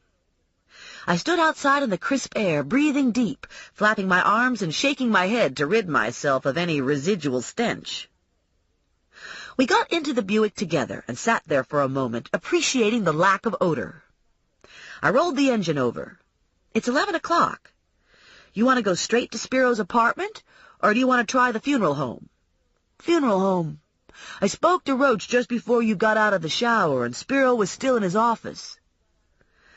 The lot was empty when I got to Steva's. There were several cars on the street. None looked occupied. Where's Roach? Apartment across the street, over the deli. He can't see the back entrance from there. True, but the exterior lights work on motion sensors. If someone approaches the back door, the lights will go on. I imagine Spiro can disengage that. Morelli slouched in his seat. There's no good vantage point for watching the back door. If Roach was sitting in the parking lot, he still couldn't see the back door. Spiro's Lincoln was parked in the drive-thru. The light was on in Spiro's office. I eased the Buick to the curb and cut the engine. He's working late. Usually he's out of here by now. You have your cell phone with you? I gave him the phone, and he tapped in a number. Someone responded on the other end, and Morelli asked if anyone was home. I didn't hear the response. Morelli ended the call and returned the phone. Spiro's still there. Roach hasn't seen anyone go in since the doors closed at 10. We were parked on a side street, beyond the reach of the street light. The side street was lined with modest row houses. Most were dark. The burg was an early-to-bed, early-to-rise community. Morelli and I sat there in comfortable silence for half an hour, watching the funeral home. Just a couple of old law enforcement partners doing their job. 12 o'clock rolled around. Nothing had changed, and I was feeling antsy. There's something wrong with this, I said. Spiro never stays this late. He likes money when it comes easy. He's not the conscientious type. Maybe he's waiting for someone. I had my hand on the door handle. I'm going to snoop around. No. I want to see if the back sensors are working. You'll screw everything up. You'll spook Kenny if he's out there. Maybe Spiro shut the sensors off and Kenny's already in the house. He's not. How can you be so sure? Morelli shrugged. Gut instinct. I cracked my knuckles. You're lacking some critical attributes of a good bounty hunter, Morelli said. Like what? Patience. Look at you. You're all tied up in knots. He applied pressure at the base of my neck with his thumb and inched his way up to my hairline. My eyes drooped and my breathing slowed. Feel good? Morelli asked. Mm-hmm. He worked my shoulders with both hands. You need to relax.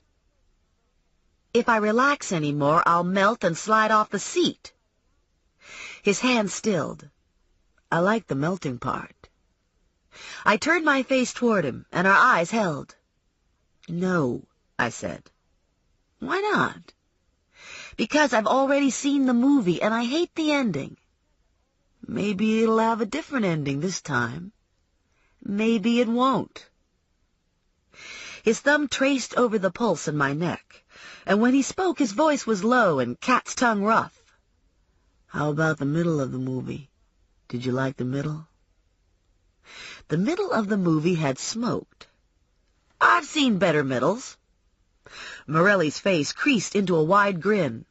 Liar. Besides, we're supposed to be watching for Spiro and Kenny. Don't worry about it. Roach is watching. If he sees anything, he'll call my pager.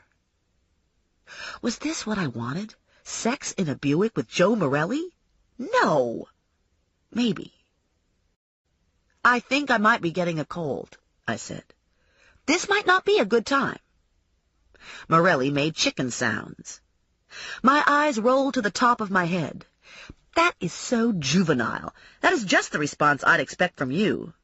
No, it's not, Morelli said. You expected action. He leaned forward and kissed me. How's this? Is this a better response? He kissed me again, and I thought, well, what the hell? If he wants to get a cold, that's his problem, right? And maybe I wasn't getting a cold anyway. Maybe I had been mistaken. Morelli pushed my shirt aside and slipped the straps of my bra over my shoulders. I felt a shiver ripple through me, and chose to believe the shiver was from the cool air, as opposed to a premonition of doom. "So, you're sure Roach will page you if he sees Kenny?" I asked. "Yeah," Morelli said, lowering his mouth to my breast. "Nothing to worry about." Nothing to worry about? He had his hand in my pants, and he was telling me I had nothing to worry about? My eyes rolled to the top of my head again. What was my problem? I was an adult. I had needs. What was so wrong about satisfying those needs once in a while? Here I had a chance for a real quality orgasm. And it wasn't as if I had false expectations. I wasn't some dumb 16-year-old expecting a marriage proposal. All I expected was a goddamn orgasm, and I sure as hell deserved one. I hadn't had a social orgasm since Reagan was president. I did a fast check of the windows. Totally fogged. That was good. "Okay," I said to myself. "Go for it." I kicked my shoes off and stripped of everything but my black string bikinis. "Now you," I said to Morelli. "I want to see you." It took less than 10 seconds for him to get undressed, 5 seconds of which he used up on guns and cuffs. I snapped my mouth closed and surreptitiously checked for drool. Morelli was even more amazing than I'd remembered, and I'd remembered him as being freaking outstanding. He hooked a finger under my bikini string and in one fluid movement removed my panties. He tried to mount me and hit his head on the steering wheel. "Been a long time since I've done this in a car," he said. We scrambled to the back and fell together, Morelli in an unbuttoned wash denim shirt and white sweat socks, and me in a fresh rush of uncertainty. "Spiro could kill the lights, and Kenny could sneak in the back door," I said. Morelli kissed my shoulder. "Roach would know if Kenny was in the house." "How would Roach know?" Morelli sighed. "Roach would know because he's wired the house." I pushed away. "You didn't tell me. How long has the house been wired?" "You aren't going to make a big deal of this, are you?" "What else haven't you told me?" "That's it, I swear." I didn't believe it for a second. He was wearing his cop face. I thought back to dinner and how he'd miraculously appeared.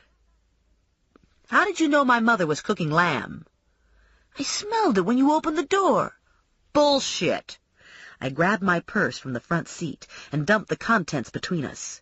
Hairbrush, hairspray, lipstick, pepper spray, travel pack of tissues, stun gun, gum, sunglasses, black plastic transformer. Fuck. I snatched at the bug. "You son of a bitch! You wired my pocketbook!" "It was for your own good. I was worried about you." "That's despicable. That's an invasion of privacy. How dare you do this without asking me first?" And it was also a lie. He was afraid I'd get a bead on Kenny and not cut him in. I rolled the window down and threw the transformer out into the street. "Shit," Morelli said. "That thing's worth $400. He opened the door and went out to retrieve it. I pulled the door closed and locked it. Damn him anyway. I should have known better than to try to work with a Morelli. I climbed over the seat and slid behind the wheel. Morelli tried the passenger side door, but it was locked. All the doors were locked, and they were going to stay that way. He could freeze his stupid dick off for all I cared. Serve him right. I revved the engine and took off, leaving him standing in the middle of the street in his shirt and socks, with his Woody hanging half-mast. I got a block down Hamilton and reconsidered. Probably it wasn't a good idea to leave a cop standing naked in the middle of the street. What would happen if a bad guy came along? Morelli probably couldn't even run in his condition. Okay, I thought. I'll help him out. I made a U-turn and retraced to the side street. Morelli was right where I'd left him, hands on hips, looking disgusted. I slowed, rolled my window down, and tossed him his gun. "Just in case," I said. Then I floored it and roared away.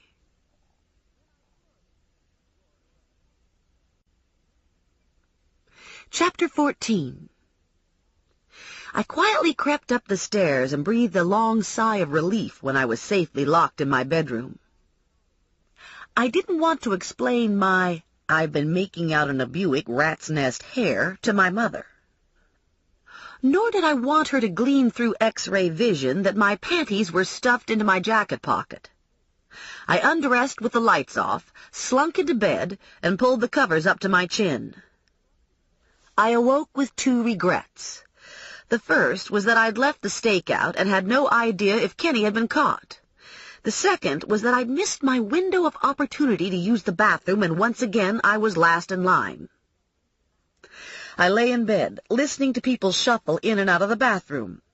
First my mother, then my father, then my grandmother. When Grandma Mazur creaked down the stairs, I wrapped myself in the pink quilted robe I'd gotten for my 16th birthday and padded to the bathroom. The window over the tub was closed against the cold, and the air inside was thick with the scent of shaving cream and Listerine. I took a fast shower, towel-dried my hair, and dressed in jeans and a Rutgers sweatshirt. I had no special plans for the day, other than to keep an eye on Grandma Mazur and to keep tabs on Spiro. Of course, that was working on the assumption that Kenny hadn't gotten himself caught last night. I followed my nose to coffee brewing in the kitchen and found Morelli eating breakfast at the kitchen table. From the look of his plate, he'd just finished bacon and eggs and toast. He slouched back at the sight of me, coffee cup in hand. His expression was speculative. "Morning," he said, voice even, eyes not giving up any secrets. I poured coffee into a mug. "Morning?" Non-committal. "What's new?" "Nothing. Your paycheck is still out there." "You come by to tell me that?" "I came by to get my wallet. I think I left it in your car last night." "Right," along with various articles of clothing. I took a slurp of coffee and set the cup on the counter. "I'll get your wallet." Morelli stood. "Thank you for breakfast," he said to my mother. "It was wonderful." My mother beamed. "Any time. Always nice to have Stephanie's friends here." He followed me out and waited while I unlocked the car and scooped his clothes together. "Were you telling the truth about Kenny?" I asked. "He didn't show up last night?" "Spiro stayed until a little after 2. Sounded like he was playing computer games. That was all Roach picked up on the bug. No phone calls, no Kenny. Spiro was waiting for something that never happened." "Looks like it." The tan wreck of a cop car was parked behind my Buick. "I see you got your car back," I said to Morelli. It had all the same dents and scrapes, and the bumper was still in the back seat. "I thought you said it was being fixed." "It was," Morelli said. "They fixed the lights." He glanced over at the house and then back at me. "Your mother is standing at the door watching us." "Yep." "If she wasn't standing there, I'd grab you and shake you until the fillings fell out of your teeth. Police brutality. It has nothing to do with being a cop. It has to do with being Italian." I handed him his shoes. "I'd really like to be in on the takedown." "I'll do the best I can to include you." We locked eyes. Did I believe him? No. Morelli fished car keys out of his pocket. "You'd better think of a good story to tell your mother. She's going to want to know why my clothes were in your car." "She won't think anything of it. I've got men's clothes in my car all the time." Morelli grinned. "What were those clothes?" my mother asked when I came into the house. "Pants and shoes?" "You don't want to know." "I want to know," Grandma Mazur said. "I bet it's a pip of a story." "How's your hand?" I asked her. "Does it hurt?" "Only hurts if I make a fist, and I can't do that with this big bandage on. I'd be in a pickle if it had been my right hand." "Got any plans for today?" "Not until tonight. Joe Lucy is still laid out. I only got to see his penis, you know, so I thought I'd like to go see the rest of him at the 7 o'clock viewing." My father was in the living room, reading his paper. "When I go, I want to be cremated," he said. "No viewing." My mother turned from the stove. "Since when?" "Since Lucy lost his Johnson. I don't want to take any chances. I want to go right from wherever I fall to the crematorium." My mother set a plateful of scrambled eggs in front of me. She added a side of bacon, toast, and juice. I ate my eggs and considered my options. I could sequester myself in the house and do my protective granddaughter thing. I could drag Grandma around with me while I did my protective granddaughter thing, or I could go about my business and hope Grandma wasn't on Kenny's agenda today. "More eggs?" my mother asked. "Another piece of toast?" "I'm fine." "You're all bones. You should eat more." "I'm not all bones. I'm fat. I can't button the top snap on my jeans." "You're 30 years old. You have to expect to spread when you hit 30. What are you doing still wearing jeans anyway? A person your age shouldn't be dressing like a kid." She leaned forward and studied my face. "What's wrong with your eye? It looks like it's twitching again." "All right. Eliminate option number 1. "I need to keep some people under surveillance," I said to Grandma Mazur. "You want to tag along?" "I guess I could do that. You think it'll get rough?" "No, I think it'll be boring." "Well, if I wanted to be bored, I could sit home. Who are we looking for, anyway? Are we looking for that miserable Kenny Mancuso?" Actually, I'd intended to hang tight to Morelli. In a roundabout way, I suppose it amounted to the same thing. "Yeah, we're looking for Kenny Mancuso." "Then I'm all for it. I have a score to settle with him." Half an hour later, she was ready to go, wearing her jeans and ski jacket and Doc Martens. I spotted Morelli's car a block down from Steva's on Hamilton. Didn't look like Morelli was in the car. Probably Morelli was with Roach, swapping war stories. I parked behind Morelli, being careful not to creep too close and knock out his lights again. I could see the front and side door to the funeral home, and the front door to Roach's building. "I know all about how to do this stakeout stuff," Grandma said. "They had some private eyes on television the other night, and they didn't leave out a thing." She stuck her head into the canvas tote bag she'd hauled along. "I got everything we need in here. I got magazines to pass the time. I got sandwiches and sodas. I even got a bottle." "What kind of bottle?" "Used to have olives in it." She showed me the bottle. "It's so we can pee on the job. All the private eyes said they did this." "I can't pee in that bottle. Only men can pee in bottles." "Darn," Grandma said. "Why didn't I think of that? I went and threw away all the olives, too." We read the magazine and tore out a few recipes. We ate the sandwiches and drank the sodas. After drinking the sodas, we both needed to go to the bathroom, so we went back to my parents' house for a potty break. We returned to Hamilton, slid into the same parking space behind Morelli, and continued to wait. "You're right," Grandma said after an hour. "This is boring." We played hangman and counted cars and verbally trashed Joyce Barnhart. We just started 20 questions when I glanced out the window at oncoming traffic and recognized Kenny Mancuso. He was driving a two-tone Chevy Suburban that looked to be as big as a bus.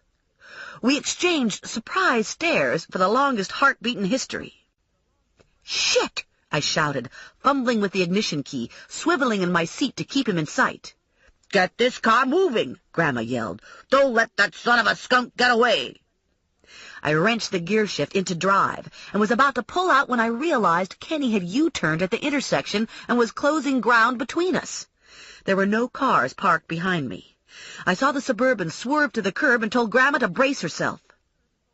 The Suburban crashed into the back of the Buick, bouncing us forward into Morelli's car, which crashed into the car in front of him. Kenny backed the Suburban up, stepped on the gas, and rammed us again. "Well, that takes it," Grandma said. "I'm too old for this kind of bouncing around. I got delicate bones at my age." She pulled the .45 long barrel out of her tote bag, wrenched her door open, and scrambled out onto the sidewalk. "Guess this will show you something," she said, aiming the gun at the Suburban. She pulled the trigger, fire flashed from the barrel, and the kick knocked her on her ass. Kenny floored the Suburban in reverse all the way to the intersection and took off. "Did I get him?" Grandma wanted to know. "No," I said, helping her to her feet. "Did I come close?" "Hard to say." She had her hand to her forehead. "Hit myself in the head with a dang gun. Didn't expect that much of a kick." We walked around the cars, surveying the damage. The Buick was virtually unscathed. A scratch in the chrome on the big back bumper. No damage that I could find in the front. Morelli's car looked like an accordion. The hood and the trunk lid were crumpled, and all the lights were broken. The first car in line had been shoved a couple feet forward, but didn't look bashed. A small dent in the back bumper, which may or may not have been the result of this accident. I looked up the street, expecting Morelli to come running, but Morelli didn't appear. "Are you okay?" I asked Grandma Mazur. "Sure," Grandma said. "I would have got that slime ball, too, if it wasn't for my injury. Had to shoot with one hand." "Where'd you get the .45? "My friend Elsie loaned it to me," Grandma said. "She got it at a yard sale when she lived in Washington, D.C. She rolled her eyes up in her head. "Am I bleeding?" "No, but you've got a notch in your forehead. Maybe we should take you home to rest." "That might be a good idea," she said. "My knees feel sort of rubbery. Guess I'm not so tough as them television people. Shooting off guns never seems to take anything out of them." I got Grandma in the car and clicked the seatbelt across her chest. I took one last look at the damage and wondered about liability for the first car in line. The damage was minimal to none, but I left my business card under the windshield wiper in case he discovered the dent and wanted an explanation. I assumed I didn't have to do this for Morelli, since I'd be the first person who came to mind. "Probably it'd be best if we don't mention anything about the gun when we get home," I told Grandma. "You know how Mom is about guns." "That's okay by me," Grandma said. "I'd just as lief forget the whole thing. Can't believe I missed that car. Didn't even blow out a tire." My mother raised her eyebrows when she saw the two of us straggle in. "Now what?" my mother asked. She squinted at Grandma. "What happened to your head?" "Hit myself with a soda can," Grandma said. "Freak accident." Half an hour later, Morelli came knocking at the door. "I want to see you. Outside," he said, hooking his hand around my arm, jerking me forward. "It wasn't my fault," I told him. "Grandma and I were sitting in the Buick minding our own business when Kenny came up behind us and knocked us into your car." "You want to run that by me again?" He was driving a two-tone Suburban. He saw Grandma and me parked on Hamilton. He made a U-turn and rammed us from behind, twice. Then Grandma jumped out of the car and shot at him, and he drove away. "That's the lamest story I've ever heard." "It's true." Grandma stuck her head out the door. "What's going on out here?" "He thinks I made up the story about Kenny hitting us with the Suburban." Grandma snagged the tote bag from the hall table. She rummaged through it, came up with the .45 long barrel, and aimed it at Morelli. "Jesus!" Morelli said, ducking out of the way, taking the gun from Grandma. "Where the hell did you get this cannon?" "Borrowed it," Grandma said. "And I used it on your no-good cousin, but he got away." Morelli studied his shoes for a beat before speaking. "I don't suppose this gun is registered." "What do you mean?" Grandma asked. "Registered where?" "Get rid of it," Morelli said to me. "Get it out of my sight." I shoved Grandma back inside with the gun and closed the door. "I'll take care of it," I said to Morelli. "I'll make sure it's returned to its owner." "So this ridiculous story is true?" "Where were you? Why didn't you see any of this?" "I was relieving Roach. I was watching the funeral home. I wasn't watching my car." He glanced over at the Buick. "No damage?" scratched the rear bumper. Does the Army know about this car? I thought it was time to remind Morelli of my usefulness. Did you run a check on Spiro's guns? They all checked out. Registered, nice and legal. So much for usefulness. Stephanie, my mother called from inside. Are you out there without a coat? You're going to catch your death. Speaking of death, Morelli said, they found a body to go with your foot. It floated into one of the bridge supports this morning. Sandeman? Yeah. You think Kenny is self-destructing, looking to get caught? I think it's not that complicated. He's a squirrel. This started out as a clever way to make a lot of money. Something went wrong, the operation got fucked up, and Kenny couldn't handle it. Now he's wound so tight his eyes are crossed, and he's looking for people to blame. Moogie, Spiro, you. He's lost it, hasn't he? Big time. You think Spiro is as crazy as Kenny? Spiro isn't crazy. Spiro is small. It was true. Spiro was a pimple on the Berg's butt. I glanced over at Morelli's car. It didn't look drivable. You need a ride somewhere? I can manage. Steva's lot was already filled at 7 o'clock, and cars lined the curb for 2 blocks down Hamilton. I double-parked just short of the service driveway and told Grandma she should go in without me. She changed into a dress and the big blue coat, and looked very colorful marching up Steva's front steps with her apricot hair. She had her black patent leather purse tucked into the crook of her arm, and her bandaged hand stood out like a white flag, proclaiming her as one of the walking wounded in the war against Kenny Mancuso. I circled the block twice before finding a spot. I hustled to the funeral parlor, entered through the side door, and steeled myself against the claustrophobic hothouse heat and crowd murmur. When this was over, I was never again going into a funeral parlor. I didn't care who died. I wasn't having any part of it. Could be my mother or my grandmother. They were going to have to manage on their own. I sidled up to Roach at the tea table. I see your brother's being buried tomorrow morning. Yeah. Boy, I sure am going to miss this place. I'm going to miss these cheapskate sawdust cookies. And I'm going to miss the tea. Yum, I sure do love tea. He looked around. Hell, I don't know what I'm complaining about. I've had worse assignments. Last year I was on a stakeout, dressed up like a bag lady, and I got mugged. Got 2 broken ribs. Have you seen my grandmother? Yeah, I saw her come in, but then I lost her in the crowd. I imagine she's trying to get a look at the guy that had his, thing whacked off.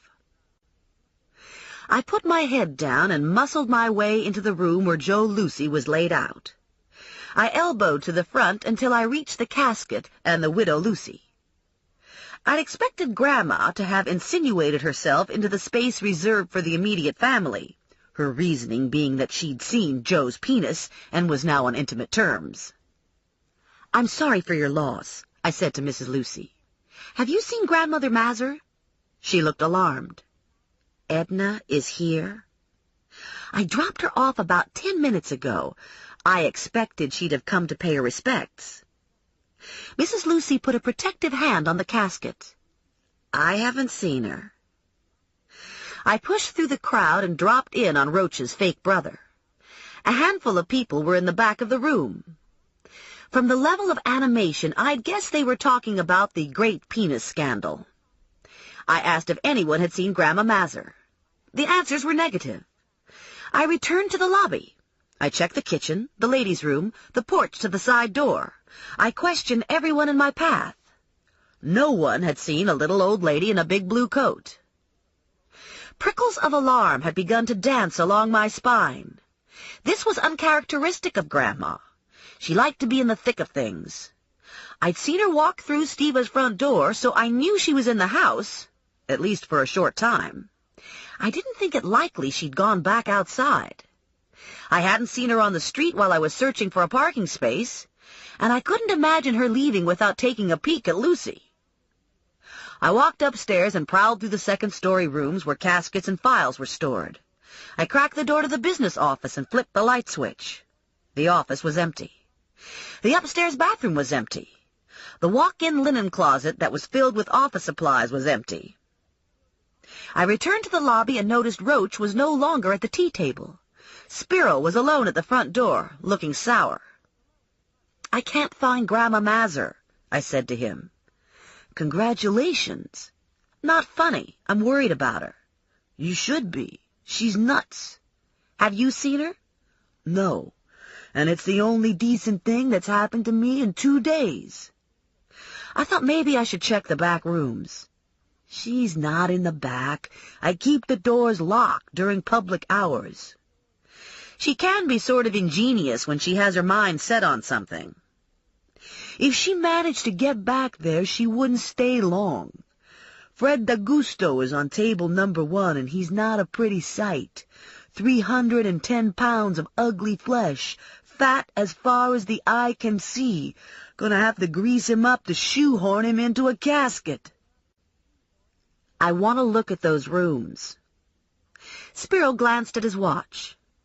"You're going to have to wait until hours are over. I can't leave these ghouls unsupervised. You get a big crowd like this, and people start walking off with souvenirs. You don't watch the door, and you could lose the shirt off your back." "I don't need a guide. Just give me the key." "Forget it. I'm liable when there's a stiff on the table. I'm not taking any chances after Lucy." "Where's Louie?" "Has the day off." I went out onto the front porch and stared across the street. The windows in the surveillance apartment were dark. Roach was probably there, listening and looking. Maybe Morelli was there, too. I was worried about Grandma Mazur, but I wasn't ready to drag Morelli into it. Better to let him watch the exterior of the building, for now. I stepped off the porch and made my way to the side entrance.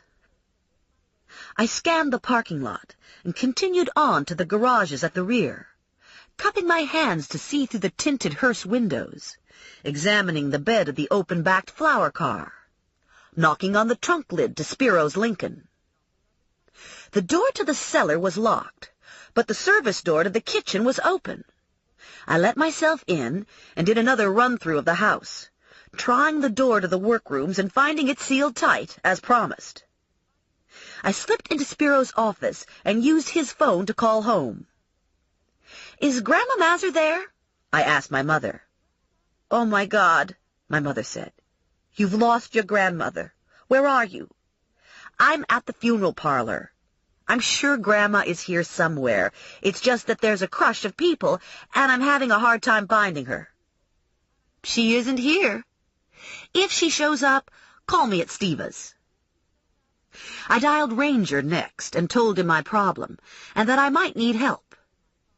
I went back to Spiro and told him if he didn't give me a tour of the embalming room, I'd zing some electricity into his worthless hide. He thought about it for a moment, whirled on his heel, and stalked past the viewing rooms.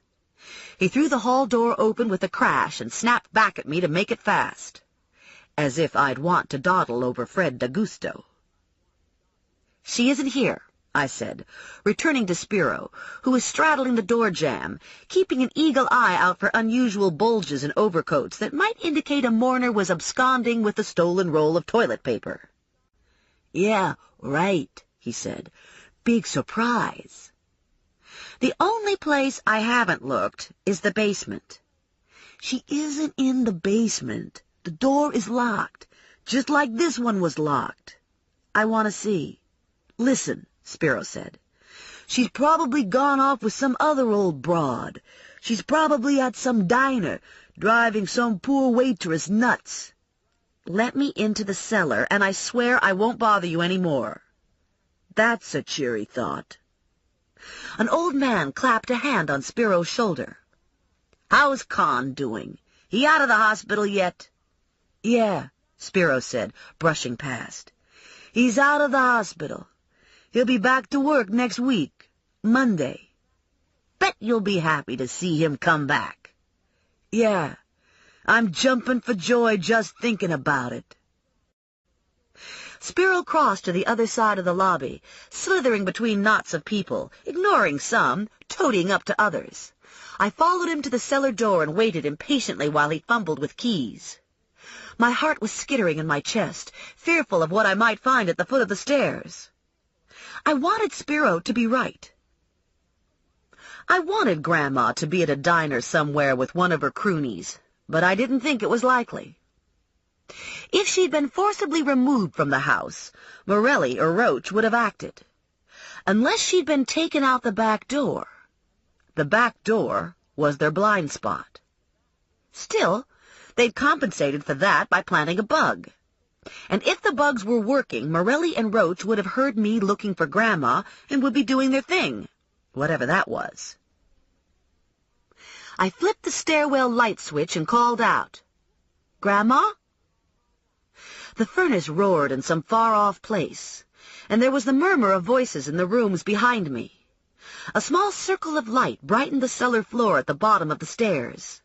I squinted to see beyond the light, strained to hear whatever small sound the cellar might offer up. My stomach clenched at the silence. Someone was down there. I could feel it, just as surely as I could feel Spiro's breath on my neck. The truth is, I'm not the heroic type. I'm afraid of spiders and extraterrestrials, and sometimes feel the need to check under my bed for drooly guys with claws. If I ever found one, I'd run screaming out of my apartment and never come back. "The meter's running," Spiro said. "You going down there or what?" I rummaged through my pocketbook for my .38 and descended the stairs with gun drawn. Stephanie Plum, chicken shit bounty hunter, takes stairs one at a time, practically blinded because her heart is beating in her throat so hard it's knocking her head back and forth, blurring her vision. I steadied myself on the last step, reached left, and flipped the light switch. Nothing happened. "Hey, Spiro," I called. "The lights won't go on." He hunkered down at the top of the stairs. "Must be the circuit breaker." "Where's the box?" "To your right, behind the furnace." Damn! Everything was black to my right. I reached for my flashlight, and before I could withdraw my hand from my pocketbook, Kenny sprang out of the shadows. He hit me from the side, and we both crashed to the floor, the impact knocking me breathless, the jolt sending my .38 skittering off into the dark beyond my grasp. I scrambled to my feet and was slammed flat onto my chest. A knee jammed between my shoulder blades, and there was the prick of something very sharp pressed against the side of my neck. "Don't fucking move," Kenny said. "You move an inch, and I'll shove this knife into your throat." I heard the door close at the top of the stairs, heard Spiro hurry down. "Kenny, what the hell are you doing down here? How'd you get in?" "I got in through the cellar door. I used the key you gave me. How the hell else would I get in?" "I didn't know you were coming back. I thought you got all the stuff stashed last night." "Came back to check on things. Wanted to make sure everything was still here." "What the hell's that supposed to mean?" "It means you make me nervous," Kenny said. "I make you nervous? That's good. You're the one who's fucking squirrely. I make you nervous." "Better watch who you're calling fucking squirrely." "Let me tell you the difference between you and me," Spiro said. "This is all business for me. I act like a professional. Somebody stole the caskets, so I hired an expert to find them. I didn't go around shooting my partner in the knee because I was pissed, and I wasn't so stupid that I used a fucking stolen gun to shoot him with and then got myself caught by an off-duty cop. I wasn't so fucking nuts that I thought my partners were plotting against me. I didn't think this was some fucking coup. And I didn't go wacko over Sweetie Pie here. You know what your problem is, Kenny? You get on an idea and you can't get off. You get obsessed with shit, and then you can't see anything else. And you always have to be the fucking show-off. You could have gotten rid of Sandeman nice and quiet, but no, you had to hack off his fucking foot. Kenny chuckled.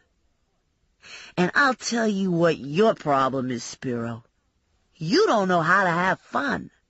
Always a serious undertaker. You should try sticking that big bore needle into something alive for a change. You're sick. Yeah? You're not so healthy yourself. You've spent enough time watching me work my magic. I could hear Spiro shift behind me. You're talking too much. Doesn't matter. Sweetie Pie isn't going to tell anyone. She and her granny are going to disappear. Fine by me. Just don't do it here. I don't want to be involved. Spiro crossed the room, flipped the circuit breaker, and the lights flashed on. 5 crated caskets lined one wall, and the furnace and water heater sat in the middle of the room, and a jumble of crates and boxes had been stacked next to the back door. It didn't take a genius to guess the contents of the crates and boxes. I don't get it, I said. Why did you bring the stuff here? Con is coming back to work on Monday. How will you keep this from him? It'll be gone by Monday, Spiro said. We brought everything in yesterday so we could take inventory. Sandeman was carrying the whole shitload around in his pickup, doing fucking tailgate sales. Lucky for us, you saw the furniture truck in Delio's. Another couple of weeks with Sandeman running loose and nothing would have been left. I don't know how you got it in, but you'll never get it out, I said. Morelli is watching the house. Kenny snorted. It goes out the same way it came in the meat wagon. For Christ's sake, Spiro said, it's not a meat wagon. Oh, yeah, I forgot. It's a slumber coach. Kenny stood up and yanked me to my feet. The cops watch Spiro, and they watch the house. They don't watch the slumber coach and Louis Moon. Or at least who they think is Louis Moon. You could put a hat on Bonzo the chimp and put him behind those tinted windows, and the cops would think it was Louis Moon. And good old Louis is real cooperative. You just give Louis a hose and tell him to clean things up, and Louis is busy for hours. You don't know who's driving around in his goddamn slumber coach. Not bad. They dressed Kenny up to look like Louis Moon, brought the guns and ammo to the funeral home in the hearse, parked the hearse in the garage, and then all they had to do was run the boxes between the garage and the back door to the cellar. And Morelli and Roach couldn't see the back door to the cellar. They probably couldn't hear anything in the cellar either. I didn't think it likely Roach would have bugged the cellar. So what's with the old lady? Spiro asked Kenny.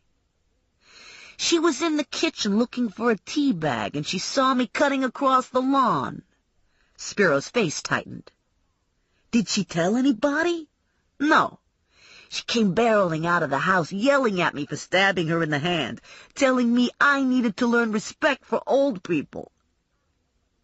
So far as I could see, Grandma wasn't in the cellar. I hoped it meant Kenny had her locked in the garage. If she was in the garage, she might still be alive, and she might be unhurt. If she was tucked away somewhere in the cellar, beyond my view, she was much too quiet. I didn't want to consider the reasons for too quiet, preferring to squash the panic clawing at my stomach and replace it with some more constructive emotion. How about cool reasoning? Nope, I didn't have any of that available. How about cunning?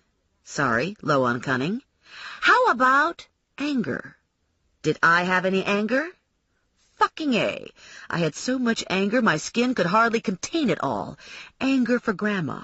Anger for all the women Mancuso abused. Anger for the cops who were killed with the stolen ammo. I pulled the anger in until it was hard and razor sharp. Now what? I said to Kenny. Where do we go from here? Now we put you on ice for a while, until the house empties out. Then I'll see what kind of mood I'm in. We have a bunch of options, being that we're in a funeral parlor. Hell, We could strap you to that table and embalm you while you're still alive. That would be fun. He pressed the tip of the knife blade to the back of my neck. Walk. Where? He jerked his head. Over to the corner. The crated caskets were stacked in the corner. To the caskets? He smiled and prodded me forward. The caskets come later. I squinted into the corner's shadows and realized the caskets weren't flush to the wall. Tucked behind the caskets was a refrigeration unit with 2 body drawers. The drawers were closed, the metal trays locked behind heavy metal doors. "Gonna be nice and dark in there," Kenny said. "Give you time to think." Fear slid down my spine and sickened my stomach. Grandma Mazur. Turning into a popsicle even as we speak. "No!" "Let her out. Open the drawer. I'll do whatever you want." "You'll do whatever I want anyway," Kenny said. "You're not going to be moving too fast after an hour in there." Tears were pouring down my cheeks and sweat prickled under my arms. "She's old. She's no threat to you. Let her go." "No threat? Are you kidding? That old lady is criminally insane. You know what it took to get her in that drawer?" "She's probably dead by now anyway," Spiro said. Kenny looked at him. "You think so?" "How long's she been in there?" Kenny checked his watch. "Maybe 10 minutes." Spiro stuffed his hands into his pockets. "You lower the temperature?" "No," Kenny said.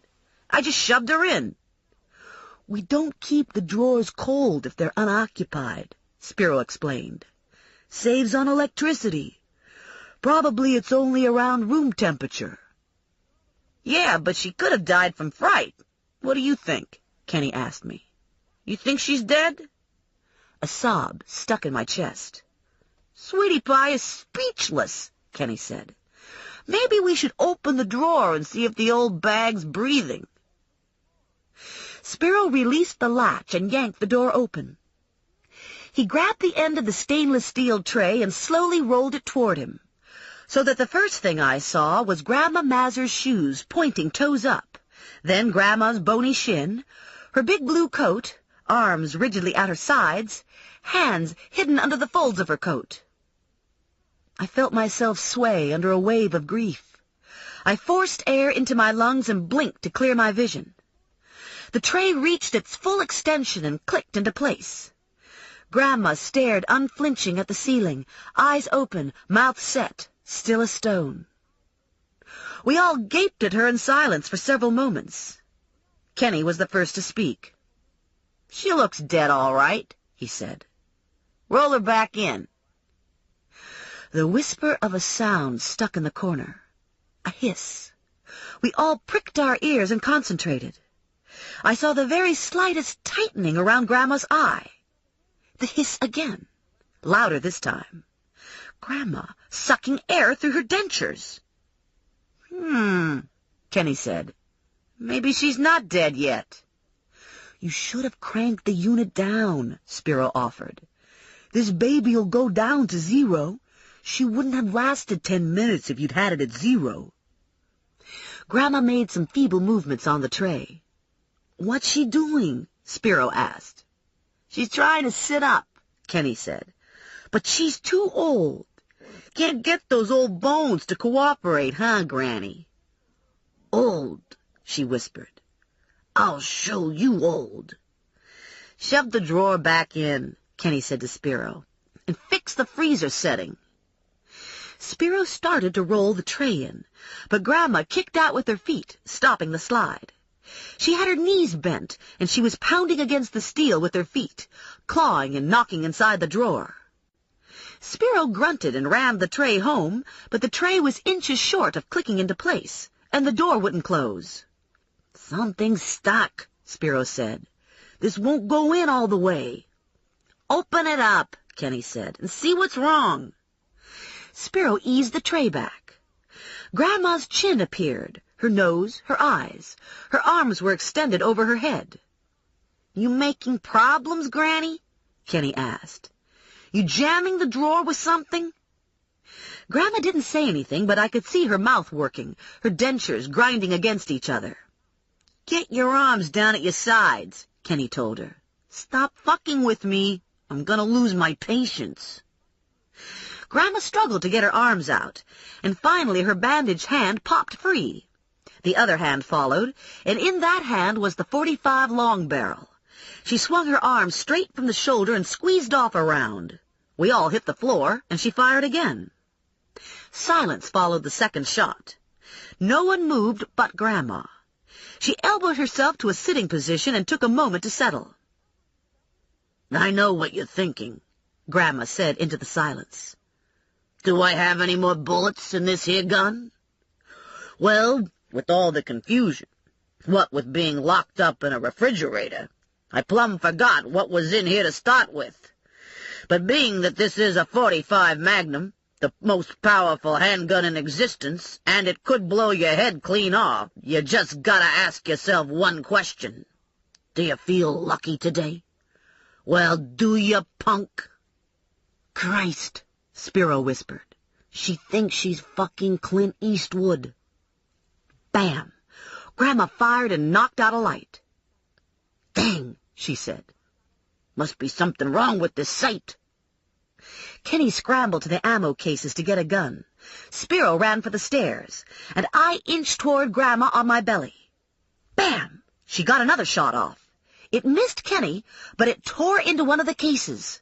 There was an instant explosion, and a fireball rose to the basement ceiling. I jumped to my feet and dragged Grandma off the tray. Another case exploded. Fire crackled across the floor and traced along the wooden casket casings. I didn't know what was exploding, but I thought we were lucky not to have been hit by flying fragments. Smoke roiled from the burning boxes, cutting into the light, stinging my eyes. I yanked Grandma to the back door and shoved her out into the yard. "Are you okay?" I yelled at her. "He was going to kill me," she said. "He was going to kill you, too." "Yes." "It's terrible what happens to people, that they lose respect for life." "Yes." Grandma looked back at the house. "Good thing not everyone's like Kenny. Good thing some human beings are decent." "Like us," I said. "Well, I suppose, but I was thinking more of Dirty Harry." "That was some speech you gave." "Always wanted to give that speech. Guess there's a silver lining to everything." "Can you walk around to the front of the building? Can you find Morelli and tell him I'm back here?" Grandma lurched toward the driveway. "If he's there, I'll find him." Kenny had been on the opposite side of the cellar when we rushed to get out. Either he'd gone up the stairs or he was still inside, making his way close to the floor, trying to get to the back door. I was putting my money on the latter. Too many people at the top of the stairs. I was standing about 20 feet from the door, and I wasn't sure what I'd do if Kenny appeared. I didn't have a gun or a defense spray. I didn't even have a flashlight. Probably I should get the hell out of there and forget about Kenny. The money's not worth it, I said to myself. Who was I kidding? This wasn't about money. This was about Grandma. There was another small explosion, and flames flared through the kitchen windows. People shouted from the street, and I could hear sirens in the distance. Smoke poured through the cellar door and swirled around a human form, a hellish creature, backlit by fire. Kenny. He bent at the waist and coughed and took in some air. His hands hung loose at his sides. Didn't look like he'd been able to find a gun. That was a break. I saw him glance side to side and then come straight toward me. My heart almost jumped out of my chest until I realized he didn't see me. I was standing lost in shadow in his line of escape. He was going to skirt the garage and disappear into the back alleys of the burg. He moved stealthily forward, silent against the roar of the fire. He was less than 5 feet away when he saw me. He stopped short, startled, and our eyes locked. My first thought was that he would bolt and run, but he lunged at me on an oath, and we both went down, kicking and clawing. I gave him a good shot with my knee and stuck my thumb in his eye. Kenny howled and pushed off, rising to a crouch. I grabbed for his foot, and he went down again, hard on his knees. We did more rolling on the ground, more kicking and clawing and swearing. He was bigger and stronger than me and probably crazier, although some might argue that last point. What I had on my side was anger. Kenny was desperate, but I was freaked out and raged. I didn't just want to stop him. I wanted to hurt him. Not a nice thing to have to admit. I'd never thought of myself as a mean and vengeful person, but there it was.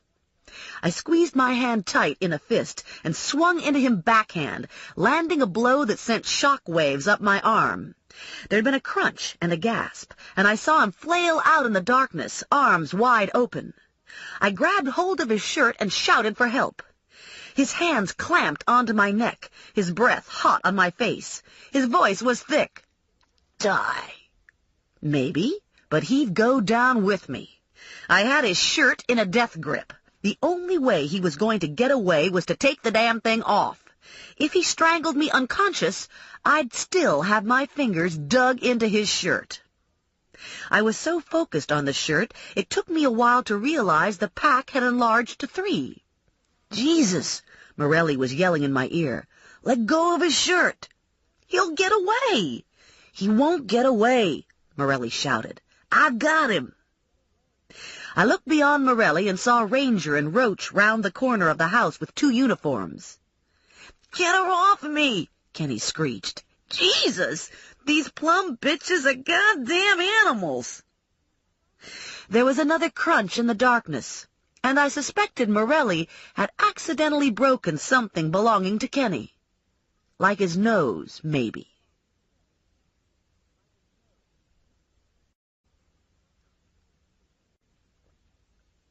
Chapter 15. I had Rex's cage wrapped in a big blue blanket so he wouldn't get a chill while I transported him. I eased him off the Buick's front seat and pushed the door closed with my butt. It was nice to be moving back to my apartment, and it was nice to feel safe. Kenny was locked up without bail, and I expected he'd be locked up for a good long time, hopefully for life. Rex and I took the elevator. The door slid open on the 2nd floor, and I stepped out feeling good inside. I loved my hallway, and I loved Mr. Waleski, and I loved Mrs. Bessler. It was 9 o'clock in the morning, and I was going to take a shower in my very own bathroom. I loved my bathroom. I balanced Rex on my hip while I unlocked my door. Later today, I'd stop by the office and pick up my recovery fee. Then I'd go shopping. Maybe I'd buy a new refrigerator. I set Rex on the table by the couch and opened the curtains. I loved my curtains. I stood there for a while, admiring my view of the parking lot, thinking that I also loved the parking lot. Home, I said. Nice and quiet, private. There was a knock at the door. I squinted through the peephole. It was Morelli. Thought you'd want to get filled in on some details, Morelli said. I opened the door to him and stepped back. Kenny talked. Morelli moved into the foyer. His posture was relaxed, but his eyes ticked off the details of his surroundings. Always the cop. Enough to piece things together, he said. Turns out there were 3 conspirators, just as we thought. Kenny, Moogie, and Spiro. And they each had a key to the storage locker. One for all and all for one. More like nobody trusted anybody else. Kenny was the brains behind it all. He planned the theft, and he had an overseas buyer for the stolen ammo.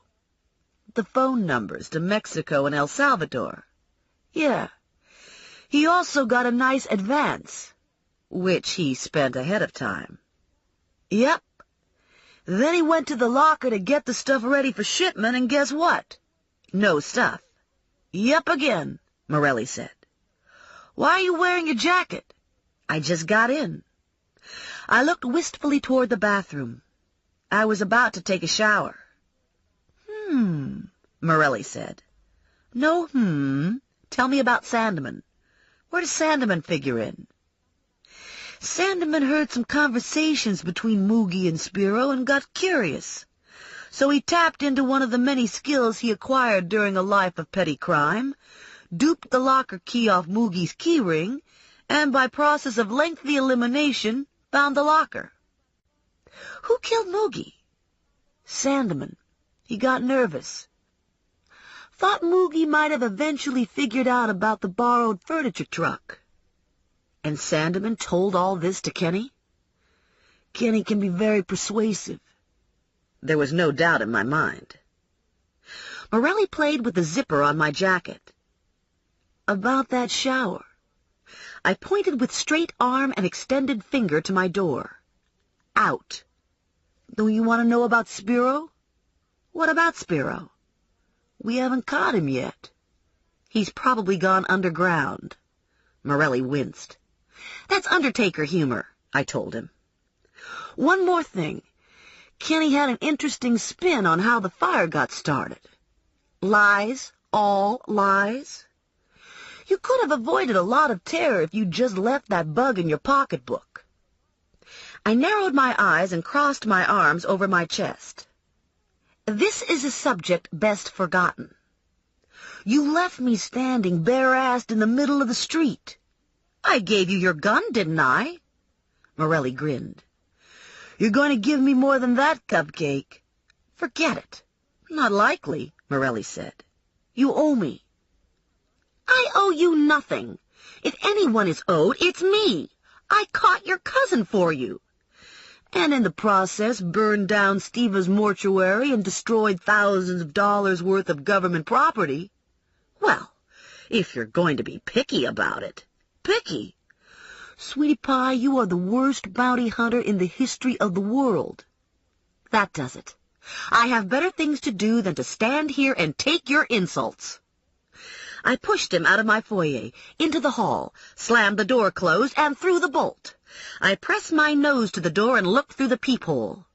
Morelli grinned at me. This is war, I yelled through the door.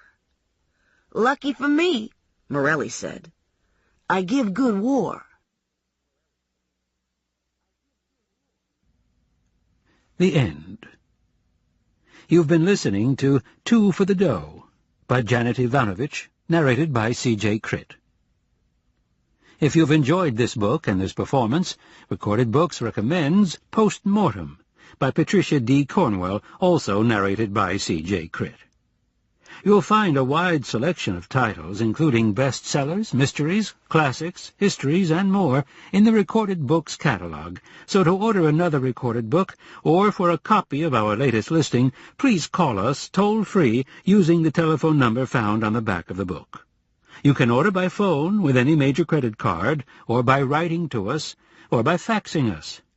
Don't forget to ask about easy 30-day rentals by mail. On our website, you can browse the catalog, hear about the latest releases, place orders, or tune into narrator profiles and author interviews. So visit us there at www.recordedbooks.com. And thank you for being a Recorded Books reader.